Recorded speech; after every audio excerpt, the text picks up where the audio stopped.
Welcome back, one and all, to the qualifiers for the international. We have been on this road to TI here in the China region, and by the end of tomorrow, we will have our 2 teams confirmed from the region to go represent China in Shanghai at TI. However, today, we need to get rid of a few contenders, perhaps a few pretenders that are on the way, as we are going to be having just elimination Dota today. 4 teams are starting the day in competition. By the end of the day, only 1 will remain. And of course, the action is going to be electric. It's going to be exciting, especially because my main man, Lizard, is on the mic. What's going on, OG?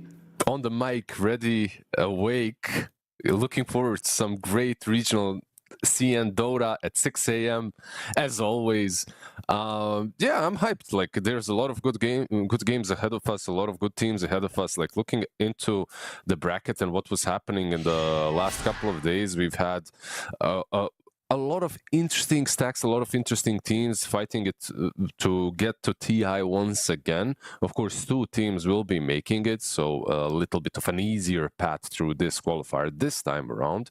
But it ain't easy for these teams that are left remaining, of course, and it wasn't easy for the teams that were already eliminated, like Roar and Great Track, because unfortunately they were the only teams that kind of had new names in the qualifier, more or less the only teams. You know, like everyone else here that we are seeing that is coming into the last 2 days of the qualifiers of our schedule, they're kind of well known, right? Like these are the names that we're kind of acquainted with. Cloud Rising, I could maybe argue that aren't on the same level of, I don't know, like Team Refuser and Vici Gaming when you look at the rosters.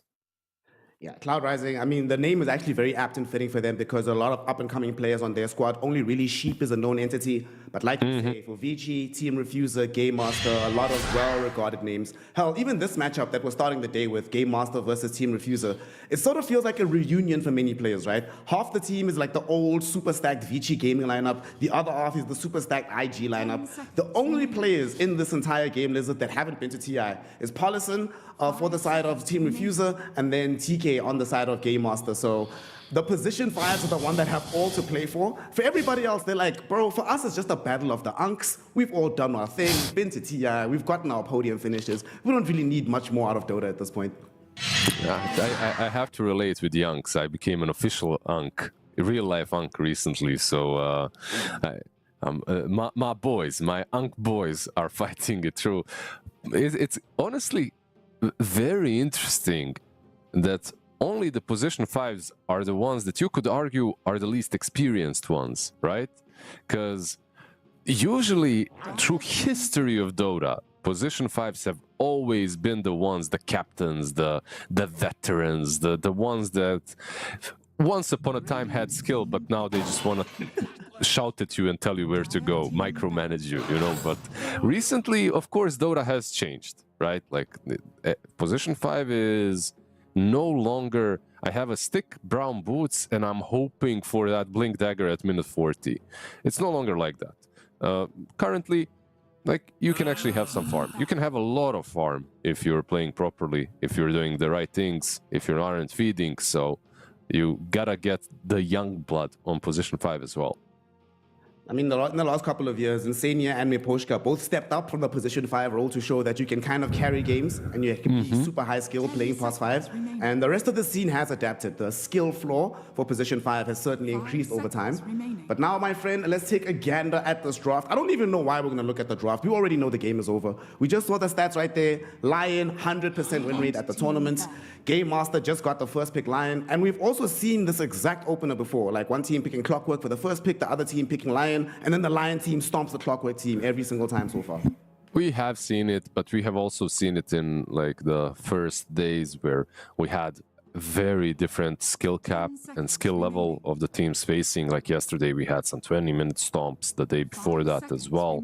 Most of our series were 2-0. We had only one best of 3 so far, like full best of 3 that is. So I don't think it really paints a full picture. I do think that Lion is the more he's a fresher support. You know, Clock, he's kind of washed. Like he's been meta for quite some time. He's been broken for quite some time, and he is still strong, by the way. Absolutely still strong. But Lion on the other side is picking up steam the last couple of weeks. Like he hasn't been like picked from the get-go. He hasn't been this guy that everyone was picking from the moment the patch was given to us. But he has been a hero that you could see people experiment with. Like when patch hit, most Lion players were actually on mid. Like most players were experimenting with mid Lion because of the innate changes and 20% increased damage. But all that aside, we'll see how this matchup goes in this game because it is a little bit more balanced. They'll follow up that Lion pick by banning out the Bane Ember Spirit in the second phase, picking up a Storm for themselves. Okay, and they're already very happy to pick up the Storm. They already know no Puck to have to worry about. That's been banned out, and they're the ones that have the Lion. And now you also don't have to worry about some Shadow Shaman emerging from Baboka. Although you did have to give away the Baboka Rubik, so that is certainly something.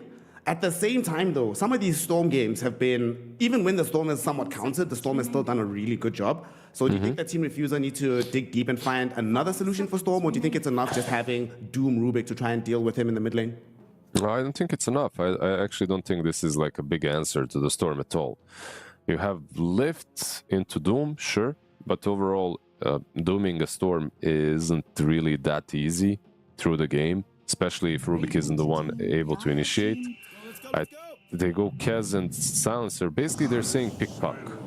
That's what they're doing on Game Masters. Like they're saying pick Puck, I dare you. And they banned it already. Refuser banned it first phase. Oh, never mind. Okay. My bad. I guess that pick Wop, I dare you. There you go. It's the same thing. Like basically they're saying pick the counter to the Storm if you can, because we have a Lion and Silencer. Every single counter to the Storm that is played actively across the map is bad against these heroes. What's good against these heroes is maybe something like a Viper. But okay, they go with a Pango. So we have our most likely Pango mid and Doom offlane.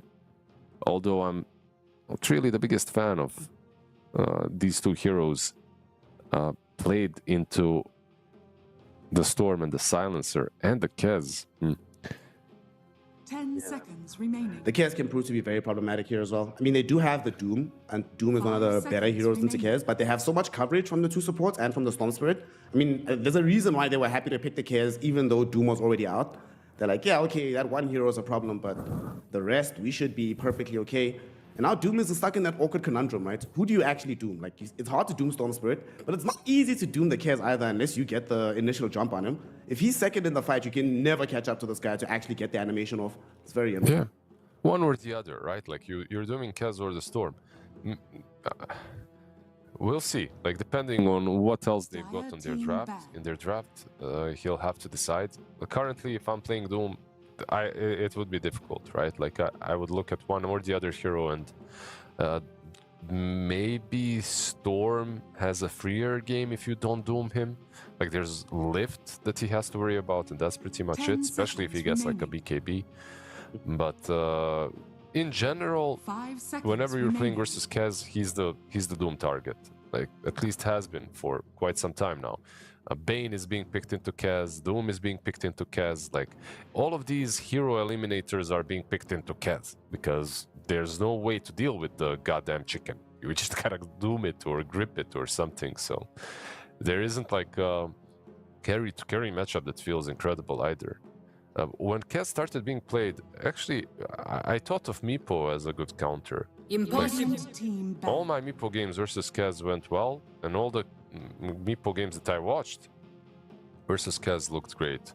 But players aren't really happy to experiment with that anymore. And if Kaz goes out of control, it's still pretty damn hard. Might have also been that at the time, you know, people weren't as good as they are now on the Kez. Yeah. So people might not have been as accustomed to the matchup. But now we need a hero for Monet, right? God forbid he plays Doom. I do not want to see Monet on Doom. I want to see him one of his classic hyper carries. I mean, the Faceless Void is not great. There's not that much follow-up. Oh, thank God! Yes!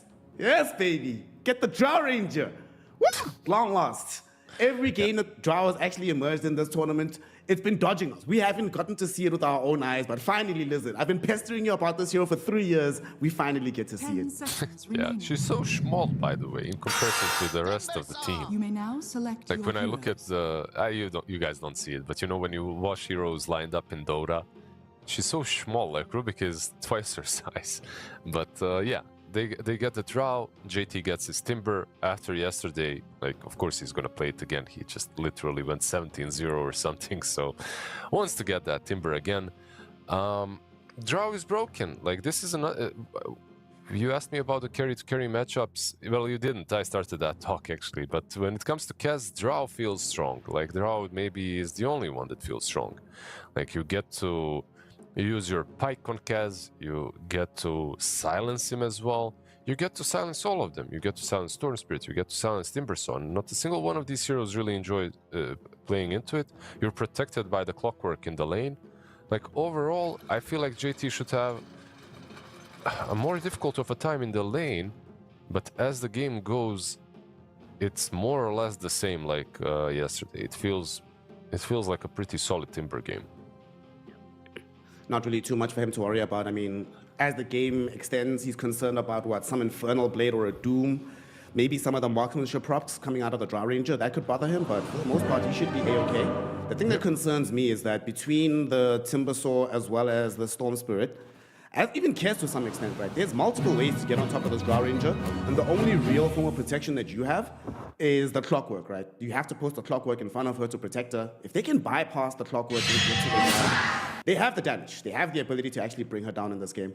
The question is, as happy as I am to see Drow Ranger, will my happiness be turned to ash in my mouth? Is this Drow going to get the W, or is it going to get jumped on by the storm and get demolished? I think Drow... Before Drow was picked, I had some reservations when it comes to their draft. I think it rounds up the draft very nicely. I think it's... their draft definitely needed a glass cannon carry. But this is the only glass cannon carry currently left in the pool that could really work. I feel that SF would be easier to punish as well. Meanwhile, Drow is very capable of making moves of her own, like Gust, Aghanim Scepter eventually. Overall, I value the hero a lot, is where I'm going with this. So I think we're in for a very solid game. For a very balanced game as well, at least when it comes to drafts. Silencer, of course, is a problem. He always will be. But it's not like the game is completely free for him either. He's playing versus Pango, so... Both Lion and Silencer.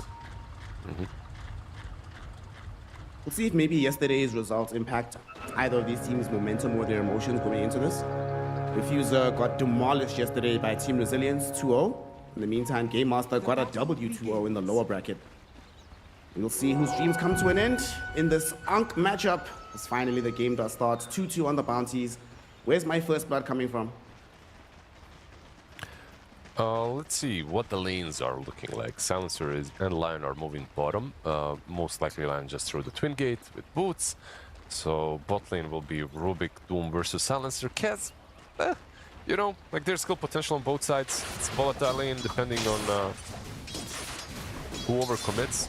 Top lane is a little bit more defensive with the clock. Mid lane We have our good old Pango back into the fray. Yesterday I had a Pango. We were winning like 99% win rate chance, and then we lost the game. So I'm not happy with this guy, but it hurts. That wasn't paparazzi, you know? It Not his wasn't. fault. Yang? Yang is suffering. He's actually going to end up taking out. TI15 decided to stick around to ensure that first blood does happen. TK on the silencer, who drew the first blood, does have to give up his own life in the trade, but will be worth it. JT gets pressure at top in the meantime, so the Lion will have to come back to support him, and he's on the way now through the twin gate. Yeah, this is a bit different, by the way. He played versus a clockwork yesterday, but that clock was honestly kind of feeding. This clock it might play a bit differently, and JT already is absolutely zoned. I mean, he has one CS. I'm not even sure how he managed to get one, because he shouldn't be getting any. If you're playing versus clock draw, literally this is what's going to happen to you all the time. Lion needs to creep skip. I don't think that this is laneable. Not in the current state of the game, at least. Lion is on it, bringing those creeps so that JT can actually have something resembling calm in this game. He might die on Timber's off. Radiant's courier has been killed. Very far forward in an awkward place right now. He's putting pressure onto Monet, but Monet is going to turn. Inside the power cogs is JT, but they're letting him go. He did a really cool thing. He didn't try running away. Instead, he went towards the drow and forced the creeps under the tower, which made her have to go back, and the cogs weren't really that valuable anymore. And now they connected the wave, so they will deny half of it. Like, very nicely done. This is very well played by JT. His other lanes are also going really well. Fly is having a very decent time in the bottom lane. Mid lane, it looks like, my God, actually, hold on. It's a Yo, stomp. Scriff, you're not going to believe this. Scriff, bro, you're not going to believe this. I actually want to see mid. What the hell is this? How is this happening? I'm not Scriffy. We're shouting out our dear observer. I don't know how this is happening. I mean, I do know it's Storm versus a melee matchup. It can happen. Like, it can happen versus a lot of them. The tip on the Pango as well from PYW. Yeah, like, it's... You know, Storm Spirit into anything melee with Static Remnant, with Overload, like, you can get punished. CEO is putting in some major work right now. Basically tripling up the CS numbers of his counterpart. I mean, it is Pango, so I suppose that he's still one of these heroes that, provided he gets to level 6 at a reasonable time, can still have a degree of impact on the side lanes. You're not just stuck having to recover in the jungle. You're not, but Pango doesn't strike me like... Okay, he can make moves, but he's not Ember. Like, Ember for me is a hero that just give him a bottle on level 6 and he'll make things happen, as long as he gets level 6 fast enough. Pango is a bit different. Like, you need that first oomph item. Which one it is? Is it Diffusal? Is it Mage Slayer? Whatever you go for. But you need it. Like, without it, your rotation, especially if you fail with the Rolling Thunder, can sometimes feel very bad. Even though this guy's Swashbuckle in the current state is dealing like just an insane amount of damage. You know, it's overtuned a little bit, but what can you do? Can't have a patch. Yeah, can't have a patch without Pango, I guess. You know. Since he's been introduced, has there been a meta that doesn't involve Pango in some way? There were metas where Pango players were crying that Pango is not good. There were, but then suddenly Pango becomes the most picked hero of that meta anyway. You know, they just cry. I haven't met a single Pango player that doesn't like crying about Pango not being absolutely broken. Sorry, not broken. Right. So. Some Quinn talking about how Pango's trash in 2025 or whatever, and then playing 8 games with Pango in a row. Pretty much, yeah. A very good example, thank you. He's not the only one, though. There's a list. On bottom, Fly, farming in for the Mage Slayer. Do you think he's going to go for the full Desolator in this game as well, or are we going to see, as the evolution of Kez goes on, that Mage Slayer becomes more of a core item than the Deso is? Oh, I think you're going for Deso for sure, like, right? If you're a carry, if you're a mid, I think you can decide not to. But if you're a carry, I think you more or less have to. Am I wrong? Like, this has been the standard build for like 99% of Kez players. I'm not really the chicken enjoyer. I don't spam him, but Dezo feels very good on him. We did see the jump 2 days ago where somebody jumped the Deso for Manta style instead. But that was a game where they were playing against Silencer, so it was more necessary then. Yeah, it's a bit different, right? Like, and I think he completed Dezo in that game too. Am I wrong? I Nah, he can't jumped it remember. completely. Okay, yeah, like Manta is more of a mid-cas approach.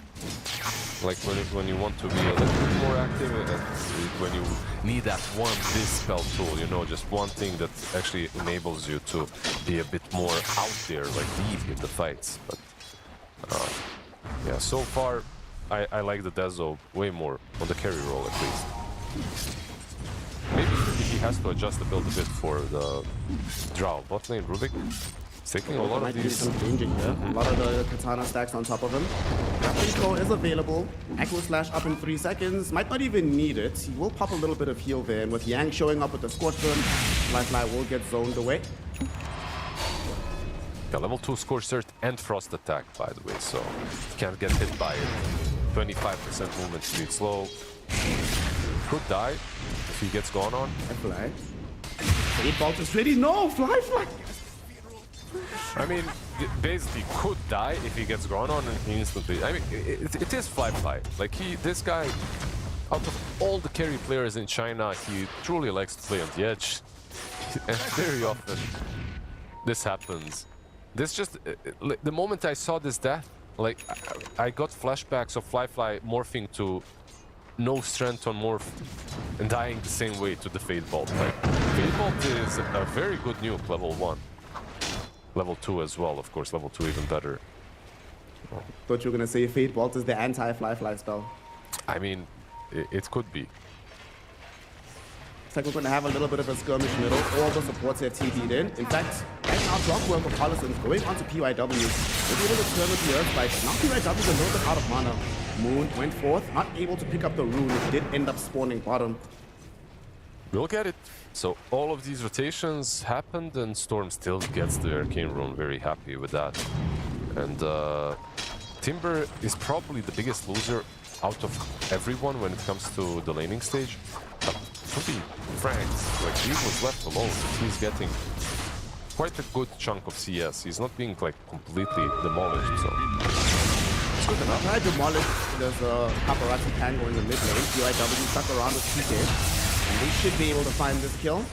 Moon picking up his first galvanized stacks of the game. Baboka did come through with the defensive rotation, but he arrived a little bit too late to do anything about it.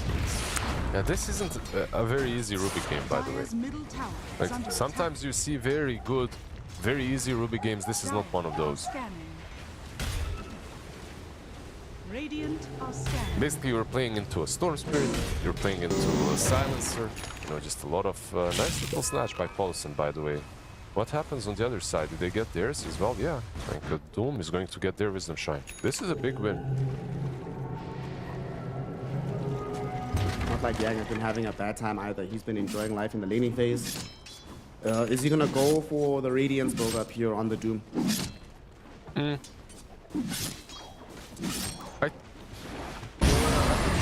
see.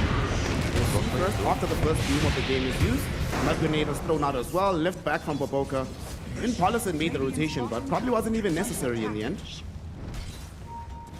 He just out-leveled him, right? Like, he got level 6 way sooner. They got the double Wisdom Shrine, and they abused the double Wisdom Shrine, basically. TK might die as well. He's dead too. Is gonna come from the other side, but like you said, Monet took a twin gate rotation, will ensure that they find the kill. So very nice pickups right now in the bottom side of the map for the side of Team Refuser. Yeah, the rune for Storm, most likely. He's gonna get this region. There's no contesting it. He has no Rolling Thunder, of course, just yet. He's level 6. Most of the time, they just max out, sometimes up to level 8 without Rolling Thunder, so... very good start. Very good in the lanes.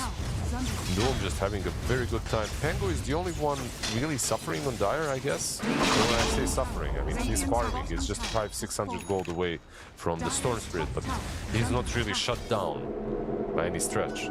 It's still very playable for him too. He did queue up Radiance, by the way. And I was just gonna say, like, I feel like the new meta for all the Doom offlaners has been set by ATF, and it is back to the Radiance, like in almost any game. You know, like I could lie to you, it's situational, depends on your draft, all this stuff, you know. I guess you might not go Radiance if your lane is really shitty. You need to at least like buy drums and do something, you know, just pop that Doom. You see that there is no way back. But even then you could argue that Radiance is like a comeback tool. In any case, if you do buy Radiance, you always have farm. That's how it feels. And this hero always finds enough. Something. Collison will be able to buy some time within the power box, but good God, they have the whole team there. It's just ready to deal with him. Okay, you got the kill, boys, it's fine. And now they want to be able to pressure this tier 1 tower as well. They leave JT alone to do this one, whilst Moon goes back middle to ensure that they don't receive too much pressure of their own in this lane. Look at bottom, by the way. Yang has Doom again, and he's kind of hunting Kez. Did he Doom Get him? him. Nah. Ravens Veil go. Will be fine. He needed to wait on the high ground. There was no other way of actually killing him. Raven's Veil and Kez is fine. Speaking of the dude, we sometimes also feel that Radiance is one of these win more items. Like when you're having a fantastic game and you get that super early Radiance, you just feel like you amass so much gold. It's like, you know, getting a credit card that you don't have to pay the interest on. Well, I mean, Radiance has always been that. Radiance has always been the item that just amplifies your good start even more. It's like a Midas, or what Midas used to be. The thing about Doom is he had different eras where you bought Radiance and Midas. He had eras where you didn't buy one or the other. And it's definitely a farming accelerant. And a fighting accelerant. Like, you get a lot of damage from the Scorched Earth plus Radiance burn. Smoke up. PYW will take Moon on a little adventure. They have an idea of where the Doom is at. He's showed several times in Wave, and now he's trying to get back. He has an awareness that somebody's coming towards him. Has access to that speed aura and phase boots. I think he'll be fine, actually. No, Yang, no, Yang, bro. Costa's curse. Oh no. Right there. They're gonna try to jump on him now. See, they have the damage. Finger of death, the grab in from Moon. And Yang thinking about raising his hands in the opposite direction, but just gonna accept his death at the end. And he was out, but it's the classic thing, man. One more camp is what leads to your death. Yeah, the worst part is they were actually thinking about connecting to him through the Twin Gate, but now that he has died, that move of theirs as well has failed, so they're kinda stuck on their own side of the map, unable to do a whole lot. Maybe mid-tier 1 tower is a natural response. Like, it's the only response that you can actually do, so... Runes, nice shield rune on the Pango. He is about 800 gold away from having a defusal. Silence. What? Fade Bolt and one swashbuckle and TK is down to like 30% HP. It's just a classic life of any squishy support versus Pango. God damn, I hate this. While all of this is happening though, the big winner of this sort of lull period in the game is JT. Look at this, he's recovered, he's almost caught up to the Doom all of a sudden. Mm-hmm. Yeah. Just a lot of pressure being put everywhere else on the map. They're putting pressure out onto the Doom. Global Silence will be used as well as the Raptidons. They want to bring down Yang. He's too tanky. Now with the hook shot back, Collison getting the grab directly onto the Kez. Fly. Dead to the help of all of these TPs from the side here of Team Refuser. The question is, can they get Moon out of dodge? They can. TPs hidden in the trees. But that was so expensive. You lose your Kez, and that's after you use Global as well for that. Yeah, there was a fat Lotus given to Yang, I think. Like, he healed up quite a bit. And he's tanky. He has the double bracer, the talisman, and Finger was unused. If they had the chance to just use the Finger on him, maybe that's a kill. And then you can fight, right? Because there's no Doom. But like this, and he has Doom, and you don't instantly kill him, that's GG straight up. Like, there's no more fighting. 3k gold lead right now for Team Refuser. And as much as JT has been catching up, this constant aggression on the bottom side of the map has led to several deaths on Fly, so he is falling further and further behind. Still doesn't even have his Mage Slayer. Only going to be finishing it in a couple hundred gold. Meantime, his counterpart on the draw range is about to finish Hayasha. And he might get a kill onto Moon as well. He gets pushed back by the power card, silenced by the draw. One more right click is all they need. Moon down for the count.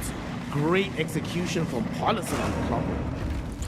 Yeah, and the draw, being there, right? Like being active and being a part of these fights. A lot of carries would be AFK, finger in the ear, and just farming, but no draw. And silencer might be a bonus. Half HP on the swashbuckler. At the very least, PYW is there to bail him out of dodge. Spike. However, that means that they're all going to be zoned away from the tier 1 tower, so this will definitely be going down now. Yeah, Storm is TPing in. They want to maybe set things up tempo. Silence pot. Monet is going to be the primary target. JT throws the chakram on top of him. The Timber Sword has been ignored up until now. Finally getting involved, getting a quick kill on Drow. Fight not over just yet. Baboka though, seeing the Timber Chain. He needs to get away from JT.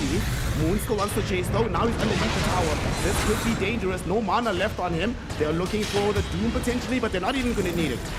Just a Scorched Earth and a couple right clicks is all they need to get the kill on Moon. So a little bit of overcommitment coming in from Game Master there. They got a great grab on the Monet Drow. They didn't really need to chase that far forward. Yeah, they overcommit.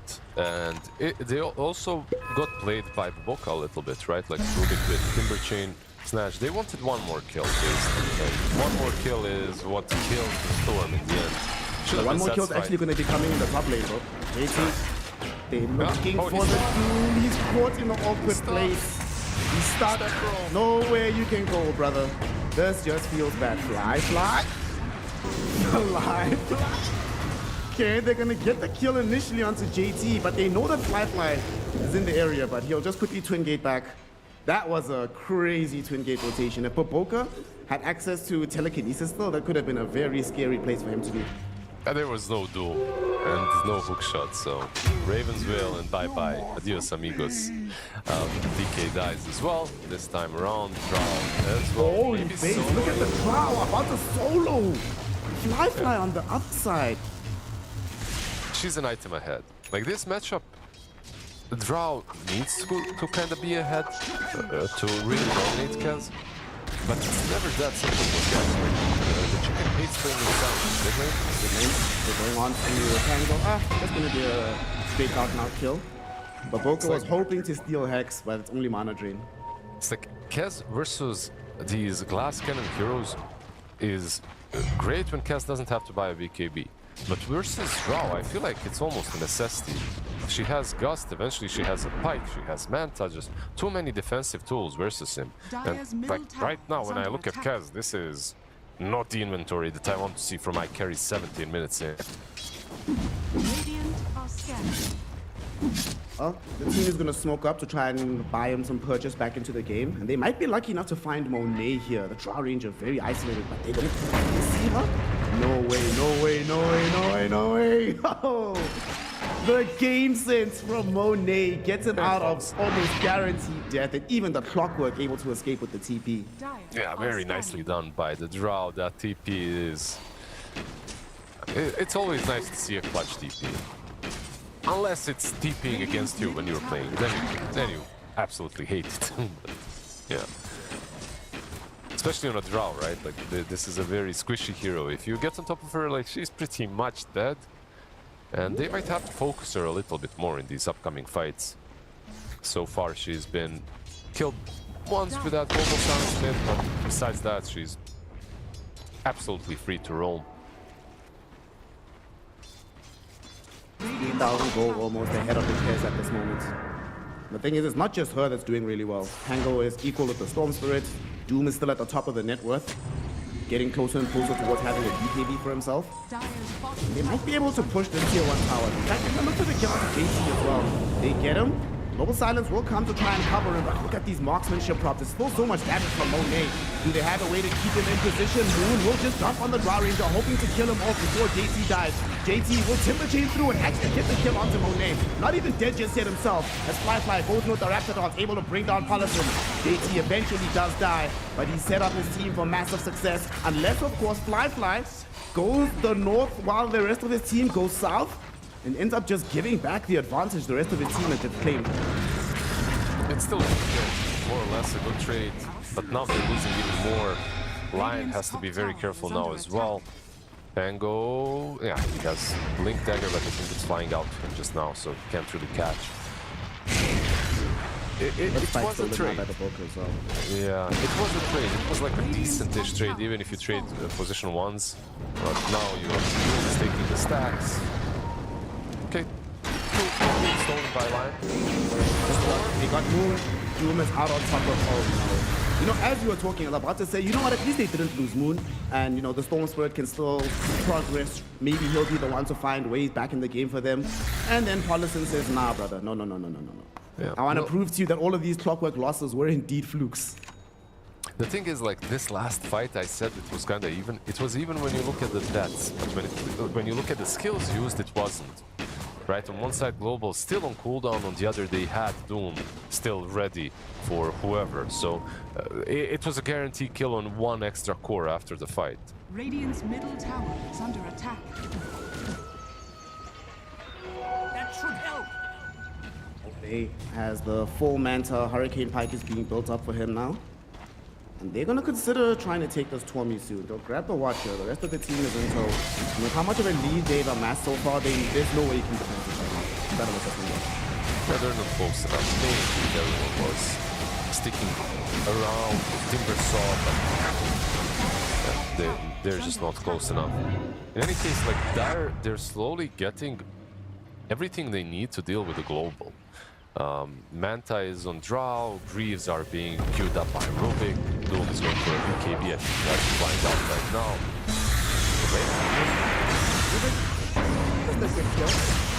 Finally going to open up this tier 1 tower. It's been plaguing them for a very long time at this point. Nobody else is really going to be in any danger. Monet is farming, chilling in the triangle. There is the BKB, 3 minutes faster than the previous fastest. That's kind of crazy. Radiance and BKB just chilling, living life on Doom. We'll see what he goes for next. There's just a lot of options. Blink Dagger is good, Shivas is fine. Just getting a shard as well, even though he has Radiance, is also good. Mid lane, Storm.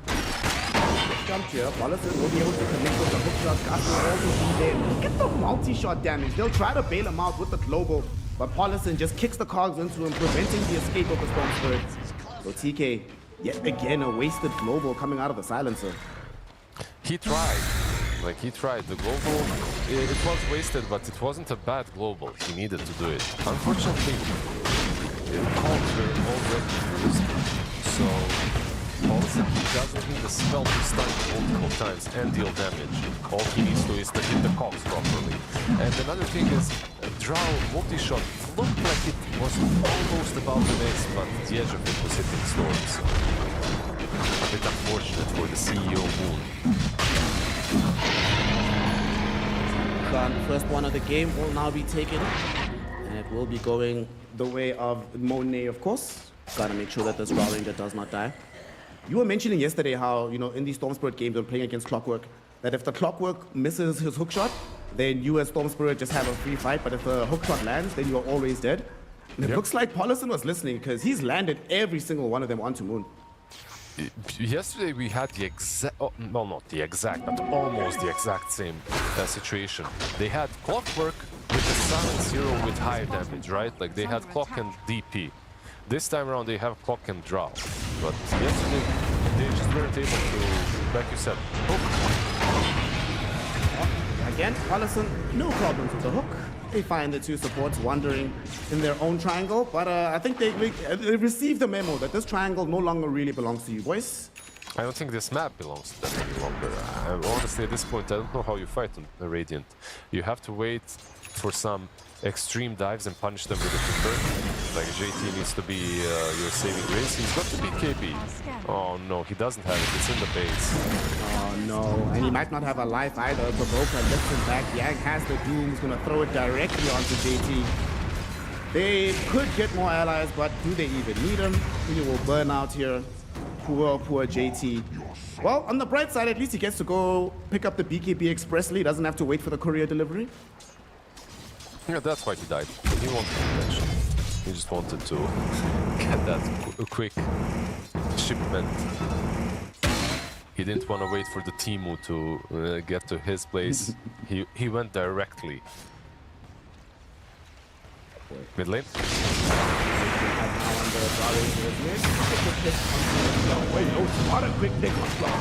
Could Paparazzi just come through with the rolling thunder? They could pick off Moon instead, and now Allison will get the hook shot out onto TK, following up the play and ensuring that they bring down the silencer as well. It's a triple kill for Paparazzi. Paulison, the man who got gone on, survives on sub of 200 HP, but survive he does in the end. Fly is running. Like your carry at the same time is forced to use his defensive ult versus a Doom without Doom. Just to run away. I actually think he loses this fight. With the inventory that he's got, with no stacks on the Dazzle, I think if he goes into Doom, he actually loses the fight. So, listen, let me quickly ask you, bro, what's your opinion on this Draw Ranger hero in this game, huh?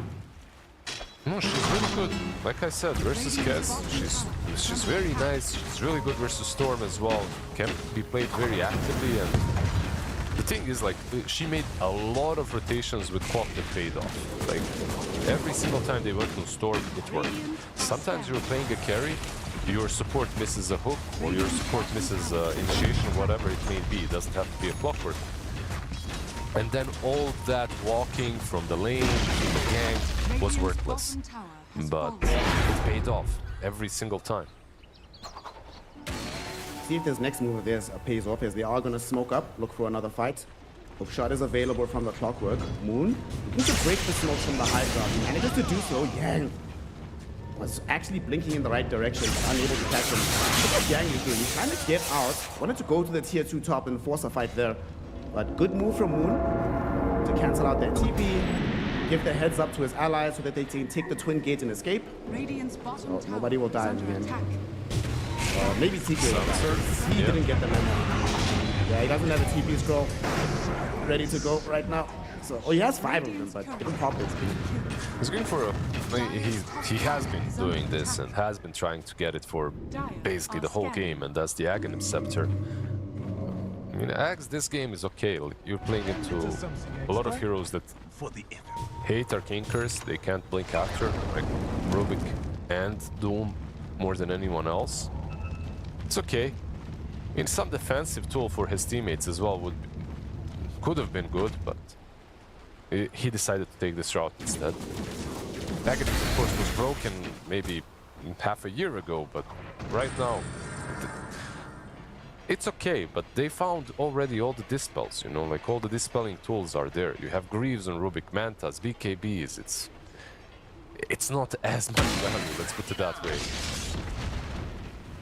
So about to have a BKB on Monet as well. He had initially queued up the Aghanim Scepter, but decided to go back for the BKB for additional security. Now this, okay, so you have BKB Manta on Drow, BKB on Doom, Greaves on Rubik. How do you actually use Global Silence again? But yeah, it's not great. It's not great.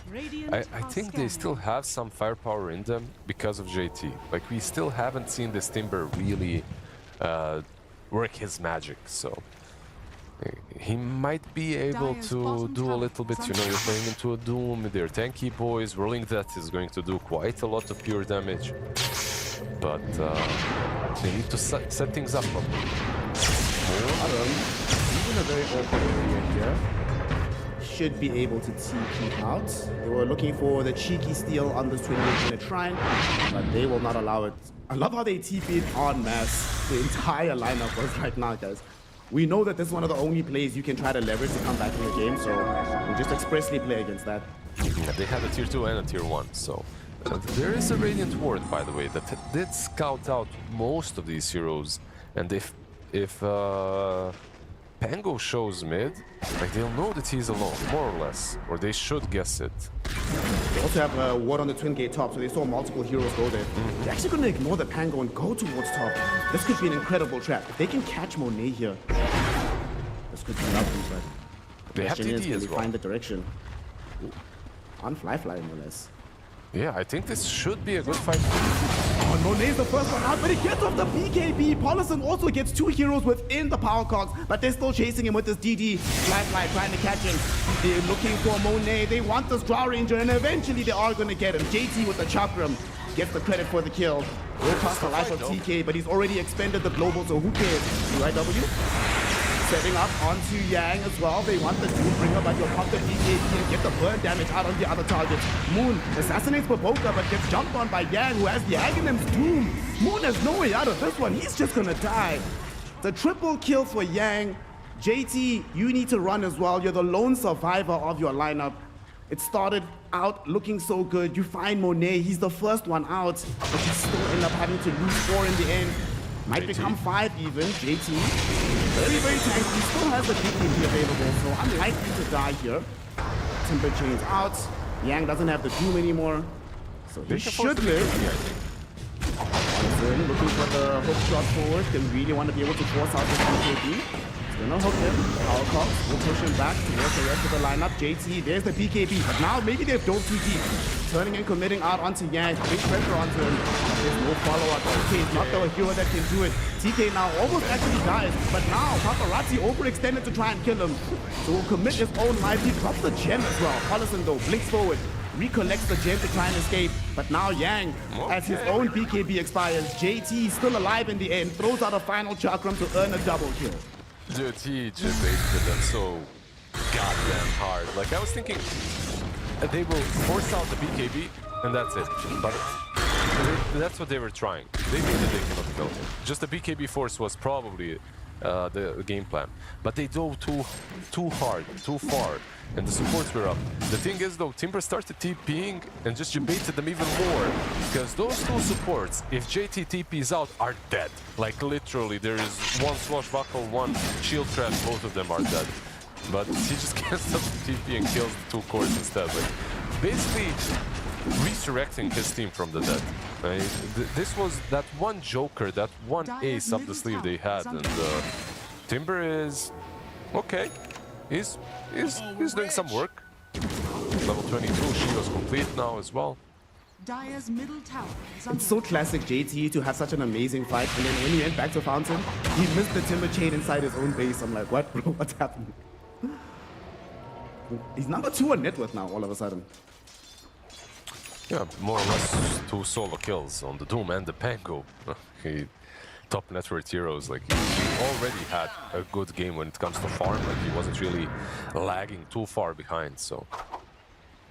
This fight, by the way, could have been even better for Dire. Sorry, for Radiant, and it should have been. But Monet had some absolutely insane BKB pressing skills. Like, he BKB'd before he got hexed by Lion Tail, like, just absolutely insane. I couldn't believe it, like, how quick he pressed it. If he doesn't press BKB, he's instantly dead, and then they can fight 4 versus 5 properly. But they need too much time to get it. They're not going to take any time at all to kill PYW. Paulison! Bro, Cat's a bit far forward, bro. But he's just checking to see that he's still good at the hook shots. Just reminding the side of Game Master, hey guys, play carefully. But that kill, 4v5, doesn't have buyback, so he can't return to help defend this Roche. He will roar, so they know that this is happening. I don't think we can, even though you have Aghanims on the silencer, you're getting a lot of farm on Simmer, so it's probably too risky to fight this. Gotta give up another Opus. Dire's bottom Yeah, the picture that you just mentioned was now 20 seconds cooldown, so basically spam it. You don't have to connect with the shots any longer. It was even hurt, by the way. It was actually 20 seconds, now it's 22. But it's an incredible spell. Dire's bottom tower is under We'll at least get the Tormentor in the meantime for themselves down bottom. The shard will go the way of TK. Probably the most useless shard for them to pick up in this game.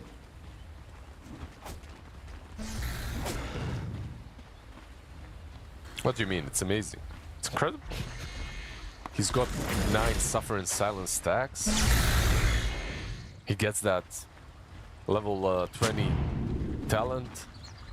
You know, then to level 25 plus 30% blade of wisdom. He buys blue shard. Don't let your dreams be memes. Believe in the Silencer eventual carry. This game just needs to go 2 more hours. And he's got this. Aghanims will be picked up by Fly. He's made a decent amount of recovery on this, on the chicken. Deso, Aghanims, BKB, Mage Slayer can actually fight Knight now.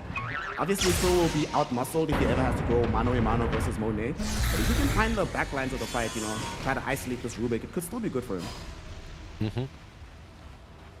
Disperser, Pango, Yules, Leaves, Rubik, just too many things that they get rid of with global.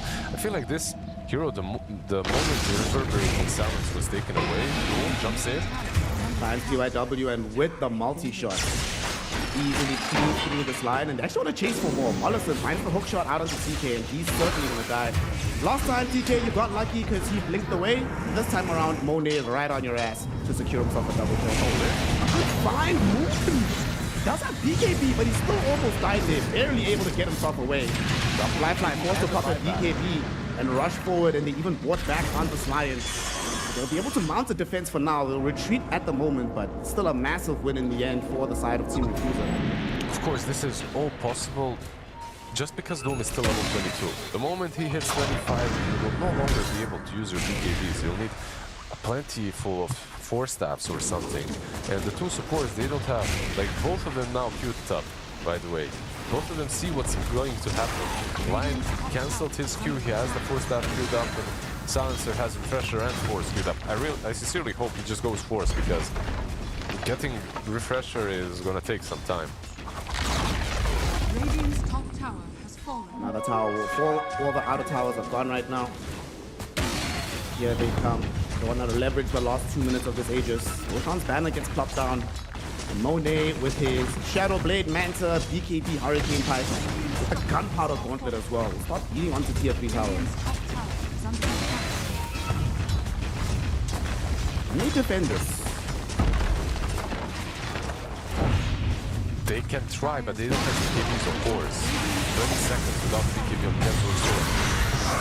Speaking of Kess, he's getting left back. TK will throw out the global though, and they are able to bring down this Rubik in the end. TI15 will be the trade for this one with the Rolling Thunder, securing him in place for Monet to right-click down. No BKBs round. And the BKBs are coming back up on Radiant, so now maybe this defense is possible. Yeah, he comes forward, he gets on top of JT though with the Doom. He's also able to get onto the Kez, but Kez got off the BKB first. Monet though will end up losing his Aegis to the Chakram. Doom rushing forward, able to kill off Fly, forcing him into the fountain. No buyback available for the Kez. He killed him through the BKB. Like, Kez popped the BKB and then still wasn't able to get away from the Doom. And keep in mind, this isn't the 25 Doom that applies mute. Like, he still could have maybe gotten away somehow, but they just don't have any defensive tools on the supports. I mean, Lion is dead, Silencer with an Aghanims. After he presses ulti, he's basically useless in these fights. Maybe some Arcane Curse, last word, but honestly, with the amount of dispels that they've got, I still stand by the fact that it doesn't really do a lot. Radiant's top barracks has fallen. By the way, what's JT gonna buy? 5.3k gold in the inventory. Yeah, he doesn't know. Like, he's still chilling. Waiting to see what's next. Radiant's middle Like, surely it's gonna be some Hex, maybe? Yeah, but how good of a Hex game is it? Speaking of all the dispels that we just mentioned, and you've got Lion already with the catch, the storm that jumps in as well. I would rather see him be that ultra unkillable, beefy, crazy boy, you know, that just completely destroys your team somehow. Creates too big of a wall, then but I'm not sure what he could get to become that. Like, Aghanims is maybe an option, but that is not that great. Like, there's Break on Doom with the Aghanims as well, so They have some mule scepters and this spells. Let's So he see. eventually picked up a DK Collison. If this was like a long time ago, Lotus Orb was maybe a sane build, but again, you're playing versus an Aghanim's Doom, so it doesn't really matter at all anymore. He also picked up a Conjurer's Catalyst. The damage he's going to deal in these fights is going to be bonkers. I mean, like you said, he's able to kill Kez through BKB heads up anyway. So if he just heads into the fight, Doom active, Radiance Burn, plus Scorch the... That's going to be fun to see. Yeah, the BKB clock is a very interesting one. I mean, you want to be... he has a blink, right? So you want to be blinking behind, saving yourself somehow, and then hooking in when the BKBs are up. See, smoke up. It has a small tinge of desperation, the smoke, that they feel like if the smoke doesn't work, that the game is just unplayable. They might find Monet. Monet already popped the Manta style. He gets away with the Shadow Blade before PYW can find the spells. Good reaction, and now PYW gets caught first with the Rolling Thunder and gives away the Earth Spike. TK will not be allowed to escape as the stolen Earth Spike holds him in place. Monet right-clicks him down. Fly trying to run away right now. Grappling claws away from Paulison. Still on him though. Very shortly they'll have the ability to get to him. He gets Doom, but the grappling claw came free just before the Doom arrived. But it will not matter in the end. They still chase him on the high ground. Find him, kill him. 80 seconds in the grave without buyback for the chicken. Yeah, 25 with the mute. Can't even use the BKB if he wanted to this time around. So he's just absolutely gone. They still have creeps down bottom. Top lane is also kind of pushing in, so they'll have creeps regardless, even if the Storm tries and clears the way, Butterfly and Drow. By the way, that Manta was so goddamn lucky. It was a good Manta play. Storm's in. BKB off until right clicks from Monet just during the hook shot. The Storm Spirit almost dies. Does manage to stay alive in the end though. Can't prevent them from taking the range barracks. However, will at least prevent them from sticking around for the melee. They'll dip out for now. They don't have an Aegis to play around with. But it's still 30 seconds, no cares. Why not go back in? They can. They absolutely can. And they most likely will. If you're playing versus a Storm next to the fountain, it's never too easy to finish off the game because he just refills, resets. This time around, he won't have a BKB, so if he gets silenced, he's pretty much gone. I still can't get over the Manta, by the way. The Manta... The sad part about that Manta for Lion is that the smoke got broken by Drow first, and then he sent the Manta to him. Loomed up on just Timber Sword, on Yang, just AoE, so Timber has no option to play with there. That's that buyback if he wants to return into the fight. But they have already popped the global silence as well, so I don't know if he can actually take the fight. They're gonna try for it though. JT gonna go forward towards Yang. Yang does get off the BKB, attempting to pull off a Nightfall, and he will succeed. Also dodging the Raptor dance of Fly. Everybody else just TP's out. They're all out. They're all gone. This, like you talked about desperation smokes before, this was that kind of a buyback where you kind of have to make something happen because they just used the Doom. They killed the core, they killed the Timber, so it's a buyback into making anything happen, but nothing happens again. They once more can't get any kickoffs because no resources were used on Lion. Oh, Lion. Bye-bye. They're just too far ahead, 31k in. They're basically wasting no items to get kills, to get pickoffs. If you don't have to use a BKB to take down the side or a Timber, of course, you'll be able to get away after. Is there an item that they can buy that'll heads up make a immediate impact in the next fight? Maybe 5 rapiers at this point. Might give everyone a rapier, and I think they still lose this game. Bro, also look at Drow Ranger. She got the Enchanter's Bauble, and look at her attack range. Like, what the hell is this in your apple? It's not too bad, huh? Not too bad at all. Pure turret mode here for Monet. With the alert Bauble. Nicely done. BKB as well. Let's see how fast Rush falls. Oh, with the disarm, it should take a little bit. They will smoke up, okay, so they don't want to let... This is basically the final showdown. Game Master lose this fight, they will heads up lose the game. Moon is not going to be able to get doomed as he's able to dodge it. Unfortunately though, PYW not so lucky. He's already down. With TK having used global silence though, they still can't do anything else because Monet just does too much damage. Literally just standing his ground, right clicking from the high ground. It's Yang runs interference in the river. Everybody dies. GG is called. Team Refuser dominates game 1 here in the lower bracket qualifiers. Game number 1. But I gotta say as well, everything that could go well for them went well. Like they get a DD just before the final fight. They use Manta as the smoke is coming their way, and the real hero breaks the smoke, but the Manta takes the gank. Every single rotation worked with Clock and Drow, like literally every single little thing, besides runes, minute 6 and minute 8, they went full, to be honest. Like not everything went their way. But you gotta make your own luck, and they did. They made their own luck. They made a lot of good plays. They were constantly in the right positions. They were constantly making the correct responses. Rubik was playing out of his mind, so was everyone else when it comes to force. Yang ends the game 16-3-15, by the way. That Radiance definitely paid off. Yeah, but it's also like you say, if everything's going right for them, almost everything went very badly for the side of Game Master here. I will say this here fight, like you mentioned, if Monet doesn't get off that BKB, because he gets off that BKB, this game is clearly theirs. If he doesn't, we could have actually had a comeback from Game Master. That BKB was, I'm not sure, did he have some high ground vision or something? Because that was so damn quick. Like it was, God, unreal quick on the BKB. Well, in the end, Game Master, they have some, positives here to reflect on. JT was able to recover quite well on the Timber Sword. Moon did have a very good early laning phase. Like, he was dominating in the mid lane against the Pangolier. But the main problem for me comes down to Fly. He just died way too many times in the kills.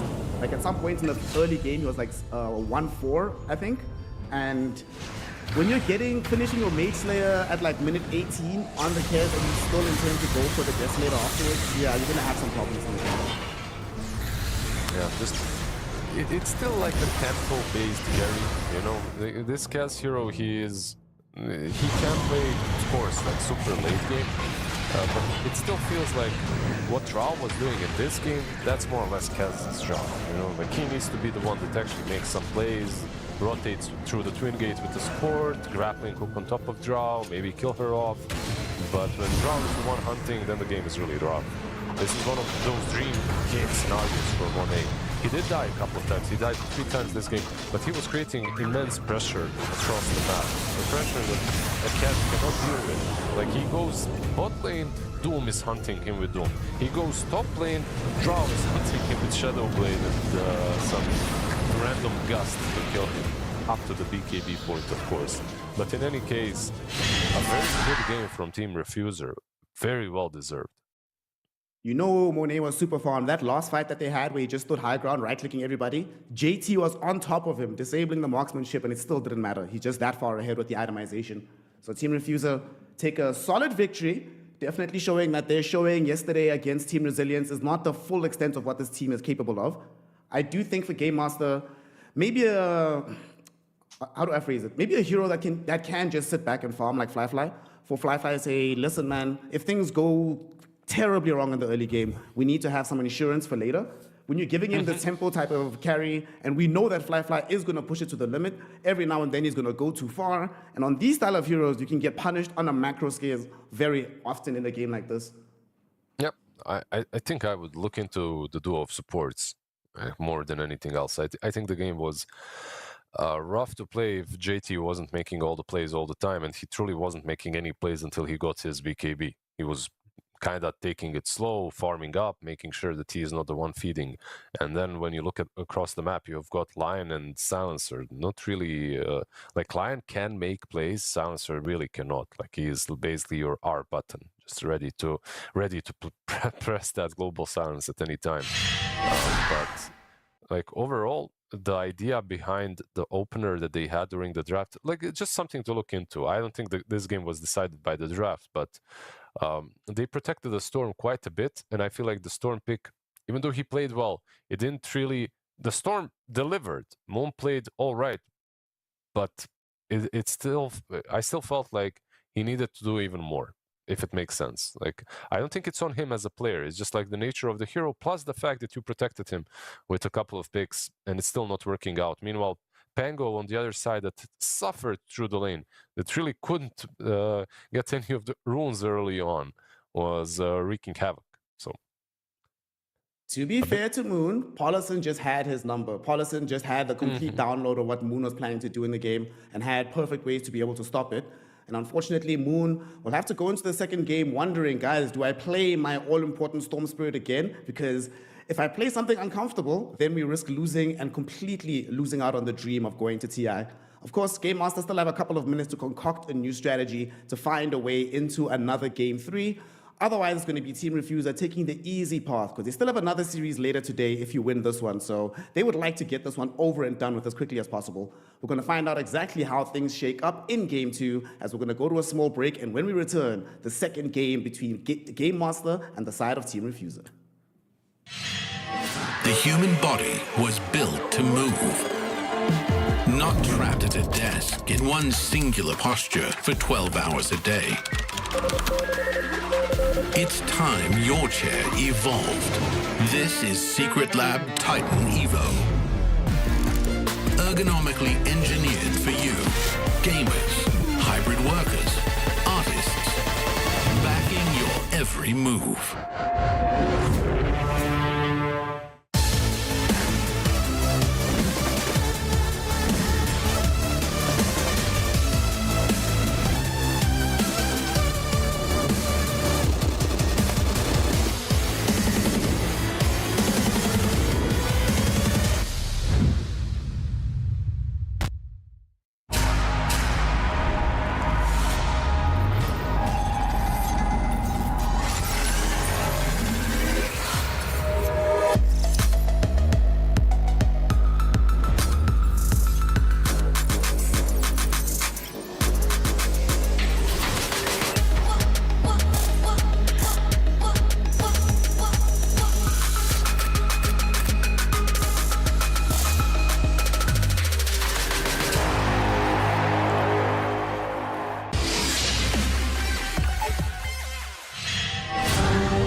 Welcome back, one and all, to the qualifiers for TI here from the Chinese region. And right now, we are witnessing the battle of the Unks, Game Master versus Team Refuser. And so far, Team Refuser seem to have rolled back the clock on the years a little bit, Lizard, because they were playing exceptionally clean in game number one. That game number one, like, looked insane. Yeah, like, everything was clean from them. All the twin gate rotations early on, all the early moves. The lanes themselves, you know, the scariest part is the lanes themselves were kind of even. You know, it wasn't really anything insane. But all the moves from them were just so clean that the lanes didn't even matter. And the lanes were even, so they weren't losing them. But in any case, that's a very good play from them. Do you sometimes feel, I don't know, like, I used to be extremely high rank for a very long time ago. Now I'm playing a lot of Dota. 1 out of 10 games, I'm like, holy shit, I'm good right now, you know, I'm just owning. You're getting commands, all this stuff, and then you have 9 games of, okay, I'm old. I'm the Unk again. For Team Refuser, let's see. Like, I'm sure that they can recreate the same vibe that they had in game number one. Now I feel you. Sometimes, especially when it's a game you played for a long time, you take a few years off from playing at a high level. Coming back is, climbing the mountain is always much harder the second time than the first time for some reason. But we'll see if Team Refuser can channel that power from game one into game two as well, or if Game Master can also do the same. Maybe they found a hyperbolic time chamber in between the games. Let us find out with the draft. Refuser did go on the Radiant side, and Game Master Dire side with the second pick. There will be no Puck, no Snap, no Axe, no Shadow Fiend, no Wind Ranger. And then for Game Master, no Treant, no Lone Druid, no Portal, and no Clockwork Goblin. Okay, like to see it. Yeah, a bit of a different game. You know, like if climbing the same mountain twice is always harder, just climb a different mountain. And there you go, solution solved. So they have their Rubik. Maybe they can pick a little bit of a different style of their lineup, but also they will be playing into something different. They will be playing into Largo. This time around, no silencer on Game Master. Hopefully this Largo is like a 5. I actually am a bigger enjoyer of Largo as a sport right now than as a core. I think the hero takes a little bit too much time, you know, to come online. I know people are experimenting now with going like phases into Kaya, even into Kaya Sanj, and then going for Aghanims if they even get Aghanims. But overall, I think he's better to be played around Croak of Genius on that position 5. Already you have a good combo with the Storm Spirit, something to give that Croak to. So, yep. Yesterday, TK did play this position 5 Largo, and he was dominating the game. He looked incredible on the hero. He also was able to make JT pretty much unkillable as he was playing his Timbersaw. So they still have that option. Timber is the one massive bright spot from game 1 where it's like, JT can put up his hand and say, I'm not the reason we lost that game, guys. I did what I could. So we'll see if that comes back again. But for Refuser, they will go for Phoenix. It's only fair. I get Drow game 1, you get your Phoenix game 2, so everything is good and good. Yeah, they get the Phoenix and the Pango, so they protect it a little bit with Pango. Storm and Largo, when it comes to killing the egg, are not the greatest, but they're not that bad versus Phoenix. Like, there's a lot of things here that go well against them. One of the things, of course, the Storm Spirit just jumping you is forcing you out of position, forcing you for some bad eggs, maybe. Another thing is Largo with a Dispel. You know, like, even though you can reapply the Fire Spirits if you try to use the egg, and then he dispels, it's usually just one hero that needs to be dispelled for that egg to fall. One quick hitter. But that's something they don't have. So for Game Master, they need to get that kind of a hero in their upcoming picks. By the way, Drow is still left in the pool. Fly Drow, I mean, why not? Overall, you've seen what Monet could do in game number 1. Maybe he could recreate the playstyle, but he goes for Murta. They had this carry with Largo yesterday as well. More or less, also works with Croak of Genius nicely. Very high attack speed versus Phoenix, which is also nice. You have Deadshot versus Pango, you have Calling versus Pango, which also comes into play. If Murta is a 1, I think she is. I think this will be a carry Murta and an awful in Bristol, but it could be something different. Could be the 4 Murta. that we used to see quite a lot back in the day.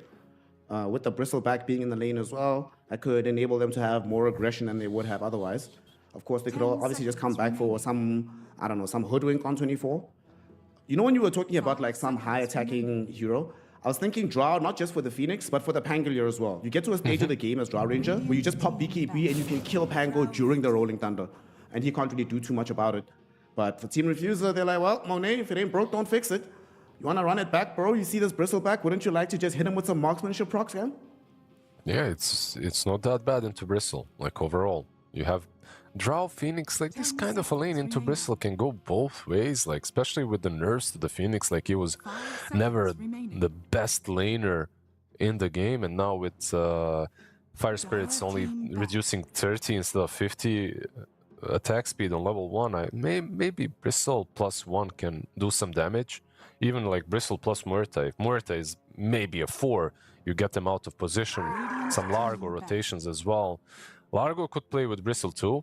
The only problem is like, if you're trying to dispel Drow, it's not gonna happen. Like, dispelling Phoenix and Drow is just not going to happen. They reapply. In the lane itself, at least, they reapply their spells constantly, so it can be a bit rough.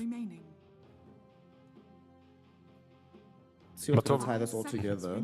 Are we not missing a little bit of frontline from the side of Team Refuser at the moment? Pretty much. You've got your Pango, and that's it. You could use something else. You could use some more frontline. There's a hero that isn't played at all, but is kind of good with Phoenix, and that's Mars. Like, you have Bristleback against you. You have Muerta against you. So some Mars with the Arena, with the Spear, turn that Bristleback around. Not the worst thing, maybe, in the world to consider. Maybe there's something with the break, or something that does even better versus Muerta in the lane that I'm not seeing. I know that you're a OG enjoyer of Chinese Dota. If you're talking about Phoenix Mars, it's the right place to talk about it. Yang used to play a lot of it. Who was the first one? There was XXX, right? Yeah, XXX was the first one to start like spamming that combination, him and Baboka together. It's a good combination. Old school, always works. Don't fix it if it's not, well, in Dota you don't fix it if it's broken, I guess. Or you have to fix it if it's broken, but you pick it if it's broken. Centaur was another idea because of Muerta and the front line, and also the mobility that he would bring, and the save versus Drow. It's just a lot of good things, but okay. They ban out the Centaur. I like the Mars still. Primal is an option, but I don't feel he's that incredible into Muerta. You have some dead shot, have some silences early on. But it's... Yeah, it's okay, but also Muerta problems. They go with the Dawn. I actually forgot about this one. It does play a bit differently. Like, Dawn isn't necessarily your hero that starts things off. It's a hero that follows through. And if she needs to use her ulti on a Drow to save her, then it doesn't necessarily feel that great. If the Dawn is using it on Pango, who's initiating and stuff, then it's alright. The problem that I see with Dawn here is not really a lot of setup. Like, you have Pango and Drubik. Sometimes when you're playing Dawn and you have like a Lion or a Shadow Shaman, like, you can be very aggressive with these heroes. But on the flip side, the lane is good. Like, you have a hero that can jump Muerta, you have Rubik as well with the lift. Like, there's just a lot of pressure coming from the lane itself. See what Game Master's response to this is going to be. Where is Muerta going, basically? Is she 4 or is she 1? She is a 1 because they pick up the Shadow Demon. You're talking about the lack of save, potentially. Now they have some way to keep her alive because Muerta, if she does get jumped on, not that many heroes doing the jumping anyway. Have some way to deal with the Pango as well. He doesn't like playing into a Shadow Demon. But crucially, when Yang jumps in with the Starbreaker, after coming in with the young Solar Guardian, you just immediately press the Q on him. All of a sudden, the combo is gone. And you were already mentioning the overall lack of setup. They just don't have that many disables. So you can interrupt one of them. That makes the fighting potential of Team Refuser a lot more difficult than it was in Game 1. Yeah, the Purge on Drow as well, right? Like, getting the Shadow Demon... You have 2 spells that you have to use. That's Purge on Drow, most likely, and Disseminate, or whatever it's called at this point, on Bristleback. Like, basically, your goal, and I guess the reason why they picked the Shadow Demon. I felt like they had a lot of options. Was Silencer still left in the pool, by the way? Last game, I kind of hated him, But if you could put Largo on a 4 and get a silencer, like the versus Dawn, versus Phoenix, versus Rubik, it still feels kind of alright. But okay, I mean, they already lost with it in game number 1, and probably the duo of supports wouldn't really be that great to play around. In the mid game, there isn't really a lot to do after the laning stage. So they get the SD, not the most popular support, I gotta say, at the moment. Is played a bit, but I am not really seeing too much of SD in my games either. There are some nice things about like disseminate, the eventual purge that you get with the shard, you know, like the purge itself that you get with your ulti, the save that you mentioned. Let's see how it goes. I'll be honest, I'm not as psyched about this draw game. It feels something just feels a little bit off, but we'll see. If Refuser is able to make this 2-0 regardless, and Monet can show off why this hero is so highly valued in so many of these drafts. But I don't know, man. I often feel the thing that you were mentioning about, you know, if you're Drow and you're getting Solar Guardian, something's already gone wrong. That shouldn't be happening. And Angle is not always going to be in the same part of the fight as you, so he can't always run effective interference for you. So they might still be able to jump you regardless. The thing is, hero is just very strong, so you're picking it no matter what. You know, like there are just not many better options left in the game when it comes to position 1 that just do as much as Drow does. Drow is like a constant threat, a constant problem, constant arsenal of damage that is coming your way. So, like, if you're not picking it, there's something wrong. Like you probably don't have a carry that can that feels comfortable on her. And it's on Yang once again, by the way. So. Let's see what he can do with the Dawn. Like last game, he just absolutely demolished with the Doom. This time around, he's playing a Dawn. I think he can basically do the same. Dawn can play very selfishly as well. Like you can have a selfless utility build, but most of the time right now, it's actually the right pick build that people are going for. Game will start. They had smoked and smokes broken, but no skirmish will follow up from that. Just be a 2-2 bouncy pickup. PYW will snag the last one at the bottom side of the river. So this time around, where's the volatile lane going to be? Bot lane has a lot of kill potential. Top lane as well. Like both side lanes, honestly, are strong. I just want to see what happens mid. Will Pango get tripled in CS once more? Or maybe will he have a little bit of a better time? Shout out to Paparazzi and Moon, giving us an actual good reason to watch the mid lane matchup. This is what, 15-4 versus 5-0 at some point? Bottom, this could be a dead draw. in trouble. JT just needs a few more quills. Not going to be able to get the last one. Doesn't want to tank too much tower damage. Obviously, Collison doesn't want to chase too deep either. He knows how dangerous his first plays are. JT just needs a couple more. Bristle might be he's dead also now. taking damage from the frost arrows. And Monet gets the first blood. JT plays how Bristlebacks like to play, but as Bristlebacks usually do, overplays that hand. Yeah, they had a kill there. I'm pretty sure they had it, but they gave up on it, and then they turned on the Phoenix. But turning on the Phoenix when you are low is probably the worst thing to do, because he also has Dying Light. He's got that damage over time. It isn't amazing level 1, but it still does hurt. It comes into play. Last game, they were able to get a great kill for themselves in the safe lane. This time they get a great kill for themselves in the off lane. So yet again, already Team Refuser will be happy with some of these early game happenings. We'll see if top lane things can change for them with Flyfly and TK. Flyfly has found it recently. It doesn't seem like they've been able to massage Baboka enough to actually apply any kill threat on top of him. At least mid lane is doing better. Like, I mean, at least safe lane is doing better, and mid lane in this game. But the lanes in game number 1 didn't really matter too much. We'll see. Things are different this time around. Can he actually get this? He can, right? On the Pango. He turns and shield crashes faster. Or just turns and takes it. He's closer to the... He's closer to the rune. The only question is, like, how long of a stun is the swashbuckle on the hero that is? Like, it's not... Yeah, it's fine. If you could get the other one, though, that would be actually insane. Gonna try for it, but Moon is gonna be able to get to that one first. No support nearby to try and deny that away from him. But much better showing, like you said. It's very close. Paparazzi, I mean, he won the game anyway, despite coming from behind. So one can only imagine how much better things can look if he has this much better of a start.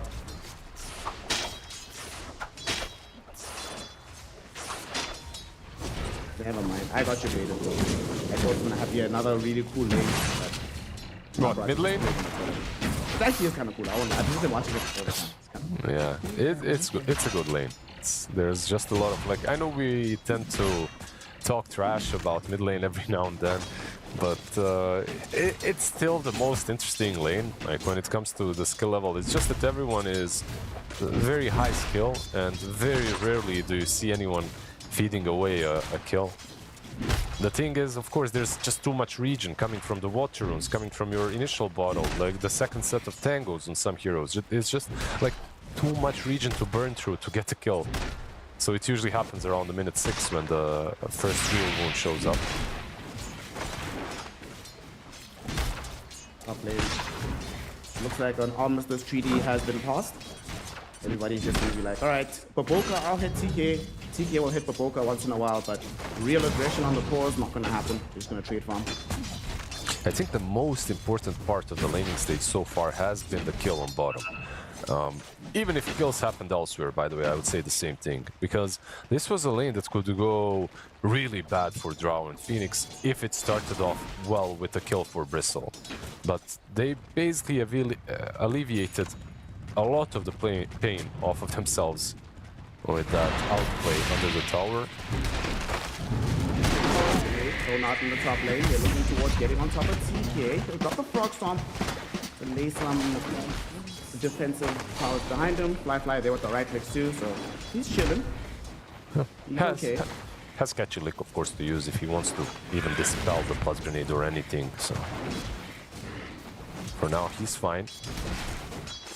You can see that bottom PYW went and stacked some ancients, so some recovery potential will be there for JT later on.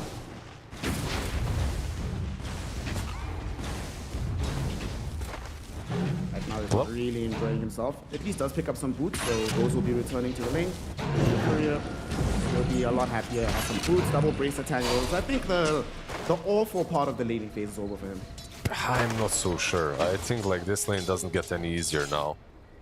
If they were the ones pressuring, if they always had more resources, then yes, but I feel like Phoenix just owns this lane at this point. Did take a lot of damage though, so... That should help. Might need to bring in a hero through the twin gate to really help out with this. Or they might just need to wait for Moon, once he has 6 in a rune, to come and make a movement down bottom. Moon or Largo. I feel like Largo could make a really good play down bottom. He's going through the twin gates. Maybe now he's chilling around it. He also has minute 6 rune coming up, so do you go bottom? Well, actually, they're taking Fly with them as well, it seems like. I was thinking just Largo would be enough, but okay, they're bringing everyone. And the fortification. They know that exactly that this is happening, but we'll see if Monet is fast enough to escape, and it looks like he is. They're going to try slowing him down with the smut, but it's not enough. Now JT might have found himself yet again overextended. Thankfully TK is there with the catchy lick, but he still gets dragged back with the telekinesis. Additional burn damage from Collison. But Collison falls low from the Frog Stomp. It's not enough in the end. They end up losing JT. Collison actually sort of carried that fight with this observer work, but Monet didn't retreat, or Baboka didn't retreat in time. He could still die to the disruption, a couple right clicks, still alive for now. TK getting slowed down by the multi-shot of the frost arrows. Now Yang even makes an appearance. Celestial hammer forward, they chase and kill TK.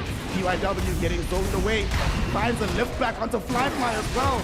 This is turning into a disaster. The jet shot is at least going to be able to bring down Baboka, but he does not care as he set up the kill onto Fly. And Paulison went ahead and burned down PYW on the far side of the fight. And the stacks, dude. Like, they've just found the stacks with the Penguin there, too. Like, this is everything that could go wrong went wrong for them. Everything. This rotation made so much sense. But in hindsight, when you see the ward there, of course it fails. But they knew that they were under vision. And they still continued. I think that's the mistake. You know, the move itself was good. But continuing to do the move after you see that you're under vision was not. Moon at least snatches this wisdom shine. It's something, I guess. By the way, I think Catchy Lick actually griefed the Bristle. just gonna say it. When they went on Bristle initially, Catchylick removes him from the river, which makes him lose the movement speed. And instead of running away down bottom with the extra movement speed in the river up to the Twin Gate, he has to run somewhere next to the tower surrounded by heroes. The Catchylick looked good, but I don't think it actually was, when you take in account the extra MS that you get. Especially considering that, like, because they had that observer ward, he gets licked into an area where they have perfect vision. But Rubik, by the way, played that so damn well. It's the Boca. DD and Phoenix.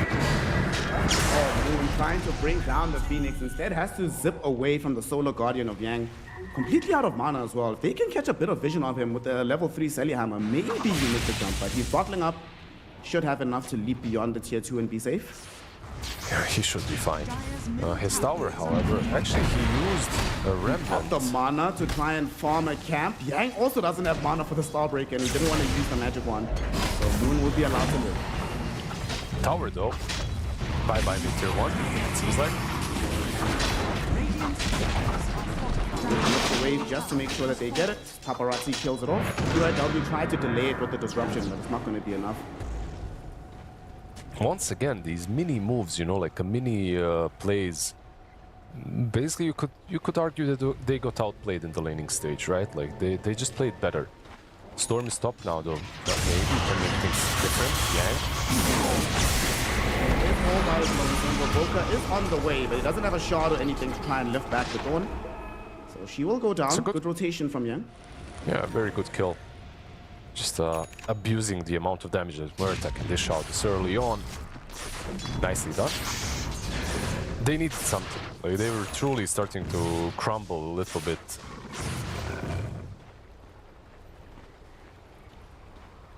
10 minutes in the game, a 2k lead for them.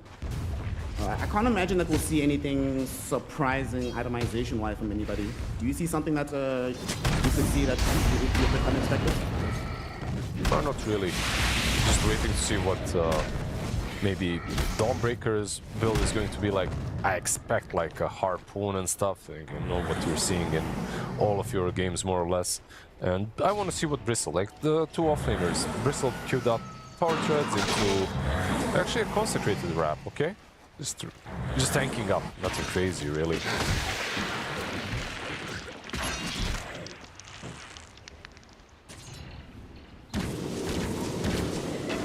Game's gonna slow down a little bit as Monet just keeps farming away. About to finish off his Dragon Lance. Paparazzi about to finish his Diffusal. Once he finishes that Diffusal, he'll be close to level 10 as well. So they'll probably want to make a move. So Game Master needs to start preparing for that one. Also need to protect these Ancients. They're already coming back. Hollison's gonna scout it out, de-ward the area. Should they come fight to protect this? I think so. I think they should. Dawn is kind of low on resources as well. She has Soul Ring and Wand, but this is very greedy from Radiant. Like taking the Ancients, it's not going to work. They're gonna take a fight instead. If they get the calling out, Swashbuckler will be there before the silence gets applied. Even Monet making a movement, multi-shot to get thrown out onto JT. He kills off one of the Ancients while doing it. Okay, now they can to try to get the rest of it. JT, he actually is the one that gets swashed instead. There's the silence on top of him. One more hit is all they need. Rolling Thunder connects on the rebounds. It will be there. Finally, he does die. With the roll of the Pangolier, he also catches up to PYW, able to bring down the Shadow Demon. Dies for it in the end, but well worth it, because his team was cleaning up TK, so that means they managed to find 3 kills on the triangle and most of the Ancient stack as well. And they didn't even use Solar Guardian, by the way. It was unnecessary. Yang was just continued farming top. Now he's sleeping mid to defend it. Initially, this looked bad, because they only had Pango and Phoenix, but the rest of them were connecting. And Dire, they wasted their spells, they wasted the silences, and not only their spells and mana, they wasted a lot of HP trying to take Ancients. So Bristleback, when he got gone on, he was already like 40%. Of course you can kill him when he's that low. They didn't even need to use Supernova for that fight. Nothing. Like they used just the Rolling Thunder, really. Oh, this game is starting to look tough again for Game Master. At the very least, though, Fly has not been picked off as many times, so this Muerta continues to farm. About to pick up her Maelstrom, about 900 gold. She can always be one of those heroes that becomes a difference maker regardless of how the start went, provided she gets the opportunity to catch up. Dire's top tower is under attack. He's making sure the bottom tier one's never going to get pushed in. They're about to take top tier one themselves. They have this observer ward as well behind where tier one was down bottom, so they'll see anybody from Dire moving in this area. They're just getting a lot more out of the map right now. Like Rubik is free farming mid. Only now was Drow actually shoved out of the bottom lane, but at this point you're kind of fine with it. You took their triangle, you farmed it up multiple times, you took the medium creep stack, you took the ancient stack as well. Like, this is a dream start for Radiant. They've got all their items as well, like the first items. Echo Saber Dawn, Diffusal, and Pango.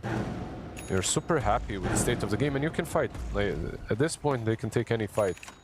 Muerta, like you said, she hasn't been stopped. Like, she's been farming, but she can't contribute. But if she gets gone on, she's as good as dead at this point. Depending on what rune gets picked up for Paparazzi, we could see a smoke up. But the Echo Saber is now finished for Yang. Yet again, setting new records. Set a record previously on the Radiance, now doing so again on the Echo Saber. Phenomenal time in this game. I don't think he's going to be really in contention to pick up this bounty. Did you see how much damage Provoker did? One Fade Bolt and the death shot. Death Was shot. like, I mean, that... Like, these two spells on paper deal, like, how much? 650? So it's quite a lot. Smoke up by the boys. We are heading on an adventure, baby. Yang running into center. And he's right into all these heroes. There is a sentry ward on the ground. He is probably going to die in a hurry, but they did have to use Pierce the Veil to make that happen, so it's not available anymore. Calling does silence off the Pangolier, so no roll will emerge, but Baboka comes on the far side. Monet gets a 2-hero gush into both of them being multi-shot. Easiest kill of Monet's life, a double for the Drow Ranger.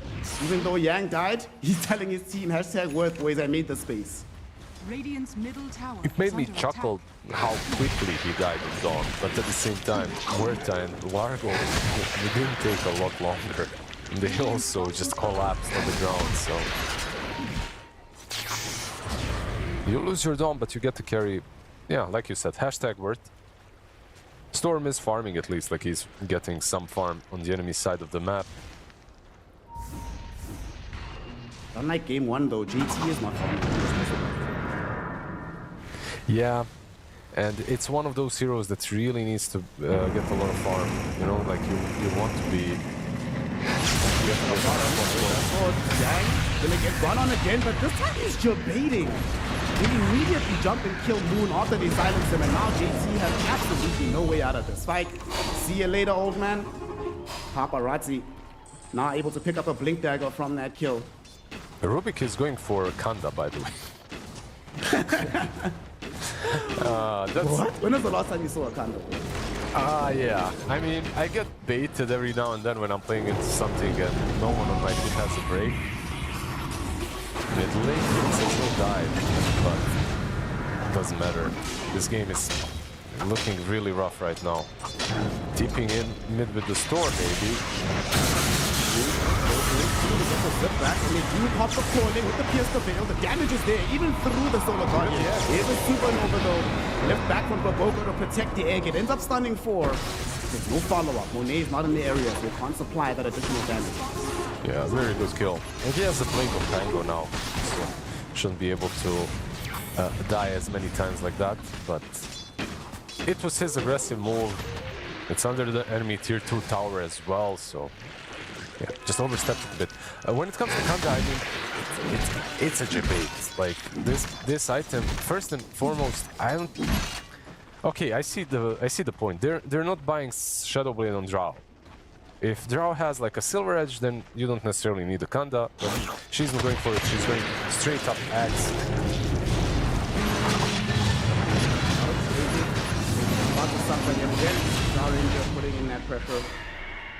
Allison on a killing spree on this Phoenix. By the way, I went to check. If he does actually finish the Kanda, it'll only be the 12th Kanda this patch.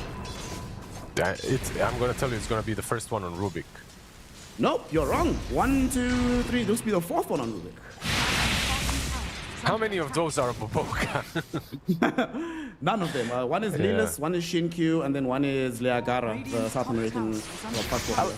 Look, like, there's a build on Rubik when you're playing him mid as well, and it's actually phylactery into whatever. Like you can buy a Kanda eventually. It's not the best build, but I guess it can work if it's desperately need a break. Go onto the Thunder builder, but he gets caught with the rolling Thunder before he can complete the kill. Now he's been lifted up. He's still gonna end up dying. The falling cannot protect him. And with Monet being here, they all have to run. There's too much right-click damage from the draw. Moon gets brought down despite the fact that Game Master set up for that fight. They seemed like they were ready for it. Clearly they were not.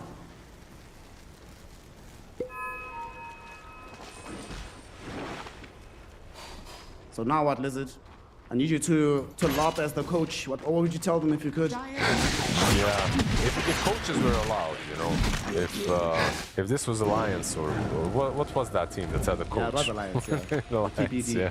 It's PPD, yeah. If I was PPD, I don't know what I would say. Like it's kind of rough. I feel like the two supports that they've got don't really do a lot if their cores are weak on Dire. Sometimes you have supports that can make plays on their own, that can set things up, but Shadow Ruler and Largo, they're amplifiers. They're not really heroes that make plays. They amplify the plays that your team is making already. They can save someone, they can, you know, disseminate to make that damage even higher. Largo as well. Largo is literally a bard, right? Like every game, every MMO that has a bard, what does he do? He just amps up. So they need Storm, they need Bristle. The playmakers, they need to be a bit bigger, and for that to happen, they need BKBs. So wait for the BKBs and then perhaps play Dota. In that case, JT 1200 gold away. Still no BKB incoming for Fly. And Moon is only now going to start building towards his one as he went for the Fire Sound first. It's still going to be quite some time then under those conditions where you can't actually play Dota. Well, get one BKB at least. Let me lower the standards, lower the bar. You get one on JT, and then at least you have this massive frontliner that cannot die as easily as he's been dying so far. It's a Bristle, like he's not supposed to be dying. He's supposed to be an impenetrable wall. Look at this, Baboka is able to steal the catchy lick. Really good on Rubik as well, especially if you get like an Aether Lance or something. But it's only level 2, by the way. Very interesting. Like he maxed out Frog Stomp over a catchy lick. That's really interesting to me from a support perspective. If you're a core, you always do this. It's 2 levels in catchy lick, you max out Frog Stomp, you max out Croak. But when you're playing a support Largo, catchy lick on 7 seconds cooldown for me is like absolutely an absolute necessity. I guess part of the rationale was that he was looking at the lineup and being like, guys, we have 0 control in these fights.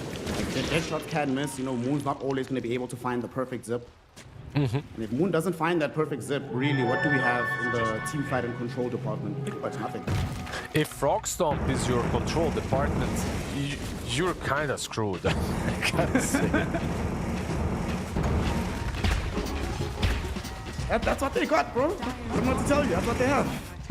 Just work with what you've got, yeah. Correct. You know, yesterday Lloyd didn't have Nightmare. What could he do? He still had to play the game. True, but if you can win without a spell, Storm it. I'd still be dead here. Watching that go from TK will ensure that he's protected.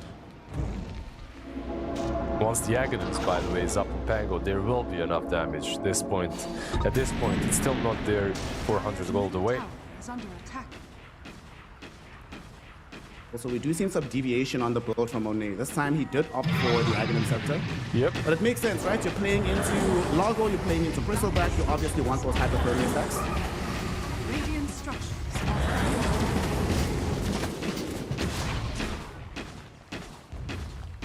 I think the Largo heals still go through, right? Like through hypothermia? Are scanning. Oh, yeah, because they this is changed it like- from health Yeah. restoration. Yeah. Yeah. I think they still go through because this is Yeah, just health restoration. It's still really good versus Bristleback, no matter what. Even though Largo can still heal, Bristleback is gonna get screwed by this Aghanim's, especially after the break gets applied on him by a single Fate Bolt or Lift or something, so... Has fallen. On the bright side, Fly is still fun. He's still out here. He's now starting to build into that BKB. He's picked up the Mjolnir for himself, ramping up the farm, trying to rise as much as he can. Yeah, I really like the Mjolnir on him. He's also basically their only egg hitter, so getting the Mjolnir ensures that you have enough attack speed, you know, to get rid of the Supernova. Let's see who gets the shard. Both shards on both supports are just incredible. By the way, getting it on Ruby Core and Phoenix, like one and the other, maybe it's a bit more value on Phoenix. Honestly, the value is the same, like it's just a good shard on both of them. It might have been more valuable for Boca so he could buy something else while he's farming the Conda. Yeah, true. Some extra mobility. But Sunray into Bristleback, of course, you know, it's a no-brainer. It's really good. Also really good into Morta once she pops Pierce the Whale. Like, you get some extra damage against her. Mid lane, yeah. It'd be a perfect call. Gonna be able to get off the Starbreaker with the additional help of the Lily. At that same time, the Moon almost just himself killed by Monet. He's able to zip away immediately, and he does so. TK getting burned with the Sun Ray, lifted back by the Boca. Look at the sacrifice here. Yang could have lived. Oh, Moon! Got caught by Paparazzi, but he just lacked the damage to actually kill him. Able to zip away. JT does pop the BKB, trying to run himself back in the safety of the base. Since this is the good old 9-seconder, he should be fine in the end. Yeah, they force one BKB and they kill one hero for the Yang death. Like overall, not too bad for Dire, for Moon and the boys. Like they do manage to get the best pick-off possible on the map with that smoke. If they could choose how to start a fight, I'm pretty sure that they would always choose to start off on the Dawnbreaker. They read his moves very nicely. Dawns usually like to play solo, they like to play alone and connect with the ulti, but if you get her, it's a bit different.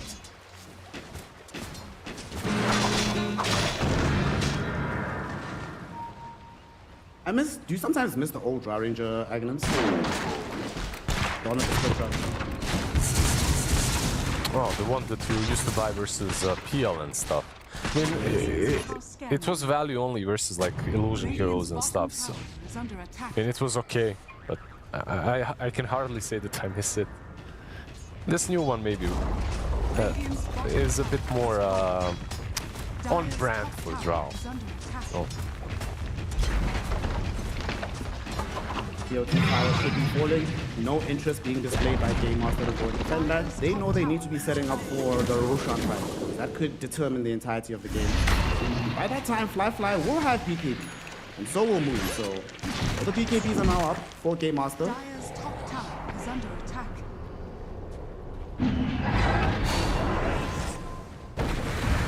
They are ready. Like, this is what we've been waiting for. Suddenly now with the BKBs, with Croak of Genius, you know, on Storm or on Muerta, there's a shit ton of damage coming from them. And then you combo that with some Disseminate and Demonic Purge, like, okay, let's see. They're 9k behind, but I think they can still take a decent fight. China qualifiers, but 10k gold means nothing. Yeah, I only exactly. start to get convinced at 20, and I'm like, okay, 20 is, yeah, like, okay. Let's see the high ground push now, but 20 is a good bar. It's a starting point. even then it's not guaranteed. What was that goal lead the other day? Was like 29 or something where the team still lost? Yeah, and a 4% win rate as well. Smoke up right now. Team Refuser. They're gonna come across from high tide. This is the perfect person to catch first. You're the Pierce available. They turn onto Paparazzi. And they eviscerate the Pangolier. Moon will be able to zip away as well from the Drow. They get the catch that they were looking for. Fly. This time showing off that he's the one with the instant reactions on the BKB. If they can find heroes this way, they can basically nullify the gold lead that they're playing against. Basically a level or two, an item or even two items ahead it doesn't mean anything when you get demonic purged or disseminated into Morta hitting you. Any single hero, like even if you had a centaur with I don't know how much HP, dies to this amount of deeps, and there are no blade mills on their side. There is nothing to prevent the Morta from actually just right-clicking you. Toppling Storm has no BKB. No BKB available, so the silence will keep applying, and he can do nothing about it. Nobody nearby. The Shadow Demons on the other side of the map. So Yankin can get caught on the side lane, so can the Storm Spirit too. Yeah, the Kanda is completed by the way. But I gotta say one thing. I feel like if this Rubik had the blink earlier, blinking in the same way that Paulson was doing in game number 1, or not blinking in but hookshotting in, lifting the Storm into a silence from Drow could have netted them a couple of kills. Like they could have been playing this game a bit more actively up to this point, is all I'm saying. But would he have the style points if you had played? Definitely not. Like the swag would definitely not be there. Like he's got it.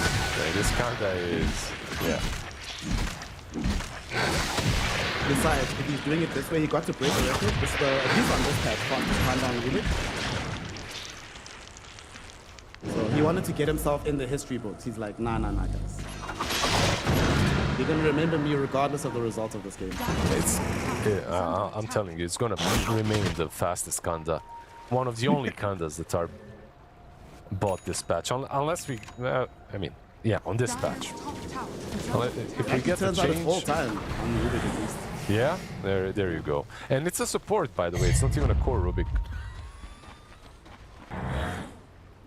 Another smoke. Finally feeling brave enough to exit their base. Roshan is 10 seconds away. They want to pierce the whale. Basically, they know. They're waiting for Rosh. Pop pierce the whale and just hit it. But the thing is, Drow is coming. And Drow's gonna... Oh, okay, multi-shot doesn't hit the heroes. Very close. Start hitting the Aegis. With the scouted here, JC is lowering the armor with the nasal. Oh, the fire spirits are in. How they know that the fire spirits with the CKB can possibly come through. Rolling Thunder can fly, get it. Yes, he can. The question is, can he get up? Hurricane Pike onto the high ground, so he's gonna be fine. Rolling Thunder, here comes Monet though, has a Hurricane Pike of his own, able to chase out onto Fly. Life number 1 will be taken away. What can he do about life 2? And he popped the BKB already, so he doesn't have it available. TK tried with the catchy lick, but he's not gonna be able to do anything. TK trying his best to run away, but they have the Celestial Hammers, they have the slows, they have the death. 2 heroes will fall, so despite stealing away the Aegis, still very expensive engagement for Game Master in the end. It was very courageous though, right? Like they saw the split shot and they still committed in the pit. They still went for it. If they were just a little bit reckless on Radiant, that rush is gone. In like 5 seconds they kill it, right? But they weren't. Fire Spirits, not only do they connect on the heroes, but they connect on Rosh, which makes him roar, right? And that roar just disarms them, prevents them from hitting it, just ruins the whole engagement. And to finish Rosh, he had to use the BKB. And now, because of him using the BKB, he didn't have it to escape this time around. It's just a trickle-down effect, domino effect of one disaster after another. I feel like that's just been the encapsulation of this series for them, like one disaster after another. Well, yeah, pretty much. But this time around, I feel like they had a good idea. They had a really good idea, a really nice attempt to take Rosh with Pierce the Whale. It's like one of the strongest things that you can have in the pit. Rosh just melts to a fat Muerta, but it didn't pay off. They were just way too quick on it, on Monet and also on Paulson. Let's smoke immediately again. Okay, so they're like, okay, y'all had to use Supernova, but the Nova's almost back online for Paulson. Not even gonna catch him with the ultimate down. Everything is ready for the Radiant lineup. They also don't really have vision. This is always what starts to happen when you've been losing for so long. You have zero map control, so even when you make these desperation smokes, you have no idea where to go. Then you spend so much time missing on map that the enemy team knows for sure that you're smoked, and then they can just play more carefully at that moment. Yeah, they had a blink on Shadow Demon, blinking in, Demonic Purge, Disseminate, plus Muerta hitting, like they could get a kill, but like you said, absolutely no one is showing on the map. Like they see nothing. They see no one. They might probably think that the smoke is coming their way at this point as well. Even bot lane was being ghost pushed in. Like they weren't really showing anyone, maybe some split shot, and that's pretty much it. Massive wave going their way anyway. JT will go bottom. This game. What does Gaben say? Gaben says 76%. Okay. That's a... I guess it's because of Muerta. It's the Muerta effect, right? That, okay, it's still possible for you guys to kill any single hero if you manage to chain catch them, but it still feels very, very generous to give them that much odds. Yeah, it's a good number. It's a good number. Like you have some things for you. Like maybe an eventual shard on Largo as well, who manages to escape, by the way. If the Boca had Blink, does he escape there? Probably not. Baboka is buying an 8 on us though instead now next.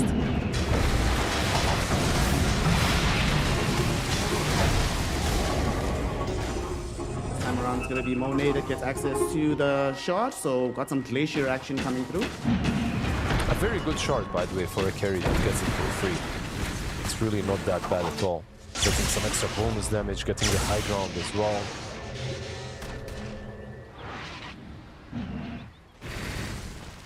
$13K network is the lead right now for Team Refuser. And for Game Master, we really have not felt the impact of Glacier in the first round. In retrospect, this was at the end of the draw. They had a lot of time to think about what they wanted to get out of this hero, and it just has not paid off for them. I think it's a very momentum-based hero that really needs to do well in the lane. Sometimes you can recover, but this was a sort of a game where you had to do well, and they didn't. Like, they started off, and then they dove a little bit too hard. That first death, I'm telling you, it all comes back to it. They just made a lane that was winnable into a lane where you're kind of evening out or maybe even losing it.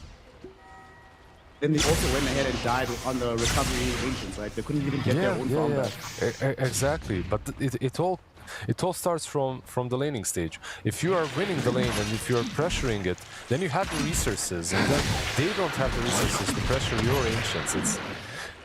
It's all connected, but in any case, they are trying to connect with this smoke. They have Aetherlance on Rubik and the Kanda. And they're, by the way, buying the Silver Edge on Drow, so they'll have multiple breaks now for the Bristle. Radiant's middle tower. We'll be able to steal the Shrine of Wisdom. Some additional experience, almost close to level 20 for this Pangolier. So their experience looking like undivided. They have 3 here. All their cores are 20 already for them. At least they do have that in their back pocket.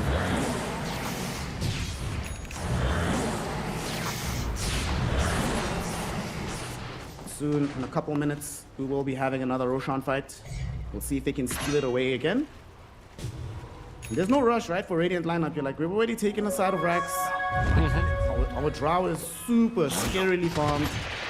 You know, this Pango is wreaking havoc on the map. Let's just take it easy. There is no rush, but the next fight really comes down to the way it gets initiated. I feel like there's just a lot of items that came out on Dire as well. You have the Aghanims on Bristle, you have the Aghanims on Storm. It's like, you have Croak of Genius, keep in mind. Like, their damage output is insane, as long as they can survive the initial burst. They're gonna chase this courier. It's gonna give them information, and they could find some amazing catches here, but Monet Again with the Shadow Blade again. Dude, he must be, when they watch these replays, right? PIW is gonna tear his hair out at how often this keeps happening. Yeah, but did you see the difference here? Like, they had a bit more luck on Dire this time around, because once more, he used the Manta to scout and Shadow Blade to break the smoke.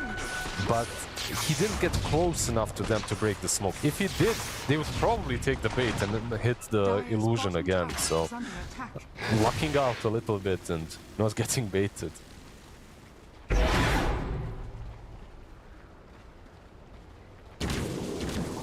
Somehow the gold lead seems to have plateaued for the last several minutes. Flyfly has been keeping up with his rising, still very far behind the Drow Ranger, but presenting a genuine threat and getting closer towards having that Daedalus.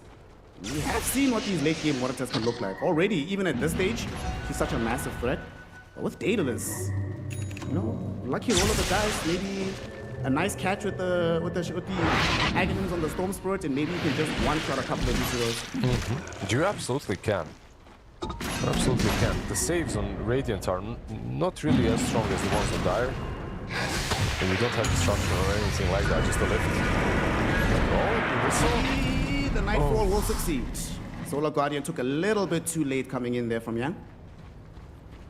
Yeah, so Solar Guardian on one side, but BKB on the other. I gotta say, BKB is a bit more value. 80 seconds left remaining on it right now. And from Dawn, 50-ish. So you will have that Solar Guardian once again.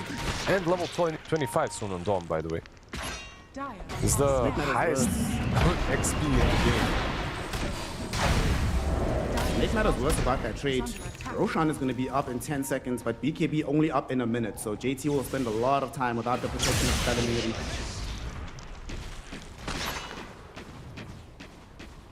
Yeah, going into the pit is maybe a bit dangerous on both sides. Like even with Pierce the Veil, I feel like at this point it is just way too risky. Big man is online. He's back up. He is at work right now on the bottom side. I'm gonna scout him out with the front. What is this happening? Straight Not in. in position. Paparazzi's not here. Gather Hastings is on the way, but he's not here in time.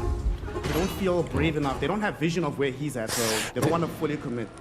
I think this was a bait. They baited the roar, and now they smoked up, just to put them exactly on this high ground, because that's basically where you have to be. Okay. Now they can Catches though. Yang does get off the BKB before they find the stun. Tries to drag back Moon, but Moon's able to zip out. That's one BKB down. JT has a turn. He pops it there right on Monet. They get off the edge, but Monet has the place here with the BKB. He just turns on them. Almost shreds them to pieces. They're forced to try and run here. TK does get himself away, but Lifeline gets caught and brought back. TYW there with the save. Keeping this Raptor alive.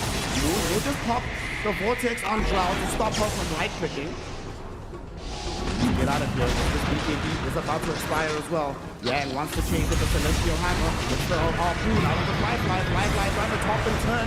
Not going to be able to do so. So the Guardian comes out, but Yang, he doesn't manage to heal anybody with it. So he's going to be forced to get back. Supernova does create some separation in the fight, but Lifeline still able to take out Yang in the end. Now, here's the re-engage. Moon goes in, finds another Vortex. Probably going to be the one that dies first, though. Lifeline wants to put in the right-click damage onto Provoker, and he will. Getting a triple kill for himself. They are now on the chase. Moon, unfortunately, is out of resources, so he has to TP to base. But what a fight coming in from Game Master. They've given themselves a second lease on life, and now they're going to go to the north side of the map to pick up their first Aegis of the game. Yeah, first Aegis, maybe the tier 1 tower. Let's see if they can get the Aegis. Like, there's no BKB on Muerta. Drow is still sticking around. It's only 2 heroes, of course, that are available for them. But this is a very hard defense of Rosh if they want to take it. 10 seconds, no BKB on Drow. Okay, split shot just to delay it a bit. Stays in. Able to find the disruption on top of her though. Monet getting gone on the BKB will come back just in time, but unfortunately Pierce the Veil means that she can't right click. Muerta's gonna win the fight and chunk through the Pangolier as well. 2 heroes fall. They attempted the defense, but it turned out to be a debate. Game Master now get the bonus of 2 kills in addition to the Rosa. That's the very cool build from Muerta as well, with the Ghost and Pierce the Veil, like preventing the Drow from actually soloing her, and the Ghost, by the way, working really well against Pango too. Both of them are just purely physical damage, so absolute mitigation by Pierce the Veil and the Ghost. By the way, the way that they're winning these fights is actually pretty impressive. Like, they're forcing out the BKBs immediately, and after they force out a couple of BKBs, that's when they fight. Like this fight on the bottom lane around the bot Rosh, like they forced out all the BKBs, but they still had theirs on Muerta, and then they fought in their place where they wanted to fight with the Shadow Demon repositioning. This Shadow Demon hero has so much value right now. Like, in the early stages of the game, sure, like, he wasn't really doing a lot, but right now just the Demonic Purge and the Disseminate is more or less making sure that whoever gets gone on needs to instantly pop the BKB. If you don't pop the BKB, you're dead, and even if you do, you're probably going to fall anyway. Well, this is why, listen, we don't trust anything less than 20k gold leads in China. These kind of situations happen all the time. And now, the real question that's on everybody's minds, does Baboka regret buying the Kanda? He regrets nothing. He has a blink now as well. Blink, Kanda, Aetherlands. Aetherlands, by the way, Blink, Kanda with Enchantress Bauble, with Keen-Eyed. Like, he's got some... From one fountain to the other, kind of a range on his spells. But especially when he steals something with long range as well, so... 43 minutes in right now. Game has pretty much been evened out, but they still have the structural advantage in their favor for Team Refuser. Mid lane of battles happening today quite some time ago. You could argue that Aghanim's, by the way, on Rubik, that he's queuing up right now, if he had it earlier, it could have made a bit of a difference. You know, just having that death shot maybe stolen. It's not a hard spell to steal, and taking it from Huerta with an Aghanim's on Rubik is like an absolutely insane spell. They don't really have a lot of silences on Radiant besides Gust, so having that could have been a bit helpful. But Tango does have a Nulli now, so you have Nullifier. Maybe you can deal with at least the Ghost from Huerta. JT did manage to take down the tier 2 tower in the bot lane. Now has BKB, the SNY and the Aghanim Scepter in inventory, so we're getting there into him having a much better game. AC has been queued up as well. And he's most importantly, like, he's not dying quickly. He's not dying so fast that they cannot react. And he does have the Prophet's Pendulum. So that 30% of incoming damage is a bit delayed. Gives enough time for the SD to maybe blink in and disrupt. They have a Hex, like Scripts showed us already on the Phoenix, so maybe something that they can utilize in the upcoming fight. He also now picked up on TK. JT will frontline for his squad. He will start putting pressure on the tier 2 tower. Paparazzi will begin the roll. He actually connects onto Fly. This is the best catch ever. Can they save him? PYW, where are you? PYW doesn't get there in time. The disruption will fail and the Muerta is dead. TK will pop that newly minted 9-second BKB, but it will not matter. Monet will rip through him with the physical damage. That went extremely poorly for the side of Game Master. They lost so much on that engagement. I need to see what happened to the SD. Like, I couldn't catch it. Was he hexed? Or, like, something removed him? Did he use Disruption on someone else? Because they tried Catchy Lick on Muerta, but she got nullified. So Catchy Lick is not saving you anymore. It's not moving you at all. Like, you have to use Disruption. It's the only thing that works against it.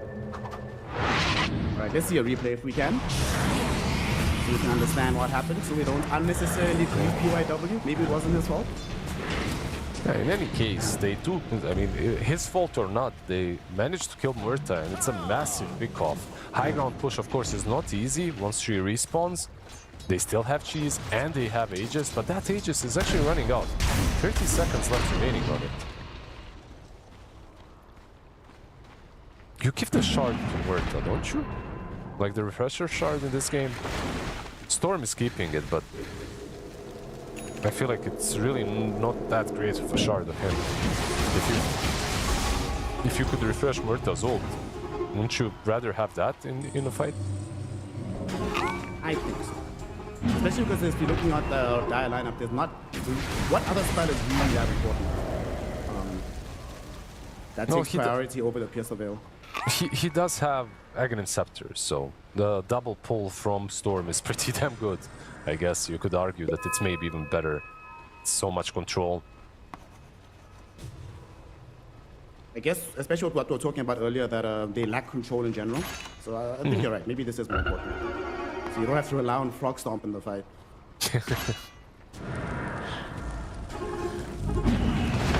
Okay, net worth lead right now.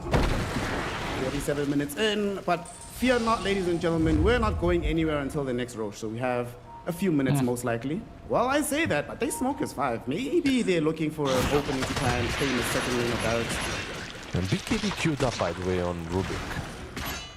Like, he's opting not to go for the Aghanims, instead he is buying something a little bit more defensive, just to make sure that he can cast his spells. Not he's doing the guess the hero challenge just from the items in this one. Yeah, I mean, you could maybe guess it because of Kanda, but it wouldn't be easy. Next up, Radiance. It's gonna expire soon. Now that it goes down, JT showed slightly middle, but they know we're not at the point where they can kill him that quickly anymore, so he's still chilling. Does have the full AC available as well. We're getting to that wonderful phase of the game, Mr. Lizard, where everybody needs a buyback. Every fight is 10 versus 10. Oh, lovely.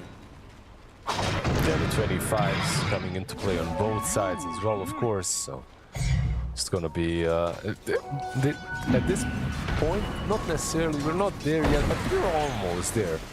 Whoever gets jumped on just gets eliminated immediately. You can't even react on SD. That's the amount of damage that both teams are getting at this point.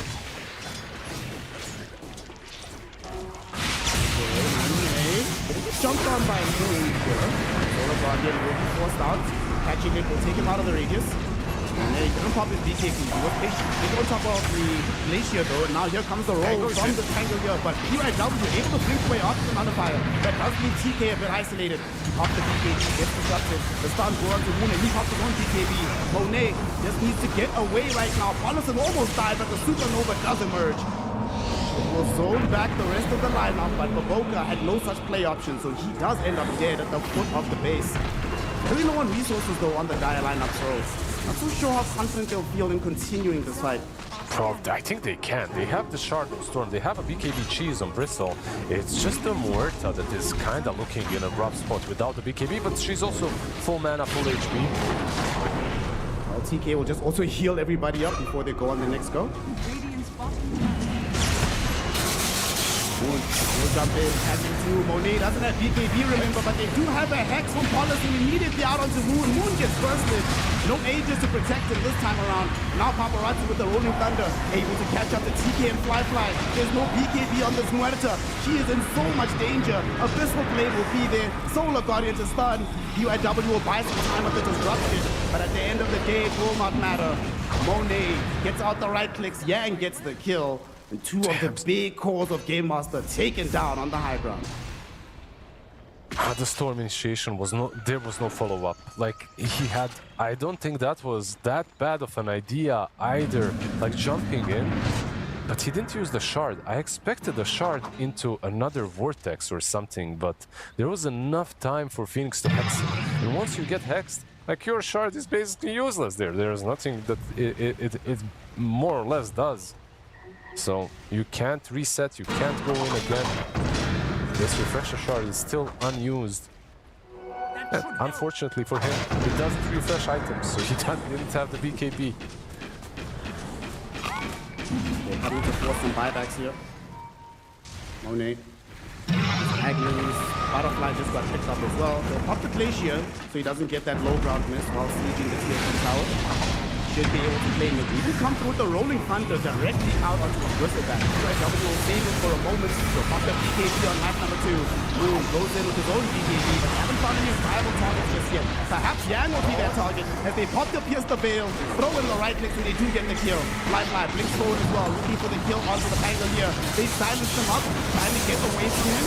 Monet fighting next to Supernova, able to right click down onto Fly. They kill the Muerta. Die back onto Huerta, die back onto Storm Spirit, and now potentially a kill onto UIW as well. Monet just stands his ground on the Glacier. Paulison with the perfect positioning on the Supernova enables them to earn a team wipe and probably from this Lizard win the game and proceed in the qualifiers. This was one of those anime fights. Like, this is one of those SFX. Like, you know, you need to create some insane little clip that's animated out of this. Like, Drow is standing below the egg, just shooting, like pinpointing which target needs to be killed off so that the egg survives, and the egg survives on a single hit. On a single hit, it drops. It's just an insane fight Paparazzi? considering. No, I think the game is He's over. going Right? back in. He's looking to try and end the game right now. They're focusing in on the TI15 as Starbreaker connects as the Bristleback gets shredded to pieces by the crowd. Everybody's dead. GG is called. Game Master has been eliminated, and Team Refuser has won the Battle of the Ox. Yeah, it was a really cool game. I gotta say, like, I feel like these two teams after game number one didn't look very close, but the game number one was one of those games where absolutely everything goes your way. So you look like an even better team. You look like a level above. They were like these two teams are very close, and you could see it in this game number two. Team Refuser had a lot of chances to drop the ball, and they did. But in the end, they came out swinging. Like this last fight, actually, I don't know if you noticed, but why it went kind of badly for Radiant at the beginning was Monet putting in clarities in his inventory while he's pushing the high ground. He wanted to get that mana efficiency, and because of that mana efficiency, you know what he took out of the inventory? It was a BKB. So they went on him while his BKB was still on a 5-second cooldown. And because of that, they had to fall back completely, reset, and let the Dawn die. Like, it could have been a disastrous fight for Monet and the entirety of Team Refuser, but instead that egg plus the Drow hitting underneath it was honestly next level. That fight was just absolutely next level. That was some genius play from Paulison and also from Monet to just press the egg and make sure that they have to hit Drow or the egg, but they can't hit both, right? Like, you need to decide. And yeah, they decided for the egg, and it wasn't really the right decision. I don't think they had the right decision there. Damned if you do, damned if you don't type of situation. Although they did come very close. But I think the game ended right here. This Hex, I think that's ended the game. If they were able to actually get a set of racks, equalize, back off in a calm fashion, you know, maybe reset, things could be different, but the fact that they also found Fly, there was no clean way for them to get out of the situation. A bit problematic in the end, and PYW did do his best, but this is one of those situations where one more 4-star could have made the difference just to try and get him away from the Solar Guardian. Yeah, you see the clarity in the inventory by the enemy keeping being put in right there. It was a little bit rough at the start. Poor Yang had to pay the price, but it is what it is. Like, overall, the game had some mistakes here and there, but it was still a super fun game, very enjoyable. This last fight was literally like someone needs to, you know, one of those guys that has YouTube channels that creates these little animations with whatever. In any case, just a beautiful game. Unlucky for Moon when he zipped in, by the way, and didn't get to refresh into another pool. What can you do? What can you do indeed? Team Refuser will take this 2-0. So the trend of the China qualifiers mostly having 2-0 games seems to be continuing. We've literally only had one series go the full distance. Game Master came close to making this happen. And I feel especially bad for Moon because we saw the other day, I forget which team it was, when they got to the level 25 on Storm with Parasma, Ags, BKB, and Catalyst, and the Catalytic Converter, at that point, it felt like the Storm Steward was solo carrying some of these fights, but... It was Moon as well, I believe, right? Like, he was the one with the... I think it was him. Yeah. But sadly here, there's too much control. He just jump in, get hexed. Jump in, oh, okay, no, Drow was already zipped away. Too many BKBs. I must say, Paparazzi also played maybe a little bit too well in terms of like the positioning of his Rolling Thunders, how he was always trying to find the Shadow Demon on the backlines, isolate him from the rest of the team. Then all of a sudden that hero doesn't feel like he's providing much value if all he's doing is spending his time running from the Pango instead of saving his Muerta. Yeah, like a couple of really good saves nonetheless on their side, but Monet had a fantastic showing once again. Game number 1 and game number 2. Game number 1, you know, when he broke the smoke with Manta and moved with his hero, but Manta took the bait. I said it's like luck for Team Refuser, but second game he was doing the same thing. It's not luck. Like, of course, he is doing it on purpose to break the smoke and get out. The only question is, like, do you break a smoke, or maybe someone is just moving? Do they take the bait? This second time, they didn't take the bait. But in any case, all these small little details, small little moves they bring you closer to winning the game. They make things easier for you. You have to create your own luck, and they definitely did it. So one game left for them, right? I believe one game left for them to win, and they should be qualified, I think. No, still have to win 2 more games. So they need to win. Okay, They're playing more again games. later today. They're going to play against the winner of Vici Gaming versus Cloud Rising. And then they still have to play tomorrow against the loser of Resilience at the top against Yakuto Brothers. So there's still a while to go before they can really start to rest easy. But it certainly makes it a lot easier if you can. When you beat a team that's close to you, this is sort of the kind of win that can give you the confidence. You start game 1, you refuse to throw game 2. So we'll see how they perform later on today. However, for their opponent, we need to move on to another piece of business as Vici Gaming needs to take on Cloud Rising to determine who's going to join this current set of unks that are waiting in the lower bracket semifinal. We're going to find out if the new kids on the block, Cloud Rising, can do it, or if this newly constituted Vici Gaming can reclaim the glory of the name from days of old. So let's go for a quick break, go grab some water, and join us for another incredible best of 3 series here in the China qualifiers as we witness Cloud Rising taking on Vici Gaming. The human body was built to move, not trapped at a desk in one singular posture for 12 hours a day. It's time your chair evolved. This is Secret Lab Titan Evo. Ergonomically engineered for you, gamers, hybrid workers, artists, backing your every move.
Welcome back, one and all, to the international qualifiers for the China region. The road to TI continues with yet another elimination game, this time between Vici Gaming and Cloud Rising, the winner of which goes on to play later today against Team Refuser. And if you win that matchup, you're one series away from qualifying towards TI.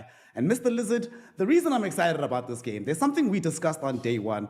The fact that every single year in China, there's always one team with relative unknowns, relatively young roster that slays at least one reputable organization.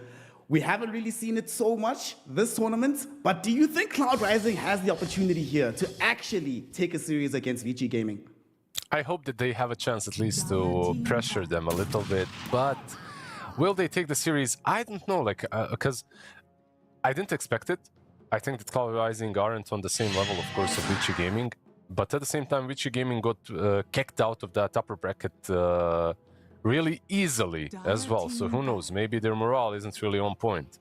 This is the kind of a team, like all of these players, that I feel like they need to feel like they know exactly how the meta should be played, and then they can execute it properly. And if they don't feel like they have the...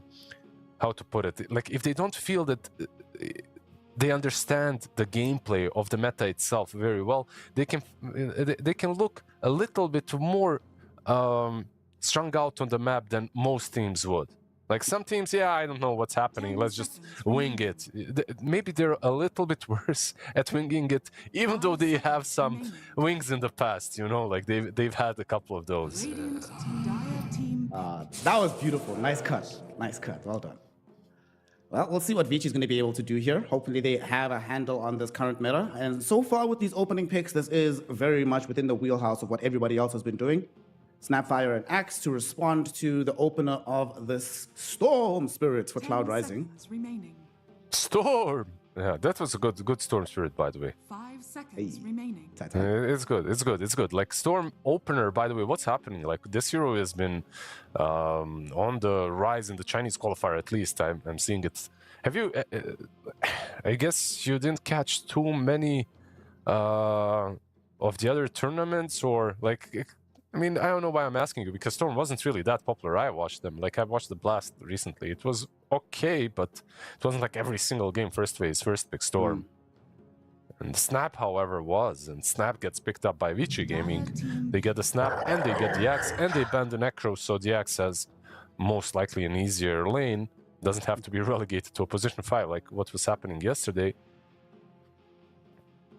Cloud Rising will come through with the Primal Beast right now. Makes sense given that the Clockwork already been banned out by Vici, so one of the hard counters has been removed. They already have some BKB piercing disable, but I think the most important thing, if it is indeed going to be core Snapfire, now you have two different heroes that can reach the Snapfire and cancel out the Morty's Kisses in the middle of the fight. Oh yeah, which is of course really good. But by the way, this Snap is not only about Morty's Kisses. This hero is about everything, and it's dumb. I have to admit that I'm a bit of a Snap hater at the moment. I feel like most players are. Yeah, just that's my 2 cents. I just got one-shotted by Snap last night, so feels bad. The thing is, like, the hero scales very well magically. Like with the level 25, when you take Morty's Kisses, like you basically double the amount in the same time, and they're much harder to dodge. But it's not only that, like the other talent on 25 is actually really good too. If you go for the right damage on Snap, like eventually if she gets, because there are 2 ways of playing her. Like you can play the physical, you can play the magical. Everyone is going for magical. It's way more reliable. It's way more reliable, and you don't have to put yourself out of position to dish out the damage. But once you get to the physical 5 slot or 4 slot, it doesn't matter that you're out of position, because whoever is next to you is actually out of position.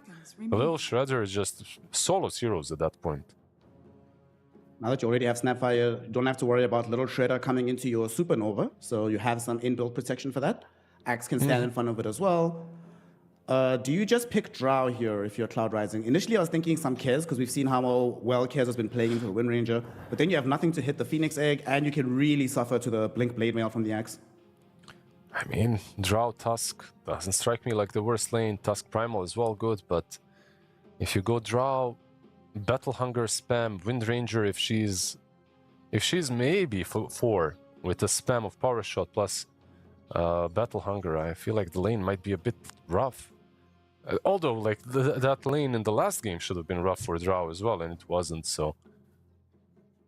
So yeah, I mean, it's a strong hero. I feel like whenever you can get your hands on her, you do it.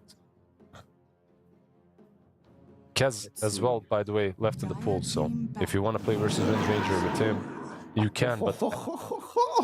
Okay, Axe was a problem for both of these heroes that we just mentioned. For an Ursa, though, is he a problem is a question, because in the last patch, when you just maxed out armor and went full battle hunger, Axe actually won the lane versus Ursa. Like, Ursa literally couldn't do anything in that lane. Now, when Axe has been changed, the battle hunger damage is way lower, it doesn't scale with armor anymore.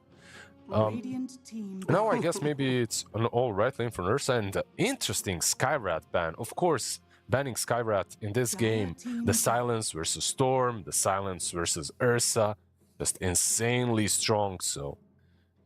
Yeah, they're a cool ban, really.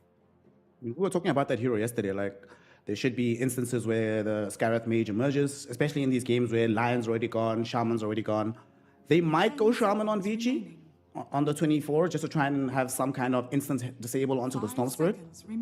Because they are a little bit lacking in the quick catch department. They pretty much just have, how do you initiate fights? You initiate what? Axe or with a shackle shot from Wind Ranger? Not very reliable throughout the game. Yeah, no, not the most reliable, but it's something, you know, it's not that bad. Your snap is mid, Axe is offlane. They ban out the two supports that were basically supports that can deal with Ursa well. The Shadow Demon and the Sky. Shadow Demon deals with Ursa in a different way. It's not the silence, it's the purge. But, yeah, overall, both teams basically needing a support in the end. Silencer, Warlock banned out. Treant, of course, is removed already. Clockwork, your standard 5s are gone. We have to see something a little bit different coming, finally, from a support position. How do you feel about some Lich here? Well, not bad. You know, just standard Lich. Get some... yeah, it's not bad. Some Dispel versus Wind Ranger would be alright for Cloud Rising too, if they can find it. But okay, Wyvern, not the newest hero, like we are seeing a lot of Wyvern. Yeah, no, not bad at all. Overall, they do have... I mean, do I like it? They have a lot of ways of abusing the Cold Embrace, actually. Like, it's a setup for Mortimer's Kisses, it's a setup for Axe, for Power Shot, for Phoenix Sunray. Like, actually, Cold Embrace doesn't strike me like the best spell this game. And their solution to the egg is basically the Ursa. Oh, that's a problem. But what's good about Wyvern, of course, is Cold Embrace versus Focus Wire. Cold Embrace versus Axe in general isn't that bad, so... pros and cons, basically. I guess it also gives you a different approach to how you want to approach the egg. You can say, all right, either Ursa jumps the egg with BKB to destroy it, or we pop Winter's Curse and we run away before the egg comes down. Yeah, Winter's Curse and just run away is definitely an option. Let's see, though. Vici Gaming now have their position 4 most likely to be picked. Either Shin-Q plays the Wind Ranger, or there's going to be some other surprise for him. What else has been played a lot in the 4 position? We've seen some Shadow Shaman. That's still available in the pool. Yeah. It's an option. Okay, but not great. It's an option, like some Hex versus Storm, of course, can come in handy, Shackles as well, but you're playing versus Tusk, so you gotta keep that in mind. He can be very annoying for a lot of these squishy 4s that like to catch.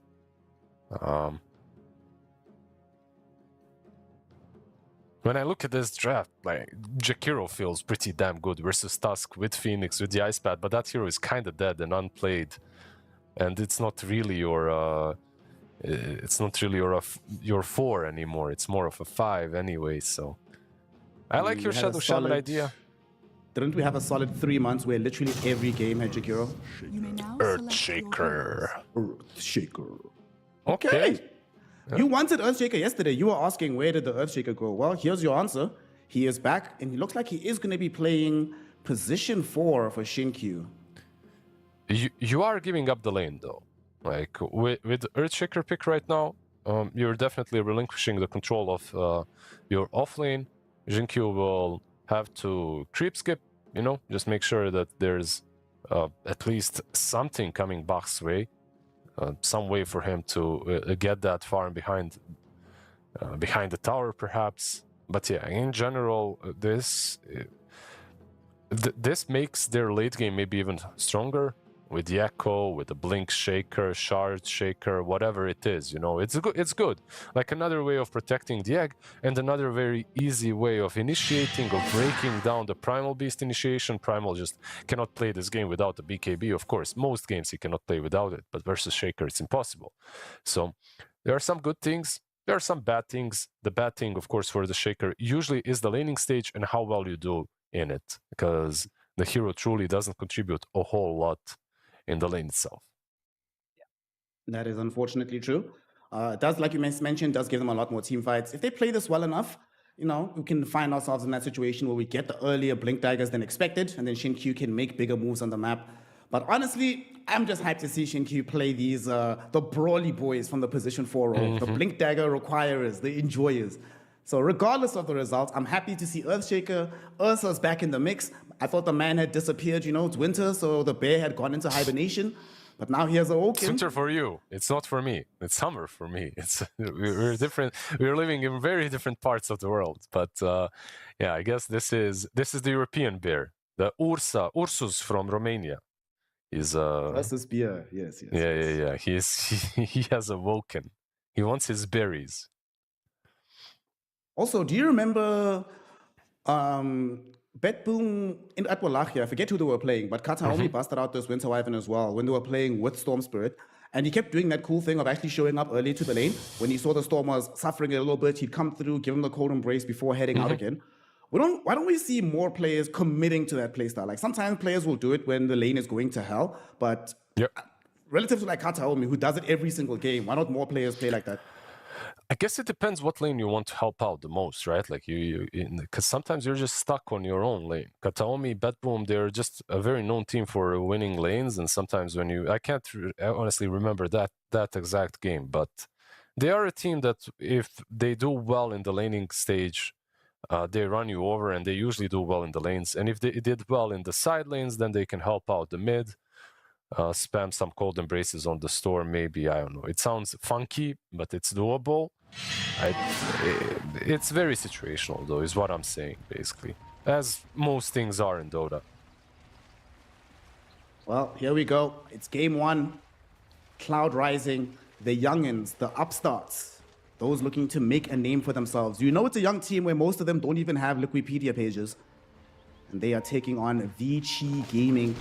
Storied organization, 2 TI winners on the team, baby. And another person who came, top 4 at a TI. So certainly no slouches, no strangers to top-level competition. However, we've seen qualifier after qualifier. Anything can happen. You can't take any game for granted. Yeah, and you can't call them, even though they are like TI winning players. You can't. Do they have the UNC status? I don't think. Like you have to get over a certain age to get the UNC status. I think, you know, like it's not. It's not only the wins that get you there. Okay, let me find out how many unks do we have on the squad. What's their actual ages? The battle begins. Doesn't seem like we're gonna have too much going on here. Tusk gets zoned away. All right, so Shiro's 25, XM is 27, Faith Beyond is 28, Shin-Q is 27, and Innocence is 27. Nah, I feel like this is Unky, bro. 27 plus, surely that's Unk status. Nah, come on. I guess for Dota, but like even in football right now, like all the players are getting to play 35 plus years, you know, and Dota is, after all, a sport, an e-sport, so I don't know if we can call them monks just yet. They have a lot more left in their career. Faith Beyond started in 2014, bro. You can't be playing since 2014 and not be an Unk right now. And win a TI immediately and stuff. Yeah. Okay. I'll agree with you. They're Unks. Certified Unks. Unk stamp. There we go. My cat just got scared from me stamping the imaginary stamp on the table. But anyways, let's look at the lanes. So far, mid lane, XM, like this hero is just dumb. Snapfire just does a lot versus 99% mid laners. Storm Spirit, I guess he got first phase, so maybe he can do all right. She doesn't have too much range, but overall, no lane is easy versus Snap, no matter what you're playing. When it comes to the side lanes, top lane is the most interesting one to me. Just how well Zinq does when it comes to creep skipping. So far, he's not really doing a great job. Like, the lanes is actually... The pull went against him. Hey, this is the worst scenario for you. The hard camp gets pulled into the wave you're pulling.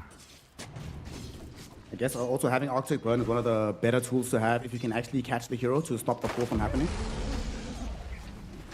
They just come back, farm some of these creeps. You may also drag the Radiant creep wave into this camp, so feels good.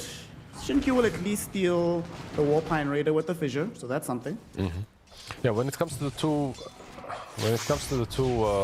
position 4s, XM getting really low. Has a bottle and a fairy, so should be fine, but gotta be careful. When it comes to the two position 4s, much easier for the Winter Wyvern to stop you from creep skipping than it is for Phoenix. Phoenix is just absolutely useless when someone is trying to dodge the lane. You cannot slow them besides with a dive, but you don't want to ever use the dive, or you're just putting yourself in unnecessary danger. So, yeah, top lane so far going better. Even though, as I say that, Axe has more CS than the Primal. He's doing fine. Primal only getting some CS with the creep wave that was dragged towards him by Sheep right now. So both position 4s doing the same thing to try and buttress their offlaners. But like you said, Axe having a decent time of it. Everybody's farming at the moment. Mid is relatively even.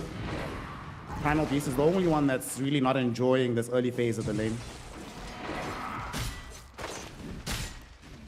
Everybody else is playing. There's some Battle Hunger spam coming in from Faith Beyond. Bach is going to try to run down this Wyvern. Wyvern, is he going to just die here? Cold Embrace will come out. He's right next to a creep wave, so all of the spins. Oh no, he kind of griefed himself. Ends up drawing first blood on Bach. The Axe off to a fantastic start now. Pure damage, baby. You know, it's kind of rough for the Wyvern to survive through all of that. And giving away a first blood and a solo kill to an Axe is really not what you want. This is one of those heroes at this point. Like, I feel like Shaker can even just leave the lane. He's got the ring. I mean, Bach can just continue doing the same thing over and over again. Shaker stacks, meanwhile Axe is just creep skipping. And he can creep skip all the way under the tier 2, you know, you don't have to be playing around the tier 1 tower. You see what he's trying to do? He's trying to pull the wave all the way away. Because of the ring, he has all the resources. Just chilling. Might even be able to kill a little Akuria on the way out. Hey, free gift. Tusk has rotated in at least, but now Tusk is alone. And another career, okay. And Bach about to get reported to Peter for animal abuse. He will attempt to TP out and he'll succeed.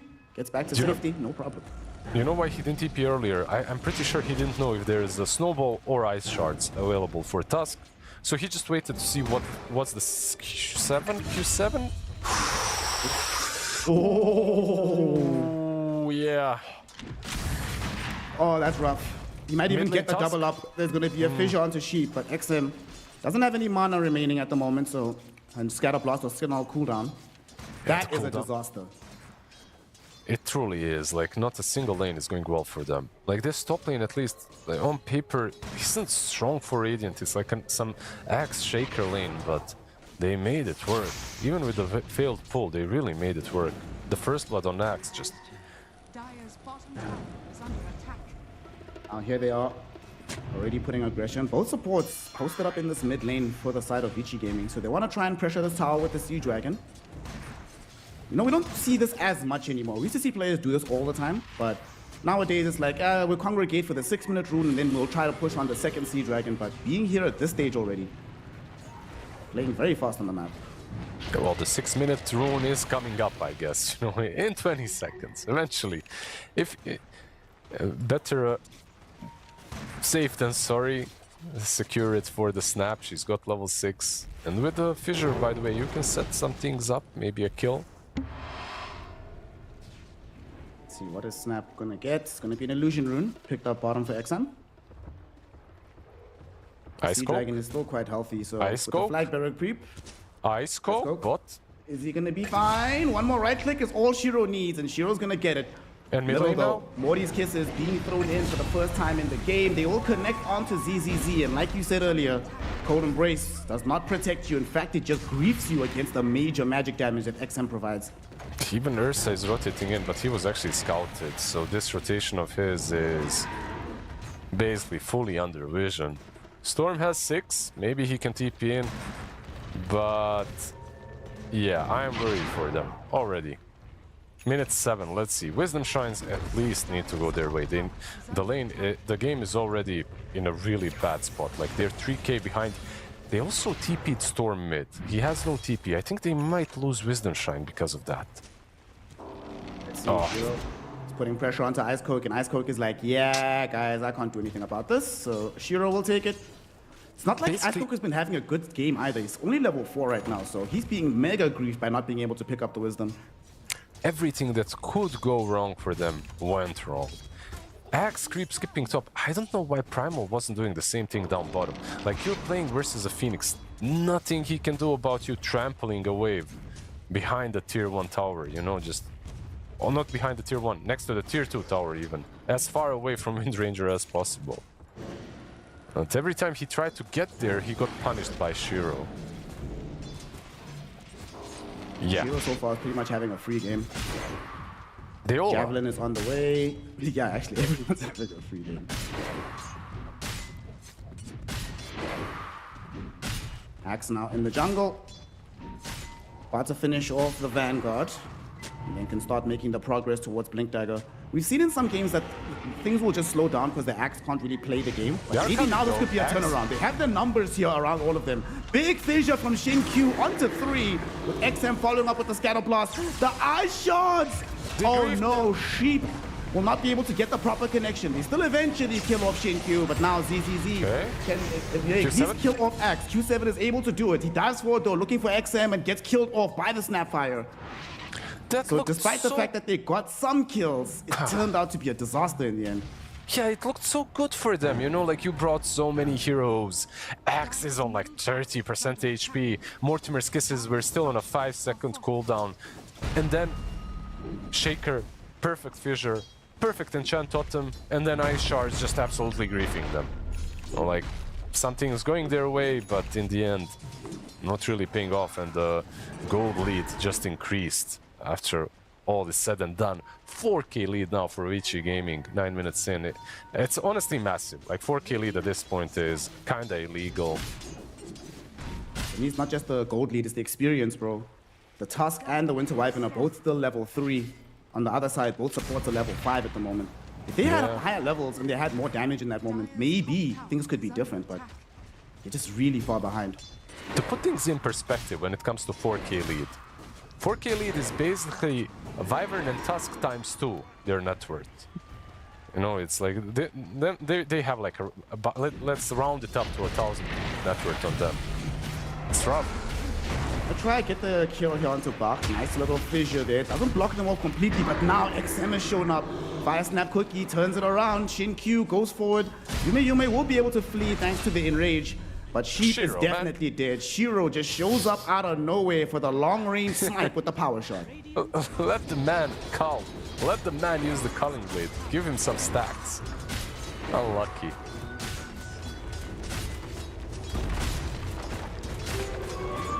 Yeah, we're now gonna fall. They're coming though. They're TPing in some heroes. Sheep is gonna be here. Snowball forward. Q7 is here as well. So Bach is potentially gonna die here. No real way for him to escape. And Yume finally gets fed a little bit. First kill of the game for the Ursa. You're mid lane, tier 1 tower mid for it though. Yeah. It's just like these kind of rotations. Yeah, you punish the push on top, but at the same time, the whole map is bleeding. Like, you're losing bottom farm, you're losing mid farm. You're rotating too many heroes to stop any sort of aggression. 5k lead now. Q7. He thought about it. He saw Innocence in front of him, but he's like, yeah, with XM being here, level 9 Snapfire, nah, let's not do that. He pretty much has his ATOS. He just needs the Vit booster. He can bring it over from the secret shop for that. I love the switch up, by the way. Everyone is doing this, at least in the Chinese region. Everyone is doing the ATOS. I can't say that I had too many snaps in my pubs recently. I think that's because the hero is banned all the time, so didn't have a massive amount of snap gamers because ATOS wasn't really the build. Like people were doing travels, Kaya, Yasha, and then they would buy the shard as soon as they can. Of course, mid lane. ATOS revealed onto the Winter Wyvern.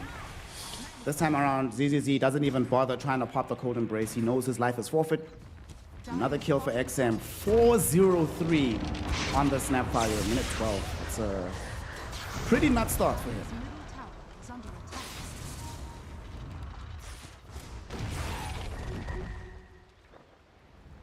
He's got his ATOS already. Q7 is still looking for his Kaya to be finished up. Still has to farm the recipe somewhere. But that seems to be true for everybody right now for Cloud Rising. They need to farm somewhere, but they realize this on Vici, so they're already playing into the triangle, removing the areas of recovery from the map. Taking the triangle is a little bit rough. They have Echo though, so they could maybe bring the Shaker, but it's only level 1 Aftershock, level 3 Fissure. Maybe they can take this Ancient Stack, but they need to commit a lot. Yeah, they can. They definitely can take it. It's just that they need to commit. Let's see. Scared of that commitment right now. They are gonna go in. They know that this is happening for Cloud Rising, but they can't really stop it. In fact, they're gonna get a Shackle Shot 2 out onto Ice Coke. Oh no. This Primal just not being allowed to play Dota 2 today. I'm not sure which one of these heroes on Dire is allowed to play Dota. Primal definitely suffering the most, but not a single one of them is having like an insane game. They basically lost mid, lost bottom, and top lane was... You couldn't say a win, because Zax got first blood, he got too much farm. Considering what heroes matched up, I would say that they lost top as well, even though Ursa is free farming. Like, he is 1-0-1. He's actually... with the Battle Fury now flying out in a pretty good spot to continue ramping up his net worth.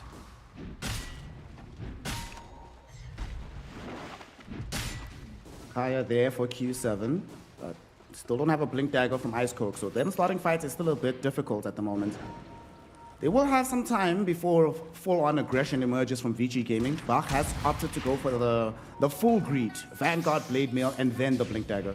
So he's still going to be some time before he has it, and also Shin-Q is not going to have his blink for a minute either. Yeah, opens up, like you said, alleviates the pressure a little bit. Or does it? Like, how do you feel when you look at them absolutely owning and also chilling and farming? I don't know. Like, you're happy that the aggression has stalled, but at the same time you're unhappy that they're getting so much farm out of the map. Q7 might have his life taken away here. A lot of ATOS comes through. There's the Fissure Echo Slam to make sure. XM now on a mega kill streak. That is the 3rd death for the Storm Spirit. Oof, getting some Sumail flashbacks at DAC. Maybe the buyback into the comeback is necessary at this point, but yeah, Shaker buying out the Shard and the Blink. We'll see which one he goes for next. They just have the exact amount of control that they need. They don't have too much, they don't have little either. No, the Shard on Snap, the Shard on Shaker, you'll have enough to take down anyone. With the Mortimer's Kisses at least. Dire's middle tower is under attack. Yules, by the way, being purchased by the Phoenix, so that you have some way of dealing with the Ursa. You're gonna have so much mobility. Blink on Bach, Blink on Shin-Q, Blink on XM, Icarus Dive on Innocence, and of course the Wind Run on Shiro. You know what? Radiant is one of those teams that has insane value from the Agonist Shard almost on all of their heroes. Why? Mid lane? Speaking of one of those heroes that could use a Shard, is Phoenix, of course. Doesn't buy it this early on, has it queued up. It's a very rare game where I see 3 Shards queued up. Like, 2 actually already bought. One on Shaker and one on Snap. Maybe the Phoenix will be hoping that they get the early Tormentor, so that he gets that one for free. We now see Fissure stalls him out, and my goodness, Shiro. already has the full Mjolnir at this point in time, so he just decimates that Tusk. Yeah, 10k net worth on a glass cannon. Not really feeling like a glass cannon at this point. Has a Dragon Lance in 200 gold. Wind Ranger can basically solo any hero on the map. If she isolates you with focus fire, you're basically gone. They have a blink, by the way, flying out for Ursa, and Primal Beast, I believe, at the same time is getting his. So you have Primal Blink, you have Ursa Blink. Now is the time. Like, you need to make something happen. Are going to be corralling into their triangle, making sure that they've taken back the vision. See where they decide to go. Nice code. Caught a sliver of vision onto Innocence on top of the Observer Ward. He might want to reveal the Blink Dagger here and now, but he doesn't know who's sitting in behind Innocence. And thank God he did not blink in. Shin-Q was waiting to try and cancel out the Pulverize.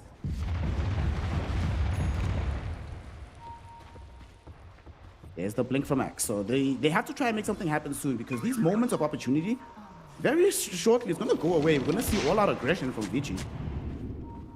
Yeah, Wyvern isn't here. Neither is Ursa, so... They're coming now. Ice Scope. Gets the Pulverize out. They try to interrupt with the fissure. He gets off the Supernova. Are you kidding me? The Shackle Shot connects perfectly. The fissure saves the life in the end for Innocence and wins them 2 free kills. And that was them on the side of Cloud Rising jumping into that engagement. It truly looked like one of those dots is going to end Phoenix's life, but yeah, in the end it didn't happen. Manages to egg. Just a lot of control. I mean, with a cookie, with the fissure, like you mentioned. And then, again, unlucky. Maybe if they had an extra hero, they could have done that. Maybe the Ursa, but like, there's this point in the game in which Ursa has a blink, has Battle Fury, but still truly doesn't want to join fights. You know, you still want to either get Aegis or a BKB, like one or the other. If you get the Aegis, you can buy a Basher. If you don't get it, you most likely just want a BKB, and then you feel free to start fighting. Like, there's a couple of players that join with Ursa, even pre-BKB sometimes, that's like Nightfall and stuff, but most players are farm enjoyers at this point. Q7 able to get a pick off onto ZZZ. Might die for this one though, as they get the jump in forward. Q7 in trouble. He's gone. Bach able to dunk him down. He will lose his life though too. Yume eating the Morty's kisses from XM. Will put XM on a monster kill streak. You know, it looked initially like, oh, this could be interesting, but the moment you lose your Wyvern again, you're like, oh snap, guys, this is a problem. This is a problem. Yeah, you lose the Wyvern, you lose the Tusk, you lose the Storm, you lose the, lose the Ursa. You lose a lot. At least you got Bach. That's something. Yeah, you got the Axe. Clap. I think they're very happy with that. Pike, by the way, basically done on the Wind Ranger after this tower falls as well. It's just every time I click on him, he has another item. And another big item. Absurdly farmed on this hero right now. Can make the decision next. Does he want to go for the damage route, pick up some Daedalus, or does he want to protect himself with the BKB? BKB is not even that high value. It's great against the Storm Spirit, but Basher is going to emerge eventually for Ursa. Pulverize goes through it, Winter's Curse can go through it. So he might as well just either buy stats or just build up damage.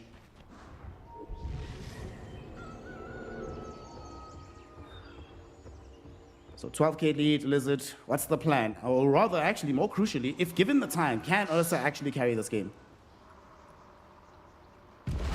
I realistically don't think so. Like, when I look at their draft, I feel like one thing that they're missing is like any sort of a good team fighting damage dealing ability besides Ice Cold, who's dying right now with some Aghanim's. I think that their team fight is actually much worse than Vici Gaming's. Like, they're really good at like taking some objectives like Tormentor, which is also taken away from them because they have this Ursa, they can take Rosh too, but overall team fight, you have Winter's Curse, sure. You have Pulverize. Yeah, it's nice control. The control is there. You have Walrus Punch as well. But the damage is maybe a little bit lacking for now. Like, you have to really wait for your cores to be big. Shinkyu now has his Blink Dagger en route. Interesting inventory to have. Link Wand, Windlace, and some Arcane Boots. You love to see it. Yeah, the classic Shaker build, right? Like he has a shard, of course, as well. So, Speaking of Blink Daggers, one of them will be expended onto Triple Z. Bach will pick up, weirdly enough, only his second Culling Blade kill of the game.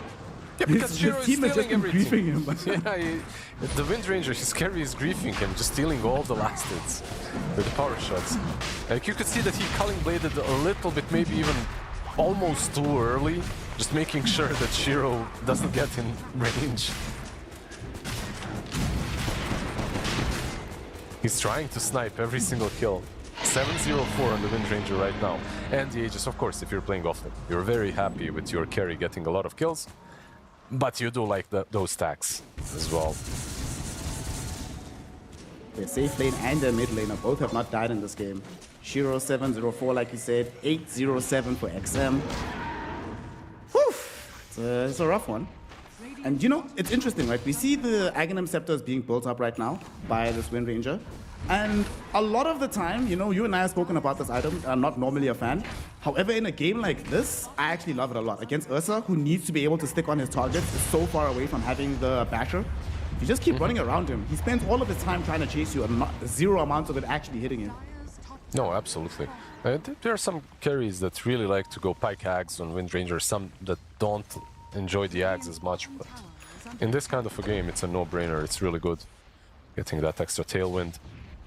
16,000 is the gold lead. They get a call as well out onto Ice Coke. Oh no, but he needs the damage to actually kill him. For now, not just yet. Shinkyu will miss the enchant totem, but XM is here now. Bro, the Echo Slam. Guys, is everybody gonna steal my kills? Bach! Please, just relax on me. Just don't be too angry at them. You're still winning the game. Because I know I'd be molding right now, being like, what the hell, guys? I should have picked a different hero if I can never Culling Blade. Yeah, the Echo didn't really look like super necessary, but it was one of those, you don't really know where maybe everyone is. You just want to end the kill as soon as possible, so.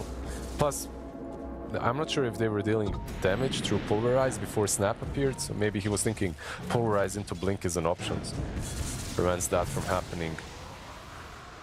There's a Blade Mill, of course, so never mind, but yeah. Better safe than sorry, basically. He has only one kill to his name on Earthshaker. Has a very beautiful 1-1-11 score. 1-1-1-1, basically. Binary Shaker. Dire's bottom tower. That also sounds like a band name. Some like funk band. It does, right? Aghanims is the finish now on Wind Ranger. Oh my god. Wow, Shiro is found. Ags, Mjolnir, Hurricane Pike at 24 minutes into the game. Incredible. Also happens to be the 1, 2, 3, 4, 6th fastest Ags on the patch. I'd find Yume. No, this is the one hero that cannot afford to die. Did get off the enrage. Gonna be able to TP out. The Winter Wyvern will be there with the curse, trying to escape as well from Shiro, and there's no cancellation of the TP, so he actually gets away. Yeah, nice blink. They have a couple of blinks to work with at least, so basically everyone, right, has mobility besides. Shiro? He literally just TPs onto Outpost around 3 heroes, pops Focus Fire onto Ice Cold, zones him away. They also get the catch out onto Q7. He didn't actually leave the area in time. Shackle shot, right-click damage, and a Culling Blade from Bach. No power shot for you, Shiro. This kill is mine, says the Axe. That's just asserting dominance, you know? You TP into assert dominance that way, nothing more. He has Aegis, of course, so even if they do kill him, it doesn't really matter. Like, they will lose heroes in the process. And if they don't kill him, they will also lose heroes in the process as they lose Storm. And the tier 3 now most likely will fall as well. No BKB on the Ursa for 30 extra seconds. This is a lane for sure. Ice Cold does have the BKB for the Blink Pulverize. They need the Storm Spirit to come back. By the time he does, Shiro should be done here. Although Bach is TPing out a little bit prematurely. So there's maybe an opportunity here for them to try and make something happen. XM isn't here either. He does have the bots to try and re-engage. But they don't have vision of these heroes, so they don't know that most of Vici Gaming isn't even here. Yeah, it's info, right? Like this game is mostly decided by the amount of information that you have, and even though Axe TP'd out, like they didn't know. Now they knew. Now they see him. Yeah, but now the Storm needs to TP away. The call will miss, but the Rod of Atos will not. They have the catch. Storm completely out of mana. Fire Snap quickly allows Bach to close the gap. Double Battle Hunger is out. He goes into the bottom of the river. Let him get the dunk. XM, do the right thing. Let it happen. Meantime, back on the main area of the map, they actually managed to catch and kill Phoenix. Okay, so that's something coming out right now from Cloud Rising, but you did lose your mid laner in exchange. Definitely not worth it. Absolutely not. Like he was trying to get to his... Where's the courier going, by the way? Okay, going to snap to die. I don't think they had any... Yeah, the gem is on the primal, so not sure. Sometimes the courier has a mind of his own. In any case, yeah, you killed the Storm just before he finished off his BKB too. So another really big kill. And the double damage, by the way, in the river, waiting for them for another fight. Maybe they can smoke up with this one, because Rosh is kind of far away.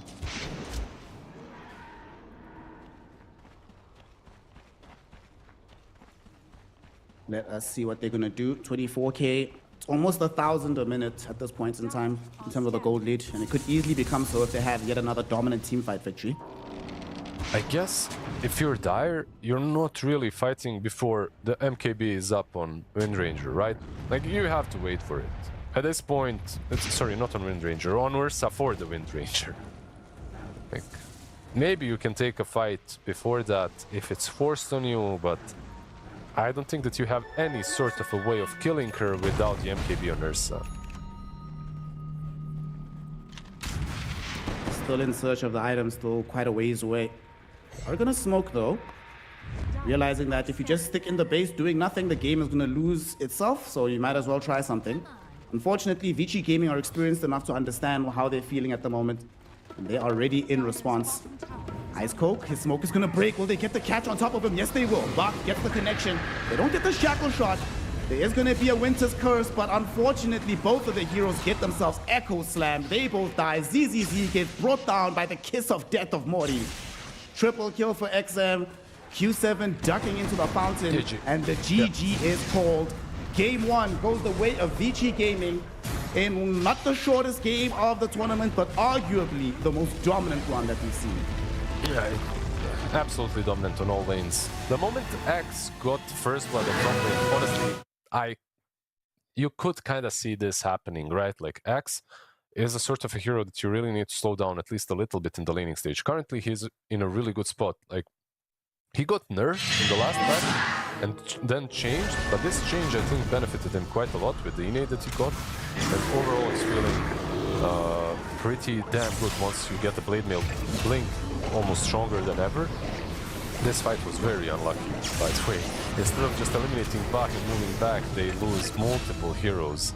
All three of them that went into the gank, basically. Overall, everything that could go wrong for our Sheep and the boys did go wrong for them. Everything that could go right for Vici Gaming did go right. One of those games. One of those games, indeed. Must be tough, I'll be honest. That fight that we saw around 8 minutes, if that was me, I would have GG'd out that day. Like, guys, clearly we can't win this. It's fine. It is what it is. These things happen. But honestly, how you recover your morale from this one is going to be tough. Two heroes, XM and Shiro, neither of them died.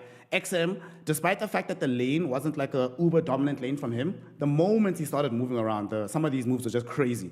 Way too much damage coming in from him. And, you know, we see sometimes in the early game, Ice Coke would get ganked or Ursa would get ganked, and it's like, do they have the damage for this? XM shows up, oh, yeah, they do. The Snapfire just went crazy in this game. It's always like that. Like, this hero just has way too much of everything. Like, you buy the shard, you have some sustain, you get some damage, you have very easy way of pushing the lanes without showing yourself at all. So basically, whenever you're playing versus a Snap, you just don't see the enemy mid laner on the map. And we talked about the info, like information wins Dota. Like if you have good words, if you have good info, like you can set things up properly and you can make plays. But you literally never see this guy. He just has travels, he's in the trees. You can make, if you're looking in the lane, you can see a cookie hitting, landing on a wave, or maybe you can see Scatterblast, just a ghost pushing your waves in. But the hero itself never shows. And it's hard to make plays if you don't see anything. Well, the entire game was very difficult for the side of Cloud Rising. You know, they had a bit of a tough time in the upper bracket against Team Resilience. Yesterday, they got buoyed by their win against Raw Gaming. Vici might have just reminded them of their place in the pecking order right now, but that doesn't mean that this place is permanent. It could all change in a hurry. So Cloud Rising, one more game, you need to bring your A game, otherwise your road to the international will end here and now. So until we get into our second game, you have an opportunity to go get a quick drink for yourself. You know, maybe it's also winter for you, so get some tea. And when we return, game 2 of Vici Gaming versus Cloud Rising here in the qualifiers for TI. The human body was built to move. Not trapped at a desk in one singular posture for 12 hours a day. It's time your chair evolved. This is Secret Lab Titan Evo. Ergonomically engineered for you. Gamers, hybrid workers, artists. Backing your every move.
Welcome back, one and all, to the international qualifiers for the Chinese region. We're witnessing a game between Cloud Rising and Vici Gaming, the loser of which will be eliminated and can no longer participate in the tournament.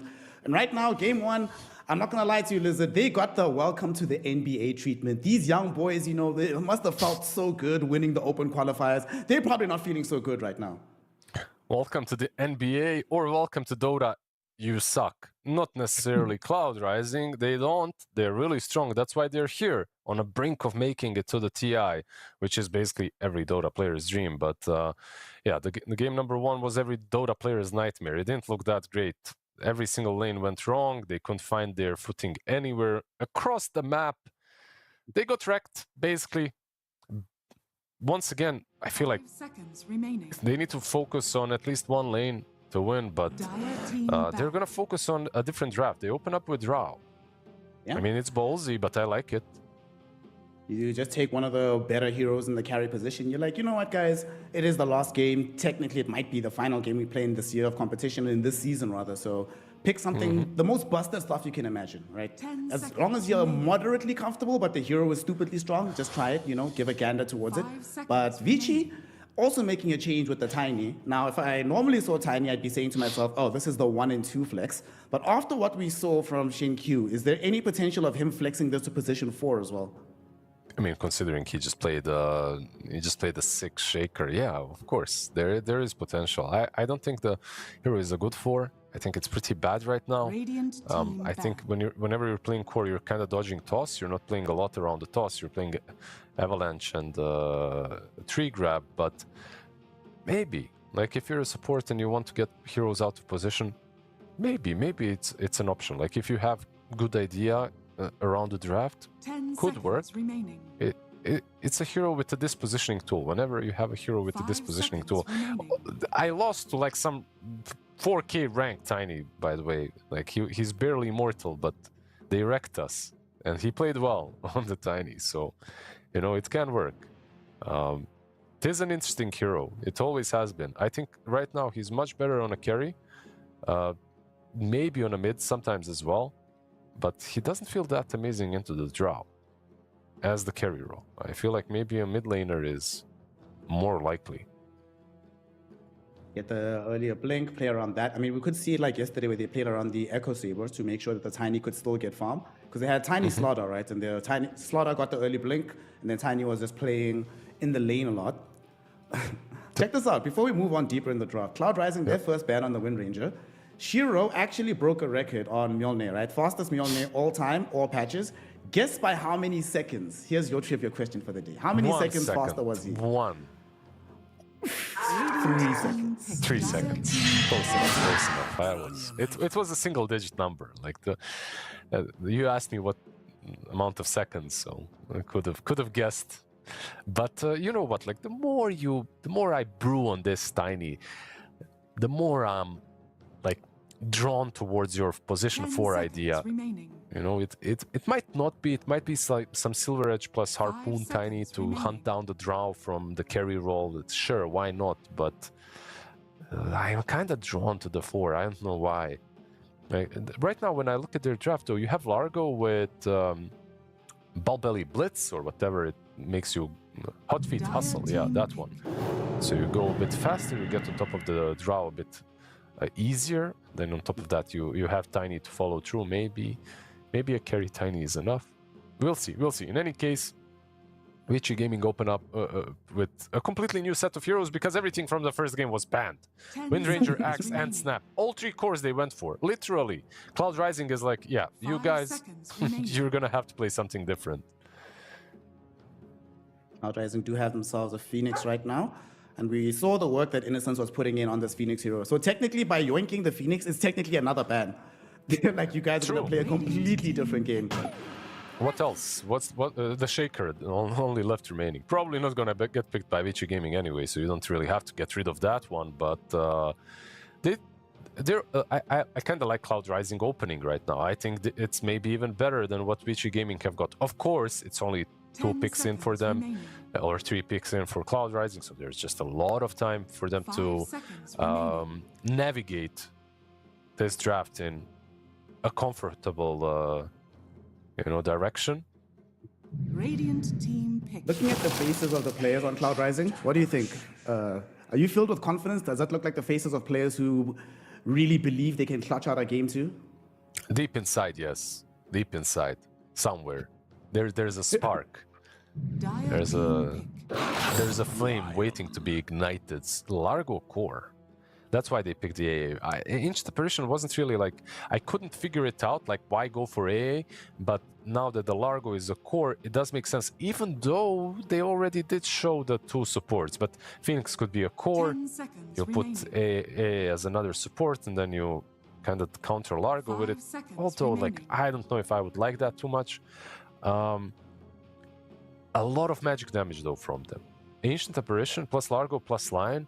Drow, she's gonna get the Zeus treatment almost, you know, like the treatment in which you just can't stand and hit because there's just too much damage coming from distance at you.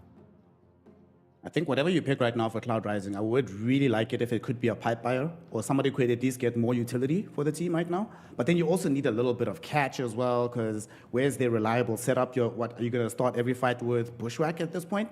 So the hero needs to be able to do both of those things in a way. Yeah, absolutely. Like when it comes to the offlane, once again, I'm gonna call for a Mars. I know that players aren't really enjoying this hero, and I can see why the hero doesn't feel like he's in the best spot ever. But like, would protect the Drow, would cage the Largo, would protect the Phoenix as well. But maybe you need some more oomph. Like Halting said, you have Ancient and Lion against you. Is Beastmaster banned? Like, there's like maybe some possibility. There we go. Like, I'm looking at these supports, you know, I'm looking at Tiny. There's a high potential of some creeps running you over. Beastmaster on the offlane with Helm of Overlord. You don't go for Ags this game. You're versus an AA. You go like Overlord into a pipe or something, and I think this is a really good Beastmaster pick. Yeah, I think it's actually the perfect offlaner that fixes all their problems, applies pressure onto the two supports like you were mentioning, gives them that little bit of more reliable way to start fights with the primal role. Can get some vision around as well, so the Drow Ranger has an easier time hitting her targets. And also, you know, we were talking about it in game one, how hard they got stomped in the lane. Beastmaster Hoodwink is a very strong lane. So I'll be quite surprised if the result of their lane is as bad as it was in game one. No, absolutely. Absolutely, you're correct. Like, if it's A plus Tiny, this is a Hoodwink Beastmaster lane to win.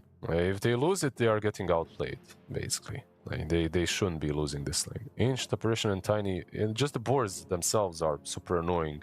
Like, you have Chilling Touch, sure, but it's not good enough. Like, the right clicks from A can come in handy, but it's not good enough. Like, Boar is level 2 already and deal with you. Level 2 axes as well are annoying, so... For Cloud Rising, they need the mid. For Vici Gaming, most likely the same. Although, I feel like now is the time for Vici Gaming to just put the Tiny mid and actually get a different safe laner. They have the ultimate last pick, so you could solve your draft by picking something that deals with... You know what? PL. Actually. PL? For Vici Gaming, yeah. Shiro PL. Because if he's not going to put Ags on the Beastmaster and you're playing into the Drow, I see the vision. Yeah. You already buy Manta into the Phoenix as well? Okay. It's maybe an option. Like, it's one of highest attack speed heroes, like base attack speed heroes in the game. So you can dispel and deal with the egg very easily on your own, almost at all times. You can hunt down the Drow. Your lane versus Beast is maybe the only... I mean, it's not bad. Like, it's playable. PA, of course, is another good hero versus Beast, but not that maybe amazing versus Drow. What else is there? Terrorblade, another option, but honestly, Phoenix Hoodwink already a lot of magic damage. Drow as well, not really the greatest matchup for you. I'm just looking at how to fix the safe lane. If you even want to fix it, maybe you don't. Maybe the Tiny just goes safe lane and he does well, and then you just counterpick the mid lane instead. They banned out the Ember and the Viper and they got the Quap. So if you want to counter the Quap, like, you have to dig deep.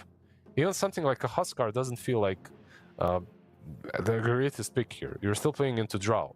Like, you might do well in the lane, but overall it doesn't feel like the best game for 10 him. seconds remaining. And How the Tiny... about some XM Sniper? 5 seconds remaining. It's an option. Like, they don't have a ton of jump, so Like it could be played. It could be played. Is there something that we're missing from mid lane versus Quap that they could go for? Ember banned out, of course. Yeah. No Ember, no Puck, no Storm. Void Spirit's a garbage hero. Pango's gone. Invoker, not really that great heroes. Don't have that much setup around you to make that hero work. Yeah, that's one problem, right? Like you'd have Largo farming. Your sniper call was good. Look, I kind of like it, but I also kind of very hate it at the same time. I think the draft of Cloud Rising is actually much better. The question mark on me remains on Shiro and how much this Tiny will be able to do, because the mid game itself is difficult for Vici Gaming. You have Largo, which most likely cannot afford to buy an Aghanims. Queen of Pain into Vici Gaming's draft is basically played without Shadow Strike. You play around Scream of Pain, so Shadow Strike eventually comes online, but you don't really care too much. The lane itself might be a bit rough for Q7, but overall, I feel like this draft is superior if they can play the draft better than game number 1, because it wasn't only the draft in game number 1, it was also a little bit of a playstyle issue. I will disagree somewhat. I actually like the sniper a lot, and I think what they're going to do to fix the issues you're bringing up is they're going to play Shiro. He's going to be the mid laner just from the safe lane. So instead of going like Silver Ridge or whatever, he's going to go Blink, and then XM will just play the actual carry, outrange the Drow Ranger. Like you mentioned, not enough jump. It's only really the Queen of Pain that wants to go in, but if she goes in, Lion might be there to interrupt all of that. He's going to be able to hit the egg as well, because he normally builds high attack speed on XM. He's going to always have Mjolnir, so you have something to help deal with the army that's going to be emerging from the Beastmaster as well. I think if they play it that way, as in like XM is the carry, basically if they play this like 2014 EG, I think they'll have a pretty good time here. That's why I said it's on Shiro. Like that was basically my point in the end. Like it's on Shiro, but the trick for everything that you said is the laning stage itself and how good will it be for him. That's the problem. Like, will the lane be good enough? Like, yeah, you can buy a blink, but it's not the same if you buy a blink minute 10 and if you buy it minute 17, you know? It's a very different situation in the game. And yeah, like it can work. He can even go Silver Edge and Echo Saber, by the way. Silver Edge Harpoon. It's not necessarily like... I think it's a very good blink game, but even if he goes for a Silver Edge and Harpoon, like it's also a build that allows you to have a lot of mobility across the map. So... we'll see. Overall, I really like Radiant's draft. I think Cloud Rising drafted in a good way. They have everything. Like this is one of those drafts that is just super well rounded up and should be able to work. Now the question is, will it work? If you lane properly, will you lane properly? That is the question, Bigness. We're going to find out what the answer will be as we are getting into Game 2. Vici Gaming versus Cloud Rising. The final opportunity for Cloud Rising. You lose this game, no TI for you. And for Vici Gaming, though, you know, to be honest, for them, they probably came into this expecting to win. So there's a lot of pride on the line here. If they get knocked out in this fashion, woof, it's tough, man. These Chinese memes are never ending if you get eliminated early in the qualifier. No, absolutely. I feel like over the time, the Chinese memes have...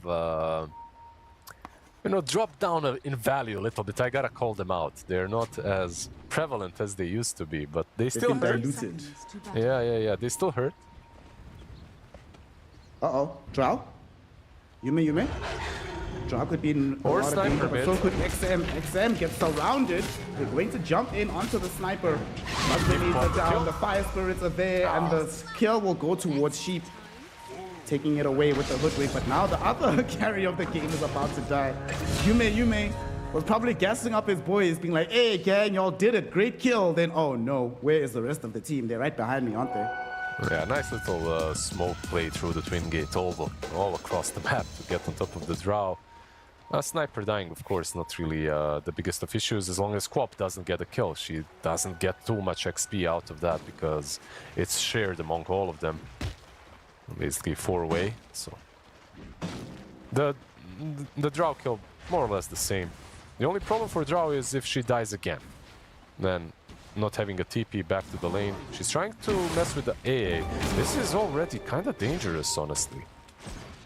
She's way down to half HP here. Does have some tangles and a fairy fire, so it shouldn't be too bad for her, but While she was doing that, Bach was just happily in the lane, massaging up the creep wave, and she's going to have to sit in the trees to heal up a little bit. It's going to affect how the lane is going to progress. Same for bot lane though, because you give Beastmaster the chance to make 2 boars, start harassing you. Like, board control is crucial in this lane. Like, how well it's controlled versus chilling touch, like how many boars die to innocence. Like, if he can deal with them, this lane could be easy. If he cannot, the lane is going to be really hard. Lane already much better for Ice Coke than it was in game 1 on his primal. I think it took him like, what, 3 minutes to get his 5th CS, but he's got them relatively early. Just chilling on his Beastmaster. Innocence is going to be forced to chow through a lot of regen as these levels pick up from the zeros. And now they're doing a decent enough job. They've blocked the pull camp. Want to just keep this lane equilibrium in a good place and always just drag back whenever the Beastmaster needs it.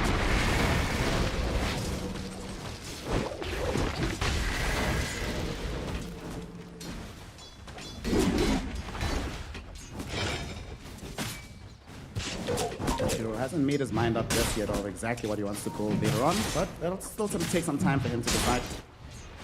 Yeah, I'm a big believer in maybe the Blink Dagger this time around because of the patch notes, right? Like, when you look at the changes, basically the last patch didn't really hurt heroes a lot as much as it did hurt items, but heroes got like second-hand hurt by some of the item changes.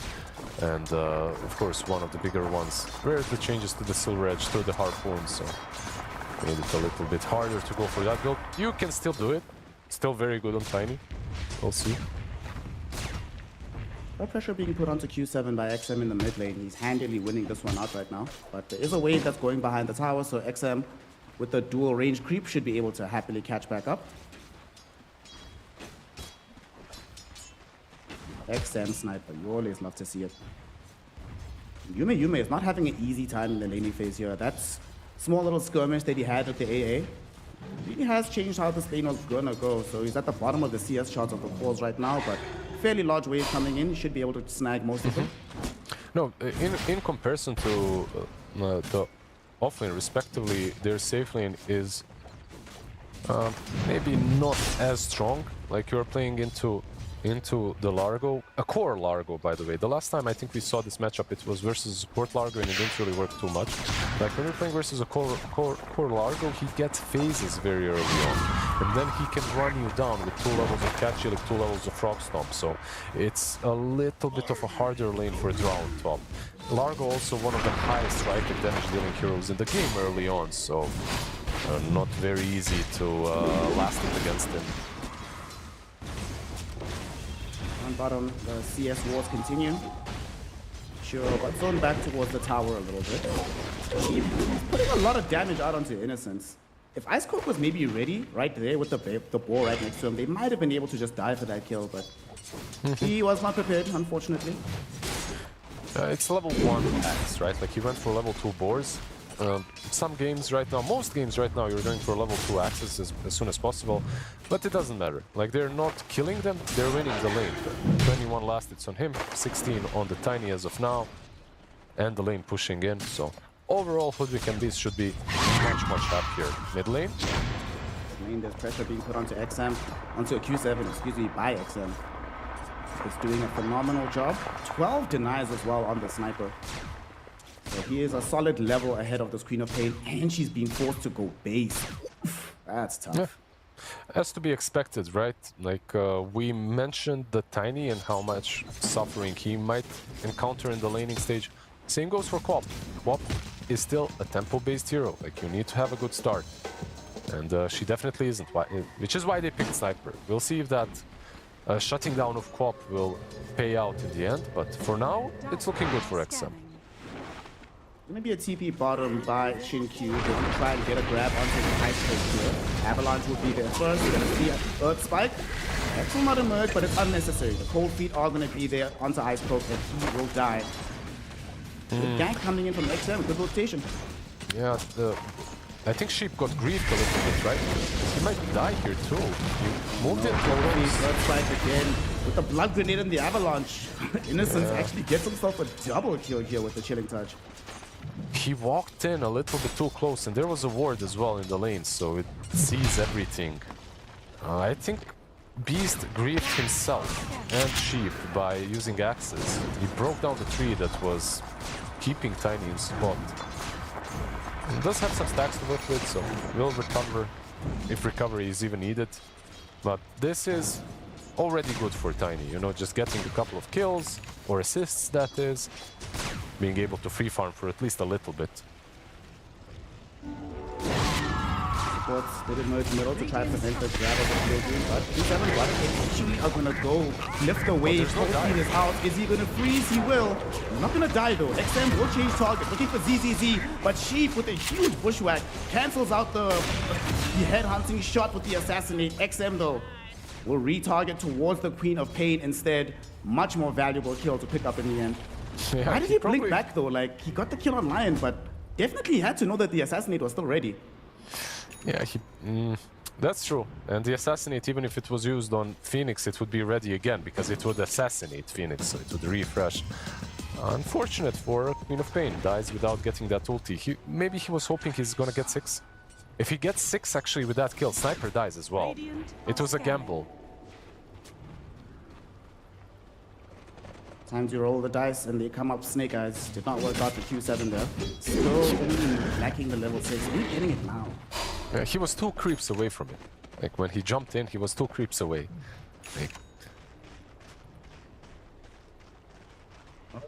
he's not really having a game right now, but at least the side laners are. Both Ice Coke and this Draw Ranger, yes, they're behind their counterparts, but still, they're actually playing Dota. They're not just being completely dominated from minute 0. They might even find a kill bottom. Primal Roar, first one of the game, used up. Very nice grab there, because it's a killing spree that he ends as well.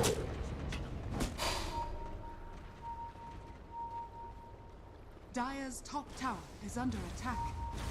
Radiant's Bring bottom Yune down bottom. There is that Observer ward. Innocence has been watching these games, has plopped this one down on Radiant side. We've seen it quite a few times. So Yune not going to be able to find any kills. Just going to have to settle for pressuring this tower with the Beastmaster.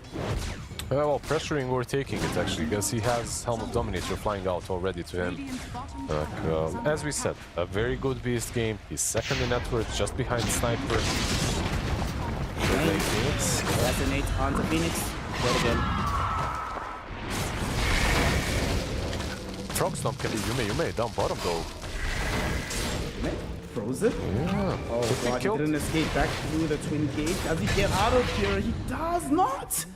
That's like on the final tick that he actually dies. Not only does he die, but he's gonna be bereft of the TP once he comes back. Walk of shame on the cards for the draw.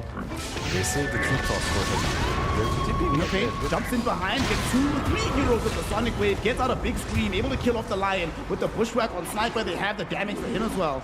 Bach gonna be forced to run. Didn't have enough mana to really apply massive sustain in that fight. Great jump from Q7, activating the amplified damage and forcing that fight to happen.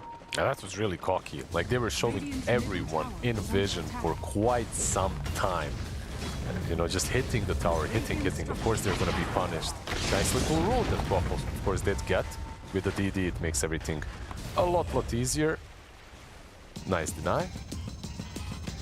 How far is he from Overlord? Let's see. He's got the Dominator and basically nothing more. So I think he bought boots, maybe a wand as well. Yeah, he bought boots and Windlace. Basically, he bought the Dominator very early on. So I was surprised that he doesn't have like 1,000 gold on top. But he does. He just used it for these other small items. He just borrowed his homies, man. He had like, I got some excess gold. Here you go. Here's 300. Yeah, you gotta pay Beastmaster the week though if you take gold from him. You don't want to borrow from Beastmaster. I'm watching too many Soprano episodes lately, by the way. So. Dire's middle tower has fallen. And you do manage to claim the tier 1 tower in this mid lane. Goes down for Bach. He's going to be having his Kaya arriving soon. Since he has left this top side of the map, Drow Ranger was farming there, Ice Coke was farming on bottom.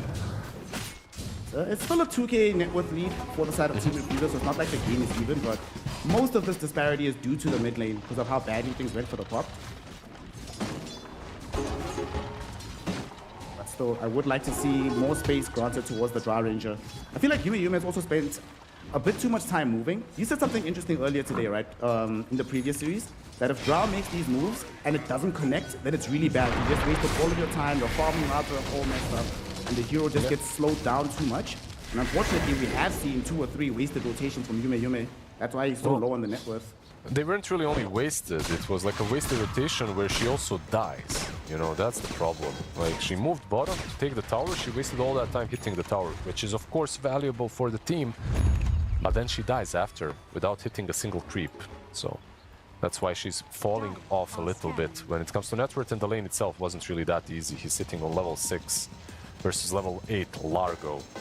So, Bach really having a good time on top. Also find the kill. They kind of scout with the Ice Blast. It's not going to connect onto Yume. And Icarus dive away from the Phoenix should keep ZZZ safe. Did you see the more or less new build on Beast, where people aren't buying Wand anymore in the lane? And they're just doing like a triple Sage's mask? Yeah. No cavalry as well. Sniper, mid.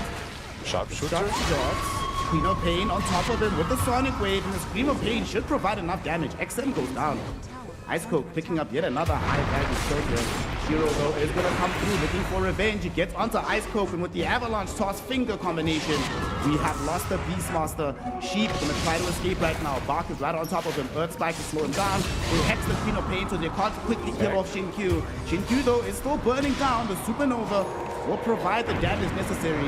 It goes off, but Bark and Shiro go far enough away to escape. However, even though it cost them the Beastmaster, very good job. Queen of Pain gets a lot out of that fight. No, absolutely. A very good fight for them once again. Every time you kill Sniper, you're happy. Whoever kills Sniper, I am pretty sure you played against Sniper. If he dies, you're absolutely... You have a smile on your face. Top tower is under attack. So, you got the Sniper, even if you lose someone, you're satisfied.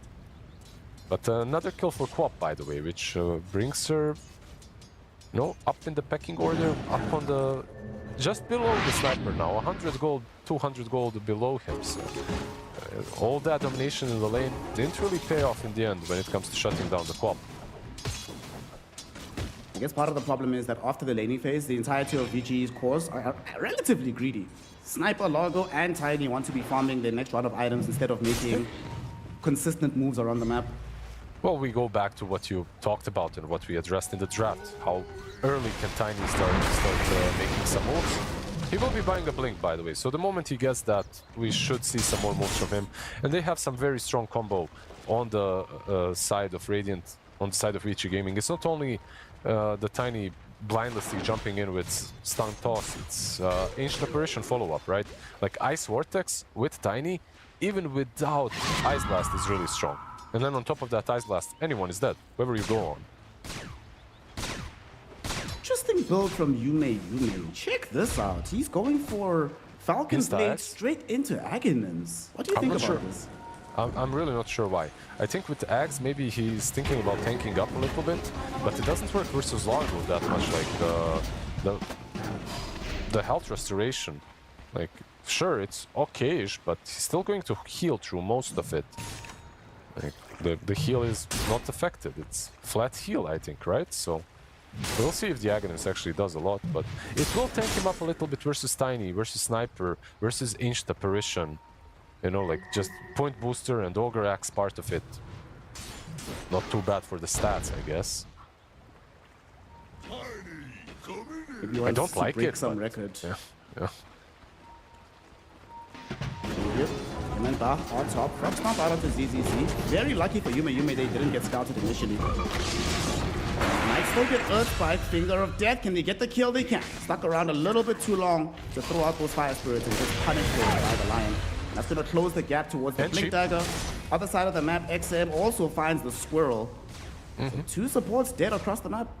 Yeah, that was the Ice Vortex plus the Stun Toss combo that we talked about on Tiny. Of course, XM helping out as well.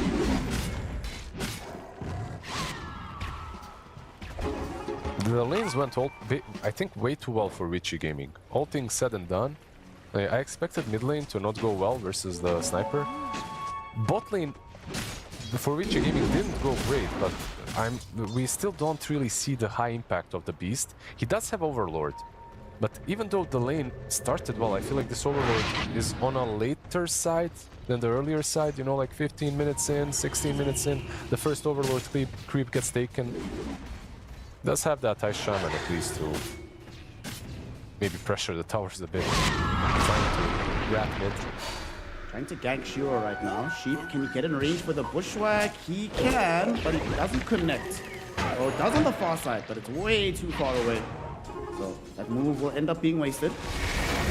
They might decide to try and get a counter play here. At the very least, for now, they'll try to destroy the Ice Shaman. But they don't want to overcommit just for an ancient beast. Meantime, they got the kill onto Sheep. Tiny with the Blink Dagger comes through with the Avalanche Toss, and they even drop the Primal Roar just to secure the escape of the Beastmaster. And they lost the Ancient, by the way. Largo got an extra 250. By the way, speaking of Ancient creeps, I think whenever you can kill it, you certainly have to and must go for it. It's way too much value. It's giving up too much gold as well. Experience is nice. And it also forces Beastmaster into going back and taking another one. So I feel like it's super valuable. Icecold is still net worth leader, but we need to see him connect more with the squads making plays on the map. Perhaps they'll wait until they have some defensive items, but they're not even optimizing for defensive items. They're going aggressive. Yume, Q7 wants to use the tags, and then Yume Ice Blast, Avalanche. Woo! There used to be a Draw Ranger there. I mean, like, you know, you asked about the Aghanim's, and I gave you some bullshit answer about the stats. I mean, if you can get a Skadi worth of stacks at this point, it will not save you from the combo that they've got. Like, you're just dying. I think in this kind of a game, you have to make sure that you kill them before they kill you, and that's it. Bot lane, Shiro. Might go on him. Gone on. Bushwhack will connect. Icecold gets the Primal Roar. He will have the damage for this. Sharpshooter, some right clicks. He's still alive though. There will be an Avalanche. Finally, he does die, but they've both been set up to go into the grave with him. Finger will remove Sheep. The right clicks will remove Icecold. That's a 2-for-1 exchange on bottom. And remember, Shiro's not the carry. XM is like, sweet bro, thank you very much for making space. Yeah, they were kind of lucky to even get him, by the way. One of the summoned raptors, by the way, the Hawks, it just dive bombed him, which gave enough damage to take down the Tiny. He almost survived due to Largo healing. Dive bomb, 7 damage. Perfect. Perfect, absolutely perfect.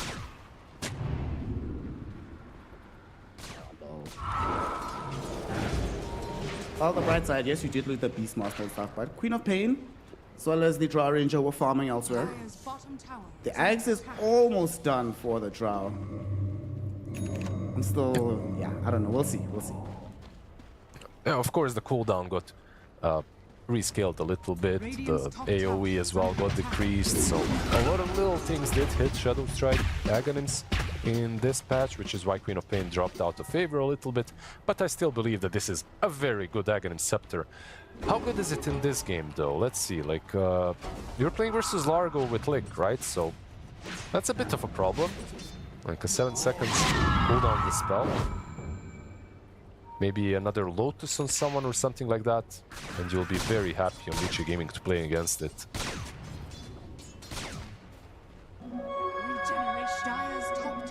Under attack. Regen Rune picked up by Sidquap. XM still just continuing to farm, has a Shadow Blade arriving now. Things have calmed down for a little bit.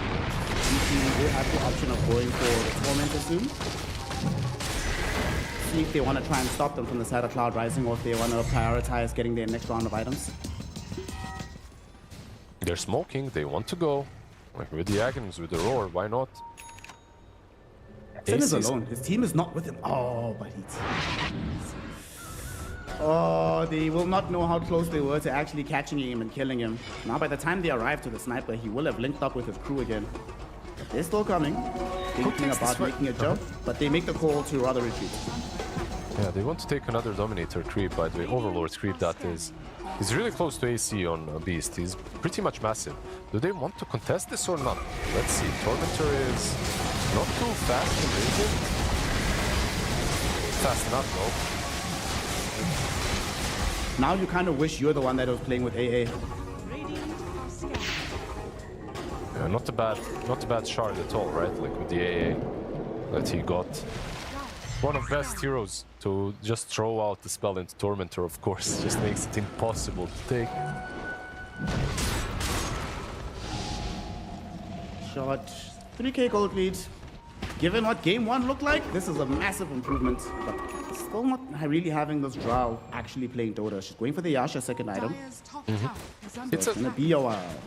It's a competitive game, right? Like this is definitely a competitive game in comparison to game number one, and I'm happy that Cloud Rising did step it up.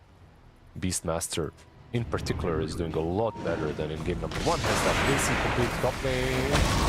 Rick, you're carried. Had it, boss. That one's kind of our bad, you know. We were just now gassing up the team a little bit, so sorry about that, you know. The problem that he's got in this game is any duo, any combo on the map kills him. Like, it's very difficult to play the map and hit creeps when you know that AA plus Lion, AA plus Sniper, AA plus Tiny, AA plus Largo. No matter which one of these two combinations, like, you always die to Ice Blast plus whatever damage they're bringing and control. Lion is in. They get the jump in onto the Phoenix. They want to try and bring him down. His team is coming in behind, but they're not going to arrive in time. Q7 forced to jump away. In the meantime, in the river, Innocence is the one that gets hit with the sharpshooter. Not dead just yet, though, because Bar just healing him up. The same for XM. They're not allowing the sniper to die. He instead turns onto Q7, able to kill him off. They give him the Lotus. They put out the damage. They kill off Ice Coke. It does cost eventually the life of the sniper, though. Drow Ranger able to finally lay out some final pieces of damage. Sheep, though, might not be able to escape. Frogstomp chasing in is Bach. He gets bushwhacked to a tree. Sheep 5 seconds for will Blink. be able to escape. Really soon coming from Shiro. He gets the avalanche from around the corner. From the high ground, he catches the little squirrel, squishes her, and turns it into a one-team fight with Vici. 4-3, though, but much, much closer. And definitely some good gains to be emerging here for Cloud Rising. Yeah, much closer, of course, but you lost. You got one Radiant's core, you middle tower is lost under 2 attack. and 2 supports, so overall still worth it for Vici Gaming, but they found a nice angle to get on top of the sniper with the beast and the hoodwink, but they just were so unfortunate, weren't able to really complete the kill, convert into an instant kill, and Bach was there with the Lotus, Bach was there with the Lick as well. He used it a little bit too late, but whatever, in any case. He stalled enough. I feel like the name of the game is stalling enough for Largo to start actually having an impact with Kaya Sanj and Aghanims at this point. The longer the fight is, the better for Largo, basically. Drow got some things out of that fight as well. She got quite a hefty chunk of gold. She has her Yasha now, proceeding towards getting her Dragon Lance. Still at the bottom of the net worth of all these cores, but if they can find one more fight like that where she's the one that survives, maybe killing an important core or so, she can easily just be back in the game. AOT She needs is to be flying careful. towards her. Yeah, they're setting up a He's throw already. getting killed off right now. Shiro there with the avalanche, there with the toss. Shin-Q throws in the finger. There's a supernova, but they just walk away from the egg. And they're deciding, hey guys, how do you want your bird to be cooked right now?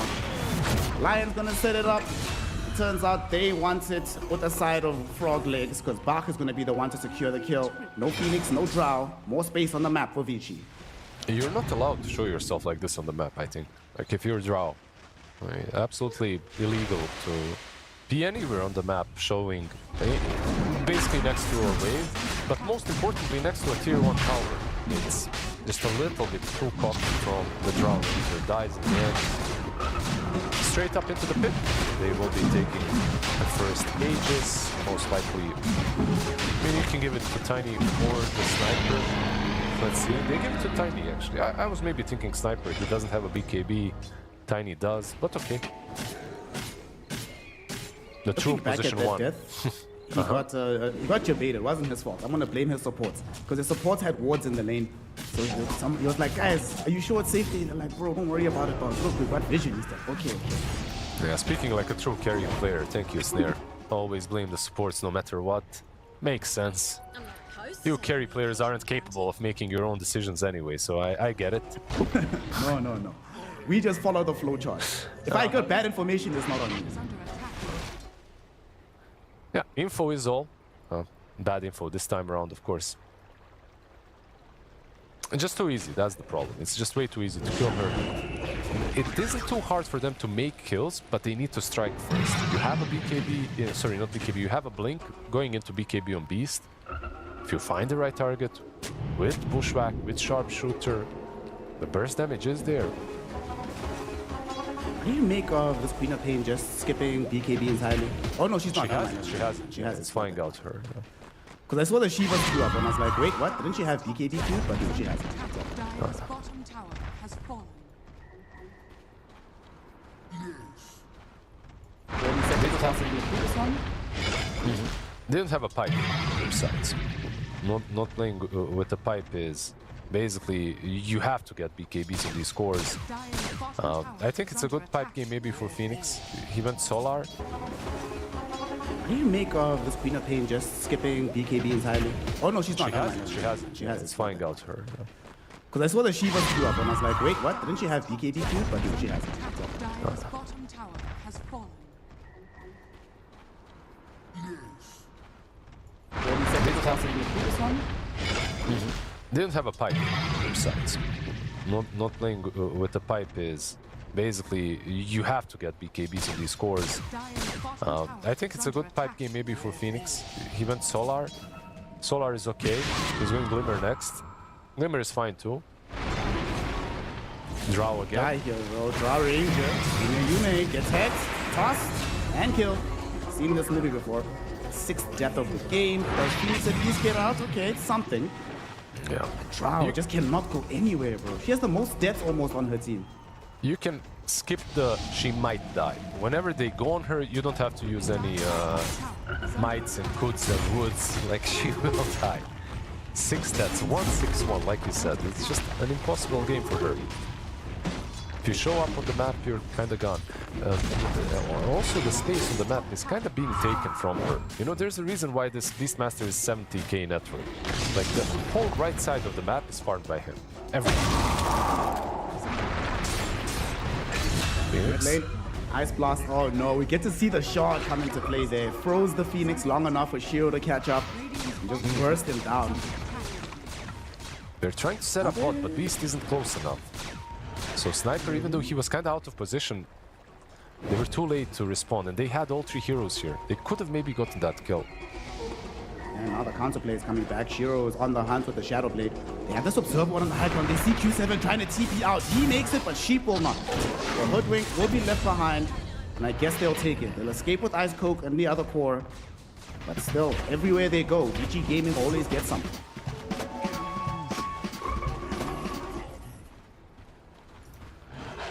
Are scanning.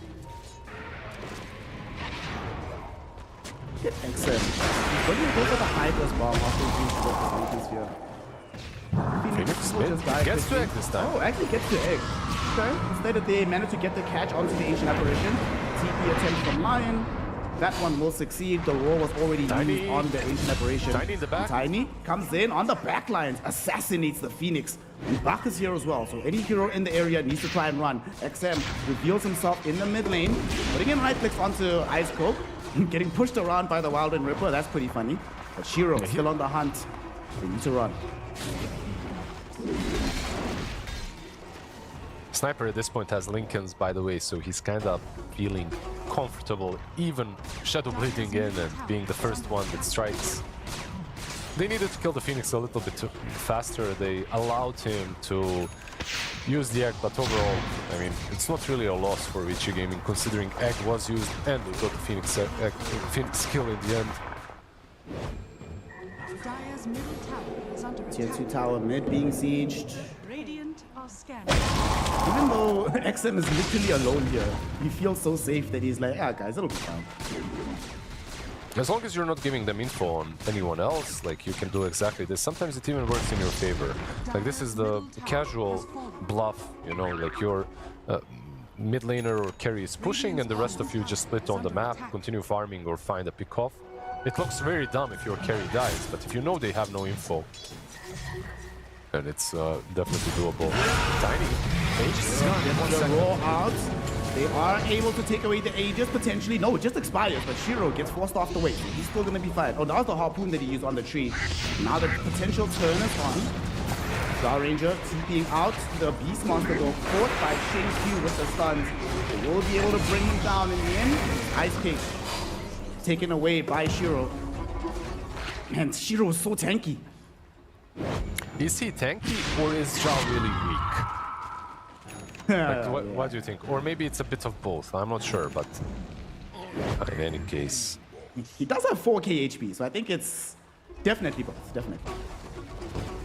By the way, the base armor on Tiny isn't really ever that massive. So marksmanship doesn't really do a whole lot, I guess. Another thing that can be taken in consideration. And also they didn't have pop. She wasn't really there to deal with anyone or to deal any damage. Actually, what have the damage numbers look like for this game? I'm very curious. Top lane. Thank you. Gets the Hex. First fight is here, but nobody is around. No, I say that Shiro just TP's in.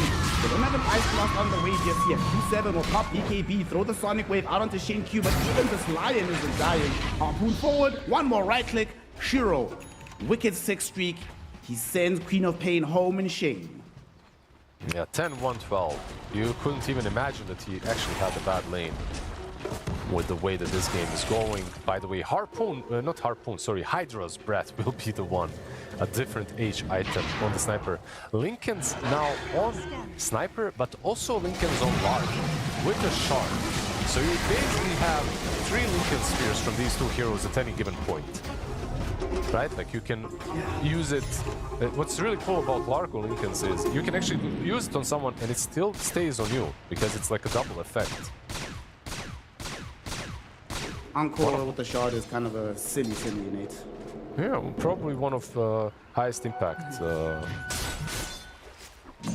items that you can buy on Largo at this point. Where is Dota Plus getting the 15% from for this guy lineup? Their draft is really strong, like really strong, well-rounded. If they find like a perfect team fight, they can still jump and blow up the Sniper somehow. They have the burst damage. They're just not finding the angles, you know, they're never finding the right angle to initiate on. When it comes to vision on the map, if you look at the map itself, like what do they see? They see their own cliff, and that's it. Like there is nothing, like no vision on the map anywhere else that would allow them to even smoke out and make a play. I would like to see the smoke happen from them, just a ward at some point, you know? Just to prepare for the next smoke in the future. Vici smoking first. Shiro, who is the damage leader in the game right now that we just saw, he's leading the charge. He will come across the Phoenix. Scrambled eggs for breakfast. Monster kills first kills Shiro. 11, 1 and 12 on the Tiny. My goodness.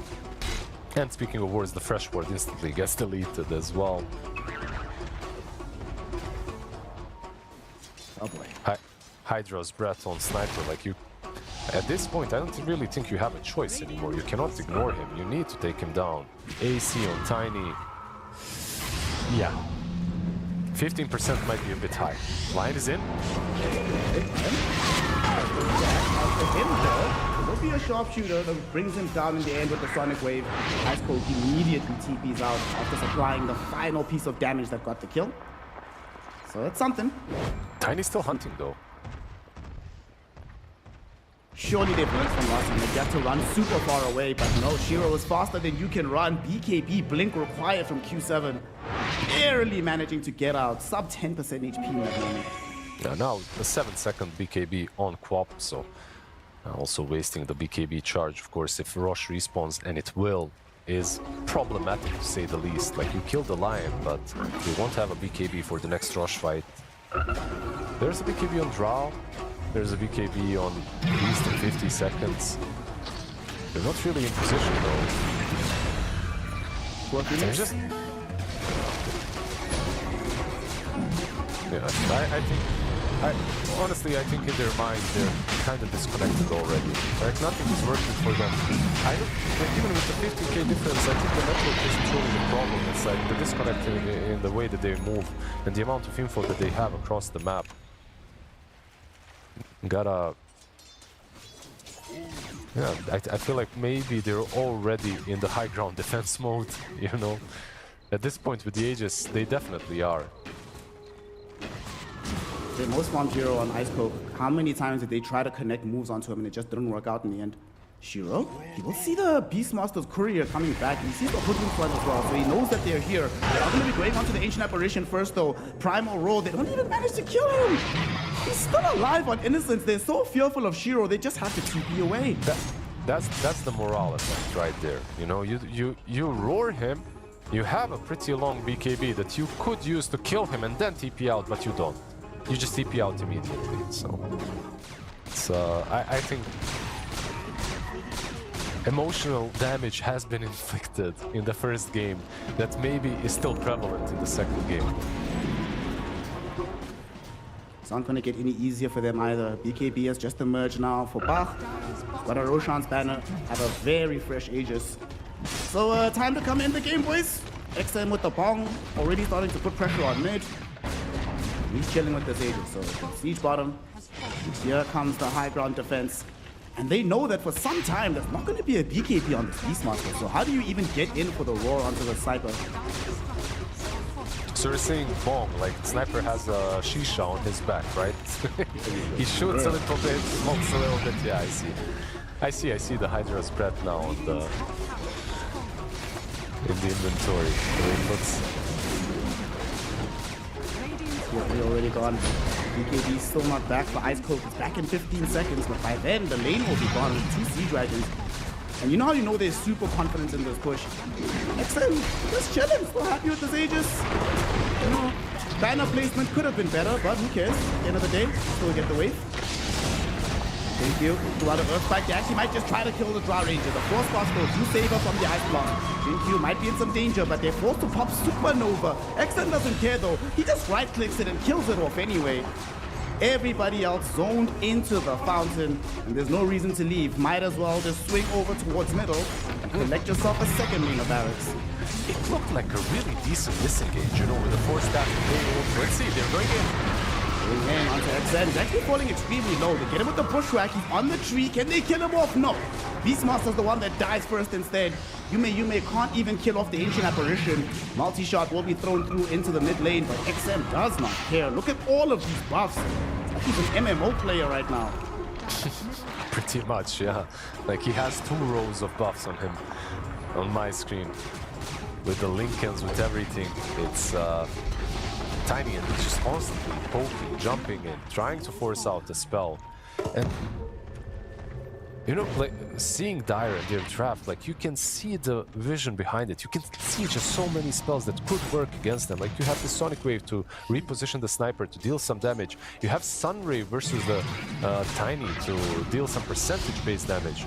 But they're just not able to connect anything. And Beastmaster and the Roar is the main point of their team fight. Drow in. Our Ranger is super prudent. GG. And as soon as she dies, that's the classic.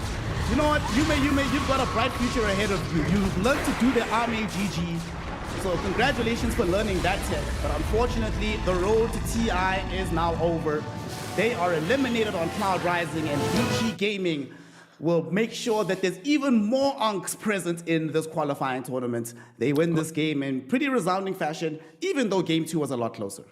They do, and they are the stronger team. Realistically, they played better. I'm just still left with a little bit of feeling of sadness. I'm always kind of the underdog cheerer, you know, someone that likes to see the underdog do well, not necessarily win, but at least take a game.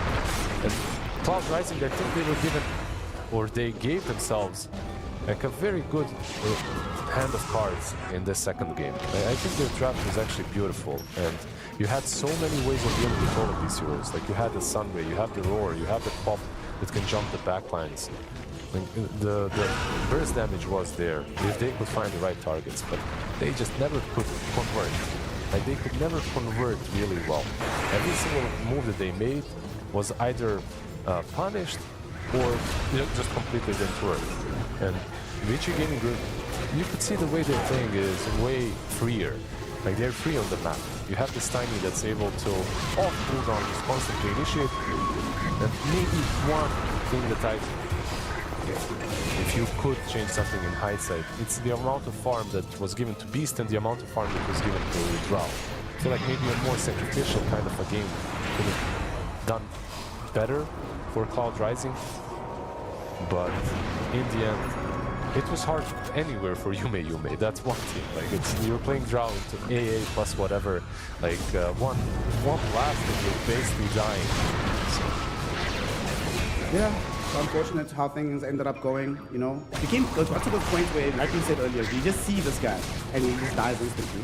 I mean, it's not just the death that bothered me, it's the lack of impact as well. He wasn't really able to find himself putting out too much deeps. He had the lowest damage in his team, which should never really be happening for Drow. But like you said, if you're being hunted all across the map, sort of understand why you end up in this position. And for me, you know what makes me the most sad is that although Vici was super dominant, there was that like 5 to 7 minute lull when they were busy farming their secondary third items, you know, between like minute 15, minute 23, after they had the Blink Dagger already on Cloud Rising. They could have done something. They could have tried to make more moves, but the consistent problem, like you said, the connection there, the communication just wasn't there of who's our target, we're going to blow this guy up and move on. But they had it on Vici, and XM was usually the one that ended things off with the assassinate, so I think he probably does deserve the MVP, especially for the work he put in on the mid lane. Yeah, like all three cores, really. It's XM, a lot of work, Tiny as well, just finding pickoffs, left, right, and center, Largo bringing in all the utility with the Lincolns, with his shard, with his Aghanims, of course, as well, to heal them all up. Like, overall, the AA pick, not only did it protect Largo, but it also made a lot of sense seeing it as a sort of a counter for the Drow. Like, Drow likes to... This hero, actually, AA is a brilliant pick against her, because she likes to play the backside, like the backlines of the fight, right?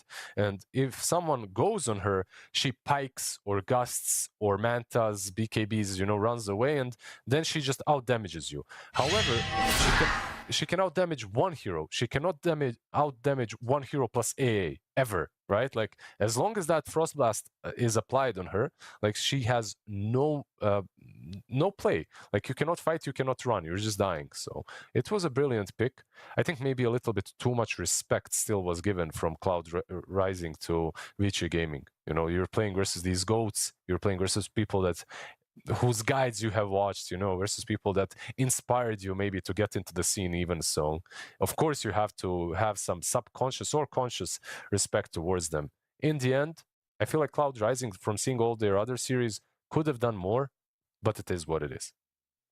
It is what it is. On the bright side for Cloud Rising, this does represent progress in their journey. Let's take Sheep, for example, the more recognized player. His first TI qualifiers, he's bottom, 9th, 12th. His second set of qualifiers, he gets top 8. His third set of qualifiers right now, he's in the top 6. So just give him a couple more years to cook, especially now that he has a crew. The guys around him had never even been in TI qualifiers before, but they got top 6 on their first one. That is moderately impressive, relatively so. So I really do hope we get to see some of these names stick around. China does need new names, new stories to be told. Unfortunately, those stories will not be emerging this year for Cloud Rising. But for Vici Gaming, the road still continues. There is still the opportunity for them to get into the final day tomorrow and try to earn that place to get to TI. So talk to me, Mr. Liz. Next matchup, Vici Gaming versus Team Refuser. Which direction are you looking? Which Ankh squad is the strongest? The Ankh clash, huh? The clash of the Titans, the clash of the Titan Ankhs.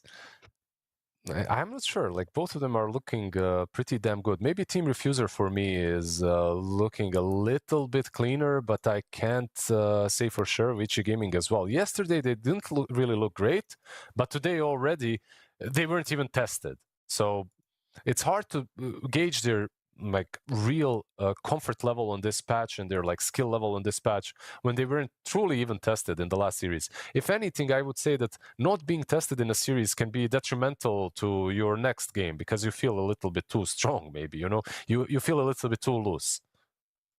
Well, let's hope that they can pretend that the last game was much harder than it actually was so that they're in the correct frame of mind to take on Team Refuser in the next matchup. To that end, we're going to be taking a small break, and when we return, the last match of the day will determine the third team that will enter into the finals day of the qualifiers. And to bring you that action between Vici Gaming and Team Refuser, it's going to be our boys B-Cop and Lacoste. And as entertaining as they are, as entertaining as this game promises to be, you certainly don't want to miss it. So you have about 15 minutes to go get a snack, get some fresh air, and when we return, Refuser versus Vici in the China qualifiers. The human body was built to move. Not trapped at a desk in one singular posture for 12 hours a day. It's time your chair evolved. This is Secret Lab Titan Evo. Ergonomically engineered for you, gamers, hybrid workers, artists, backing your every move.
Hello, everybody, and welcome back to some more Chinese Dota qualifiers here for the regionals for the international. We are on the penultimate day, Lacoste. It is the second to last day, if you don't know the word penultimate, but For me or for the audience? I'll leave that up to your imagination. Let's see. We'll figure it out. But we got Vici against Refuser.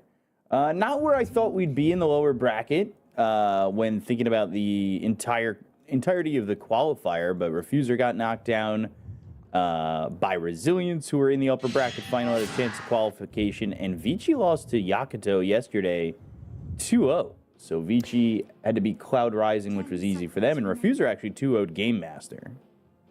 Yeah, I would say them 2-0 Game Master was kind of expected result, but also yesterday they didn't look good against Resilience. They kind of flopped. Pretty much the safe lane, the Lifestealer plus Bane, it was the only lane that did well. Yang, he was not a factor for good 30 minutes. He was sitting at 0-3-0 at one point with Timbersaw. So I want to see something slightly different. And also, like, just the way they played, they got kind of completely crushed. That second game that Vici also played with Morphling, that was not a competitive game at all. I also don't want to see this hero being picked pretty much until we fix the hero, until we buff him, because it felt so lackluster. Yeah, no more flings, please. But, you take a look at the previous series for both these teams. Some different picks were out there. Vici had gone to an Earthshaker, which we don't see as much. And then they had gone Sniper, which is typical for XM, but Ancient Apparition was out there as well. Refuser did pick Drow both games. So they were enjoying their Drow, at least for right now. So we'll see what they do coming into this one, as they've gone Bane first pick Vici, Coddle first pick Refuser, and a lot of bans here as Drow's already been banned out, at Axe as well, and two of these heroes that I'm going to expect, truthfully, to be supports. Yeah, for sure. I mean, there's still a slight chance that maybe you want to run Coddle mid in certain situations, but most of the time it is going to be just played from the support role. Want to see what the combination is going to be with Keeper of the Light. Ember Spirit definitely up there in terms of the better usages of Chakra Magic. There's still Kez available, maybe not straight away, later down the line, maybe on 18. Storm Spirit, definitely one of the better ones. He's been taken out, and they also take Pango on 13, which is also a pretty good combo with Keeper of the Light. But you want to have something. Yesterday, there was a really good Coddle game. They had multiple healings on side of Team Resilience. I assume that they were maybe watching that series. It was Coddle, Winter Wyvern, and also Largo in that first game against Team Refuser, where they actually lost. So maybe taking something out of that game and going into the same direction, and now picking up Silencer. Silencer is very good against the Bane in general. Like, you never get to use grip. It's just very difficult. And then against Pango, it's also super effective, but you need some guy that jumps in. I don't want to see like any Largo or anything that doesn't provide you with stun if these are going to be your two lane supports. I'd be just okay with them picking up Ember Spirit here, because it gives you low cooldown ability that can. This is also very strong. It's not something that you're going to be using throughout the game. It's more about focusing on the lane. There are a lot of safe laners that really hate to being spammed out. There isn't enough sustain, and Keeper of the Light plus Beastmaster is just way too much spam. Eventually, it becomes too much, even with the older region that you're bringing to the lane. It's just not enough. Yeah, and I'm thinking about the Coddle and Ember combo that maybe Refuser are going to go to, that they saw against them via Resilience. So that is something to potentially look at when they go further down this draft. But it will be now a double pick for Vici. So what do they want to go to? This Beastmaster only 1 out of 3 games that it's won with that win rate. Not the best win rate considering the hero, but also a very small sample size. Yeah, it's a hero that Bane really hates to play against. It's a good Beastmaster pick because he doesn't get to trade well in the lane. You send the boar It's pretty similar to how Axe functions in the lane, where you are zoning enemy position 5 with Battle Hunger. You're doing the same thing with the Boars / Razorbacks, and also very good against Pango. So they're going to take one of the turrets for themselves. Take Shadowfiend. A lot of synergy between Pango and Shadowfiend. Quite a lot of minus armor coming out. The damage is going to be explosive. They are lacking a little bit in, I would say, tanky department, because you have a ranged turret. You have both of the supports who are also ranged. So I kind of feel like they have no tankiness. This Pango can be flexed, but I would also maybe love to see an offlaner that builds into Lotus Orb, because it's probably the best item that you can buy on side of Vici Gaming. You are playing against very annoying spells from Keeper of the Light, Global Silence, Primal Roar. So anything from the offlane that's gonna give them Lotus Orb, I feel like it's gonna be good. Something like now, even with the Ember Spirit who builds into Spirit Vessel, I feel like just a casual Centaur could help them out a lot. That Ember Spirit combo is going to feel very strong. We saw it just dominate with the amount of times it's able to just kind of get that slide out. Very annoying to deal with. And looking at what Vici, in theory, need, it could be a potential offlaner. Could throw that Pango offlane. But Shadowfiend was played by XM in their previous game, I believe, and Team ban. now you gotta wonder, are they gonna throw XM on the Pangolier and throw Shadowfiend to the carry? We'll have to see. And this is not a good win rate for an Ember Spirit. 2-7 is not that great, 10 seconds remaining. which is surprising because I feel like Ember feels really strong. But he does. I'd love to have that hero on my team whenever I play. It's just the hero that does a lot of things. It's a very aggressive hero. It fixes a lot of the drafts, what the hero wants to do. One thing that he doesn't have is any kind of tower damage. So you need to still have something that can potentially close out the games, siege tier 2, tier 3 towers, because that's not the hero that's doing it.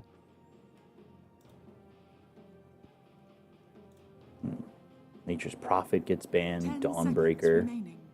getting banned in a moment like this. It's the battle of the greedy fours in this matchup. Curious to see the builds that we end up seeing from the two of them and how it's going to affect both these drafts. They banned the Terrorblade, they ran the Nature's Prophet, thinking they're going to go safe laner, which should be the case here for Refuser. Trying to think what Monet would want to play. What he's played previously. He's gone to that Lifestealer. He's had Windrunner safe lane, but that's banned.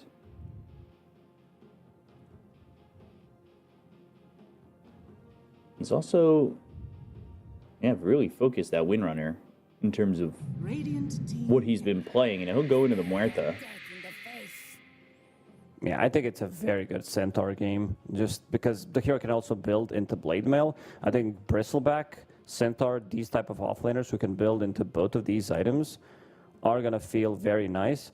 Pango, I think this hero is also highly countered by Muerta. You don't get to deal the damage, sure you might be able to connect with the stun, but there's going to be zero damage whatsoever. Now select your heroes. Okay, Brewmaster's okay-ish, but he's also, I would say, easily killed in these situations where you're playing against multiple silences, you're playing against a lot of control.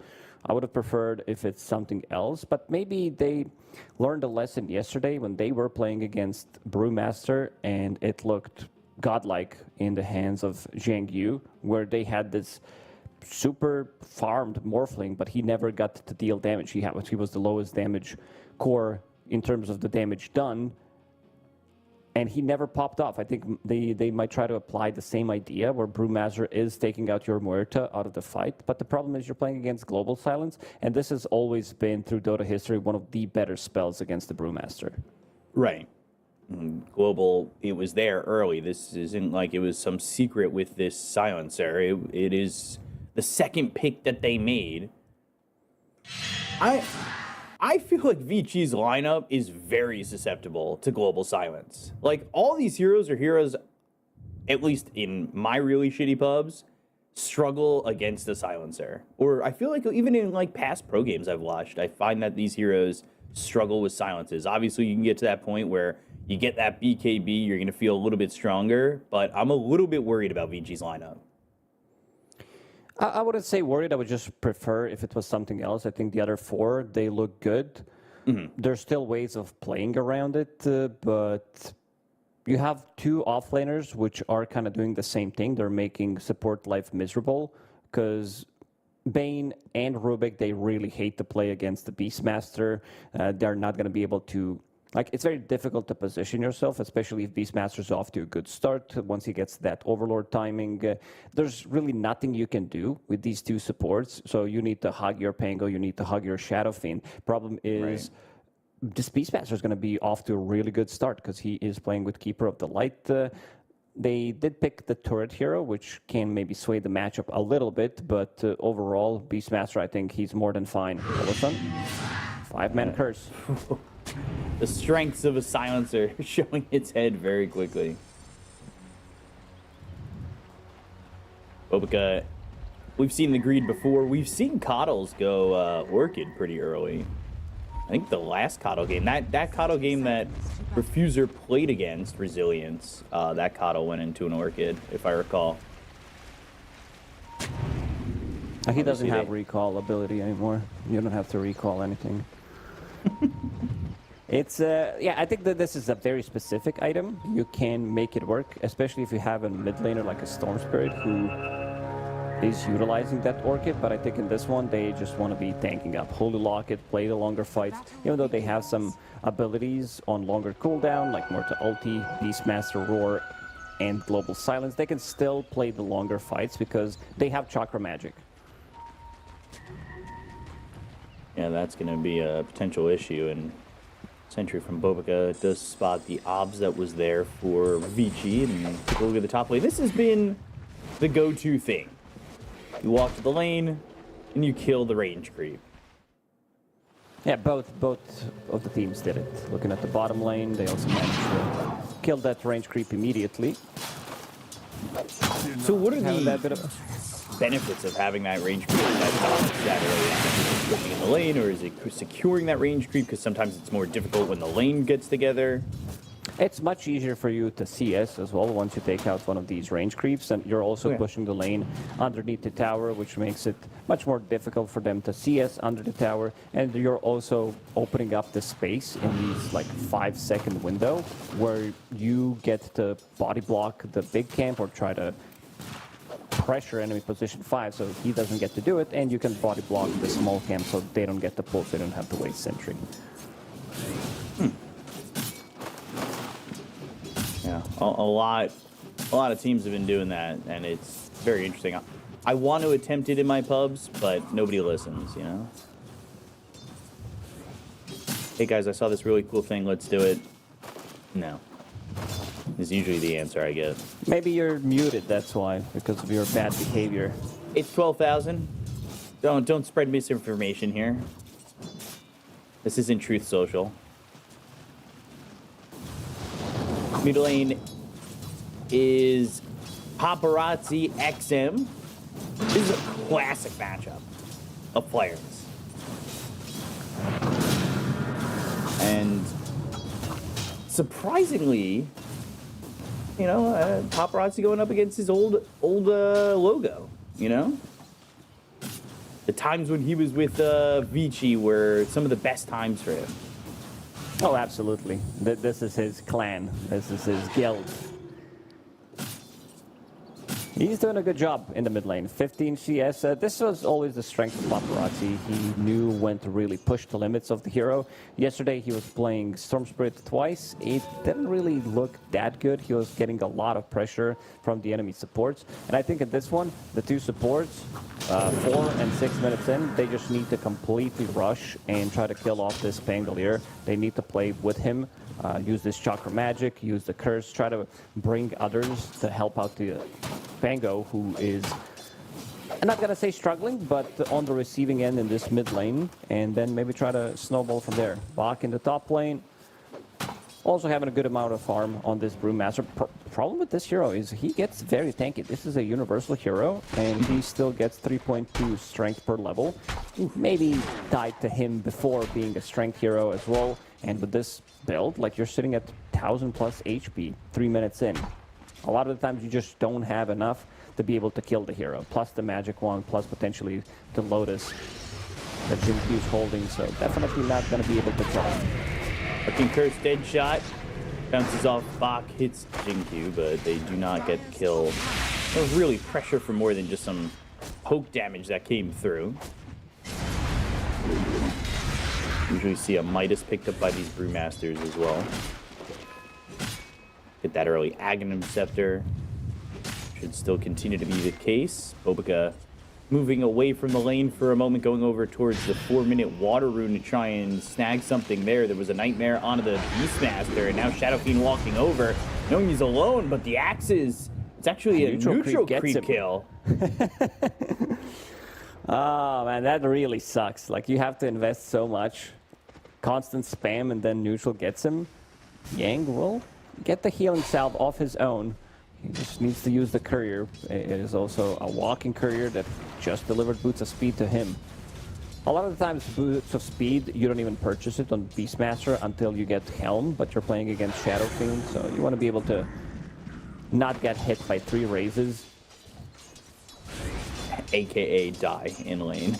Pretty much. Yeah. Cheeky deny there by Shiro. A lot of these guys, obviously all of Vici has played for Vici, but Yang used to be a staple at the Vici. Yeah, all of the current players of Vici Gaming, they played for Vici. Yeah, Good statement, B-Cup. Okay, Yeah, well done. you know what? There was more to that, but the first half of the sentence isolated out sounds really stupid. It's a good build-up for what you're about to say. But I'm talking about how Refuser, a lot of them are also Vici, so it's just the history of China that gets together. And the one thing is, Monet, he played for all the big rosters except for Vici, is what I was getting at. He played for LGD, Forever Young, so it was included there. Technically also CDEC, those were at one point under the same umbrella. He played for IG, he's played for a bunch of these teams, and, you know, it's always interesting to see. Couple of raises on a Bobica. Shiro trying to get the kill and will get first blood. Blood grenade onto Yang, and the chase is on to try and get this second kill, but he's under the tower now. Good rotation from Y Innocence. Good rotation, but also denying the rune in the mid lane. Polison, he was playing with the Ember Spirit. XM is level 6. Doesn't have a point in a Rolling Thunder, so this Arcane Curse and Glaive's Last Word could actually cause some issues for him. Sitting at 60% HP, just use the Magic Wand as well. I wanted to see Coddle as well make a move to the mid lane and try to play from there, play with the Catapult, try to grab a kill. Haste Rune still available on Paparazzi. XM needs to be careful. Yeah, Arcane Curse and the Last Word. They've got the silence, they'll get the kill. They'll take him out while Yang is being killed off bottom by the 3 heroes that are still there, trying to get control of this shrine area for the 7-minute mark. Yeah, that's why I said that he has 3-3-0 build on Pangolier, which I don't like. A lot of times it's fine, but also they have no ways of really stun locking you, so putting a point in a Rolling Thunder at level 6 should have been his escape mechanism, because he kind of knew that at least one support is going to be playing with him with that Catapult wave, try to put some pressure. So good damage has been done onto that tower, but also looking at the bottom, Shiro is putting a lot of pressure onto that tier 1 tower. Which also opens up, if they manage to kill this tower, it opens up to another entrance where Beastmaster wants to farm. So you could potentially come in from 2 different angles and then try to grab a kill on him. Send back over mid, taking some more damage, and Paparazzi moves towards Jinkyu to try and get this kill. Top tower is under attack. Nothing going their way just yet, as he's got a Remnant looking for this 8-minute rune. Y is going to be in the area, and Searing Chains, he's silenced, in some trouble. Illuminate comes in, but now the Rolling Thunder available to this Pangolier. And the Remnants will bounce. They'll try to get the Bane and should be able to do so. And that's going to be a -1 on the Bane as well. Inky's only level 5 and has about 33% of his health. And the Urn put on him, Sleight of Fist, Searing Chains, Fade Bolt. But another kill here for Paparazzi. That's going to be a double. Nicely done. They need to put this pressure onto the mid lane, try to grab some kills. And Shiro, he makes a rotation. First usage for the Brewmaster ulti. They grab a kill onto the enemy carry. Nicely done. At least every single time Vici Gaming, they are getting some kind of a trade. Yeah. Team Refuser always making the first move. And now Paparazzi in the bottom lane as well. That should be another kill. Why, just back alive, and he is going to die again. Paparazzi getting yet another, and he'll have this Spirit Vessel ready to go. Is under attack. Oof, that's a huge increase in the damage. This should also be the tower. Monet TP to the bottom lane. Just try to pressure maybe a mid tower a little bit more. I like what I see on Jinkyu in terms of itemization, going for the Guardian Greaves, no Spirit Vessel of his own, no Essence Distiller. Straight up going for the Greaves just to tank up and most importantly remove the Global Silence so that he can counter-initiate. Listen, will be spotted, telekinesis into a shield crash, swashbuckle kill. You get the tower up top, both teams losing their safe lane tower. And XM having to deal with that Spirit Vessel that was put on him by Paparazzi, who's still continuing to put the pressure on and stay in the face of these Vici heroes. At least for right now, they've been showing some success with it, but it is practically even at the moment.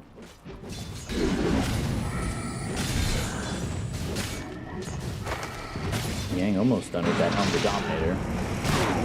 Monet's in some trouble, but the dead shot lands. XM's unable to get that Rolling Thunder out immediately, and they're going to try and chase on him. Shield crash to jump over the steps, pierces the veil. Continues to run away, and XM's not going to chase this. The rest of his team was starting to show up, but Paparazzi cut them off the pass. They're not getting the real value out of them. They are maybe forcing Pierce the Whale, but it's not the trade-off that you want to be getting. There was a Rolling Thunder in the mid lane where he also didn't get much done. So far, so good for Team Refuser. They are making the moves. Again, two supports playing with catapults. Shiro being very active, looking for an angle for this Requiem potentially, but they could see presence of the Dark Lord on themselves if they have lowered armor. Requiem comes no through. mana for Glover. Just got it. Triple raise, but Y Innocence is going to be dead there to Paparazzi. Paulison didn't do the math. I could definitely hear the comms because he used his abilities and then he was the one begging for Chakra Magic. Give me some mana because he needed enough to cast the Global Silence. And it does allow Ember Spirit to have this bit of a backup plan if he needs to get out. It should give him that extra bit of oomph that he needs sometimes to get out of the trouble once he dives in deep. Inhibit with this Diffusal, but December feels like it has been free so far. Similar neutrals around the for the dire side. A lot of Ash Legion shields. Yeah, when that item was first introduced, I thought it was the way it was written. I thought it was only for yourself, and I thought like, wow, that's actually super strong. And then I went to the demo mode, and it works on everything. So, yeah, one of the better ones, if not the best, tier 1 neutral item in a lot of these situations. It lasts for a relatively long time. 6 seconds allows you to disengage, and it's 160 physical. Against Pango, which everything is physical, against some right clicks from Shadow Fiend, right clicks from Panda, it does feel really nice. You know, look, Yang continuing to farm up this triangle. He's picked up that Helm of the Dominator, and once the Helm of the Overlord was thinking of going into a Bracer, but it has now switched that up. Going into a Bracer? That's what he had queued up. He was getting a Bracer after this Helm of the Dominator. No, that's still from the laning stage. He definitely wanted to get that, and then got Boots of Speed, then you die once, and you're not getting a Bracer later on. Amplified damage available for Pango. No Boots of Speed available yet. It's coming on the Courier.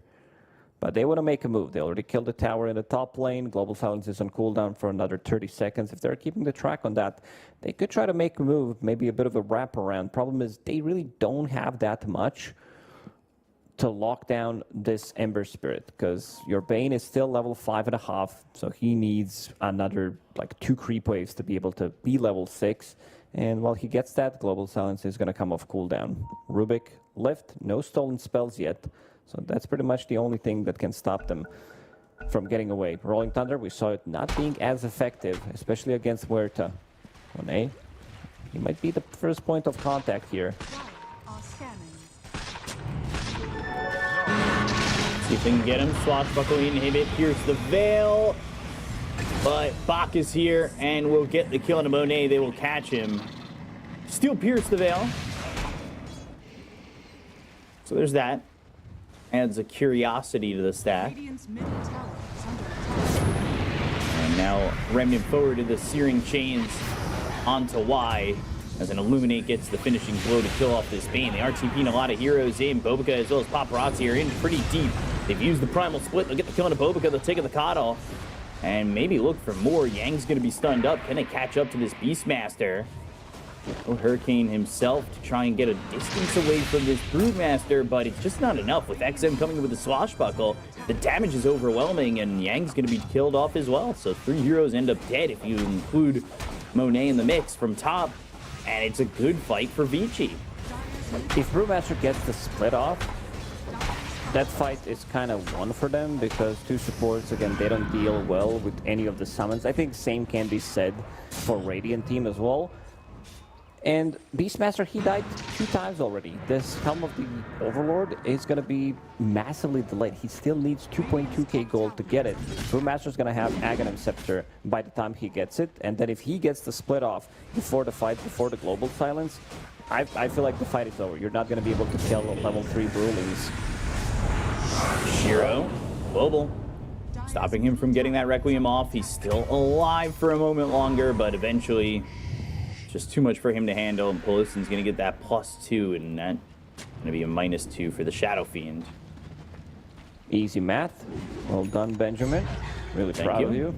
Yeah, I am too. Honestly, sometimes, you know, the math is Now you difficult for really me. surprise me sometimes. Yeah. I that's what I do best, right? Surprise you. Usually in a bad way, but this time around, you really nailed it. Global Silence on cooldown for another 1.5 minutes. This is where they should start to make another move. They have Primal Split available in 30 seconds. Shadowfiend, he should continue to farm up, get this Manta style as fast as possible. All of these smaller defensive items, like by smaller, I mean, when you look at his inventory, he's building multiple items at the same time, getting Falcon Blade, Yasha, Dragon Lance, and then eventually he's going to start turning that into bigger items. I said items. That was very smart. This is like, I started speaking like Gollum. Yeah, I know this is mine. Sometimes you surprise me, Lacoste, with the words I that you do. use.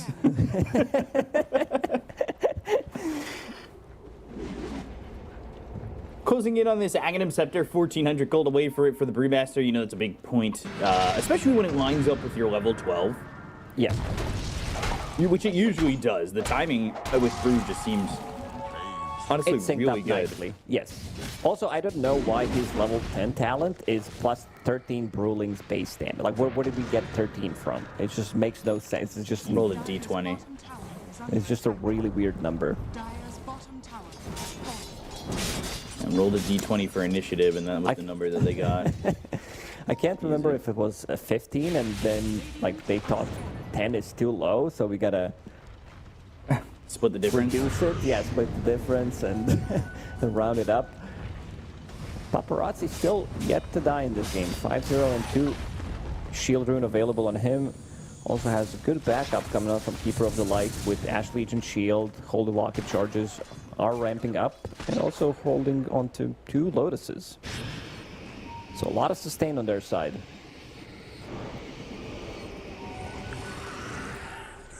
Long Nightmare for the Silencer. Going into the silencer, by the way, 4031 on the build, no glaives. Yeah, if you don't get to use glaives in the laning stage, you completely skip it. There's no reason to get it. It's mostly like level 1 spell where you're trying to zone out, be very annoying in the lane. Oh, hello there, SF. How you doing? Looks like he's doing the absolute cinema SF right there. Somebody screenshot that. That is the absolute cinema SF. It really is. Oh my god, it's actually perfect. This is great. I love this Arcana. Don't I leave think him it's one of the hanging. best. It's the double high five. Oh hell yeah! Just hit a home run in softball, double high five. Gotta make the high five sound if that picked up on the mic, but It did, unfortunately. Yeah. What do you mean, It wasn't too loud. unfortunately? Yeah. I know my sounds. I know not to be too loud. I got neighbors sleeping. It's early. Looking at all the items. We were talking about the Brewmaster. That Ags is now 600 gold away, and he's 600 experience away from being level 12. It's all lining up. That wasn't good math, so don't show the numbers, but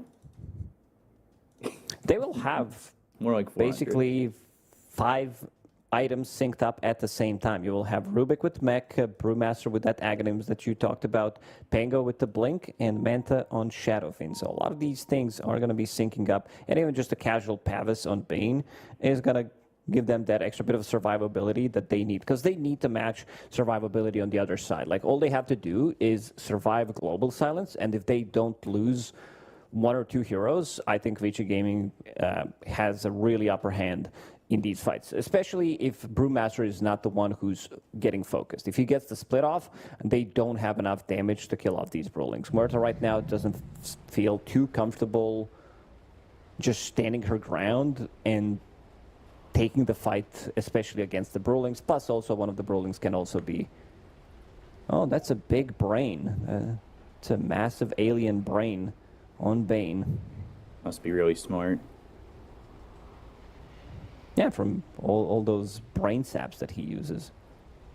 And this reminds me, like, his belly reminds me of Aegis. It looks like kind of Aegis itself. His rib cage. I could see it. I get what you're going for here. Isn't there a cosmetic that makes it look like that? Or am I wrong? Artists, work on that. But yeah, I could see, yeah. We're doing it. Man, Obs is on it, making the comparison. But now that you've clicked on Bane and showcased, you don't have the Aegis down there anymore. But they were showing everything that they needed to prove you correct. Yeah. Let's see who's going to be the first one picking up Bane's belly from Roshan. That sounds like an item. Bane's belly. Somehow in my brain, I was thinking of Bane's jelly, which brought me back to Royal Jelly, the old neutral. Oh, man, you could use this globally. I think we upgraded it one time, so you could have used it globally. Before, I think you could have only used it on yourself. Or you could only use it on others, and then we swapped that you can only use it on yourself, and that's why people got really hyped about it. Well, because it had 2 charges at one point, didn't it? And I think your cores always asked for support you had 2 for it. charges, so yeah, you always gave one to yourself, and then you gave it to somebody else. Or if your cores were super greedy, it was like you don't get a charge, even though it's yours. It's all for us. Man, there's some really nice-looking teeth on Dota creatures, and some really bad ones. Nice-looking what? Teeth. The one on Ancient Black... Yeah, the one on Ancient Black Dragon. Those things are nasty. It's Tuesday, innit, mate? Go get myself some beans on toast. Wow. What a meal, guys. But a nice haircut, though, on Mr. T, a.k.a. Beastmaster. I don't know if you watched that show. It's a really old TV show. I don't know what his superpower was. I think it was just called Mr. T. It was, let me just Google that real quick. Because Mr. T was on the A-Team, I believe. That was a different show. Where's my favorite neutral while we're looking around? Yeah, he was a professional wrestler as well. Mr. You should T? know about Was it. he? Yeah, Mr. T. Yeah. You guys go to the bottom left of the map. That No, bottom left don't show tab. Ogre Frost Mage. This is some 18+ content that we showed on screen. There Don't we show it go. again. And there's the best one, the best There looking he guy. is. I think I wanted to change my profile picture on Steam, but It's been my the same profile picture for like it's been ever, hasn't it? Yeah, it's been El Recitas, the KW guy. But if I ever change my profile picture, it's gonna be the Kobold guy. He looks way too gangster. And I think that sentence that you just said is everything you need to know about you in just the KW guy. Sorry. Sleight of fist, searing chains, the catch onto this Rubik. They will get the kill. Paparazzi still unkilled, but 6-0-2, making him unstoppable. He's having a really good game. Really, really good game. But like you said, the item timings are going to match out where they get the Manta, the Blink, the Ags, and the Mechanism. But we say that's going to be a good timing. And after that kill on Rubik, they go right into Roche. They're also showing heroes in the top lane. Heroes did show, knowing that they don't have a tier 1 tower to PP2 in the bottom lane, and most importantly, no tier 1 tower in the mid lane, so they can't really react as quickly unless they TP straight away. And it's going to be Paparazzi picking up the Aegis, even though he didn't die a single time. He does have that Kaya to increase some of that damage. And he's super tanky. Having Coddle behind him, lowering the cooldown of his abilities, having Global Silence behind him, 25 Holy Locket charges. It's way too much. Plus, also, he has enchantment that gives him 150 HP plus the Essence Ring. So even 400 HP just from the neutral item, plus the extra bit of a regen and the shield. So it's going to be super difficult to kill Ember Spirit, and also one of the reasons why he's changing his item build. In this one, most of the time, your item will be Mage Slayer. In this game, it's really not that good. It's not that good against the supports. It's not that good against Brewmaster, Shadow Fiend. Pango's fine, but I really like that he went for a different route to have slightly more damage, and also he's going to have a way of being protected of his zone once he gets to that BKB timing. Ember's got that Bane's Belly going into BKB. There's the full Mjolnir finished off for Martha. Radiant What are they going to do with this Aegis? We'll have to see. They are grouped up towards top. Smoked up is Pelosin, at least for the moment, but might run into the Bane. Bane going to see Paparazzi, but the Searing Chains, the last word, the curse, was a big problem for this Bane. They will get the kill. He's dead for 30, but they lose the Aegis on Paparazzi. And they set up the Requiem timing. No, the dead shot from Monet stops it. Now the Global Silence, the Remnant over to the side. Shiro's going to be dead. They pierce the veil. They'll take out Pelosin. But Yang looking over at these Brewlings. Can they get this Pango out? They'll get the kill on XM. And Bach might be in some trouble as they are going to try and chase. Rubik on the run as well. Bobica chasing Bach. Deadshot misses. He's going to come back to form in just a moment. And they are slowed up, so Monet can't catch up to Bach. He will survive.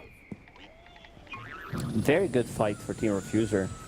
Even though they lost Aegis almost instantly, we saw Shadowfiend 3 or 4 times so far trying to use Requiem, and he's very patient on Pelosin, waiting until he almost uses it, then he cancels it, then he tries to Manta, uses it again, then he gets hit by a dead shot. So very difficult game for Shadowfiend to get the Requiem off.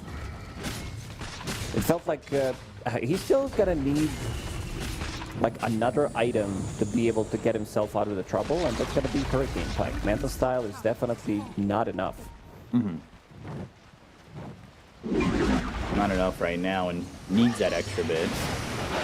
Bach lost his courier. He's going for a Blink Dagger. That was one of the items that I feel like Jiang Yu, when he was playing this Brewmaster, really upped his output. Able to kind of jump in and use that Thunderclap, have that Cinder Brew, have that ability to just put the damage on and be ready to go with that Primal Split. They're looking to fight this Shrine, and they've silenced up the Brew already. Shrine's going to be stolen by Monet. Fiend's Grip through all the way for Yang. But where's the damage follow-up? Rolling Thunder finally comes in. Yang still alive, goes into the Primal Roar. That's going to be onto the Bane, and Shiro's going to be half health. They pierce the veil off to the side. Shiro trying to get away. The Nightmare save. No! Searing Chains are there. They get the kill on the Shiro. They'll end up losing Yang. They want to take out the Bane, but he just survives. Monet ends up dead. They want A to bad fight so far for Vici. Fadebolt takes out Pelosin. The chase is on for Paparazzi and Bobica, but they will not catch up initially. And then Paparazzi, Sleight of Fist, Searing Chains should make sure that he's able to escape. Yeah, this say time that, around but they have the high ground advantage in that fight, and they also finally get the grip off, knowing that Global Silence is still on cooldown. Rubik is the one who's actually dealing the most damage. Having these wild axes, being able to spam it out constantly, feels really good. And this time around, they have extra bit of survivability. Guardian Greaves kicking in, extra bit of regen, that heal. It's also going to be a very good way of just disjointing some of these fights. If he can get the Guardian Greaves during Global Silence and maybe get the Shard. I see that he has Shard queued up. Nobody killed Tormentor yet, so want to see if they're going to be able to shift towards bottom lane. But again, Global Silence is available, and I could see Team Refuser just go for it right now. So he'll have to invest his own gold. So you'll have like a double save. Might need to actually pick up Shard first. So whoever gets initiated on by Beastmaster, by Searing Chains, can easily be lifted up even during the Global Silence with the Guardian Greaves. They're set up here to go for this Tormentor, but the side of Vici, they're showing up. I don't know if they're going to be quick enough for this. Doesn't look like it. Just a bit short on the timing, which is unfortunate for Vici. Shard is there for the Silencer, who does finally have points in the glaive. Yeah, not the best Shard. You would definitely prefer to have it on Coddle. Extra bit of a heal, and also 2 Solar Bind charges. So that's that very so difficult. good. Yeah, compared to your glaives bouncing around, which is almost nothing. It's like you're never hitting heroes as a position 5 silencer up until maybe there's 3v3 left or something. And his inventory also looks very weird. He has a nut and just some branches and consumables. I don't know, it's just the colors of these items just look weird. That's what's putting you off, the color of the items. Yes, it's just exactly. the Ironwood nut. No, it's That's the yellow throwing you nut. off. I Yeah. think that's the issue. That's yellow? I mean, it's a yellow aura, but it's a green nut.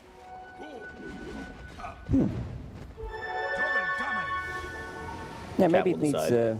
it needs slightly more time Just to to marinate. get right. Yes, exactly. And Paparazzi, again, still yet to die. Now he does have a BKB available, and there's going to be a 3 BKB timing relatively soon on Team Refuser. Monet definitely needs one. He's the only one who doesn't have it at the moment, because Brewmaster is going to try to take you out. Use that Cyclone on top of you immediately after the split, and they might need to pop a BKB just to make sure that the damage is going to come through. Later in the game, you're going to need to be afraid of Murta right-clicking, her Gunslinger proccing, the only procs against the Rulings. Sure, they are tanky, but eventually there's going to come a point in this game where you're not going to feel too comfortable playing around Murta because your Rulings are going to die so quickly.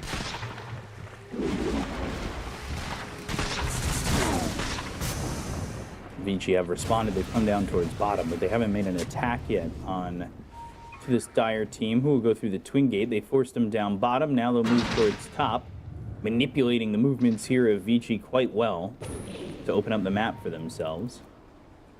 Farm up those BKBs and all.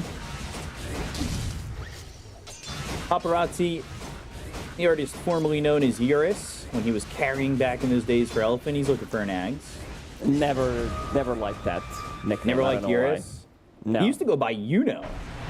That was an older nickname. That was okay. Paparazzi's too good of a nickname. It's a great And also, yeah. I also tied to Elephant Time, which was one of the greatest disasters Fiend's that Grip? I've seen a Chinese team have. Little silence, and now looking to kill off Bach. He's silenced still, and now going to be silenced again, unable to get a split off. Last word, ending up proccing right as that global silence wore out, and now they're going to go for more. BKB popped by Paparazzi. Still chasing. Nightmare. Why? Stays alive. Telekinesis save from Jinkyu to throw back this Shiro Shadow Fiend. And they only get one, but it's a big one in taking out that Brute. Yeah, this is why I said during the draft, if we go back, that I would love to see a Lotus Orb buyer coming out from the off lane, something that can make this work. Once he gets to a point where he has his BKB, he's gonna be fine, but that's still a lot of items that you need to have. This is actually his first death. Maybe they thought that he has some kind of a backup behind him. Maybe the lift from Rubik that's gonna be able to save him with the Guardian Greaves. He was tanky, but then he got silenced again, so it wasn't really enough. Smoke play. Now trying to respond is Vici. Sword crest finished for Y. Can they find anybody? Bach needs this BKB. You could see he struggles to get that split off, especially if the timings of the silences are right. Yeah, he needs Bach KB. Yang does have BKB of his own. TP attempts. And nothing to really stop that. Level 4 Razorback stolen here from the Rubik, and he could just have himself a familiar to work with. That's kind of cool. He'll have it push out the bottom lane. Now they smoke on Dire, knowing that that smoke was used by Vici doesn't get him anything, but they smoke his 5.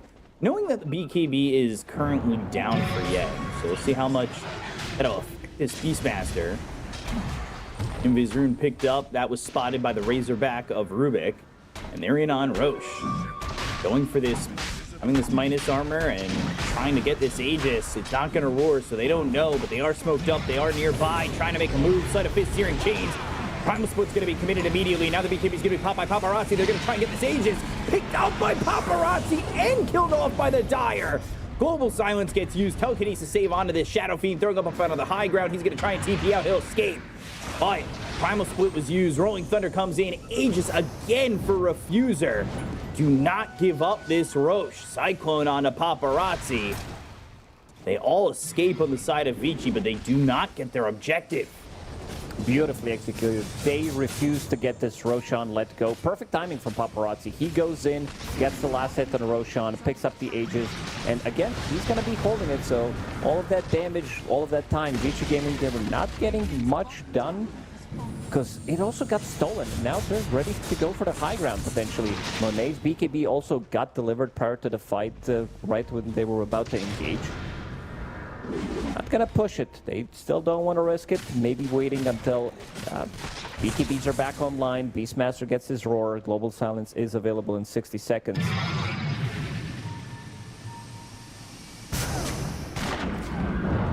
That could have been a turning point for Vici.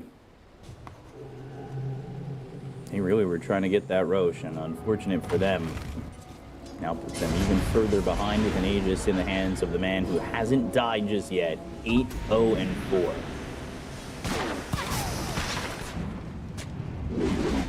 And Refuser putting the pressure on as they sit in the triangle and they continue to put these lanes forward. Radiant's top tower is under I wonder what the answer is for Vici, and these BKBs are, well, the next BKB for Brew is going to be coming out soon. He still got the split off in that last fight, but even getting the split and having all those options with the Rolling Thunder, it just wasn't enough, Lacoste. Vici, you're struggling in these fights. They are. They need a lot of stuff done during the Rolling Thunder, during Primal Split. If they're not getting the kills, Refuser, they will reset. Even without the BKBs, they can still take the fight with these prolonged team fights, resetting the fight with Global Silence, Force Staff, Lotus Orb, Hold the Lock, and multiple heals coming out from Coddle. Rolling Thunder. They gotta have one chance. XM, he's in already. Monet pops the BKB. Early BKB. Paparazzi doesn't lose that Aegis, ends up able to remnant away. Doesn't lose that first life. They're going to pierce the veil. They've used the Primal Split. They're going to jump forward. Yang, he's right there with him with the BKB, but doesn't exactly have the target to go for just yet. Sleight of Fist, and now the Lotus used on the Telekinesis. The Global Silence comes out from the silencer. They're going to chase. They're going to try and get these heroes. Monet sitting with about half health. Fade Bolt in. Bach going forward. Trying to get the kill on Monet, and will take out this Muerta. Now looking over at Paparazzi, takes out the Aegis. A good fight for Vici. Can they time out the Requiem? It hits him. They've got the fear. It's onto the Ember. They'll finally get a kill on a Paparazzi. A very good fight from Vici. They finally hold. They finally hold because of the reason that we just said. Brewmaster, they need to get stuff done with the Primal Split. They need to be able to go in, create a bit of a chaotic environment so that Shadowfin can actually get the right clicks in. And this time around, he manages to do it. Now, his right clicks really hurt. Level 20 talent, Necromastery plus extra 5, and also he has Serrated Shiv, Alert 1, Casual Chrysalis that he's going to turn into Daedalus, so they want to have that, and the way that they're itemizing is they need to have that explosive damage. They want to be able to kill the heroes straight away, and also they put Paparazzi in a position where he's quite low. It was a really good Lotus Orb coming out from Boboka, but still not enough. You can see that Monet, because he popped the BKB relatively early, he can't just stand his ground and fight against the Brewlings. And then the chase comes out, and very nice Requiem, nicely timed coming out from Shiro.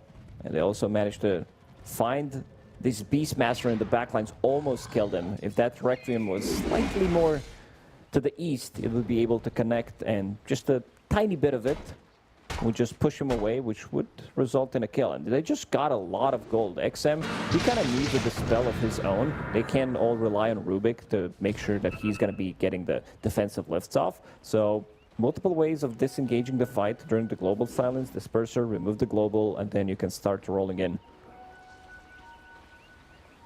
Taking a look at the graph, it's back and forth, and gold lead still holding true for Refuser currently. See how much that holds up, though, as we continue on. 'Cause it's been, what, most 4K just a moment ago in the biggest lead, and 60-40. Yeah, just under 5. 60-40 is kind of tight. Game could go anybody's way, and now both these teams just looking to kind of farm up the next item. As Beastmaster is looking for a Blink Dagger, and you can see Silencer is looking for a Refresher. He wants that double global, which is something that I think that they could really benefit from, because the initial global silences are good, but if they don't get anything from it, we saw in that previous fight that Vici are just ready to move forward and go, knowing that there isn't really much to stop them. Yeah, I'm another shard. He's changing his item build. Instead of getting the Force Staff, second global silence is going to have much higher impact. And you always have GPM bonuses. You have level 2, tier 2 enchantment, tier 3 as well, 100 GPM. Now it's going to start to kick in. Sitting at already 3k gold. With the next fight, if they win it, that's going to be a refresher for the next fight. I think eventually this game's going to last long enough until you need to be aware of playing against double global silence. Problem is also that like Silencer became much stronger because of the nerfs to BKB, the nerfs to Refresher, where you can't refresh your items. So having a double global silence is very difficult to deal with. You need multiple ways of dispelling things, and we saw Partisan's brand being a very strong item for a good reason. It's just an item that increases insane amount of damage, 9%. Rolling Thunder, global silence gets used initially, and Fox gonna have to run back. He popped his BKB. Yang doesn't have that Primal Roar anymore. They'll start to retreat on the side of Refuser, but they've got the stun. It's on a Boboka. They get the kill onto the Kato, and now they look over at Pelosi, who's going to be the second. No, he's able to escape for a moment. It gets out of the hands of these heroes, but Yang's dead. They lose two who do not have buyback. Pelosi's going to die inside his base as the Primal Split allows Bach to just dive this tier 3 tower, and Vici now have themselves a net worth lead and control the game. They're getting way too much out of these fights. Again, it comes down to whether the Brewmaster is getting the split off, and the chase is going to be there with the Rolling Thunder and everything. So it does feel much easier for them now to take the fight, because Ember Spirit damage, it's not really existent. This is not explosive damage anymore.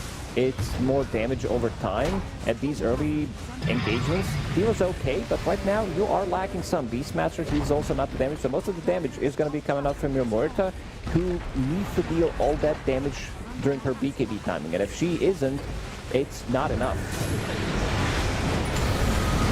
Jumping forward, Paparazzi, Deadshot, Fiend's Grip now, nothing to stop it. There's no global. Paparazzi just dove in to die. Oh no. Man, I was his biggest fan up until this point. Lotus Orb, I think it didn't come on time. So maybe there was a bit of a miscommunication. There was a really good Lotus Orb from the Boca in that fight on the left side near the tier 2 tower. And now this game completely flipped. It says 6k gold lead for Vici Gaming, but to me this feels more like a 20k gold lead at this point. What was once a 60-40 for Refuser is now a 70-30 for Vici, and that was just a minute or two ago. Yeah, in the last like 3-4 minutes, Shadow Fiend got his Daedalus and is going to have Satanic. Brewmaster will have AC. Shiva's on Pango. A lot of armor and a lot of ways of slowing them down, providing vision, amplifying damage on your Shadow Fiend. I don't know if they can come back into this game anymore. It just feels like they had the window, and something that we said during the draft is you need to have heroes who can actually put the pressure onto the towers, because you have Ember Spirit. A lot of the times you aren't able to close out the games. This AC also came slightly later for Yang. This is the big timing for him. So you can actually push the buildings, and now Shiro, Solar Crested, AC, Feast of Souls, insane amount of attack speed coming out from him. Bottom tower. Biggest issue too, Pelosin, he wanted that refresher. We talked about one more fight and he might have it, but since then he's died a couple times. He's actually got less gold towards it now than he did before. That's how it works. If you die, you lose gold. That is true. And he's died a couple times recently, back to back, and this refresher is just getting further and further away. He wants to hold for buyback, knowing that if he dies before using global, he wants to be able to buy back and come back in with that global silence. So he's always got to hold that gold. And it's a bit troublesome when the idea is to get this big item as a position 5 that's just not really gaining the gold that you'd like. This game completely flipped. That fight near the tier 2 tower was pretty much the beginning, potentially off an end. You can see that they're struggling right now. They need another damage item on Muerta. Monet is going to have that MKB for the next fight, but doesn't seem like they're going to be able to take the fight inside the Roche. Even the second Roche fight it went perfect for Refuser. They are the ones that got the last hit. Paparazzi picked up the Aegis. This time around, it's going to be Shiro holding it, and it's a third Roche relatively early on. So refresher available for Brewmaster. Double primal split. If he gets the first split off, Shadowfin can just siege the buildings, and they can try to play the fight from there. And now it sits at that moment where it's like, all right, I could just primal, like you said, primal split and go. And there's no answer. The poke, you hit that point in the game where you could just poke for free. Yeah, this is pretty much like you are playing when you have some Monkey King level 25, where you know that you can easily zone them out. They can't really get close, and Primal Split about to wear off, but he has another one if needed. Let's see if he decides to use it, if he wants to pop the refresher. Aggressive force stabs. Jump in from Bach, silence, global silence comes in. Is it going to be enough to get any of these kills? They're trying to get the damage here on the Bach, but they just do not have enough. Monet is not getting it out, but he still has the silence. Can they finally kill him now? They do. 85 seconds. Fiend's Grip, Paparazzi caught. No help right now for him. He just gets ripped apart by Shiro. Buyback committed. Bobica dead. Shiro's going to lose that Aegis. But can they kill him a second time? BKB Requiem. Shiro, BKB, Nightmare, Paparazzi just fought back. The Requiem's gonna come in, it hits on a Monet! Oh dear, that's gonna be the Muerta gone. They'll get the kill on a Pelosin. They're gonna look for more. If this is a death on a Paparazzi, he just fought back. It's an ultra kill for Shiro, trying to get the Rampage. They'll send him forward to get the damage out to get the Rampage. And the GG call. Vici clean up at the end and take game 1. Yeah, I think this shows resilience of a team, like decision-making when they need to take the fights, item timings, how they want to sync up, dodging some of these early fights as well when they didn't feel fight-ready. In the end, Jinkyu, he gets the lift and he pulls Monet into the Requiem. He clips him with the Requiem, and it's just enough damage. A couple of right clicks from Shadowfiend is going to do the trick. Yeah, this is the fight where it kind of swayed in favor of Vici Gaming, because every single time they use this split, they don't have enough. Damage was very limited in terms of the burst damage. It needs to be Murta. She used BKB prior to this fight because she had Rolling Thunder on top of her. Very nice play from XM where he goes in knowing that the fight is going to look different as long as BKB on Murta is not available. She's the glass cannon type of a carry. Dishes out probably the most damage in whole Dota if she gets the right click, but a lot of the times she's forced to use a BKB, and without a BKB, you can lock her down, especially once the split comes in, the second split that we didn't even really see because he got clipped. He BKB in the last fight, blinked in, and then he got global, so was never able to use that primal split, but it got the job done. This is what I respect. I thought maybe some other offlaners are going to be working better in this scenario. They could have, but Bach also showed a very good performance on this Brewmaster, allowing him to, because he died like first time 20 minutes in, and then died maybe one more time, and that's about it. And did a very good job in this game, and you see these final fights, they do end up losing Bach at the end, but Fiend's Grip here, nothing to save him. Paparazzi ends up dead, buying back very instantly. But you're going to see Shiro complete this rampage, and you talked about the lift that helps get the Muerta into the Requiem. But also there's the telekinesis from Jinku that throws forward Shiro to get the rampage at the end. So, yeah, he played extremely good. I love Jinku. In a lot of these earlier fights, he was the one dishing out the most damage, stealing wild axes from the Beastmaster, and then continues to spam them out from the distance. And also, big fan of the build. He did go for Guardian Greaves, making sure that he can dispel that global silence, provide team with extra bit of a tankiness, picked up the pipe later, but also getting a relatively early shard to push people out of trouble, knowing that they need to also find a way how to disengage during this very annoying global silence. Yeah, the global silence was not much of an issue towards the back end of that game, trying to get that refresher, but never made any progress on it. You can see Pelosin, net worth is just very low in the impact as well. He's got 9,600 net worth, but a lot of that gold was held at the end, whereas Bane, he's got that Glimmer, he's got that Solar Crest, has that gem, really putting in a lot more impact, and found those Fiend's Grips that really won them the game. I think they were very important towards the end to really shut down Paparazzi. So 22-14 Vici taking this first game and around the horn looking really good. And there were some things here from Refuser that looked good, but they just couldn't hold on. Paparazzi is the thing to me that really stood out, but Monet and Yang really struggling. You could see that KDA, especially Monet. I never really felt the impact of Muerta. There were a couple dead shots that like saved a fight here and there, but other than that, it didn't really work out for Monet in this game, right? No, I think I would say for Yang, it was even worse because he dealt the same amount of damage as Keeper of the Light, which should not be the thing for Beastmaster. We never seen him be like completely unlocked. He was never able to put that pressure, get that good timing on Helm. He was always kind of playing from behind, has a couple of these early deaths in the laning stage that really did hurt him a lot. Yeah, and standout player, XM, even though he went to the 3-3 and ended up dying because he didn't have the Rolling Thunder afterwards, he just showed off and had a lot of hero damage, a lot of pill participation, and a very good game from him. Really liked what Vici put together.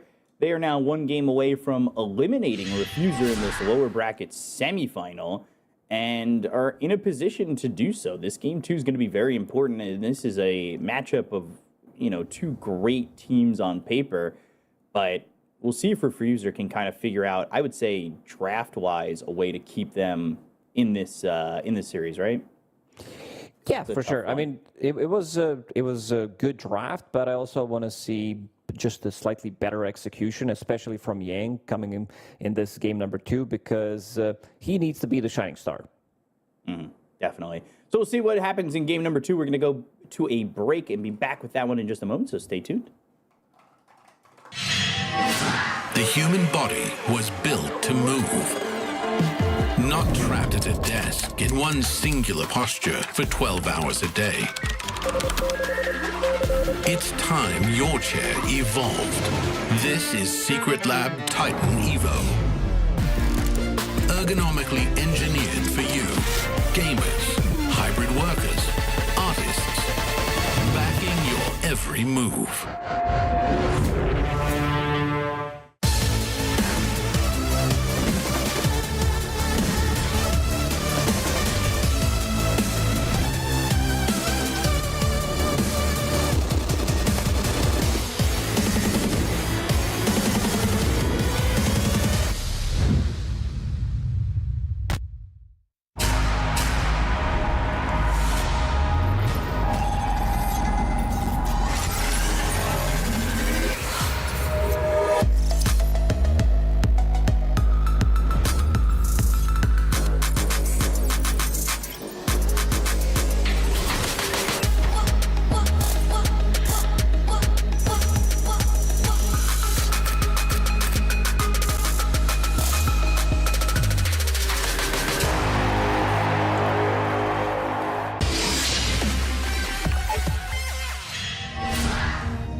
Welcome back, everybody. We are here for another game of Dota. Back here at the regional qualifiers for China for the international. We got Vici against Team Refuser coming to game number 2, and we're going to try and check out the draft here and see if Refuser can force us to 3 games or if it's going to be another 2-0 in this qualifier. There have been very few 2-1s. I think only one 2-1. Every other series has been a 2-0, which is unlike Chinese qualifiers. I feel like Chinese qualifiers past years have been all 2-1s, and that's all the series. But we're looking at a potential 5 seconds remaining. 2-0 again. I don't want it. I want 3 games. I like these teams. I like to see them fight.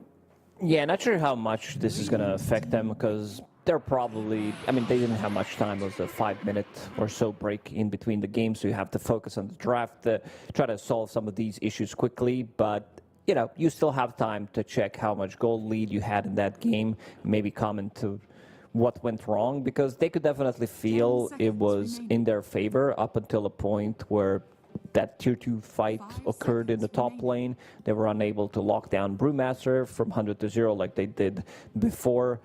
So want to see how many changes we're going to be seeing towards the draft, because I still feel the draft looked good. Maybe this Muerta wasn't really like the best hero to be picked up, even though she was causing some of the issues. It was a bit of a blind pick, which did open up for the Brewmaster pick. In general, it's a good counter hero for Muerta, because a lot of that damage during her ulti. So forcing her to also buy a BKB so that she needs to use both BKB and her ulti at the same time. And then afterwards, she can easily get cycloned, she can get controlled, and something that we also need to talk about is why his positioning has been really good. Like, we saw 2-3 grips on Paparazzi, knowing that there's not going to be anything to stop it, knowing that there's not going to be a global silence, and then catching him off guard. 10 seconds. And get rid of that Bane this time, and Pangolier picked in the first game, picked in the second game. They go back to the Coddle, which didn't really feel, I would say, the pressure of a Coddle. I thought we were gonna like get what do you more want of to see it, from or... Coddle? Dagon 5, one shot. No. But I feel like his impact was gonna be greater, and it didn't feel as though he was giving as much. You don't see. He has a lot of like hidden impact with just getting chakra magic. That's what the hero is about, where he's using it on Ember Spirit. One of the reasons why Ember Spirit had such a high impact is because Keeper of the Light is playing behind him with the heals, Holy Locket, and giving him chakra magic 3-4 times in some of the fights. Silencer. Now they'll pick the Silencer. As they go back to the Pango, but this time they take the Silencer away. And how do you react to this for Refuser with your double pick? Got to figure out what you are willing to go to now that you know you're going to be going up against a global silence. Dire team pick. Shadow Fiend. No go Shadow Fiend. Shadow Fiend at times may struggle with getting the Requiem off if the Global Silence is there correctly, but with the Coddle, they'll go into the Largo, and this is something that we saw where healing was the name of the game. Yeah, we saw it yesterday when... Who was it? I got it mixed up. I watched too much Dota, but we saw it from Team Resilience. Yeah, when they lost... When they actually won against Refuser, so it was very effective.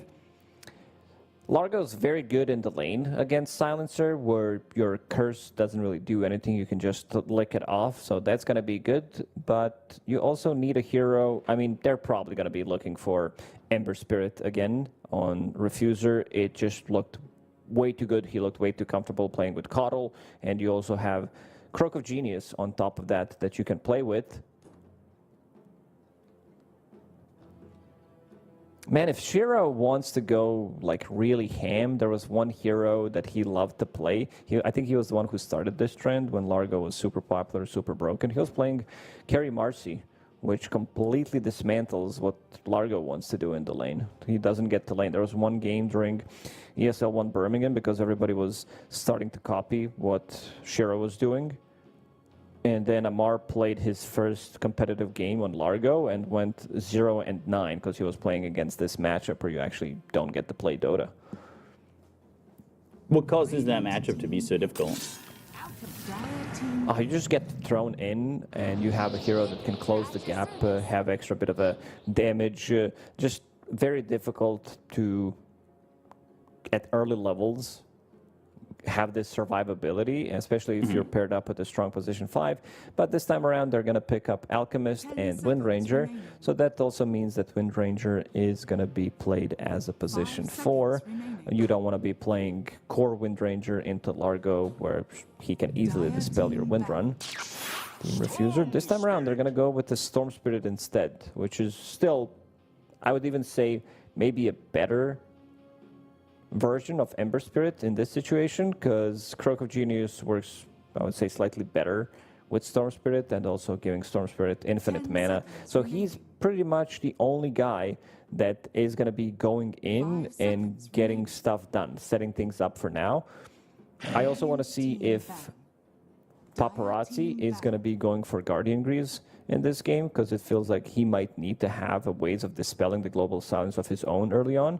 So this might be an extra item that gives him a bit of a defensive mechanism, but also provides the rest of the team with the sustain. So they will have 3 heroes who will provide you with the heals, and as long as they don't die during the global silence, they could potentially out-heal the damage from Vici Gaming.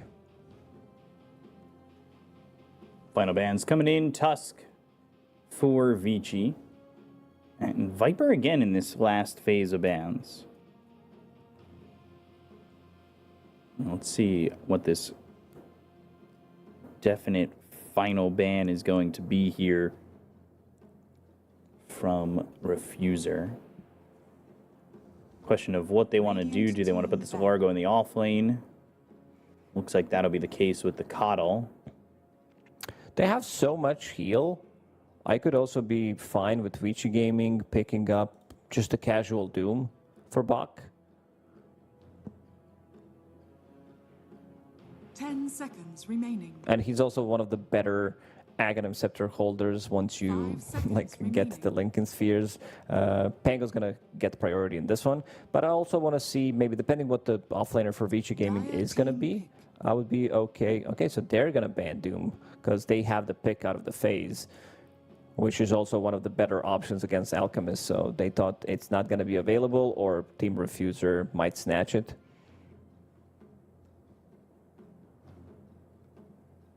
Ten seconds remaining. Bans have been made. Good amount of reserve time for Refuser if they want to think about this. Primal banned out, taking away a gap closer. Somebody who goes to an early BKB.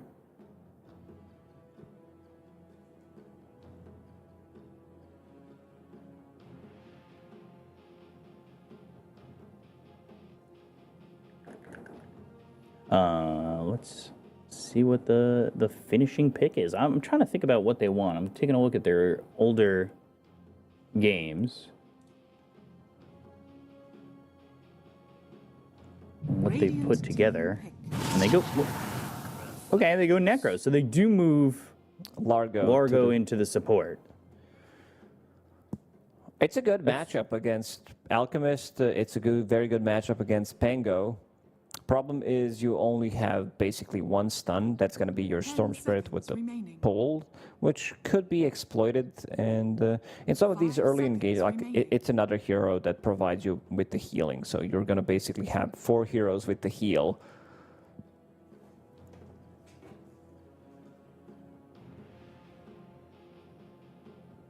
And what do you respond to with this? You want an offlaner. You could put Pango offlane, go to something else over mid. But what's the biggest thing for Vici? What's the biggest thing? Like that they can pick up against this Necro. Primal would be the biggest thing that they could have picked. The Primal pick ban would make even more sense, because we didn't know that Necrophos is going to come out. This is the hero that just destroys Necrophos. And it's going to be Quap. So Pango's going to go to the off lane. They wanted to have some extra bit of a burst damage, some spell damage that Necro is going to be afraid of throughout the whole game. Good way of thinking coming on from Vici. Yeah, go to that XM Quap. They're going to respond to that Necro with that Quap and have Bach in that offlane Pango. Pelosin going to be on this 5 position Largo. But we go back on the Coddle. Is this a lineup you see from Refuser that can force a game 3? Definitely could. Like, this is a very strong line because a lot of the times you see these team fighting lineups, they need to get a lot of stuff done during their ultis, and if they don't get stuff done during the global silence, if they don't kill heroes during Rolling Thunder, Queen of Pain with the Sonic Wave, they're going to be able to out-sustain them, stand strong. Problem is, we've seen something similar day 1 where we saw like the DP draft where they're going together as a 4. You're also losing a lot on the map if the enemy team just doesn't want to take the fight. They're getting farm somewhere else. They're also getting a bit of a trade, maybe trading the towers in the meantime, but also getting much more compared to a lineup that can't really gank. It's going to be Storm Spirit, who's also playing into Silencer, which is not the easiest matchup for him, so he can be shut down pre-Guardian Greaves. So we'll have to see how they're going to be playing out this, because the lineup that they have on Refuser, it does scale really well. Yeah, and I'd like to see maybe Shiro, how he's going to go with this Alchemist and how this game's going to go in game number 2. I think Refuser have the tools necessary to get it done, especially with this last pick, Necro. And Pelosin on this Largo, there's going to be a lot of healing coming in, so we'll see how it goes in game number 2, as they both teams kind of flexing a couple of these picks, right? Like Largo was at the end of that draft pushed into the 5. Jinkyu put it onto this Windrunner, and they are now into these support roles, and all 5 heroes from the side of Vici are going to go bottom if they smoke all the way out and across to try and find any of these heroes on Refuser.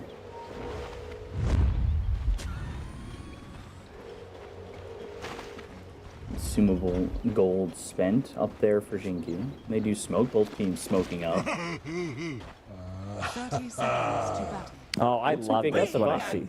I like what I see. This is something that I talked about a lot. This is something that we talked about yesterday as well, is no healing reduction at some of these early levels, and I see Jinkyu with Orb of Frost. I think this is the item that you want to pick up, because they have 4 range heroes, so it's 13% slow against range and 13% health restoration, which is going to come in super handy with all of these heals that they do have. Byron's picked up 2 for 1, and now we'll catch you lick on to Jinkyu for a second, but it ends up being 2 for 2. XM taking that first level in Blink.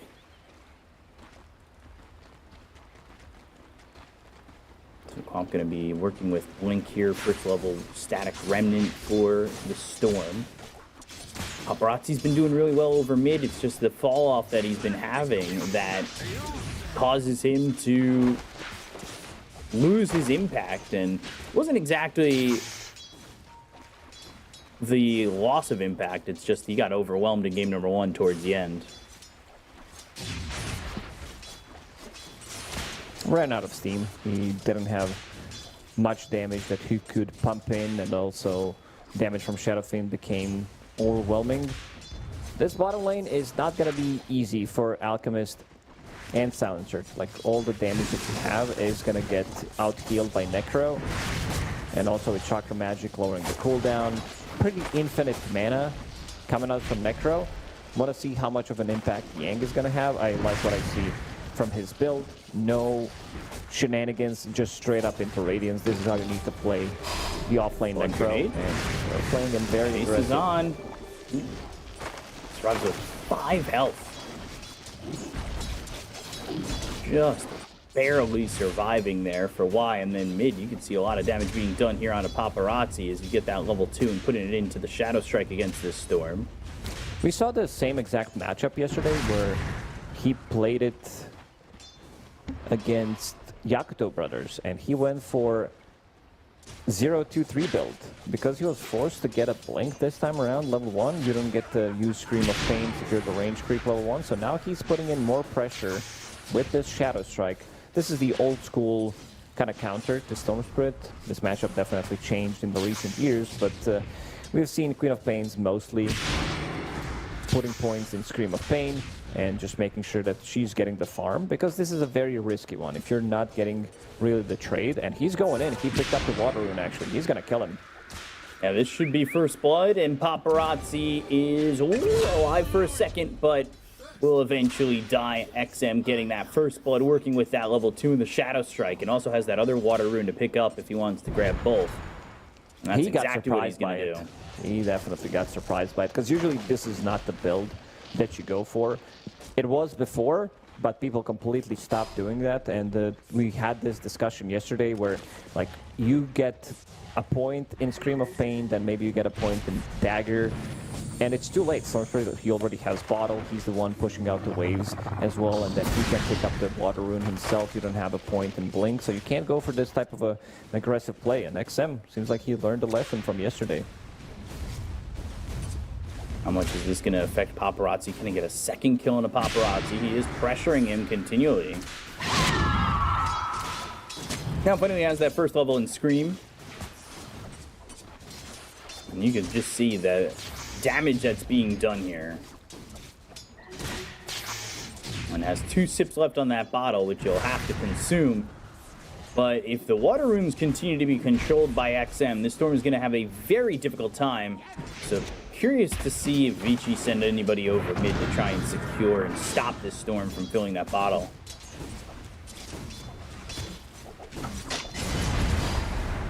They're going to send Jinkyu over to try and get the top Water Rune, while XM going to sit towards the bottom Water Rune and go for that.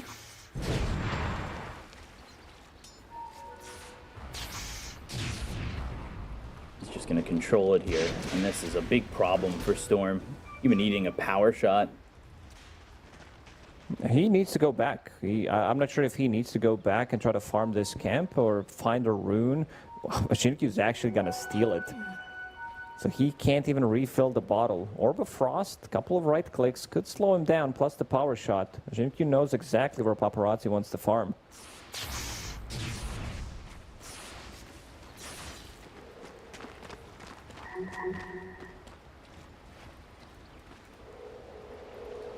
You can see him just leaving that lane solo for the Pangolier. And this is good. Solo experience here for the Pango, at least up against Monet and Pelosin, should be all right, as long as they could shut down this Storm Spirit. But now coming back to lane, he's going to be about a full 2 levels behind. This could be a real big issue if he dies again. Level 6 against level 4, even level 5, it doesn't really matter. And you can also expect Queen of Pain to potentially make a rotation to the bottom lane, because you know that they want to play aggressive. They want to be coming in and using this Goat Shroud dive underneath the tower with dead pulse. Sonic Wave. Straight up dead after the blink. Even Jinkyu's here. He needs some kind of a help. Yeah. Blood Grenade. Jinkyu looking for the help to get this kill, and that's exactly what it'll do. Pelosin can't do anything for it. And even throwing this obs under the tower. And Pelosin, if he's not too careful, he might die, but Jinkyu gets pulled in with a catchy lick and loses his life. They'll take anything they can get. Will be top. Going to be an invisibility rune, which he'll be able to blink to and refill that bottle and get that invis. Pelosin sitting here, not a lot of health. I want to be careful.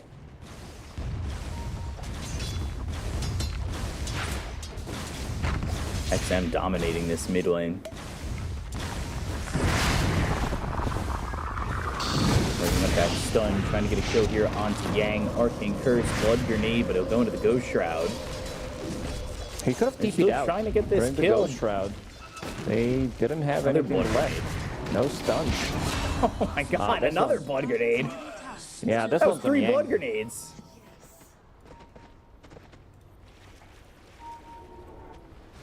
This is not a good start for this game. In any way for Refuser. Losing your offlaner, your mid's getting beat down. Is 2 levels behind. XM's going to make the rotation for this 7-minute shrine. And there's really not much stopping them in getting this shrine. Scanning. If they were to somehow catch this courier, that would be the worst part. But XM gonna blink forward. Bobica now hit with that Shadow Strike and the screen. They don't get the shrine. They actually get both shrines for the side of Refuser. Ball lightning in. Jinkyu's dead. Kachulik on XM. Vici. finds the TP spot. just not. Oh, the frog stomp! Do they know it hit him? He's pretending that he's not there. Uh-oh. Oh, and the Reaper Scythe! This is just a boy. disastrous fight for Vici. What have you done? Like, everything was going their way, and suddenly, like, Stormfrit, he's not gonna say back immediately, but he can play with Chakra Magic easily. He can farm some of the stacks, and most importantly, Yang, he is on top of the network at the moment.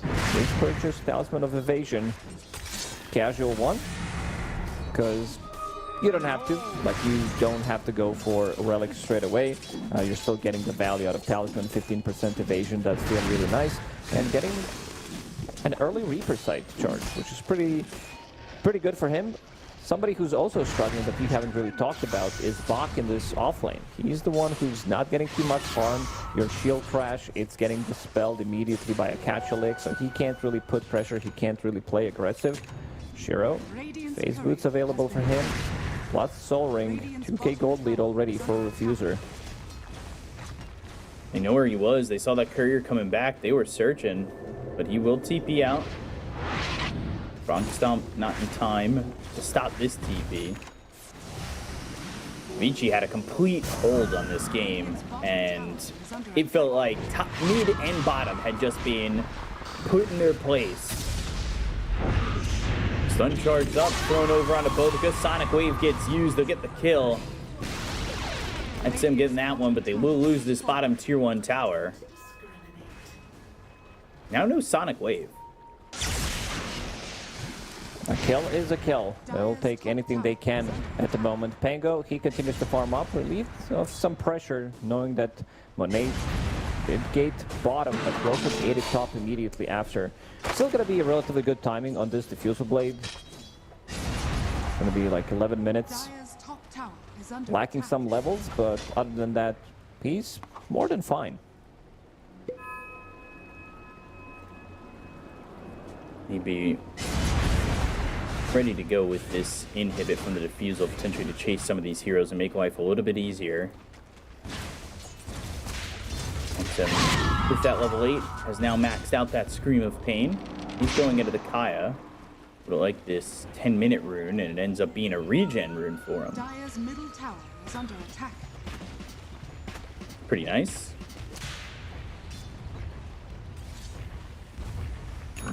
Rosen sitting here mid, and Storm is just continuing to farm, trying to recover on being behind this Queen of Pain. 700 gold difference and about a level behind. All things considered, it could have been way worse for Paparazzi the way the lane was going.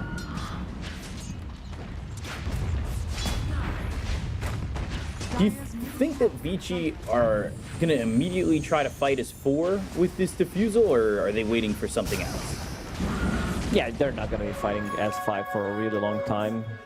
Radiance on Alchemist is very far away, so he needs to be relieved of some pressure as well. Global Silence, they probably want to get level 6 on Silencer. That's why Y is sitting in the mid lane trying to get something done, collect that XP, and then they can try to make a move and make something happen. Diffusal Blade, as you said, almost ready. Y is going to be level 6. They need to protect their Alchemist, but I also think they get, I'm not going to say fully outscaled, but this is Necro, who's having a really good game. This hero is one of the fastest farmers. You don't get as much priority, I would say, once you play from the offlane, but you can still farm at insane amount of speed, and he's going to finish that. 12 minutes in, Radiance on Necro, pick up bots, get wraps, get your shard online.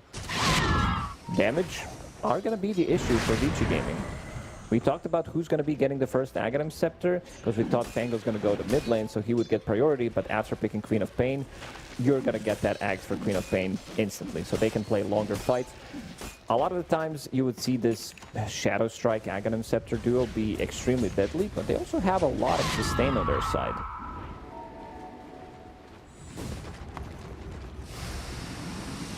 Pain is quite nice. You can see them, again, just trying to clean up more of these stacks for Yang, who's, like you were talking about, got that Radiance and having an amazing game.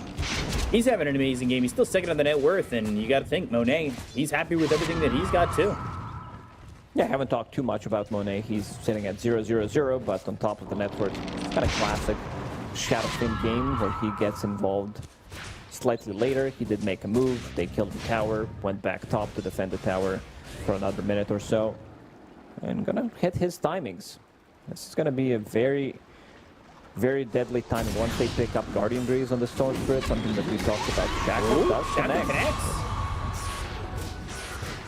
I was a little surprised that Shackle did connect, but they do get the kill on a Paparazzi. I was more surprised that Paparazzi is at that part of the map. Like, you're playing against Global Silence as well, so they can just pop the Global Silence and kill you, even though he had the Illusion Rune, so maybe he thought they're gonna use the Global Silence, I'll dispel it, and then maybe it's gonna give us a 2-minute window where we can play around without having to worry about Global. Right. Now the Global's still up. There's a chance that maybe Vici can use that to get another kill. Although that kill kind of came to them. Well, they'll take it. They're like, oh yeah, thanks for sure. that one. And I like what XM is building.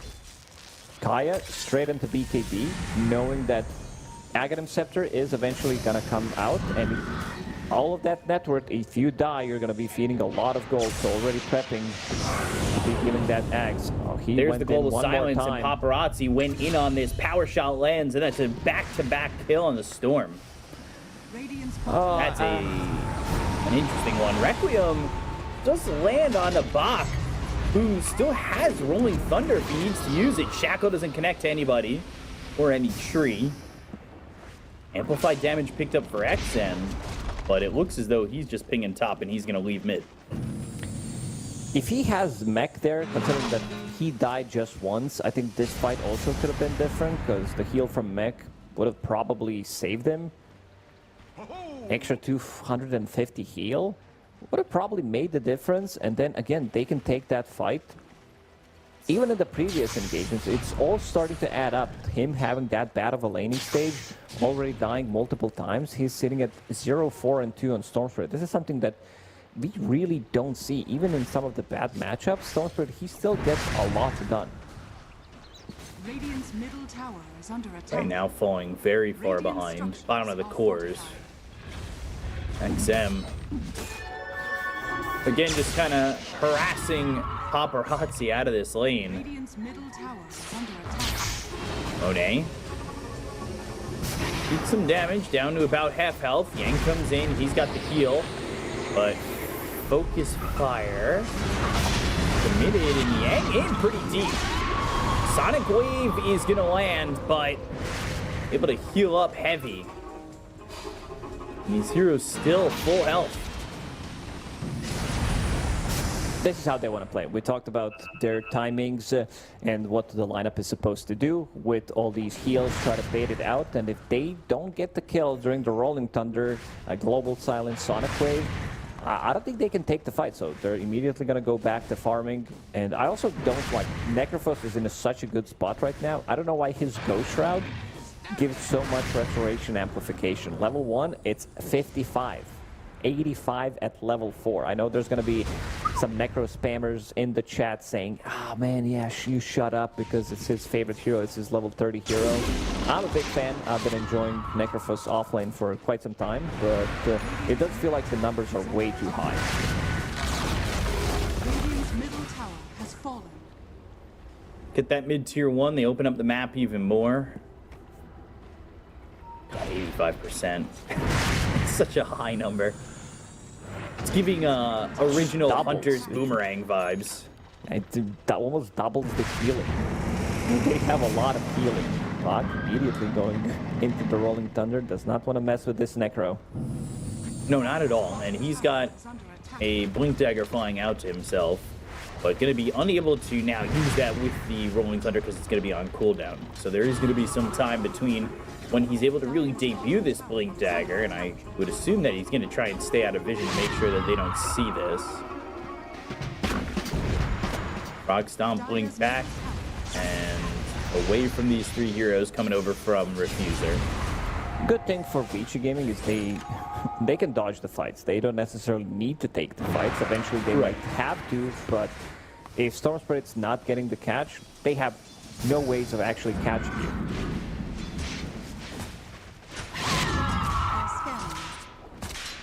Catch a lick, it's not a catch, by the way.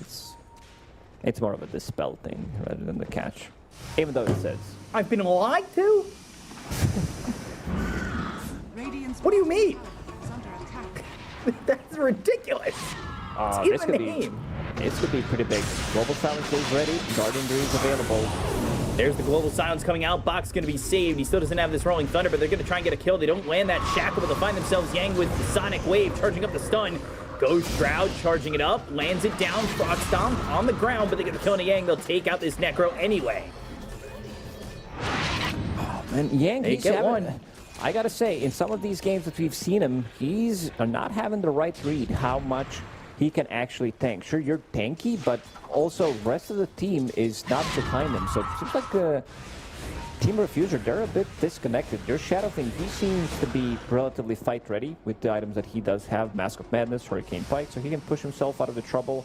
There's also not that much control on Vici Gaming, so I think they needed to join. I think they needed to bring these numbers because this is what the lineup is supposed to do. They need to group up together and get stuff done. Try to bait some of these spells, try to survive them, and then take the fight.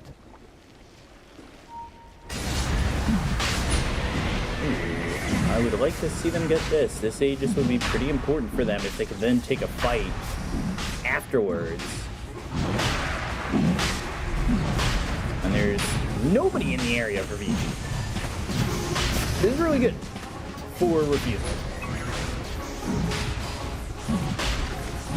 Still want to know how they're going to use this Aegis and how they're going to go over it. Global Silence is going to be on cooldown for another 30 seconds. Do they smoke right out of the pit? They do have a smoke available on Bobica. And Roche is going to be finished. The Aegis picked up. Do they smoke immediately? No, not exactly.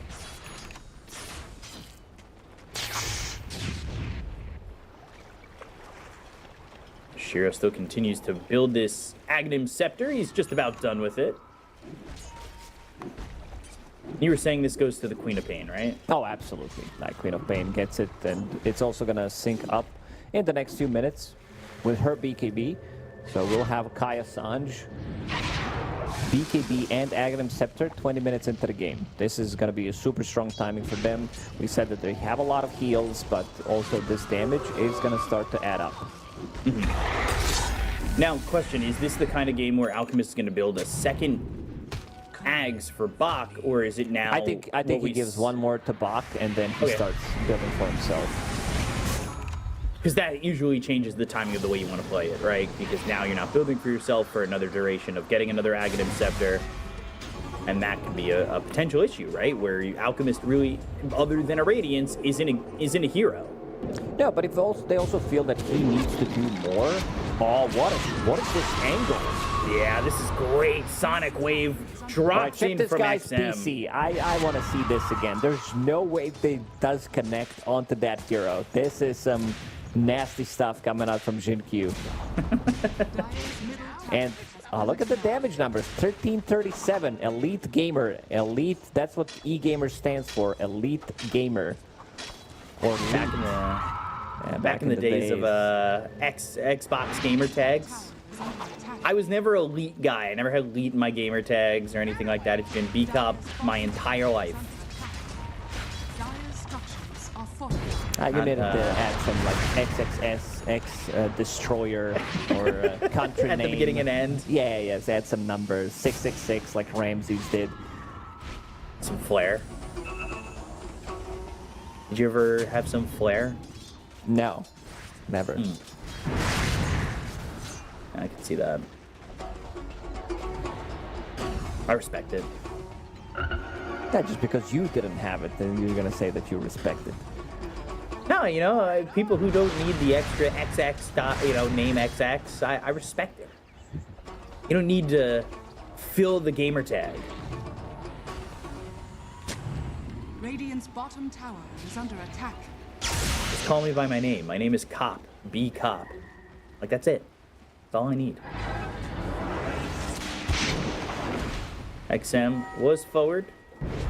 Did see Monet for a second through the Shadow Strike on him.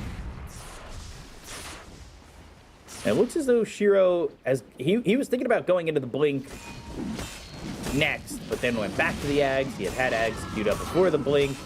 So the decision in full is going to be get this Aghanim Scepter, and this is going to be a much quicker one.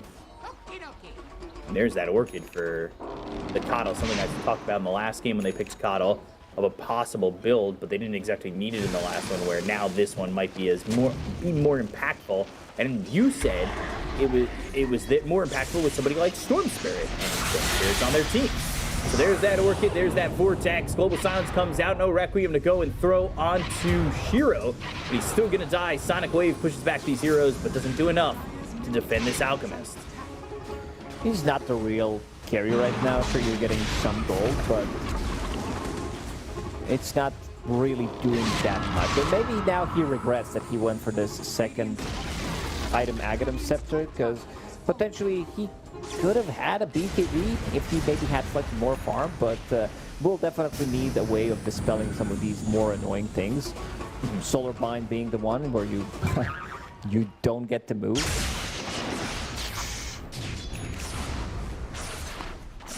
Shard from that Tormentor didn't go to the Coddle again, so there isn't that second Solar Bind charge, which can be very frustrating in these games. But it did, go to the Largo, who's got this Encore upgrade where, you're putting Pabas on somebody, you get Pabas. It's quite nice. Solar Crest for them, Solar Crest for you. Little for you, little for me.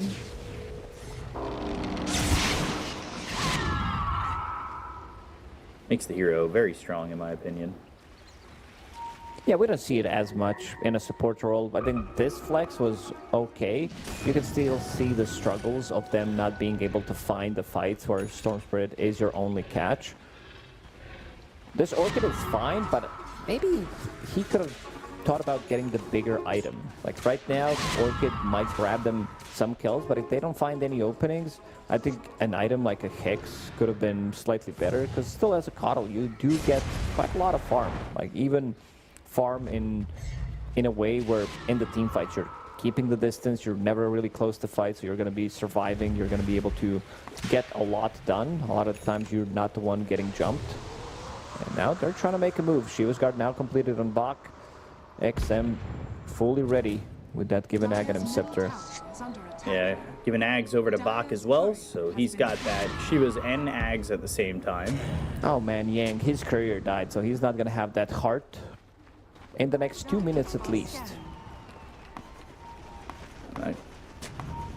Might have to go see the Wizard of Oz for that one if he's not going to have the courier in time. If he has a heart. Yeah. Find some courage instead of courier. I'm also a little surprised that he didn't go for Lotus Orb. Like, sure, heart, very good item, of course. Makes a lot of sense, but maybe the order of these items should have been different. Being able to remove some of the more annoying things, being able to bounce back Alchemist Stun, Shackle Shot being the big one. There you go. Into in trouble, Frog Stomp there, and it should be a kill, but the very precise it will be for Yang. But a blink forward from XM will result in anything at the moment. BKB popped, and Thunder comes in. Sonic Wave connects. They go to the Global Silence. They might be able to get a kill here on a Paparazzi. They'll at least get that. They're rolled on top of Bobica. He's in trouble. Capulet pulls him back, and now these two heroes on the side of Refuser, Monet and Yang were in a little bit of a bad position, but they won't chase on Vici just yet. Vici finding the opportunity, seeing that he used Guardian Greaves, making sure that Global Silence is not going to be used up until a point where he gets it. That's why I would love to see Lotus Orb as well, because you can take care of your teammates as well. Because I don't think with Lotus Orb you're going to be able to die anyway from 100 to 0 with all the heals behind you. You can remove the Global Silence, remove a lot of these annoying things.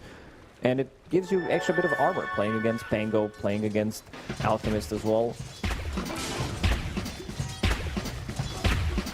Cuts down that net worth lead from 5 to 4. Not that big of a net worth cut just yet.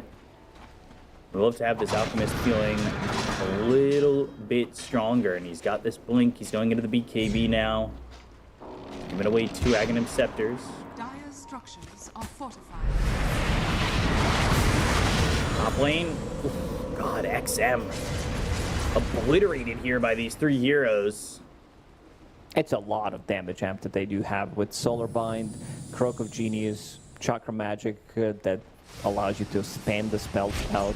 Orchid still gotta respect the damage on their side. And we talked about scaling from Team Refuser. Their lineup scales really well. Shadow Fiend, we haven't really seen him do much because they do lack some of the stuns. And he's level 19, hard completed on Necro as well after his career respawned.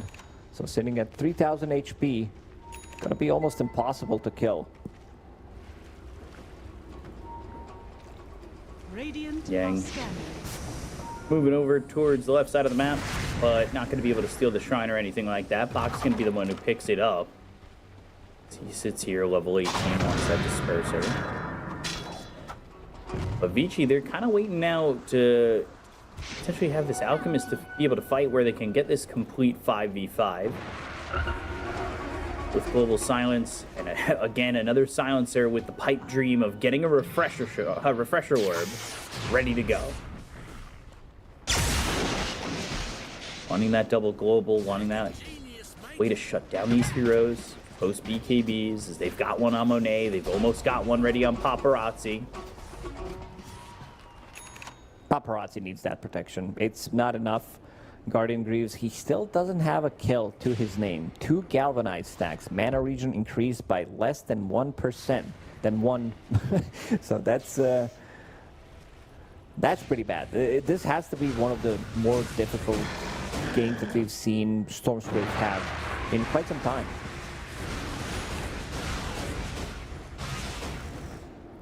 Oh, 5-4. Oof. Monet only 1-0-1 this entire time. He was 0-0-0 for so long.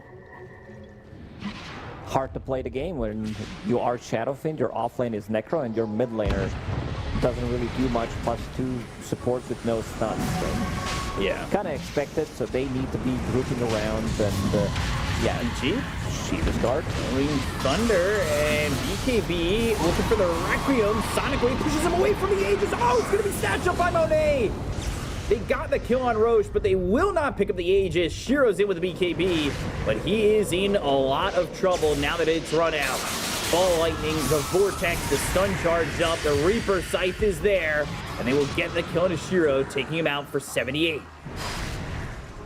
Yeah, the poke damage doesn't really work against the lineup from Dire Team. It's way too much. I also think they need a way of dispelling this Necro if they want to try to burst him potentially from 100 to 0, but again, there is so much behind it in terms of all these heals from Keeper of the Light, so much support with Ever Blinding Light, which covers the physical part, and then you also have Holy Locket, Constant Illuminate spams, and you have Largo behind you, reducing some of that physical damage with the Solar Threats as well, and he manages to snatch it as well. It was a good Sonic Wave connecting up to multiple heroes. I think it hit all 4 of them in the backlines, but it's still not enough. Gives them an Aegis and kind of gives them position in this game. That is quite advantageous. They're ripping through these towers, and these buildings don't stand much of a chance. There's another tower gone. Has fallen. 2 towers taken out by Monet. We've seen them do really well in game 1 as well. They had the upper hand, but this game is much more difficult to throw compared to the first one, because these heroes kind of sit there. They're so tanky that they can't really be killed, and in terms of explosive damage, this is not Faceless Void that's gonna lock you down, kill you inside the Chronosphere, not a TB with Scotty. It's a bit of a different carry who still needs quite a lot of time for him to feel powerful in these fights. And as you said, in the previous fight, he does get a BKB, and as soon as the BKB wears off, he's just straight up dead. This feels like it's another game too where a Silencer is going to have a refresher or queued up and never going to get there. Radiant's top tower has fallen. I'd love to be able to grab that, but it's just not going to exist for them. And there go all the tier 2 towers. After picking up this Aegis, all the tier 2 towers now gone. And they still have so much time left on it, too. There's 2.5 minutes for them to make something happen. And they're going to go down, look for XM, who's now forced to pop that BKB. Which means they're, with this 2.5 minutes on this Aegis and no BKB for XM for another minute, very plausible that Refuser look to fight. Yeah, they want to try to potentially get something done in terms of getting a pick off. The map is getting smaller. You can see that they're drawing on a minimap. We can still get some amount of farm in the triangle. Necro should probably take this one, considering that he does have Boots of Travel 2 coming on the courier. So he could be anywhere. They can just try to outscale them, outfarm them completely. And they can only farm what's coming next to their towers. The map does belong to Team Refuser at the moment. This is the big one, the big item, Disperser, which is going to allow them to dispel Ghost Shroud. But I'm not sure if that's going to be enough. At this point, I'm not sure if they have enough damage to actually all-in Necro. They've only killed him twice. As those bots too ready to come into any fight needed. Shiro trying to get an AC going, and he's charging up a stun. Who does he want to go for? Blinks in, stuns up 2. Rolling Thunder comes out. And Monet is in some trouble to go to the Global Silence, but they've got the Lotus Orb to purge that off of Yang. Can they get the kill here on a Monet? He's so low and not going to die. It looks for Bobica. He's going to get low too, and he finally drops. Shield crash onto a couple, thinking about the Requiem, but not going to throw it out, not going to commit to that. All they get is the Coddle after, all used from the side of Vici. Everybody does have Shadow Strike on them. These are the type of fights they need to have. I'm a little surprised that Monet didn't just stand his ground, pop Satanic, and hit people 2-3 times, go back to full HP. Still didn't die. Like, you can see that they are lacking some of that damage. Shiro doesn't really deal as much damage. Like, his damage compared to Queen of Pain and Pango is still super low. Only 2k gold compared, sorry, 2k damage compared to Queen of Pain's almost 8,000 damage.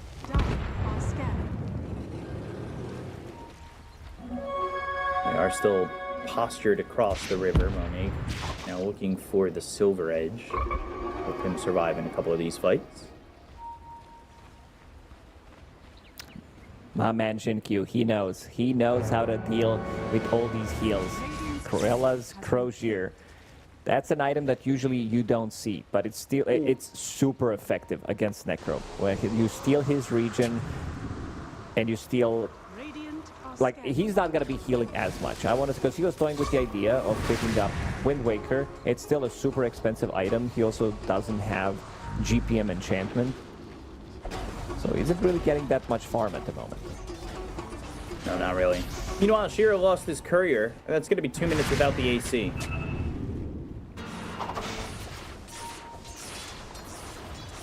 He needs a couple more items. If they can extend this game, maybe he feels up to par. But currently, you can see this Alchemist is just lacking. And maybe the second Aghanim Scepter was just too much to slow down his impact. Still getting an okay-ish amount of farm. This is also his investment once he picks up the Aghanim Scepter, second Aghanim Scepter. Eventually, if the game doesn't end, because we are seeing some of the struggles that Team Refuser does have, they don't have much control. And I saw Bobica having the item that I mentioned in his quick buy, talking about Hex, and now he changed his mind. He did pick up Yule Scepter, which I'm not sure I like too much. Yeah, the Hex would have been nice. Maybe just using himself for the global that's going to come through. It's not like he needs that high impact during global. He does have a blink dagger. He can blink out, and then because you're gonna Yule Scepter yourself, and what's gonna happen next? I think he might just want to have that as a potentially save for one of his cores when Necro gets initiated on, something that he can turn into Wind Waker, knowing that the game is gonna go late. But there is also Nullifier queued up on Bach. So having two ways of dispelling things, Disperser and Nullifier, I think that's the right choice for him. Smoke up from Vici, try and see if they can get anybody here. Radiance is off for the moment. Monet is under vision. Shackle. Oh! It connected onto the back of the Pelosin. Oh dear, that's gonna be a kill on both of them immediately. Without your Shadow Fiend, without your Largo, you are in trouble. Bulbika dead. Yang, he is all alone. Paparazzi, well, he's not got the camera ready. He's not gonna be taking shots in this fight because they have left Yang to die. I can't believe what he just pulled off. He just single-handedly won them the game, pretty much. This is, again, another fight for Team Refuser, like we've seen, almost the same exact spot in game number 1, fighting in this area, and then he finds a really good angle. They do have this very weird observer ward placed by Y, which gives them just enough Okay, what vision is that angle? Wait a second. Wait a second. Should that have latched? That's crazy.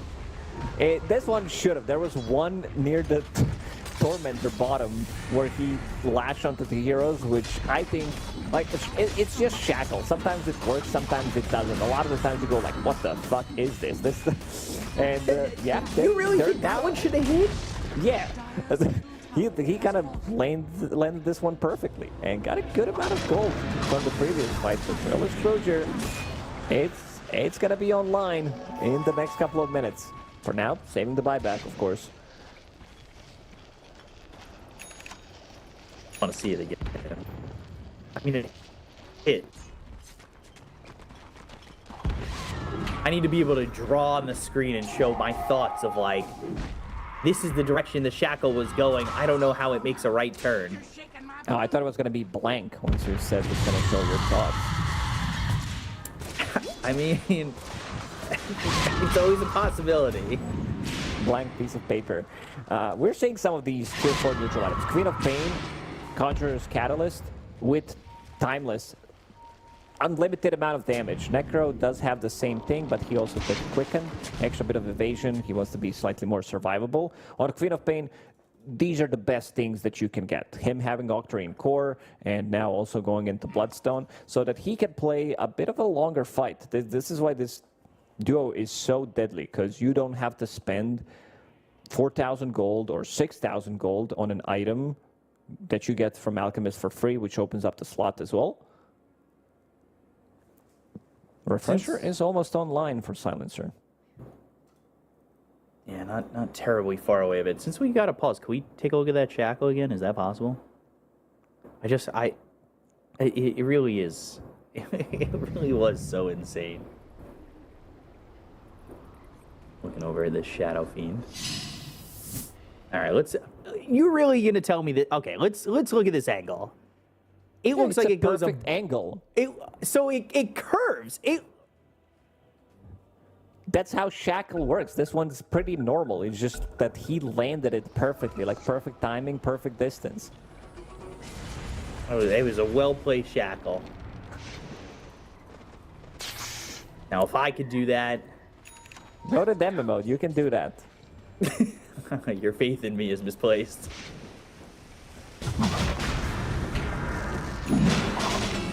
Roche up again as we start once more. This has a refresher shard, which could be pretty important to give the Silencer before he's got his refresher orb. And the Roche roars because they got the kill last time for Vici, but just did not get that Aegis. Oh, they might catch Monet here.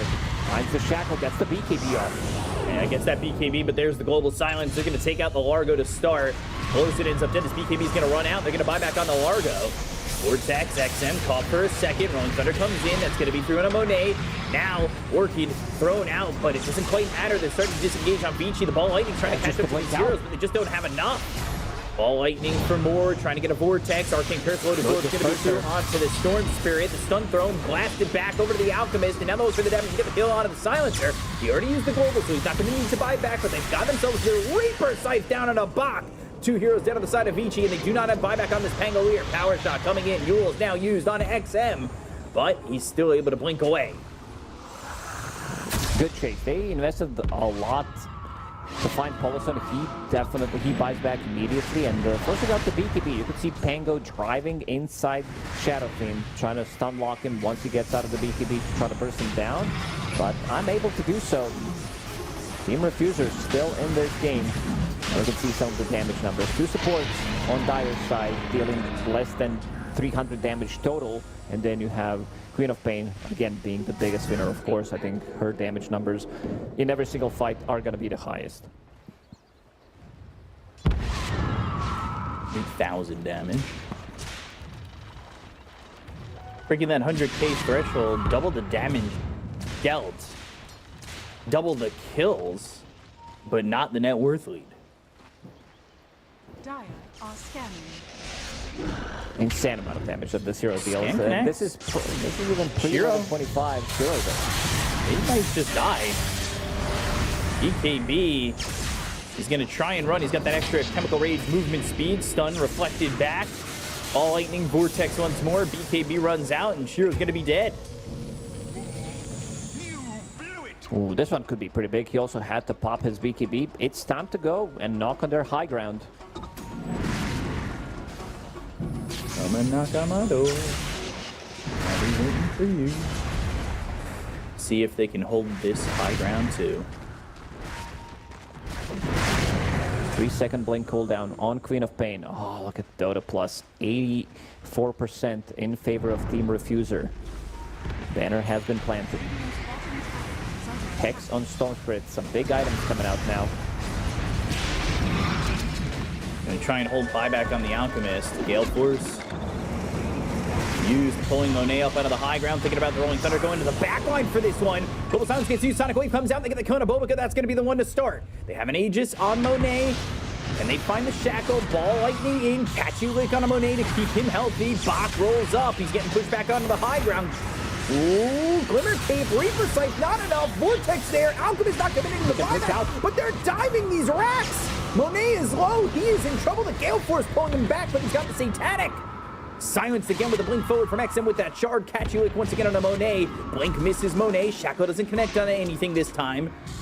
Power shot once more. Nullifier there. BKB, Catchy Lick, Vortex, Glimmer Cape once again. Now XM in some trouble. Blinking away gets the silence out of the Storm Spirit, but Y is going to be unfortunate to be too far forward and killed off by Monet. I can't believe Alchemist is still dead. It felt like he's dead for the last 2.5 minutes. Catch a Lake again, dispelling some of these more Shackle reflected. One connects for a long time. Shadow Strike again. Monet still working with an Aegis. They have a cheese on this Storm. They're still trying to get a kill here on a Monet. They'll blink forward. They've got the silence. The Sonic Wave. It whiffs. I don't actually think that hit Monet, but they're going to have the Alchemist jumping forward. They're going to try and get a kill here with Shiro, who pops the BKB. The Reaper Sight comes in, but it's not going to do anything. XM on the back line. So going to try and get a kill here on a Pelosi. He's like the Largo. He's surrounded by 4 heroes, but the Rolling Thunder is available once again. They look over at Monet. They've got the Gale Force again. Shiro jumps forward. They'll eat the cheese on this Storm Spirit. But the Vortex pulling in the Alchemist. Rolling Thunder still going. Bounces up the Storm Spirit, and they've got themselves a second life on Monet. They get the Hex. It's on XM. Can he blink away? Gets the blink out. It's onto this Kano. He's got the silence, but now Bach right nearby. Another silence with the blink away. They've got the Lotus to unsilence this Paparazzi Storm, and they catch Bach. They have the lockdown. He'll roll up for a second, but he's likely dead and will eventually fall to the side of Refuser, dead for 100 seconds. I want to see damage from Queen of Pain. I think this is like 15,000 damage, even without missing. Actually, 15,000 damage without even connecting with that Sonic Wave. Reaper Sight, that was not correctly timed by Yang, but still winning off the fight, and you can see how aggressive XM's playing. Blink cooldown only on 3 seconds, level 26 right now. This is one of the highest DPS heroes when it comes down to the late game when she's 6-slotted. Dire's top tower is under attack. 68 seconds without Bach. He wants a refresher. Still, this Silencer is looking for a refresher. I think they need to take out Largo. I think Largo has to go and potentially Keeper of the Light. They need to find these 2 supports in the backlines because the constant dispels, the constant heals, it's something that doesn't allow them to play the fight that they want to. XM, he is going to be the guy who's in front. Almost 5,000 HP with a lot of lifesteal, a lot of spell damage amplification as well. Shaco trying to connect a creep to Monet. They'll look to finish off this bottom set of racks. Ball lightning into the Hex. XM needs some help. Stun charged up, but Shiro's going to be stunning himself on the back line. Shaco reflected. Power shot Jinkyu, again. he's ready with the Wind Waker in case Necro's going to be using Reaper Sight. That's the only thing that he cares about. Blink in, maybe try to find a good shackle angle, but other than that, it's all about the Wind Waker.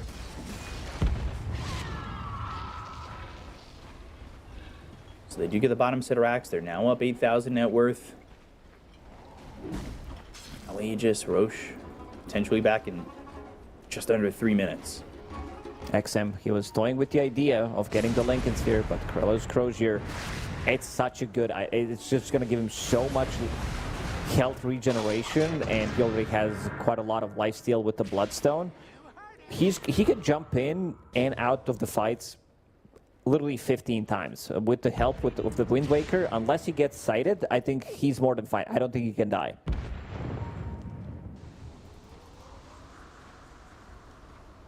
Now look at all these items, and a lot of gold here for the dire side. Aghanim's Scepter, Aghanim's Blessing, really trying to be saved up here for the Necrophos. Alk now looking MKB. Haven't quite felt his impact. We are feeling his impact through Queen of Pain. Yes. That is true, but as a singularity of just his damage and his, usage of Chemical Rage and all that, trying to go in and do what we've seen some alchemists do in the past. It's not really it, but he's given the impact to Pango and the Queen of Pain, so living vicariously through these heroes in terms of impact.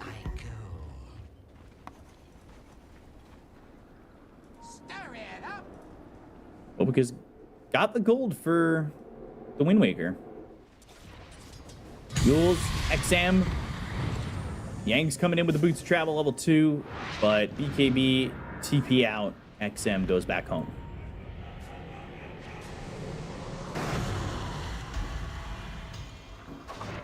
Tormentor taken, and that's going to be the Shard, the upgrade to the Overload for the Paparazzi Storm Spirit, who at one point was 0-5 and 5, now 2-5 and 8. Hasn't died in a long time, has gotten what was 2 Galvanized stacks to 10. Yeah, nothing crazy coming out from him in this game. I also want to see what his next item is going to be. Whether this is going to be Aghanim Scepter to potentially pull the back lines, try to pull this Wind Ranger so they can kill the heroes, or if he wants to get a Nullifier, seeing that there is a Wind Waker available on Wind Ranger, so they can all in one hero with the Reaper Sight, Hex, and Nullifier.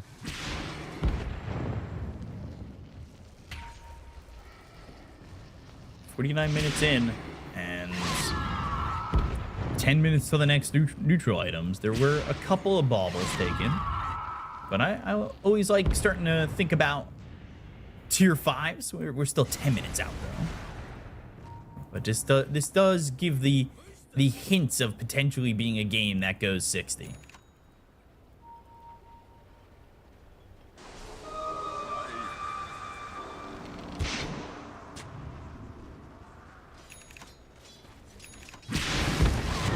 What do you There do it for is, Vici finally. down this For much? Vici, they're okay. They're definitely okay in this spot because they can still get, like, they just purchased 2 refreshers, one on Pango, one on Silencer. Having 2 of these ultis, we are seeing how much Bak is doing in these engagements, forcing the BKBs and then waiting until the last seconds to use roll-up. XM, he feels almost invincible at this point, knowing that Jinkyu could potentially save him with the Wind Waker.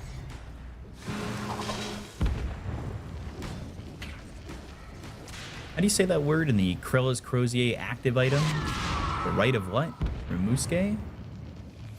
1 second. 1 second. Yeah.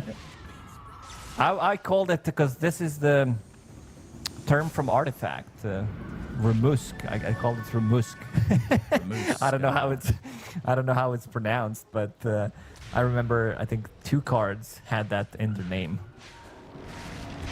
You still playing Artifact over there? No, I didn't play it for like 6 months now. Might be Lining time. in, the Hex. immediate Hex, it's on XM. They're trying to go And with the global silence. Nullifier. The damage coming out from Monet. They get the kill on XM. He's going to buy back immediately, and they'll take out Shiro. He doesn't have buyback. Reaper Scythe on his Jinkyu. They clean up heavy. Double Yeah. kill for Monet. Boboka, he purchases the item. Nullifier, that's exactly what they needed. I thought Storm might be able to pick it up, but he was sitting on a lot of gold, and this allows them to not care about the save that is coming out from the Wind Waker. And now Queen of Pain, she needs to figure it out, because he was toying with the idea of getting Lincoln Sphere over Krella's Crozier, and ended up going for Krella's. Might not have been the right choice in this one.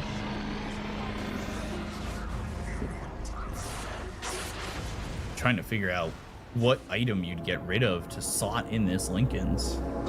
You're probably going to be using the BKB and then putting it into the backpack. Or he actually sold it. He's like, yeah, that was Oh, a wow. mistake. Wow. Quick, Krella's Crozier. Great item. We go back to basics. We go back to old school items. And there it is. Lincoln Sphere now ready. No Alchemist. This is a top set for free. They're going to move over and maybe potentially getting Mega Creeps. XM jumps in. Rolling Thunder, Sonic Wave. The damage on a Yang is going to be enough. The blink forward. Global Silence is used. Yang's in some trouble. He's deep inside the base. They've got the Rolling Thunder. Can they get the kill? Yes, they can. He just has bought out on buyback that Aghanim's available. Blessing, by the way. And he's got buyback dead for 100, though, if he doesn't use it.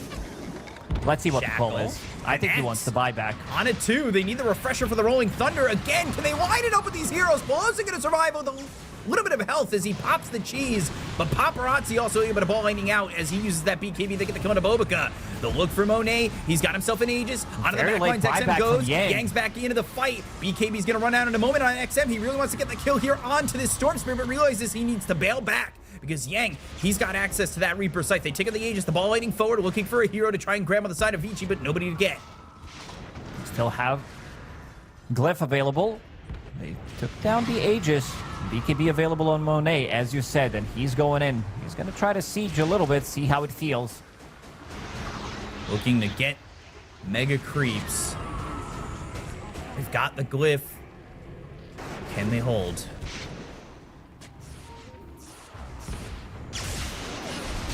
New stat record for hero damage.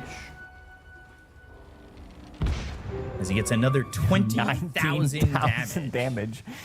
Yeah, it gets pretty ridiculous. This is also pre-level 29, level 30, so it doesn't have that Sonic Wave cooldown, doesn't have Sonic Wave damage.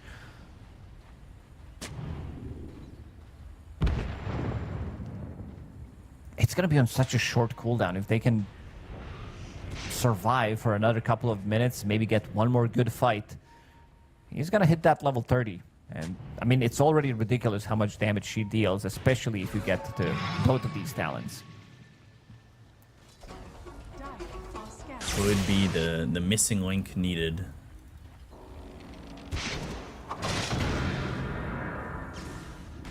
Largo I see that Jinq Jinq has Krilla's in his quick buy. Now he's changing his mind. It's like going back to old Dota 1 days where you could only have one mech, you could only have one Necro per team. I think 2 Yule Scepters were allowed.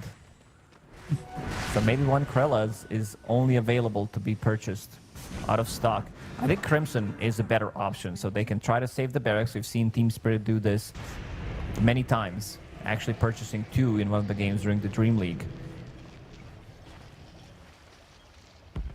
Yeah, queuing up an item that just got bought and sold that quickly is like, do I really want this?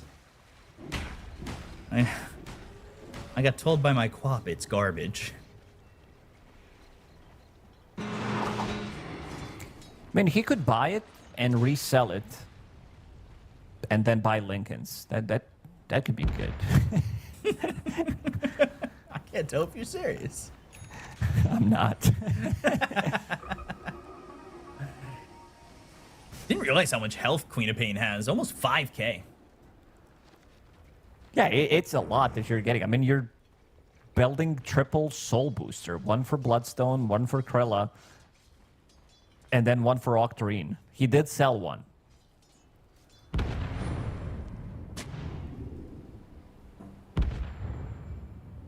Gotta get the Conda, yeah. Pointing that out. 18,000 net worth lead. Aghanim's Blessing being queued up for Monet. Axe for Storm would probably do some work as well. He does have it. That's true, yeah. He's got the Aghanim's Blessing. Sorry, I looked at his inventory. Didn't look at his lit up Ags symbol. My fault. My apologies.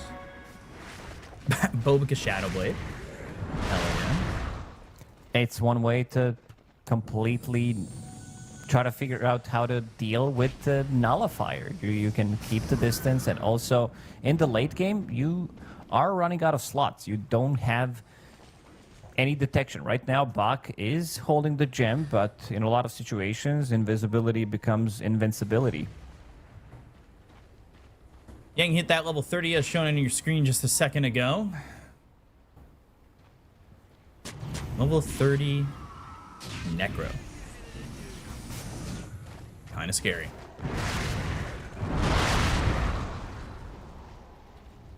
Is he highest level in the game? I believe he is. Yeah. He's been farming on the other side of the map, joining with bots too, whenever needed. And this is one of the fastest farmers in the game. One of the reasons why we see it from the carrier roll. Once you get to that Radiance timing, it just completely skyrockets. And Shin-Q, a little bit of a wraparound. They should see this. Bobica in trouble and dead. Dead for 2 minutes. No buyback for 3. Yeah, that's a big issue. Oh, Jiggy, I don't know if you want to be there. Global Silence comes down, but he's going to use that Wind Waker. They go to the Sonic Wave, but it's a little bit of whiff. He does hit onto the Storm on the back end, but there's the second Global Silence. Yang comes into the fight. Shiro's going to be very low. He's going to try and charge up that stun. Can they They're going to lock him down. Monet? Yes, they can, but they'll end up losing Shiro to the Reaper Scythe. Shackle got reflected, bouncing back onto this Windrunner, and ended up shackling him to the trees. XM trying to get the damage out. Pelosi now in some trouble. They'll end up getting themselves a 3rd kill. And now can they get anything more? Storm, he TP'd back. Yang might not be so fortunate. They've got the Yules to line up this power shot. But Nullifier thrown out on him. The chase is on. They hit the shackle. They've got the control, but they need some help. The buyback's committed. The ball ending with this Hex, but the Croaker might have given them some extra time. No, Bach's going to end up dead. He's got buyback. XM in trouble. He's going to blink away. Shackle connects onto 2 of these heroes. Stops the Reaper Scythe, but now it comes through onto this clock, but not going to land. They've got the Wind Waker to save him. Blink back. Now Jinkyu's going to buy back as well. Everybody alive for the side of Vici. They've got 1 hero still dead. That's Bobica, dead for 60 more seconds. The Silence now catchy lick. Dispelling him and getting him to run, but the blink forward once more. The TP attempt, he gets away. Yang just barely getting away. That was so close. That was actually clutch. So now we have to look at the buyback situation. There are only 3 heroes with the buybacks, both mid laners and the position 5 silencer. So whoever could win the next fight, Roshan may respawn in 20 seconds. 25,000 damage. The whole squad of Dire that did 20,000. I mean, look at these little dots compared to what Queen of Pain is doing. He's like quite literally the only one doing damage on this team. Almost there. Almost fully unlocked. Level 29. Needs that Sonic Wave damage. If he had that available, I think Necro dies. What's the total damage for Queen of Pain now? 200,000? I don't know. 220? Nah, it's gonna be like 100k. 100. 100? He's gotten like 60k in the last 2 minutes. I'd say between 100 and 120,000. I'm gonna say 200. Oh, Jesus. How do you do this? I keep track. And the total team, the total Dire team did combined damage of 134,000. So with the next fight, Queen of Pain can potentially overtake the whole squad of Dire and then lose the game still. 27 seconds till they have double global once again. Roche gonna be up in 15 seconds. 10% only. Yeah, this doesn't... And it's dropping. I wouldn't call it this, especially because Queen of Pain does have buyback available. Say it live on stream. You don't agree with Gaben Plus. Oof, she just got the new neutral item. Bigger AoE. The June Bloodright. 60-minute game. With upgraded Timeless. Timeless did get nerfed in the previous patch for a good reason. It's still one of the stronger enchantments. Maybe Audacious is up there when it comes down to closing out the games. Some damage is going to be removed. Maybe you're going to be dealing more damage because of the AoE, but Conjurer's Catalyst, it's an item that it just works insanely with what your abilities want to do.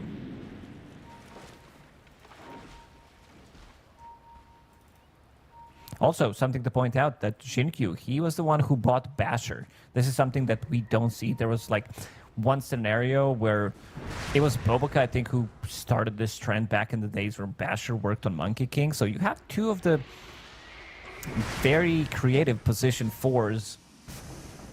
And there was one time, I believe, Save built Basher / Abyssal Blade on Keeper of the Light just to cancel the Black Hole. Silencer in trouble. He is going to be safe for a moment. Global Silence, the first one comes through. He's still alive. He's actually running away from the storm. He's used the GKB. He gets a second Global Silence off. How does he pull that off? He's stuck. Necro's stuck on the hill. Yang going to be abyssaled. He gets down to the low ground with that shard. XM, he needs to heal up. He needs to find potentially just a way out. Chase is on the ball lightning. Now the Rolling Thunder not going to land out of the Storm Spirit. XM still slowed up. They bought back on this Silencer, but he had gotten both globals and still unable to get anything out of that, and Roche is available to him. Divine Regalia available on Storm Spirit. That's why he's pumping in the damage right now. Monet bobbled. Silencer yet to get the Mad Stones to bobble. Level 25 Silencer, plus 2 extra seconds. That's going to be potentially 16 seconds of global silence.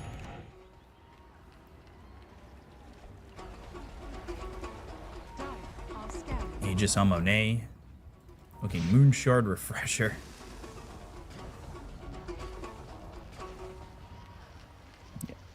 XM, he was toying with the idea of picking up bots too, sitting at 11,000 gold, but doesn't have refresher available yet. It doesn't refresh items, but it does refresh your skills. It's more about that second/third Sonic Wave, and he's about to crack level 30. Extra 250 damage on Sonic Wave. Couple of Necro books as well. Once you start to play against Mega Creeps, it gets pretty difficult. Rolling Thunder in. Banner down, Ball Lightning, Vortex on the 3 heroes. They're going to lock up Xingqiu. They'll get the kill. He doesn't have buyback. He's dead for 2 minutes. The Global Silence comes out, but they've got the Abyssal Blade. It's going to be through on a Paparazzi, but he ends up dead. They'll take out Boboka in too far. Again, hitting away at these racks. They've got the banner down. Monet takes a lot of damage from XM, but just not enough currently. Still trying to get Megas. The damage from XM, you can feel it. It's a bit overwhelming. The gems on the deck, by the way. There's multiple gems on the deck. They go to the Reaper Scythe. They get that kill on XM, but he's got buyback. Glyph. He has to use it straight away, knowing that there's no Windbreaker. They all in him. Monet, banner's still down. Aegis still up and running. That's gonna be Megas. They've got Yang, who refreshed. He's got another Reaper Scythe. They're gonna smoke up still. Just no Windrunner. So they are fighting this 4v5. They are smoked. Swashbuckle misses. Yang Lotus. So let's hit with the catchy lick. Looks like the tier 4s are gonna go down. They're waiting for Rolling Thunder. 10 seconds. This is a long time to try and wait for a Rolling Thunder. They're going to go throw the stunner. It's going to be on a Monet. They've got the catchy look with the Ball Lightning in with the Vortex. They'll pop the Linkage. They didn't quite get the kill here on XM, but they get the Hex onto the Alchemist, and it's going to be Monet focusing the throne. They got to stop him from focusing the throne. He blinks over to the other side. They go to the Reaper side. It's not going to kill XM, but still, Monet focusing the throne, just trying to get the win in this game 2 to force a game 3. They go to the Global Silence. They get the Aegis out of the hands of this Shadow Fiend. That's they one. take out Paparazzi. He's going to be dead, but he's got buyback. He's got to come back at the fight. He refreshed. He'll TP over to the outpost. They've got the refresher. They go to the Rolling Thunder once again with the Global Can they Silence. stun lock him? They'll try to get the control on Monet. Sonic He Wave in uses the 5. Satanic, the Fallen Sky right on top of him to get the stun. Nullifier thrown through onto the Shadow Fiend. Sonic Wave hits again. They get the kill on Monet. He doesn't have buyback. They get the cutting egg. They'll take him out. He's got buyback, but he's dead for 2 minutes. Ball Lightning away from Paparazzi. They have health this game with the throne having 1,700 health.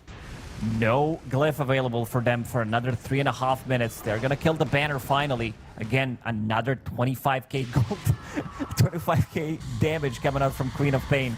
really pushing the limits of the hero. He was forced to use the buyback in the previous one, and I see that they're building Crimson Guard. This is what we said. Team Spirit, what they do. I want to see potentially another one. Somebody that can buy it.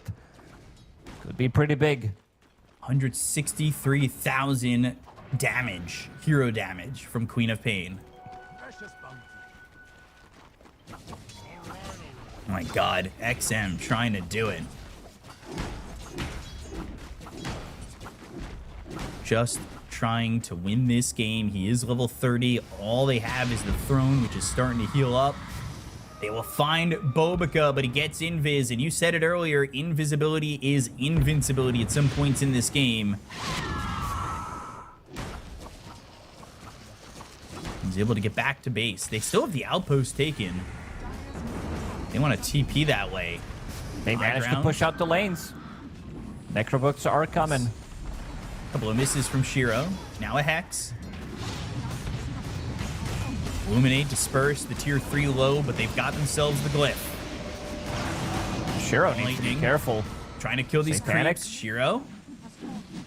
It's the Satanic off. Miss, miss, miss, miss, miss. Now back to hitting. Gonna pop that Minotaur horn. Catchy pulls him in. They go to the Rolling Thunder. They're gonna try and get the catch, but they've got the buyback available on Yang as well as the Shadow Fiend.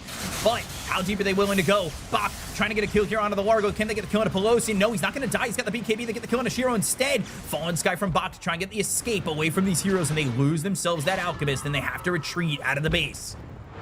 They did force out one glyph. The glyph did reset after killing the barracks. So they're going to be ready to run it down the mid lane, potentially. Roshan may respawn in almost 3 minutes, so want to see what Team Refuser is going to do. Run it down the mid lane, try to play it out, see if they're going to be able to maybe close out this game. But this is one of those games where I feel relatively comfortable saying that Vici Gaming, they have a good shot. I said it multiple times in the last couple of months. It's almost impossible to play against Mega Creeps, but seeing the buyback statuses and everything, still at 9%. It was 8% before the Mega Creeps. What is this? Saying they have a chance. Crimson Guard is up. Minute and a half till we get potentially another round of neutrals.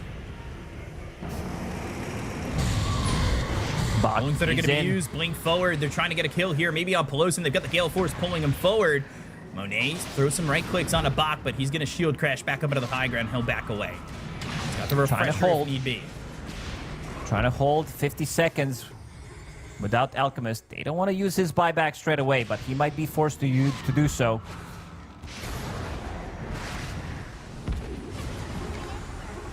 Shackles could be a difference maker. Throne can be exposed. They have a glyph this time. They go to the global silence. They're going to try and get the kill on Monet, but he's going to pop that Satanic immediately. XM jumping forward, has the silences, has these daggers coming through. Global silence once more. Reaper Scythe laid down on a Xingqiu. That's going to be the kill onto the Windrunner, who's got the buyback. They're going to buyback on Shiro, but Shiro's going to be dead immediately. No! He's able to get the Satanic off. They've got the Hex. It's onto the silence. They're going to get the kill on Monet. Can they get him? He's low. He's gone. He's got buyback. Buyback's used here from Bach as well as Monet. Shiro low once again. He does not have the Satanic this time. They get the kill on XM, and that's going to be the game. We're going to a game 3. Refuser do not quit. They refuse to give up, and they take us the full distance. Whew, man, what a game. 69 minutes, and I want to see the total damage done by Queen of Pain, because this was XM performance, but we also got to give credit to Team Refuser not letting it go. They could have also, I would say, had that game number 1 potentially in the bag. This could have been a 2-0, but they managed to come back in this second game as well, playing with Mega Creeps as well. Always, like, it's almost impossible to beat them, and really like the way they played, especially Yang picking up this bots too, and then playing on a completely different side of the map, making sure that the whole map is farmed no matter what. There were some really sick shackles coming out from Xingqiu to almost get them back into this game, and the XM performance through the roof. Like, his one of the best Queen of Pain performances I've ever seen. No, unfortunately, one of the best Queen of Pain performances in a loss, and I mean, that's just unfortunate. He was doing all the damage for Vici and just didn't have enough to hold at the end. 180,000 damage dealt by Queen of Pain. God damn. God damn. And he's, he's playing with somebody who has another damage record. I believe Bach back when he was going by Faith Beyond, had a 220-ish thousand damage game when he played Venomancer back in the day. Well, these guys are no stranger to big damage numbers. And unfortunately for them, Refuser, they pull it out. But Refuser, they keep themselves alive. And now this is a BO3 that's turned into a BO1 game for your lives. They definitely upgraded. In terms of gameplay, there's still some flaws, but overall, today they look the best so far in the qualifiers, especially in this game, where they managed to slow things down. It was a good draft. They couldn't really make a lot of stuff happen early on because of some lack of stuns. The Paparazzi didn't have that good of a game, so he was always playing with a deficit, and with a pretty massive deficit, especially because he was level 4. Queen of Pain was almost level 7 at the time. Also can't believe he managed to TP out here in front of their faces. And then the final push where...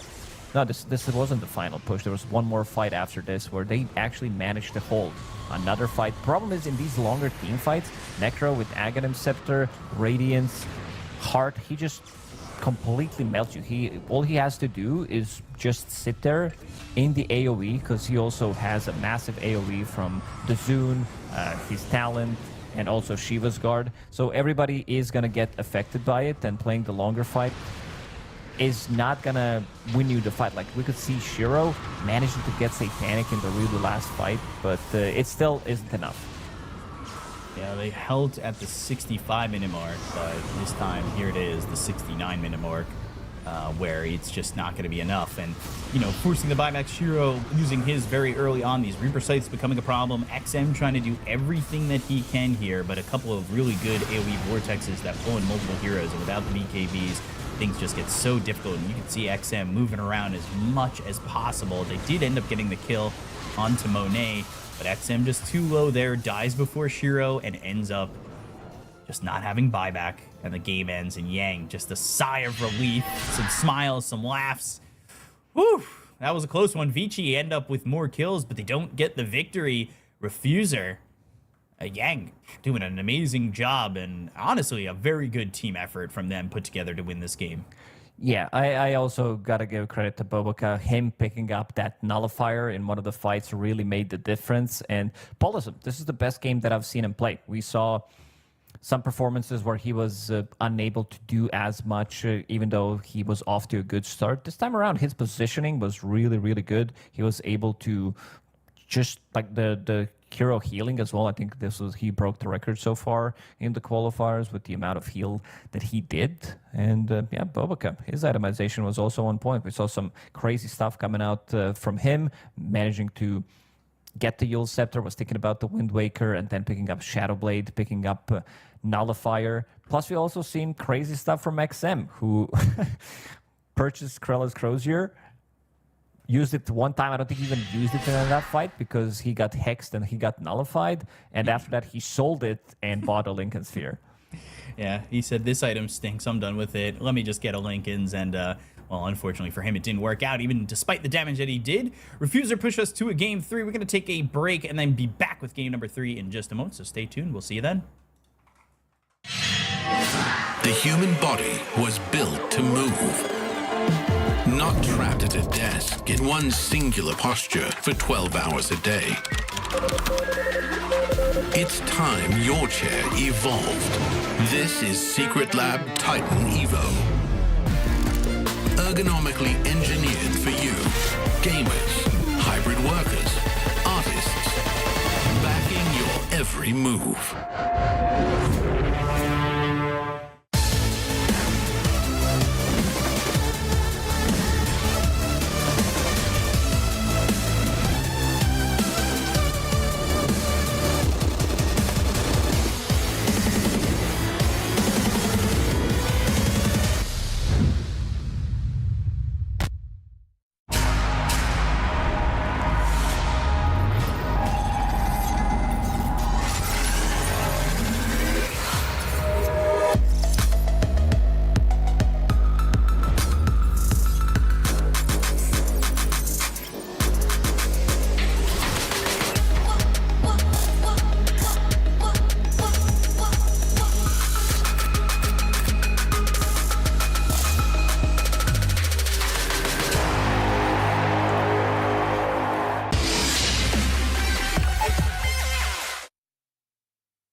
Welcome back, everybody, here to the regional qualifiers for China for TI. We've got ourselves game number 3 between Vici and Team Refuser. 2 great games so far, and shaping up to be a good game 3 as we get into this draft. And CeeLo and Druid, of course, banned again, not making it through.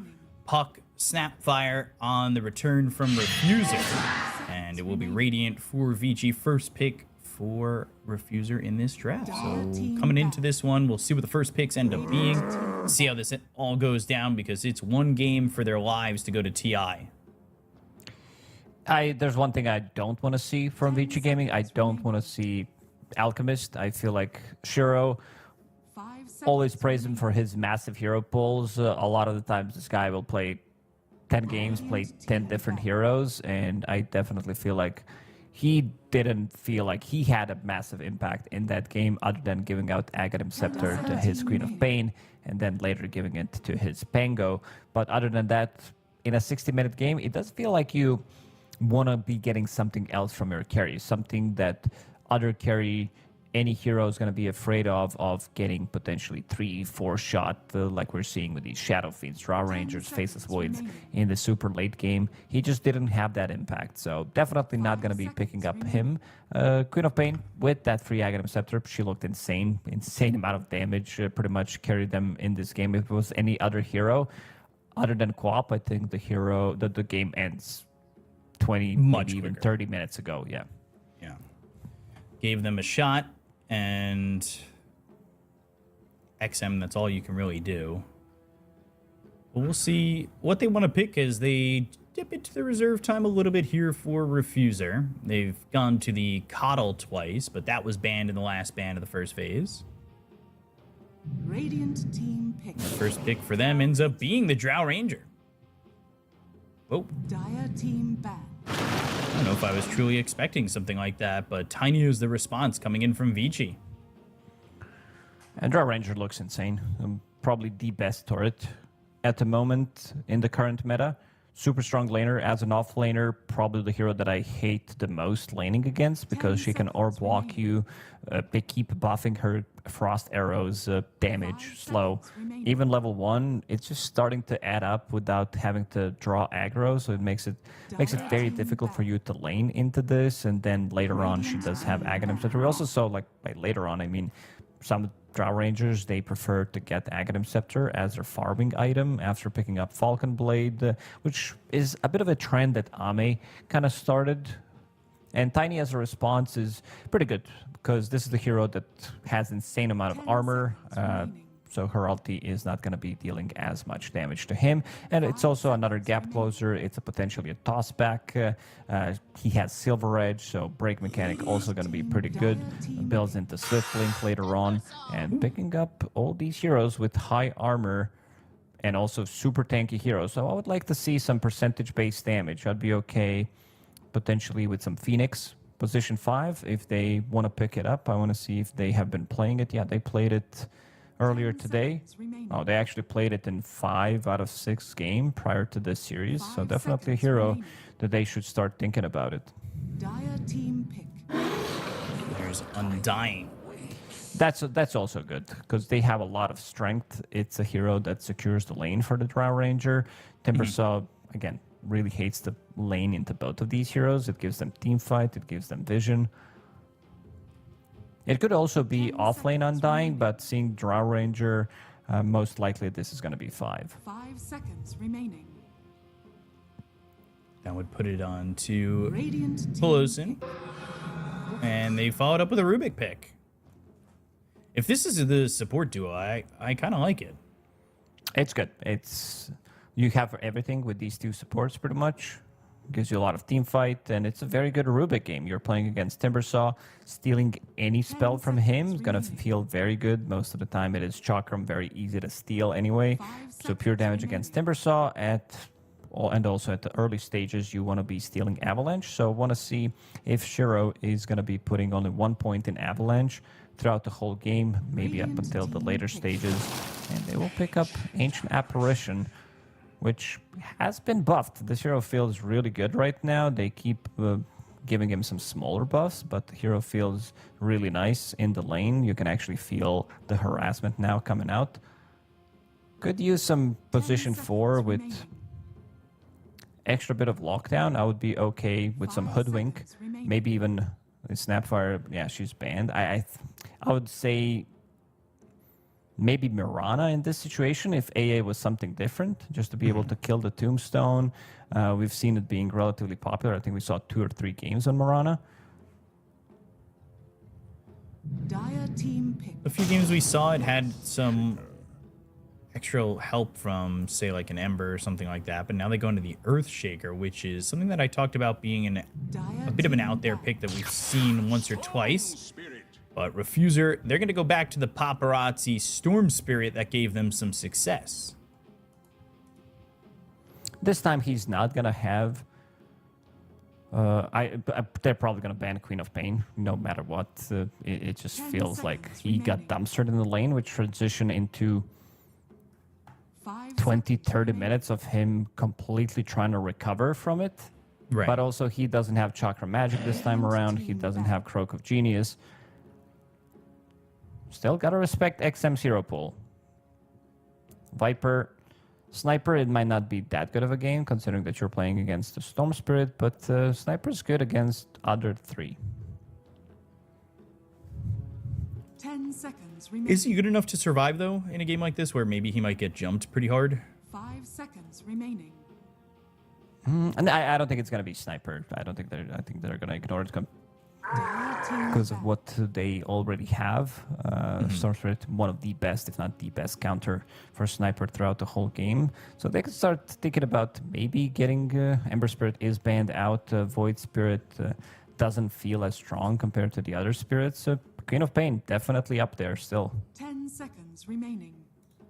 What's missing, would you say, for Void Spirit to feel strong again? 5 seconds. He has very remaining. limited amount of damage on relatively long cooldown, where he goes in, and a lot of the times Dissimulate is used as a way of getting out, so that one spell is not really dealing the damage. You have limited amount of jumps. Sometimes you're farming with it, then you jump in, you have only one jump available.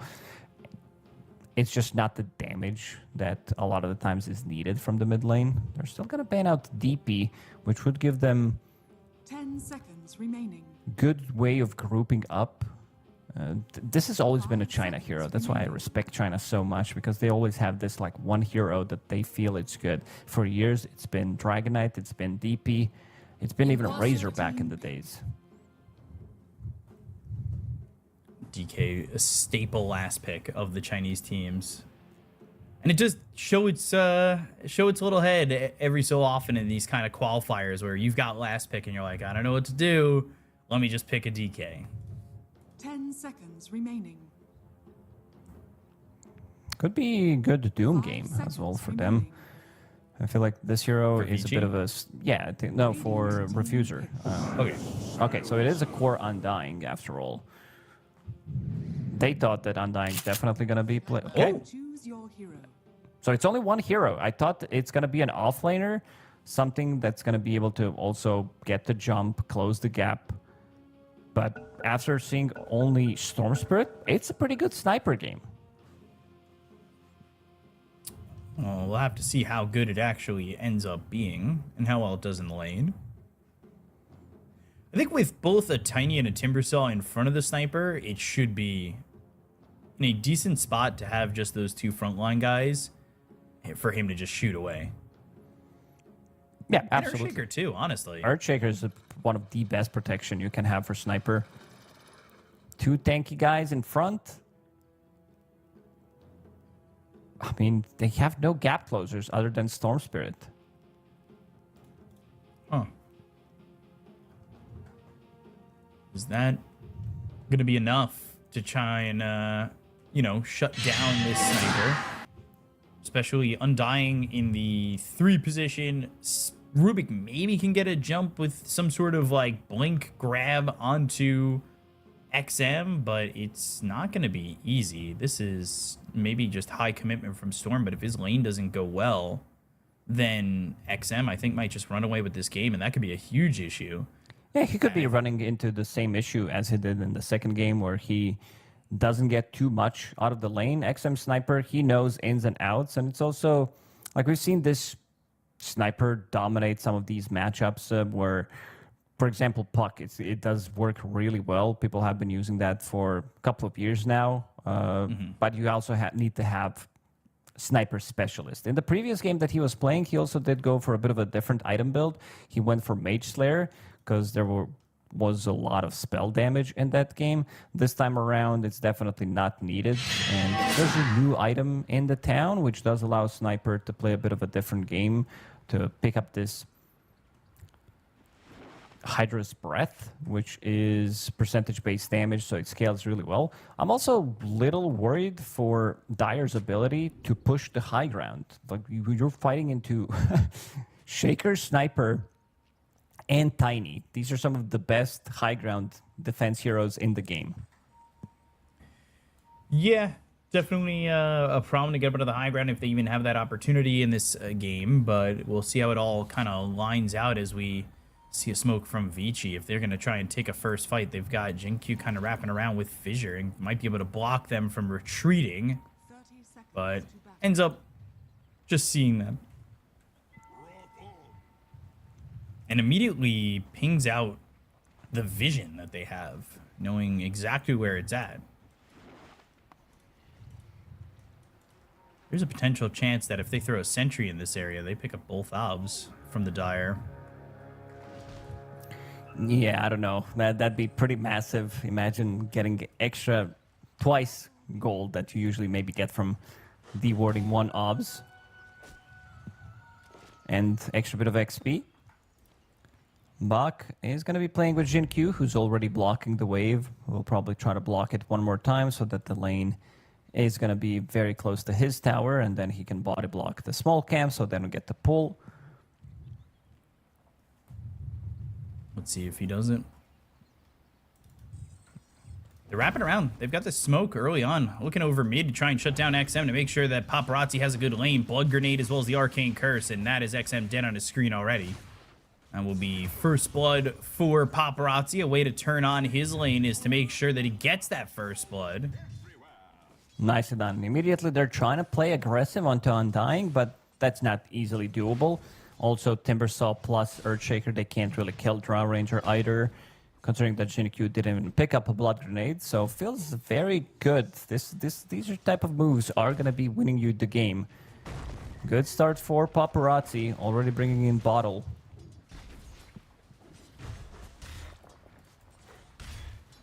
Very important advantage to have this early on. Anything to help out Paparazzi. You can see Jinkyu is already basically out of mana, but he's got that clarity, and he's going to pull that creep wave. Arcane Curse will take care of that clarity. Another sentry coming through.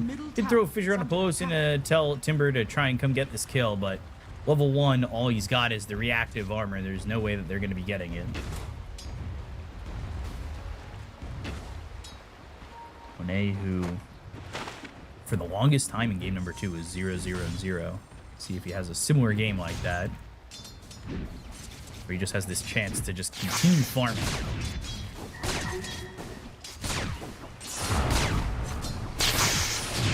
You can see this early death on XM has given Storm a pretty significant advantage in the seas.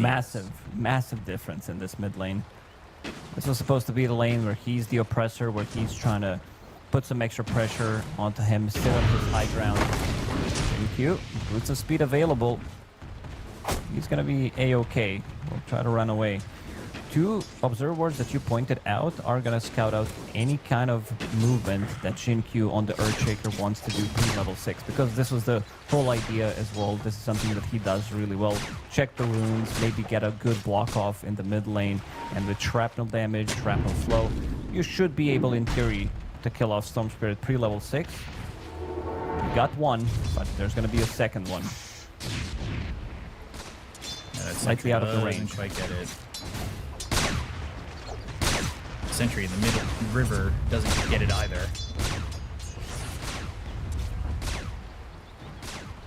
Sneaks its way into existing for probably the entirety of the duration. take a look over bottom, and you can see just CS-wise, it's all dire at the moment. They're getting heavily out-CS'd in all lanes. This could definitely turn into being a problem. And how do you think this affects Vici moving forward? Their lineup is a bit slower. Sniper, he doesn't really want to rotate. AA also wants somebody else to set things up. Shaker, position 4. We don't usually see it. We've seen it only once. He needs a bit of a time. And so does Timbersaw. So Vici Gaming, they want to be playing a bit of a slower game. Even their carry doesn't get involved early on. Maybe you're going to see twin gate rotation to try to backstab the enemy carry if the lane is in a good spot. But other than that, the heroes don't really join that early on. Yang in trouble bottom. He is quite low and ends up dead here. Why getting that kill? And it looks like they're going to get a tombstone there too. 25 gold for Shiro, telekinesis. Why? Trying to get the freeze on Bobuka, keep him close. So Shiro could have another avalanche to get a kill. And will throw out the avalanche, but doesn't quite get him. And now they're looking to maybe even turn around. He's got telekinesis and 7 has a Lotus, but won't commit on. It wasn't even close. Getting that Rubik, still had Lotus, had Tango up and running. Getting a kill on Undying in the laning stage does feel good. Also, I'm not sure if he needs Null Talisman on Undying. I think that's a bit of a waste, especially because you have Soul Ring available. That gives you almost infinite mana. A lot of the times you see, this is something that Miero plays from the off lane. He does pick up Lotus Orb as his first item. In this one, you really wouldn't get the value out of Lotus Orb other than Sniper's Assassinate or removing Cold Feet. Removing Whirling Death, but that's literally nothing, so he will need to find a different way to itemize in this game. Jin Q making a move. Here's going to be bottom of both games. He hasn't shown himself yet, but here's a watcher. Shows that he's there. Tombstone down. Y again. Cold Feet. Now the attempt to try and get the kill on Yang, and he's going to freeze over. We've got this Tombstone that's being handled by Y, but he still dies to the Tombstone. Eventually they get the kill and the Tombstone for XM. Extra 125 gold twice. That's 250. XM managing to TP. These are the type of fights that they need. They, as we said, their lineup is not very good at rotating, so all they have to do is wait until Dire makes the move, and then they can react to it. So don't TP the lanes with your supports. Make sure you have them at all times. Shiro. He does have healing salve. Going with this amplified damage. Now just walking down to mid. Wide down bottom, Arcane Curse, the damage onto this Ancient Apparition again.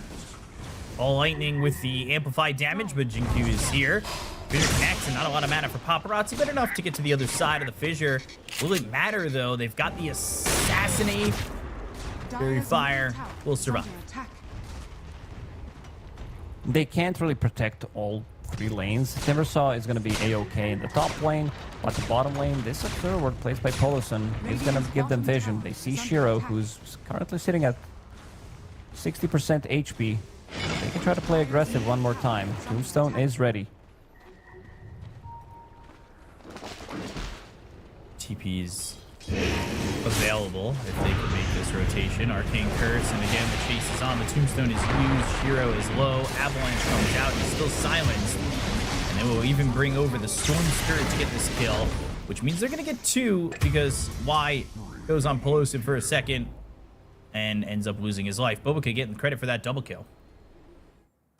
Very good start for them, and they don't have that much tower damage, but they're also having 3 heroes constantly in the bottom lane, and now Monet is going to be the one shifting. He's the one going through the twin gate. Bog still yet to be involved, getting some good levels, good amount of farm in the top lane.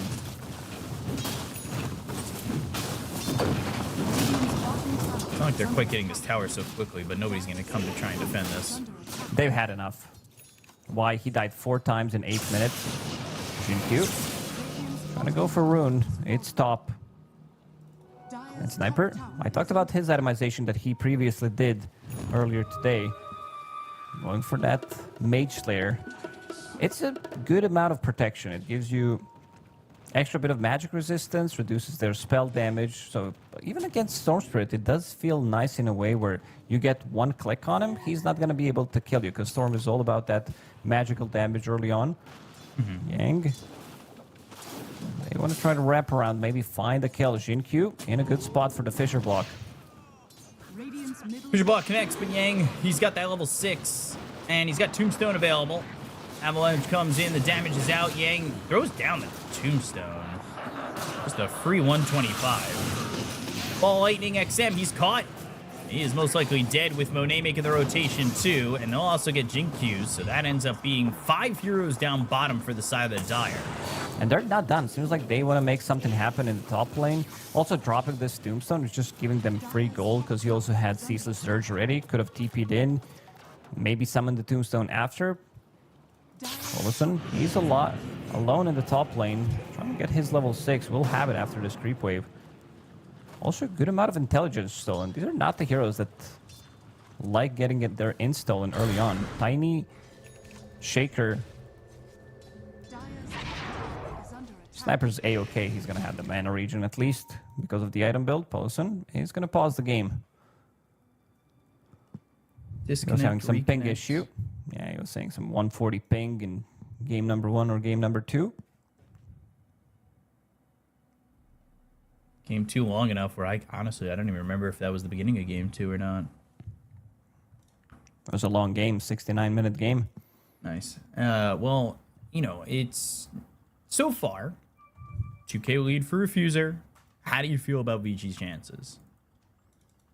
They're very good at counter-responding. They need, as we said, they're going to be looking to farm it up. But the next couple of minutes, they are lacking levels. Like, this is 10 minutes in. Shaker's only level 3. AA's level 4. Somebody will need to play the game. I think they need to play around XM, because he's the one who can actually deal the damage. He maxed out Shrapnel.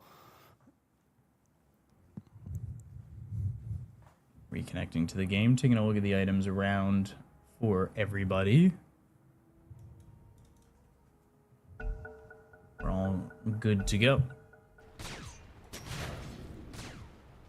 On our way, we continue. Bach, he's top of the net worth, wondering when he's going to look to get involved with this game, and Pelosi not liking the ping, he's going to pause the game once again.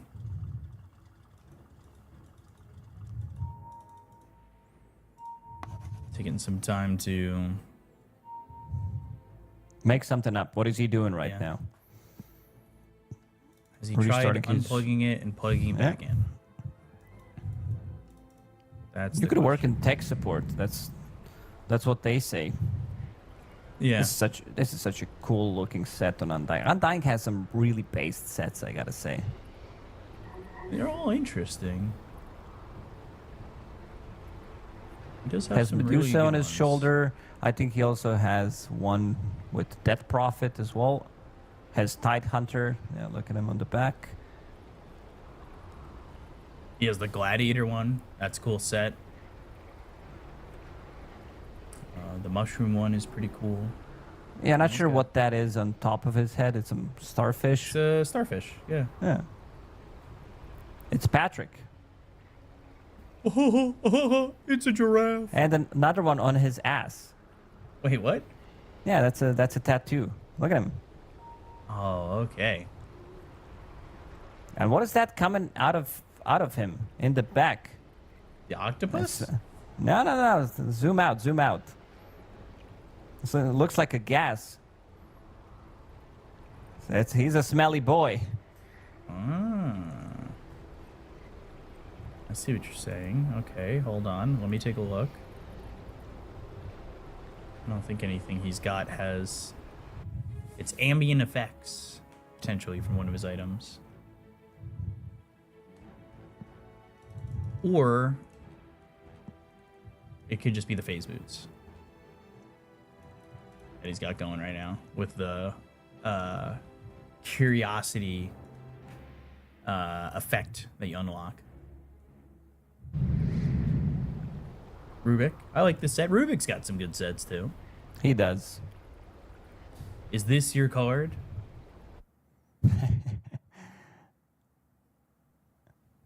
I heard holding you're up a very magic good card. at blackjack. Is that true?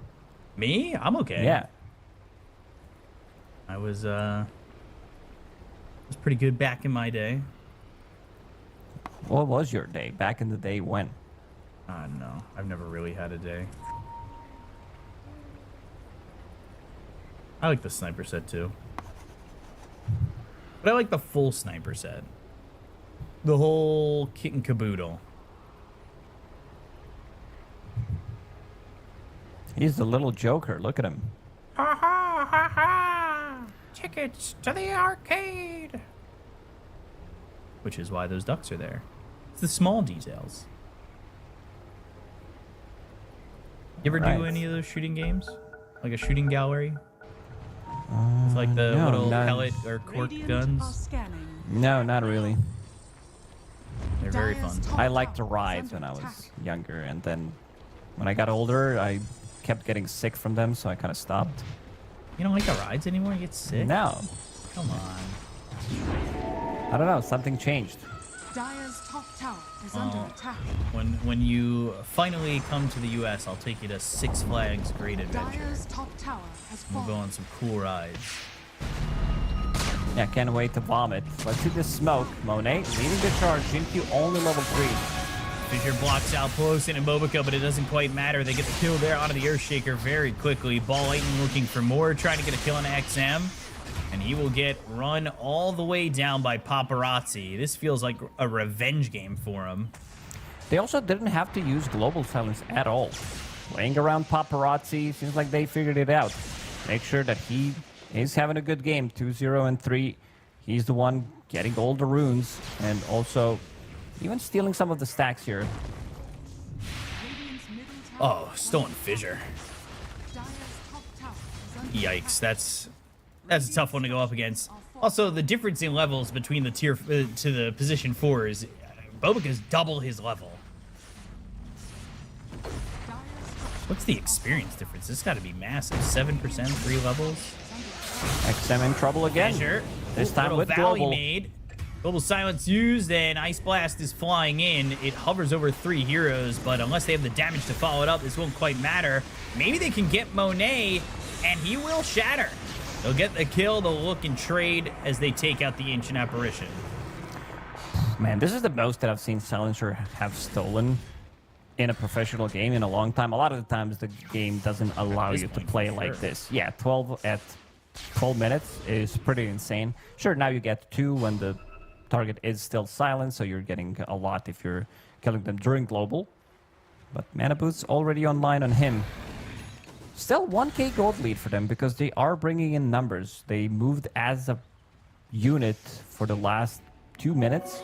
They are getting the kills. They are leading in XP department. But if you look at Bach, he's having a good time. He does have level 10, good amount of farm on top of the net worth. You can see some of what Timber offers in that last fight when he gets in, just barely. But Bach wanting that Blink Dagger, he's finished off that Kai Assange now, and I mean, we've seen Timber just 1v9 games. He does seem like that kind of hero. He definitely could. All they need to do is stabilize it a little bit. XM about to finish off his first big item. That's going to be Mage Slayer that we talked about. Tiny does have Echo Saber, so they can continue to farm up. Jinkyu is the one who's struggling. Still level 4. Bobica, mega kill on him. Some really Dying in good the cheap stolen spells to shrapnel. steal. Yeah. Shrapnel, Fissure, anything from Timbersaw is going to feel good. Avalanche. Both the supports on the Dire side have gotten a lot out of the beginning parts of this game.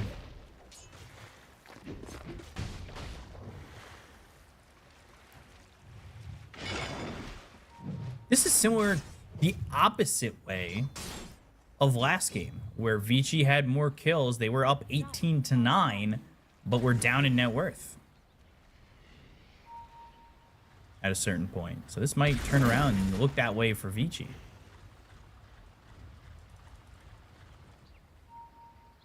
Definitely could. I mean, they're high ground defense. Even tower defense in general is very good. They would love to have Earthshaker get some more levels. 14 minutes in, he's still level 4. Storm's at this point in the game where both supports are so underfarmed on the side of Vici that he can just abuse them if they step out too far. Especially when he's roaming around with Bobica like this. That's the second support that he got in the same spot. Radiant are scanning. No Echo Slam, no Blink Dagger. Under attack. There's just so much lacking here. Very uncharacteristic of a Jin-Q game. He died 3 times. He lost some int, and you can see that he doesn't have much to offer. So I want to see if he decides to pick up Shard to keep the distance and play like this, or if he somehow manages to get a kill and then you have like 1700 gold. You're probably going to pick up a Blink Dagger.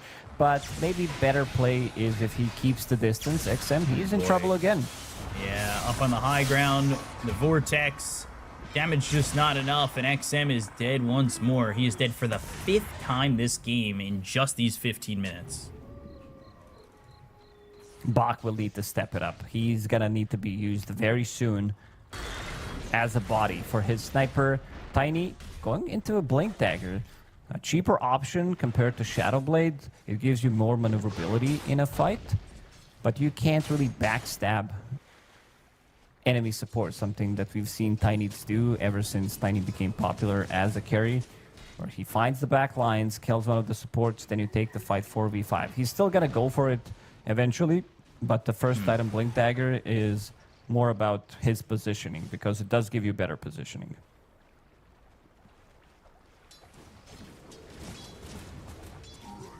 Stepping up on the 16 minutes, 2,000 net worth lead. Drow still kind of doing things for free. Looking for that early Aghanim Scepter. 2,000 gold away from it.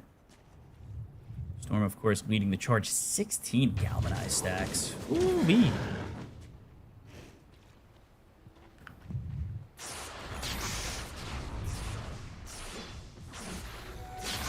That is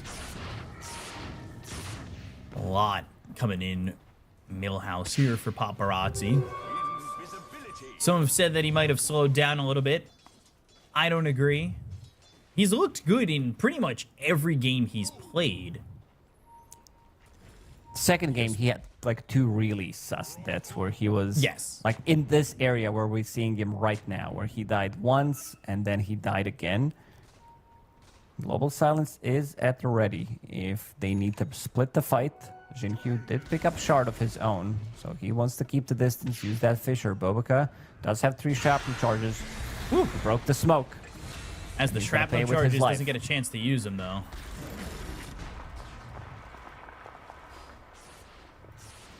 He's got 8 Curiosity stacks, by the way.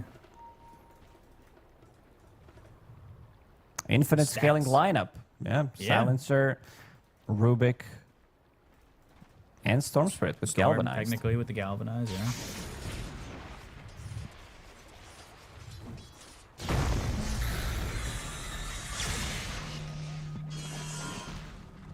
Now Bach's got this Blink Dagger, so he can close the gap.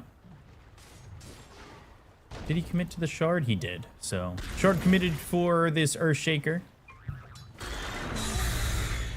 It's still Blink Dagger next, probably, I would say, after these Arcane Boots.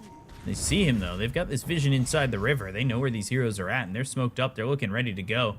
Running into Bach might not be the best first hero to jump into, but the Ice Blast, and look at the damage immediately onto Paparazzi. He's to trying keep to survive dodging. by Ball Lightning through the Ice Blast, but the toss onto 3 heroes, and Storm Spirit is going to survive.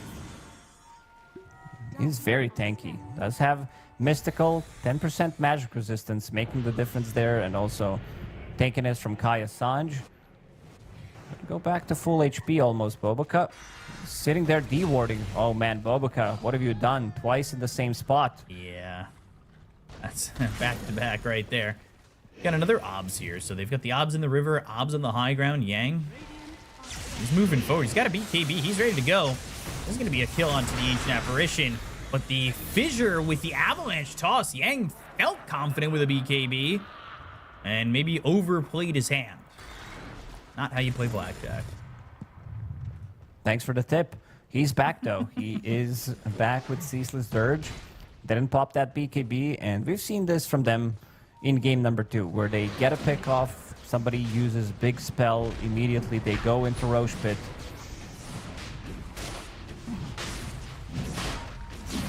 Why? He knows. They're using the scan, ALT. Probably gonna connect, but it's only on 2 heroes. One already has shield rune, so they're more than fine. Roshan dropping low. Doesn't seem like they want to take that fight. No shard on that Ice Blast. Doesn't look like there's going to be a shard on that Ice Blast for a long time. If at all. It's a cool upgrade, but it's also a very expensive one. Yeah. You need to buy a team item, can't really rush shard.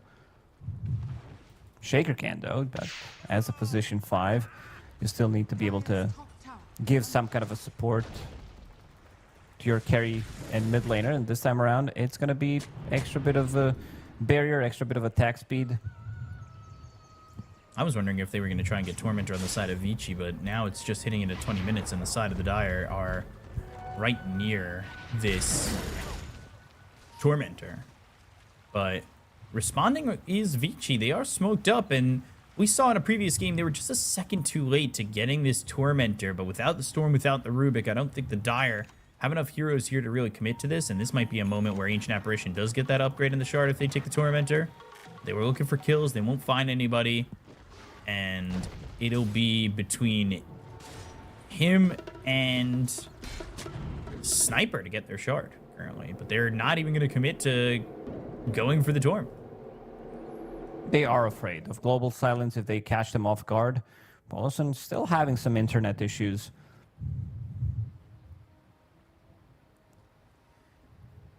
Cool Courier. That's the one from the Monster Hunter, right? Monster Hunter collaboration we had. People have been Man, I saying got on the yes Reddit from the mouse. that something else is cooking. Another Monster Hunter collab. We'll see if that's true. There's a lot of Another Monster Hunter misinformation. collab? Yeah, people spread a lot of misinformation. You got to filter it out. I get tricked by these AI videos. As a No, boomer, you I'm like, don't. "Oh, Stop." I'm like, no way, this is real. And then it's actually not real. But I already sent it to my friends, so I look stupid. Well, you said you sent it to your friends. I never got them. Yeah, friends. Jesus. Each other for so long. I send you all the fun reels. All the good ones. Not the AI ones. What do you believe in out there? Aliens. Oh my The god. truth is out there. That's what they said. That's what they taught me when I was watching X-Files when I was younger. My hair is big enough. I could do the aliens picture that you know. It's the aliens Yeah, the guy who's got his hands up. on History Channel. Yeah, by the yeah, way. yeah. I get set up for that.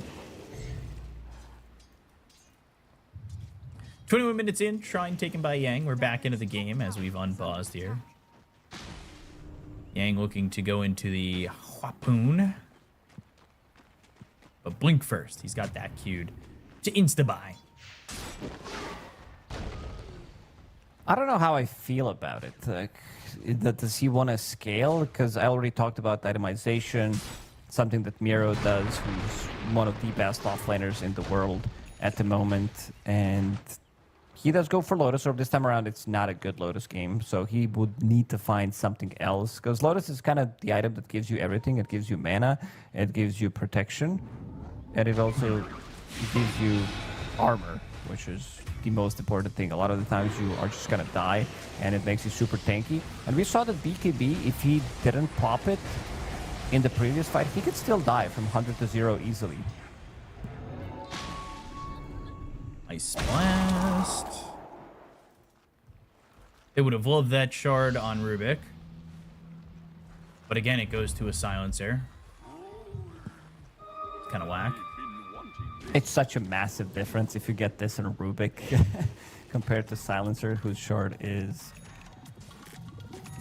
Not gonna say useless, it's a free upgrade, but compared to Rubik, who can save your allies, it's just a massive difference. Still, pretty even game.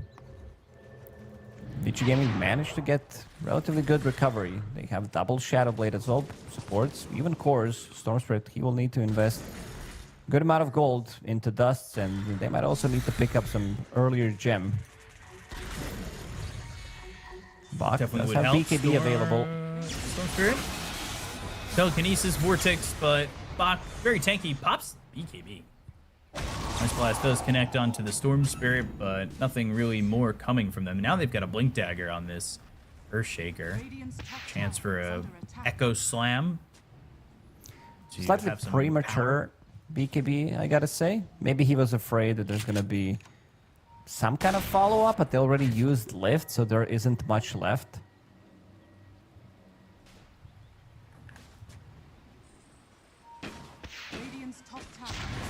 See what they can do here as they throw the Fissure out. They've got this Shard. They might want to go for Monet. He's got 50 seconds left on this Aegis. A chance for them to just make him uncomfortable. Assassinate's flying forward and might be able to just poke down the Aegis that he's got. But this Tier 1 tower looking very dead. Tiny's bottom, Timber, as well as Ancient Apparition are down there. So this tower is going to be conceded. Team Refuser. They will find themselves the Tiny. Shiro going to get invis. And they've got the vision. They go to the Global Silence. He's trying to run away. He's got some help here with the Pavis coming out from the Ancient Apparition. The Avalanche turnaround. But now Jinkyu shows up. Ice Blast is there. They get a kill on a Paparazzi. A big kill for the side of Vici to get that storm. The Aegis expires. And now how comfortable are Refuser feeling? As Vici showing their potential, looking to be reborn. They need to go forward and find themselves a storm of power and show themselves the thunder of what they can do. But if Vici can't pull it off, Refuser, we're in a good spot now. We're behind by 2,000 net worth. They're definitely back. They managed to stabilize the last couple of minutes, getting some good pickoffs, getting some decent trades as well. And I said that they need an early gem. Polison did buy it. Gonna give it to Storm Spirit. He needs to be able to find this sniper in the back lines, but he's also gonna be very tanky. He is getting BKB, he is getting Shard of his own. Even extra bit of a movement speed from Shadow Blade will force Storm Spirit to go and use extra bit of a mana. I think this time around, during Global Silence, they're not gonna be able to achieve as much as they would like to. Again, not having that much control in a lineup like this. Draw Ranger would love to have somebody to soak up the damage, control them. Undying is not that type of a hero. He's been roaming around, not really farming much, and that also means that he's going to start to fall off. He's not going to be able to scale. Seeing the item timing, fastest on this hero by 8, almost 9 minutes for the Rubik.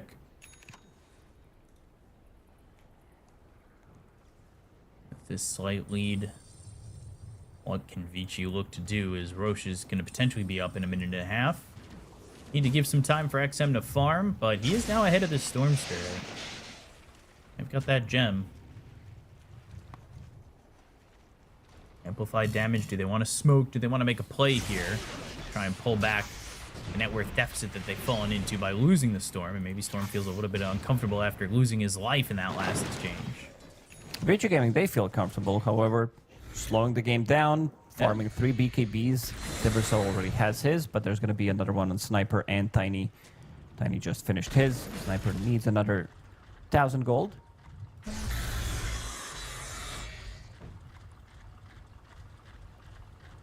They've taken this time to just kind of fall back. They do have a smoke available on the Ancient Apparition. Still holding the Echo Slam as they can go and almost level 12 here for Jinkyu. But do they have the vision to find anybody out? The obs and vision from the Dire has been quite good for them up to this point. Radiant Vision doesn't really cross the river that much, if at all. So they're smoking, maybe trying to get Monet behind the Tier 2 tower if they can jump to it. Bolison showed up in the mid lane. Ice Blast, so Shiro might have a chance. They land this scan. But They know that he's farming this camp, but the problem is he's moved back. Not sure it's going to matter. Avalanche comes in, so does the Fissure. He's behind the gate. Now the TP comes out from Paparazzi. He'll stop that. Very nice read from Monet. After seeing that somebody used the scan on the other side, immediately goes through these little gates, knowing that they can't really jump him through there. Very nice read. Radiant's bottom tower is under attack. Keeping himself alive. Radiant's top tower is And under attack.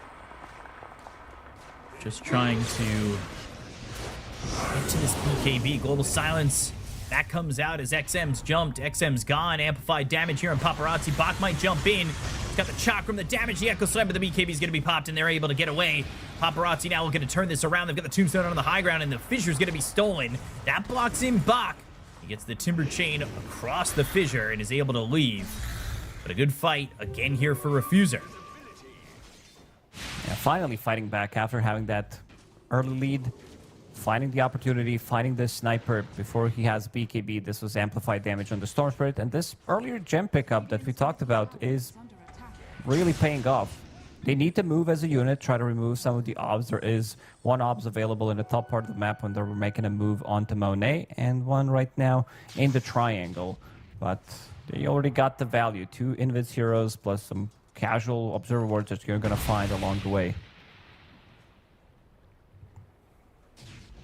29 minutes. Monet grabbing that shrine. He's closing in on level 20. Wants this butterfly next. Radiant's bottom He's behind Bach in net worth, but Bach at times feels like his... Never mind. Say it. Finish your sentence. No, I won't. We're good. I'll shut up. That wasn't one of the times. I mean, he's involved in 6 out of 9 kills. Nice. He's also not dying, which is pretty impressive for a game like this. He's the highest level hero in the game. Level 20. Super tanky. Went for Chakram. Whirling that stat loss as well. So, gonna be super tanky. And he's also gonna be dealing insane amount of damage. Shiva's Guard, bigger AoE for his spells. And also providing vision for the rest of the team. For Tiny to choose the target. Harpoon also finished now on Tiny. BKB flying out for XM. This is the big timing. This is where they need to strike. Try to find another opportunity. Try to find another pick-off and maybe turn that into Roche. Or they could try to just kill Roche because they feel super strong right now. They could do it on their own without even trying to force something. Try to find the pick-off before the Roche. Like that. Undying has switched away from that harpoon that he wanted. Yes, this is your core item, lowering the cooldown, and if you hit level 20, your decay is on such short cooldown that you can keep spamming it every 2 seconds. They'll go for Bach, the Fissure back and Fissure. forth. The Global Silence is used, and now they're going to go for this Earthshaker, get the kill before he's able to get an Echo Slam drop down. BKB's popped by XM, throwing some damage on the Yang. Ice Blast lands on a Paparazzi, who's still got that BKB going. We're going to get a kill on the Innocents, and with the rest of the team backing away, that's going to be 2 for the side of Refuser. And blows in. Everybody's TPing out. TP out. They have no ways of stopping the TPs from getting off while they have BKBs. This is World War Z. That was a good movie. I don't know. I don't know. For a zombie movie, it was a pretty good movie. I Am Legend is one of those really good zombie movies, in my opinion. Yeah, it's good, but the dog dies, so it makes me sad. Spoilers! Oh my god. Oh yeah, the movie came out like just yesterday, so yeah, I really spoil it for people. Sorry. Yeah, they get the ring back into the volcano, guys. Spoilers. Spoil your favorite movie. The Curious Case of Benjamin Button. I don't like that movie. Stop telling people I like this movie. Radiant's bottom tower It has your name in the movie, and you're really not the biggest fan of the plot. You're like, it makes no sense. Yeah, like other movies make sense. Yeah, they do. I mean, Like a you lot can't of go movies. back in time. Like, yeah, sure, drama movies, but What is it? What do his bones do? He just gets smaller? His bones shrink? Sure. Okay. I've seen other parts of body that they can that can shrink, so I I don't want to know about what you're seeing shrinking at all. Map is shrinking right now for Vici Gaming. They are moving as one unit. Feels like the global size, the start that he did have on Poloson isn't really transitioning into that much. I mean, you can't really farm with Silencer. You're not getting any priority. But he did buy Gem, however, so that's a good amount of gold spent for his Storm Spirit. So he doesn't have to spend gold, and queuing up a refresher, having that greedy GPM.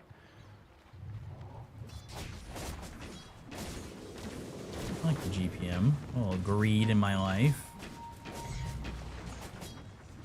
Parasma finished for the Storm. Paparazzi 7-1-8. Heavy impact in this one. Faster than the average Storm.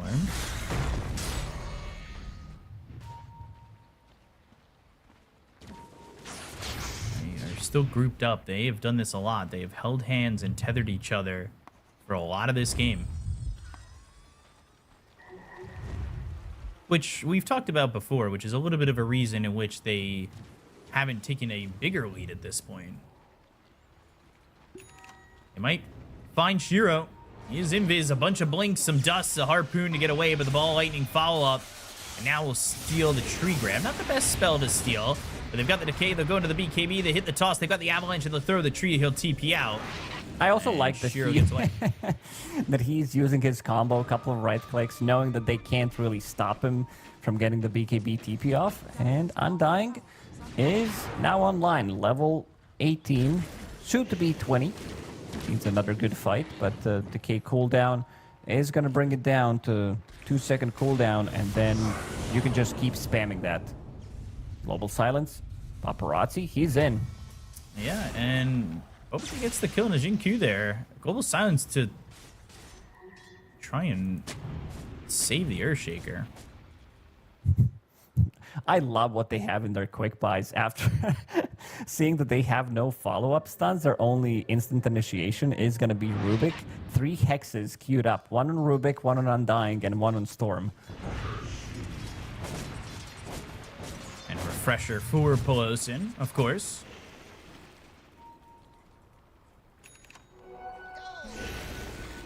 Hydra's Breath in the midst of being built here for XM.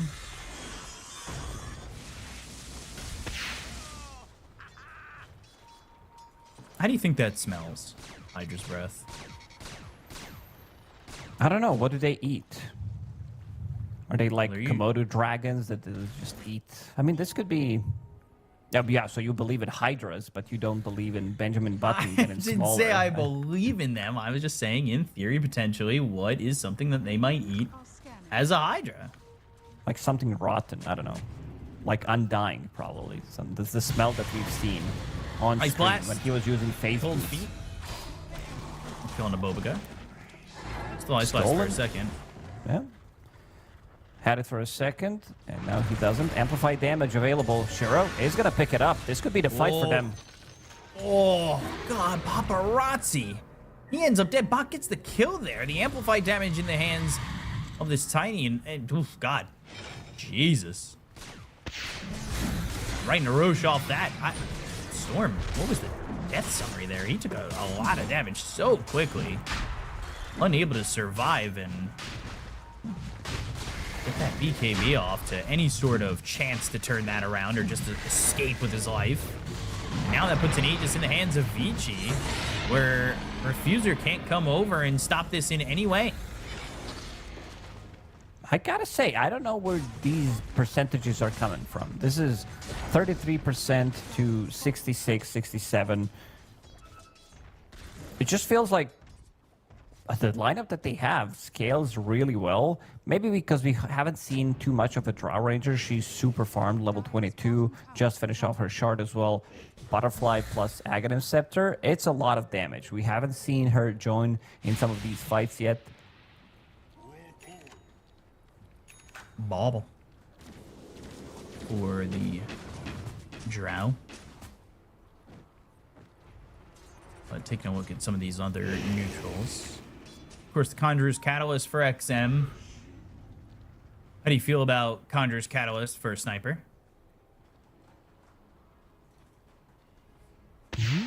Interesting. I'm not sure which choices he did have. It's the one thing I ask for.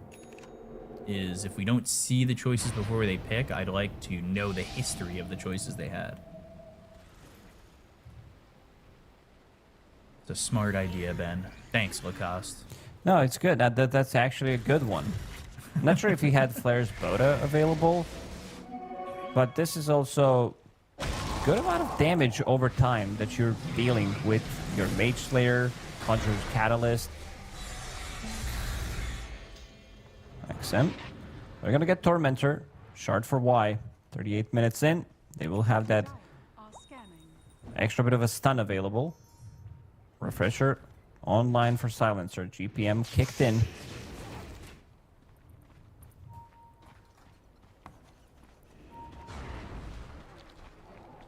Double silence, how do they deal with this?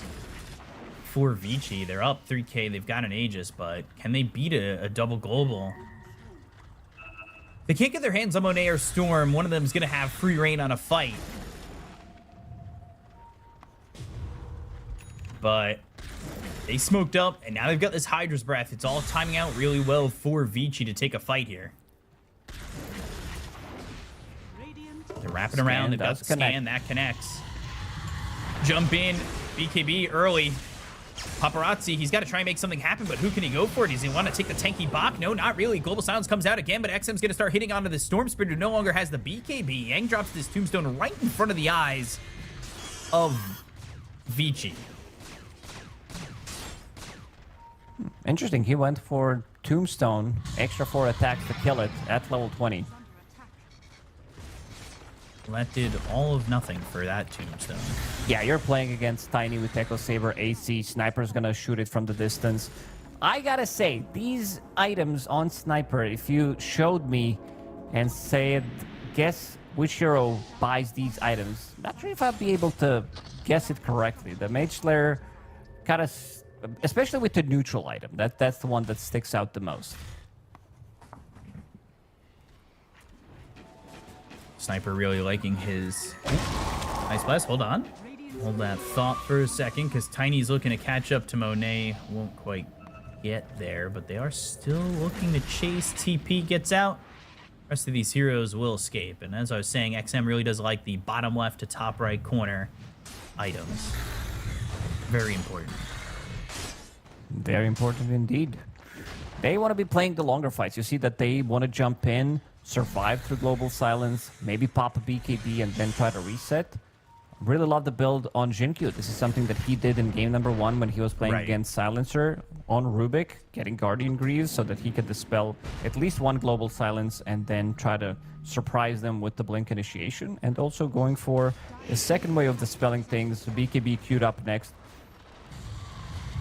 Undying, he's starting to fall off. He's not getting anything done in the fights. He's not scaling. He wants this Hex, but they haven't really gained a lot of gold since kind of queuing it up, right? And I'm a little worried about this 4 attacks to Tombstone. I really think he should have taken the Decay, right? If they feel like they can protect the Tombstone, those extra hits, maybe he gets a Soul Rip. Could make a difference in a fight. Okay, now we finally see the damage coming out from him, where he's sitting on the high ground, dealing that damage. Butterfly, he's also bobbling. How many bobbles do we have? 1 on Silencer, or no? Yeah, he does have it, but he still didn't pick it up. Using that GPM enchantment for now.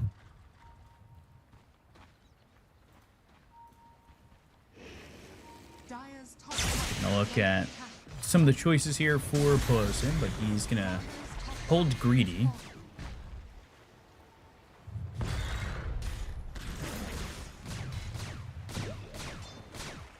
Holding Greedy to try and get into an Aghanim Scepter.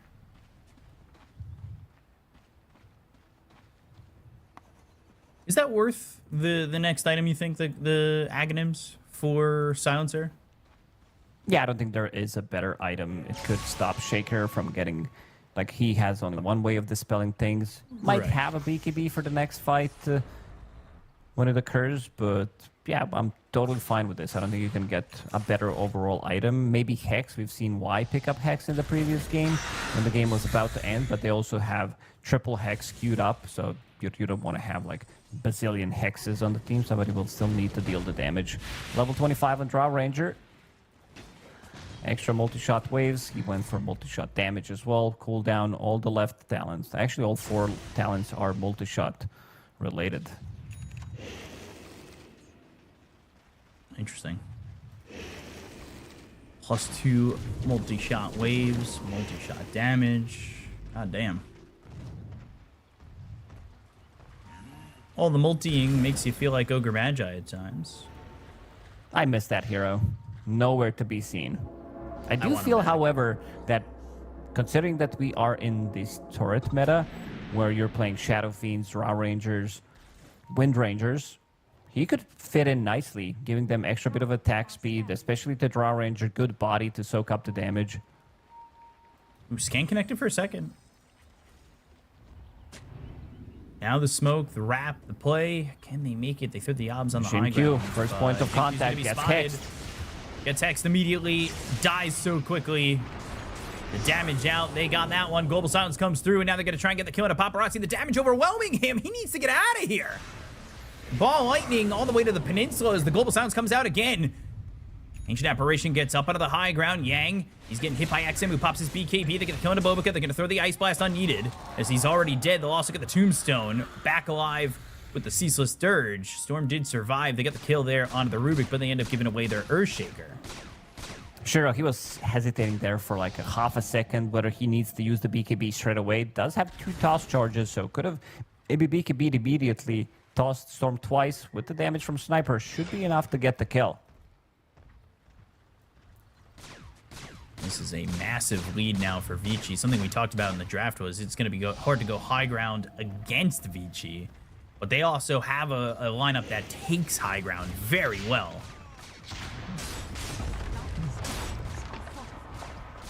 How do you hold here for Dire? Because it won't be easy. Has fallen. Dire's middle barracks are under attack. Seems like it's going to be Refuser's turn to try and hold this game the way that Vici tried and lost in game number 2. We'll have the Rubik Easy back in up. and out. Shiro goes in Silver Edge, 2 hits with Harpoon, brings the AC Aura to the buildings. They hit it twice, and now they're back to farming. How's that Harpoon to try and just get a couple of hits, have that connection, and hold on to these heroes and close the gap. He's level 25 now, has those 2 toss charges. Can he find anybody here? They have the Hex available on Storm. Maybe they get a kill on a Shiro before he's able to escape if he gets hexed up. But it's now Dota Plus up 13,000, saying 50-50 basically. I don't know who they hate on Radiant team. Like, who could it be? Definitely not Sniper. He's one of the best defenders in the game.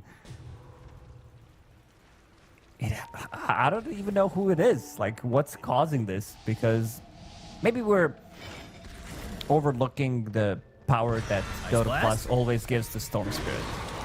Yang, that's You not got going to help. clipped. You've already been hit by Ice Blast, and now you're dead. They're going to look over as... Ooh, Sniper's in trouble. They get the kill into XM. They're going to look through for Ancient Apparition. Ends up being a 1-for-1 where Sniper just doesn't have buyback. Neither does this Undying. He doesn't have the Seuss's Dirge either. Obagagon make it a second. Timbersaw gets the kill. He's unstoppable.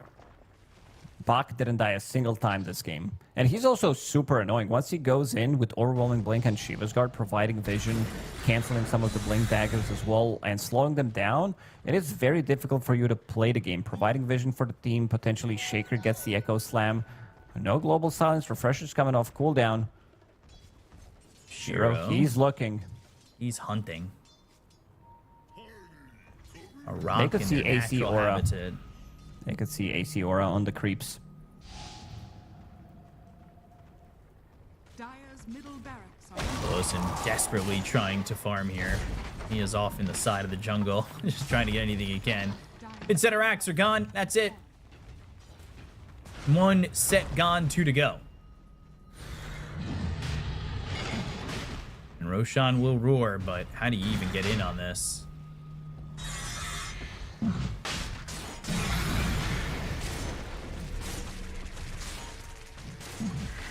Really doesn't seem like there's a way.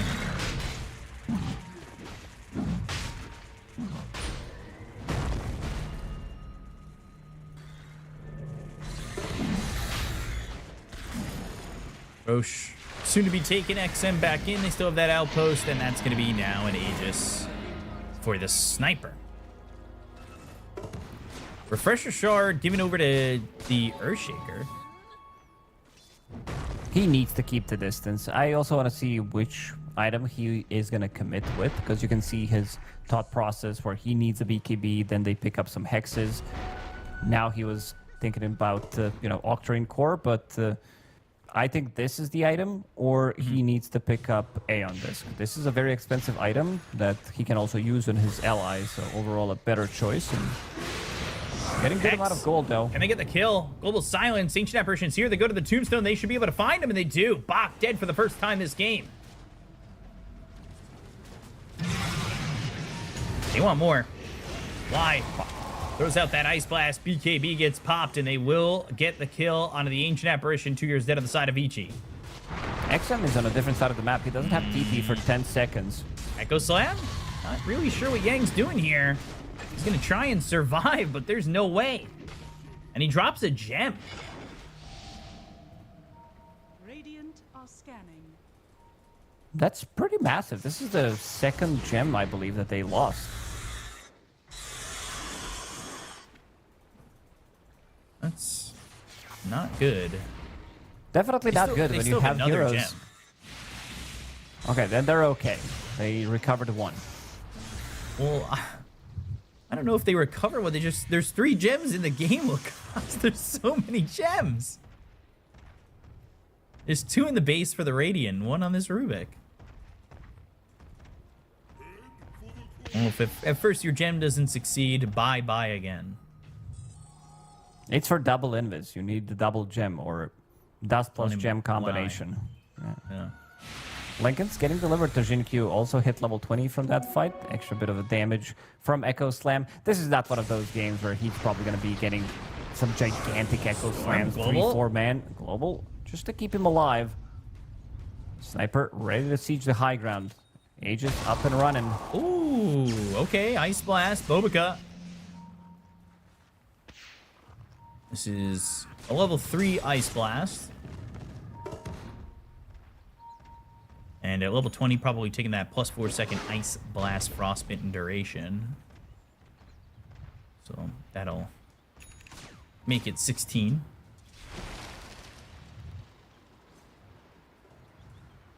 There it is. Long time to be frostbitten.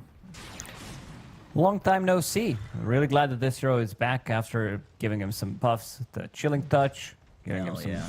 extra bit of a damage on Cold Feet as well. It's starting to add up, especially with the Bone Chill. Another Lincoln Sphere on Sniper, so they have double. Aeon Disc as well available on Timbersaw. They want to counter these hexes that have been causing some issues for them.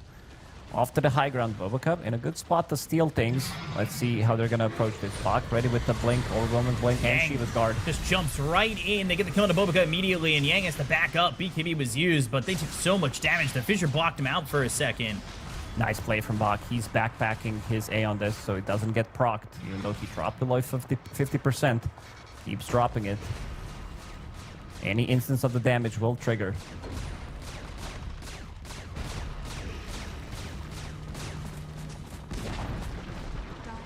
Tower gone. Jinkyu still looking and searching for an Echo Slam. Lincoln's on cooldown. Can he jump in? XM continues to hit away at the base. And now the Aeon Disc is finally popped here on Bach. Ice Blast is going to land onto this back line where they're trying to jump this. And they've got the Tiny going in deep. The double Global Silence comes through, and Yang might just die here. He goes to the Soul Rip, but Shiro, he's in pretty far. They've got the Aegis on XM. They're trying to get a kill on Shiro. They just cannot kill him off. They're going to look for Bobica. Assassinate flying his way. Telekinesis to try and save his life, but it ends up not doing enough. And he bought back, so he'll end up dead for 108 seconds. It's 4v the world to try and keep Refuser in this qualifier as Vici. They take down another set of racks, and they've got one more remaining. That's going to be up top. 30 seconds left on the Aegis. He wants the siege, wants to pump in as much damage as possible. That's their glyph. They are thinking, where do we want to go? Sniper also hit level 25. Shrapnel charge restore time. We'll have a lot of those. Right now he used all of them, but they will start to get in slowly. And you're going to be playing against Mega Creeps most likely, unless you do something about it. Can they time this out where he doesn't pop the Aegis and they just get the kill? No, that was 1 second left. They might have been able to kill him. They just didn't take him out right before the Aegis. Now they're going to go for him a second time. Can they pull it off? Ice Blast going to miss off to the side, somehow saving Monet, but no! Another fissure comes in from Jinkyu to get the kill there on a Monet. He refreshed for the fissure just to get the kill on him. Gotta respect Jinkyu for this. No buyback available now on Monet.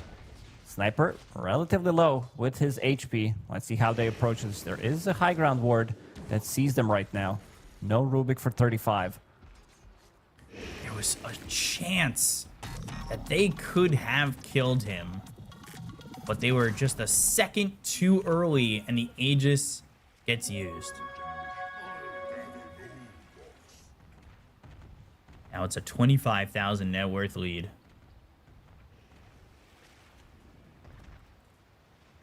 What do you do for Refuser? If they get hit by an Ice Blast, like, you're out of the fight. Let's say they hit this on Monet. He's gone. He's gonna global, but he's dead for 75 seconds. No buyback.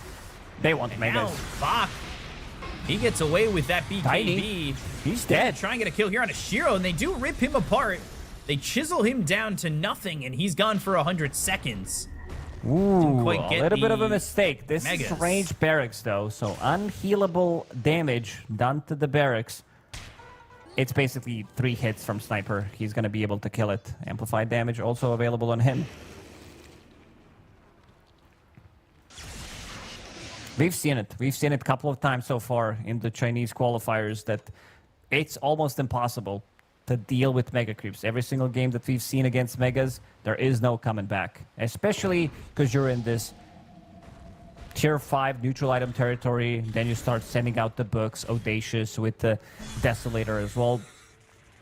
No way of protecting the Dire Ancient. You force the glyph out. All you have to do is go in and focus them during the BKB, especially because there are no BKB piercing abilities on the Dire side.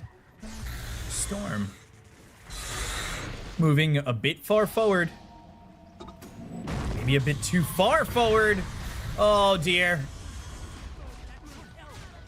Paparazzi just out way too far. Has buyback, but no Tiny for 20 seconds. That's a lot of copium. Yeah, this is what you type or say to your teams in pub. I got buyback because you know you messed it up. Guys, don't worry, I have buyback. We'll be okay.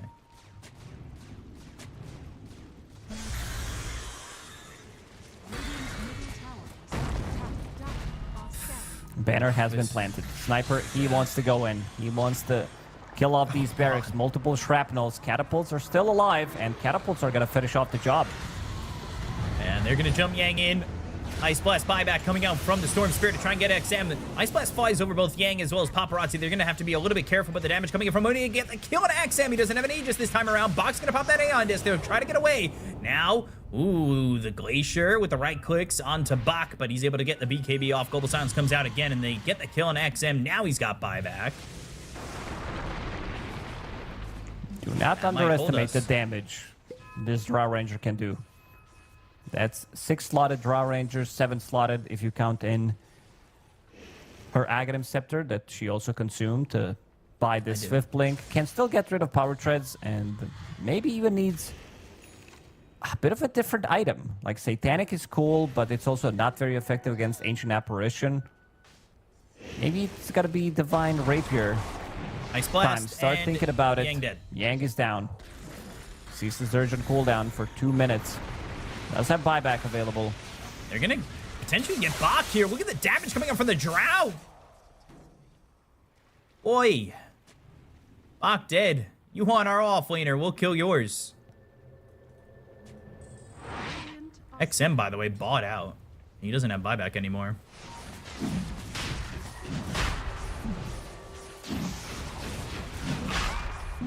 Aegis would be That very ulti important. From AA didn't clip anything. No. Let's see how they approach this. Monet, Fissure. Oh! Monet! And Aegis. I got a little nervous. Tiny's nearby.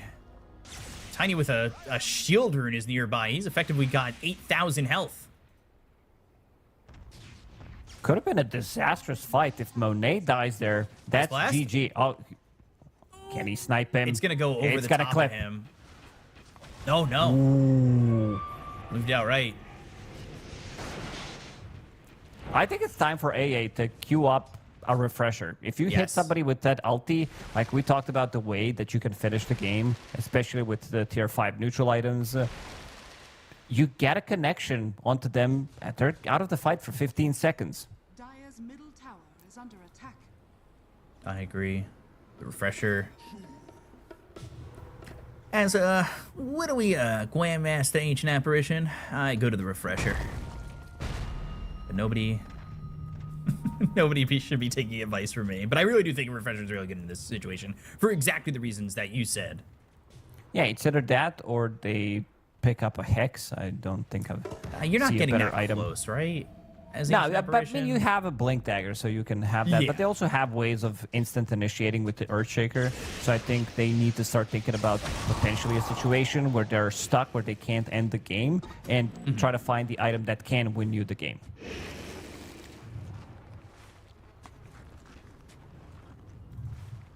Your best efforts are usually from an Ancient Apparition that can stay back and alive and hit these Ice Blasts, but having that blink, and if he does go for a Hex, will be interesting.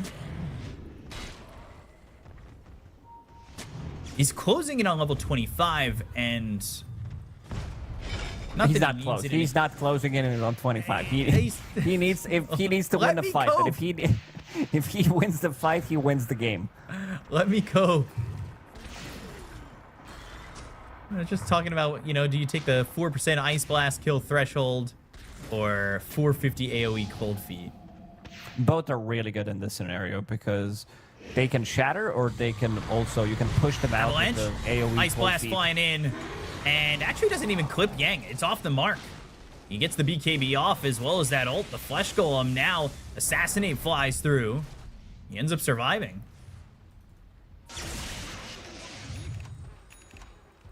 Okay.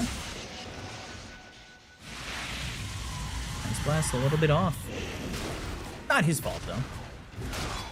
It was tossed out of where it was going.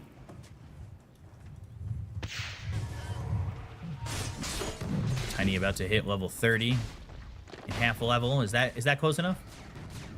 That's close enough, yeah. Okay, okay. AA still needs full level. There is no XP shrine on their side of the map, but 60 they are minutes. farming the neutral items. Let's see what they're going to be able to find. Sniper needs one more. Dire's got baubles. They're bobbling. Radiant 3 baubles. Can they get more? It's hard for them to get out and really find a spot to farm their neutrals. Jingyu, Dazun, Bloodright. Same for Y. Yeah, on Tiny, probably Minotaur Horn with Fleet. Oh, no, he's going in. Divine Regalia wants to take everybody out in a heartbeat. 700 damage, but the thing is, he doesn't have Daedalus with this build, so it's not as effective with Regalia. No tier Sniper 5s. Deso, for 2 Dire. available. Minus 13 armor. Fallen Sky, debuff, spell amplification, ready on Timbersaw. I love me some Stygian and Fallen Sky. I love Fallen Sky. It's one of my favorite tier 5 neutrals. So fun. Gotta get to these tier 5s for the Dire side just to hold out. Ice Blast! It clips Monet. He might want to get all the way back into base. 30 he's got seconds an until Aegis, Aegis. but- They're gonna wait it out. They're gonna wait it out, and then it's go time. Seeing that they have no neutral items, Yang, he's nowhere outside of the close. base trying to farm those for his teammates. They're nowhere close to getting their neutrals. Drow's at 3 of 10.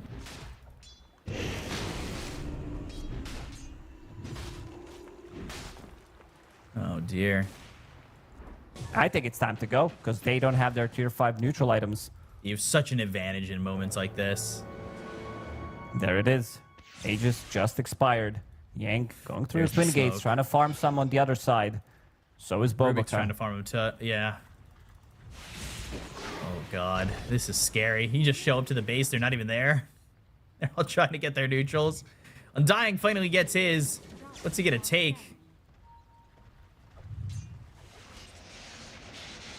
He'll take the Book of the Dead. He's the only one to have the tier 5 tossed back. They caught Monet, but Global Silence was used. Ball Lightning, the Hex hits. This is Tiny in a little bit of trouble. Might even just die in a situation like this. They've got the Tombstone down. BKB's gonna be popped by Shiro. He goes into the Harpoon, goes down to the low ground. They get the kill onto the Courier of Monet, but that's it. That's all they got. Globals all over the place to stop the aggression, at least for now, but now there's no Globals.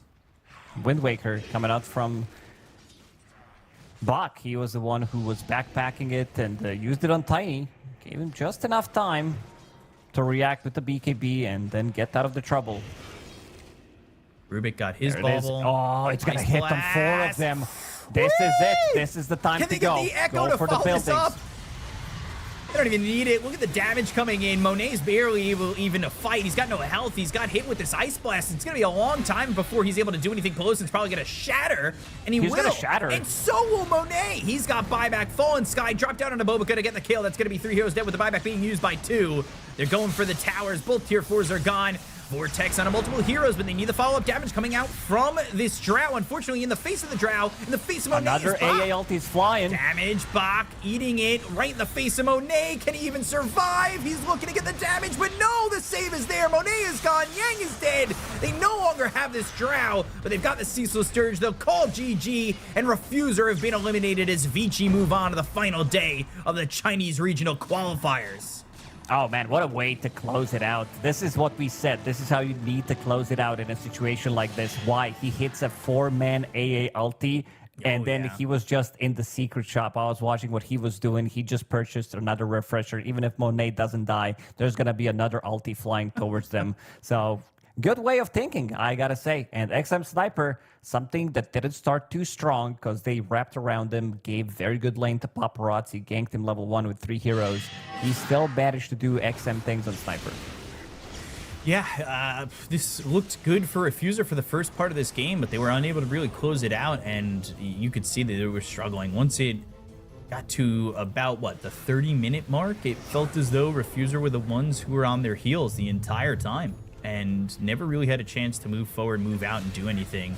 That game lasts over an hour. Multiple games in this series that last over an hour, and it's just such a good game overall from Vici once they were able to stabilize.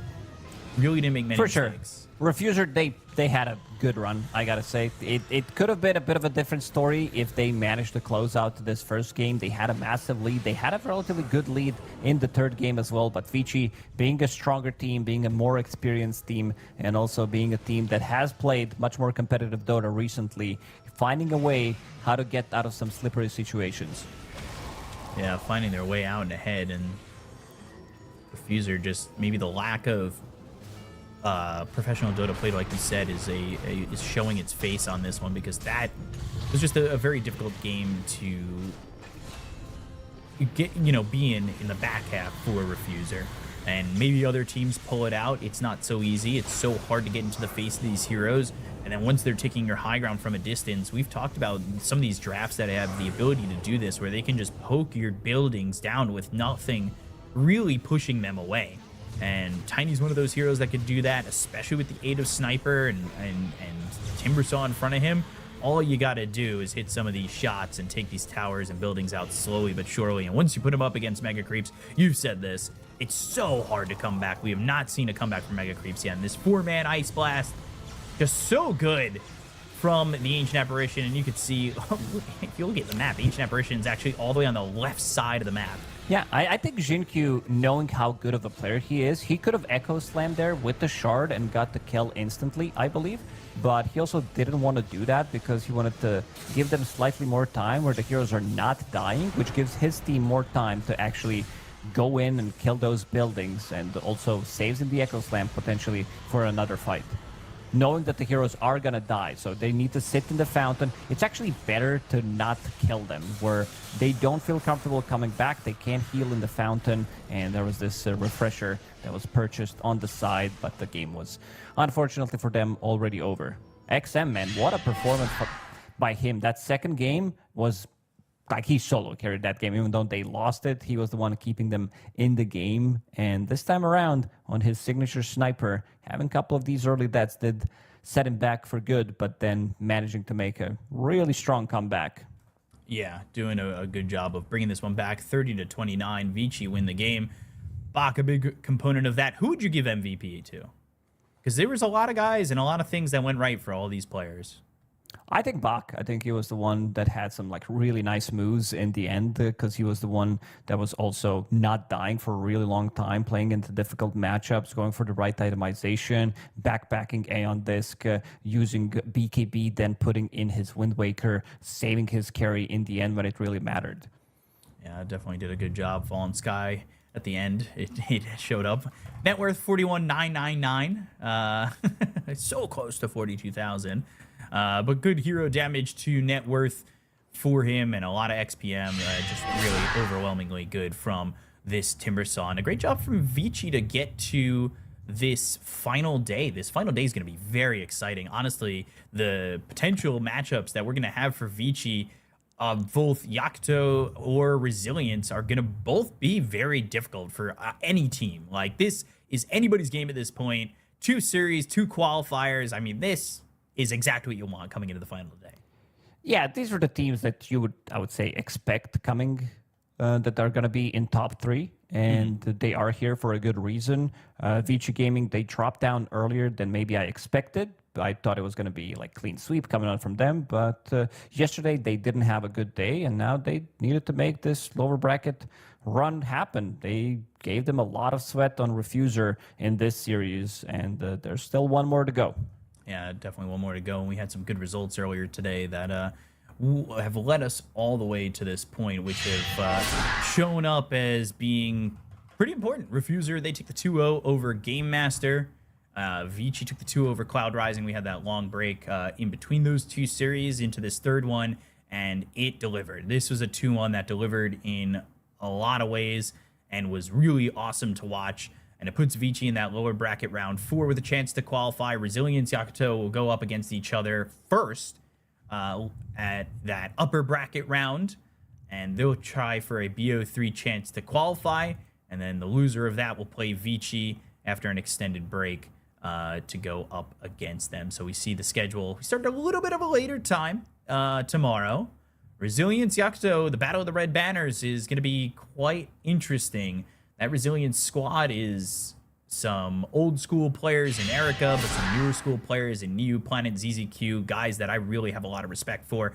They've done this run before.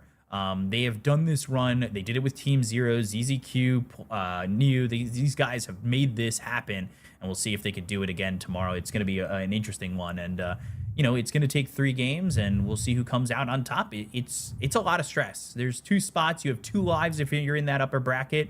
But I'm hoping to see some more Ancient Apparition, some more long shot Ice Blast coming in. I'm a big fan. Bring that hero back more and more. Who do you think are the 2 teams that get out tomorrow? Or get into TI tomorrow? I'm going to say Vici Gaming and Resilience. I've seen good amount from Yakuto, even though I've been very impressed by Setsu. The way Kaka has been playing, I feel like they might crumble tomorrow. Yeah, we'll have to see. I kind of think maybe we see. I kind of think the same. I think Vici Resilience, but I could see Yakuto doing it, especially if Low has a game. Setsu's been looking really good. It's going to be a lot of mid matchups that I think are very important for tomorrow that we're going to see. And we'll be back then for tomorrow. Like I said, a little bit of a later start, so join us then at 2 p.m. CEST or whatever time zone you guys use out there. I have no idea. But yeah, we'll see you then. Have a good day. We'll see you later.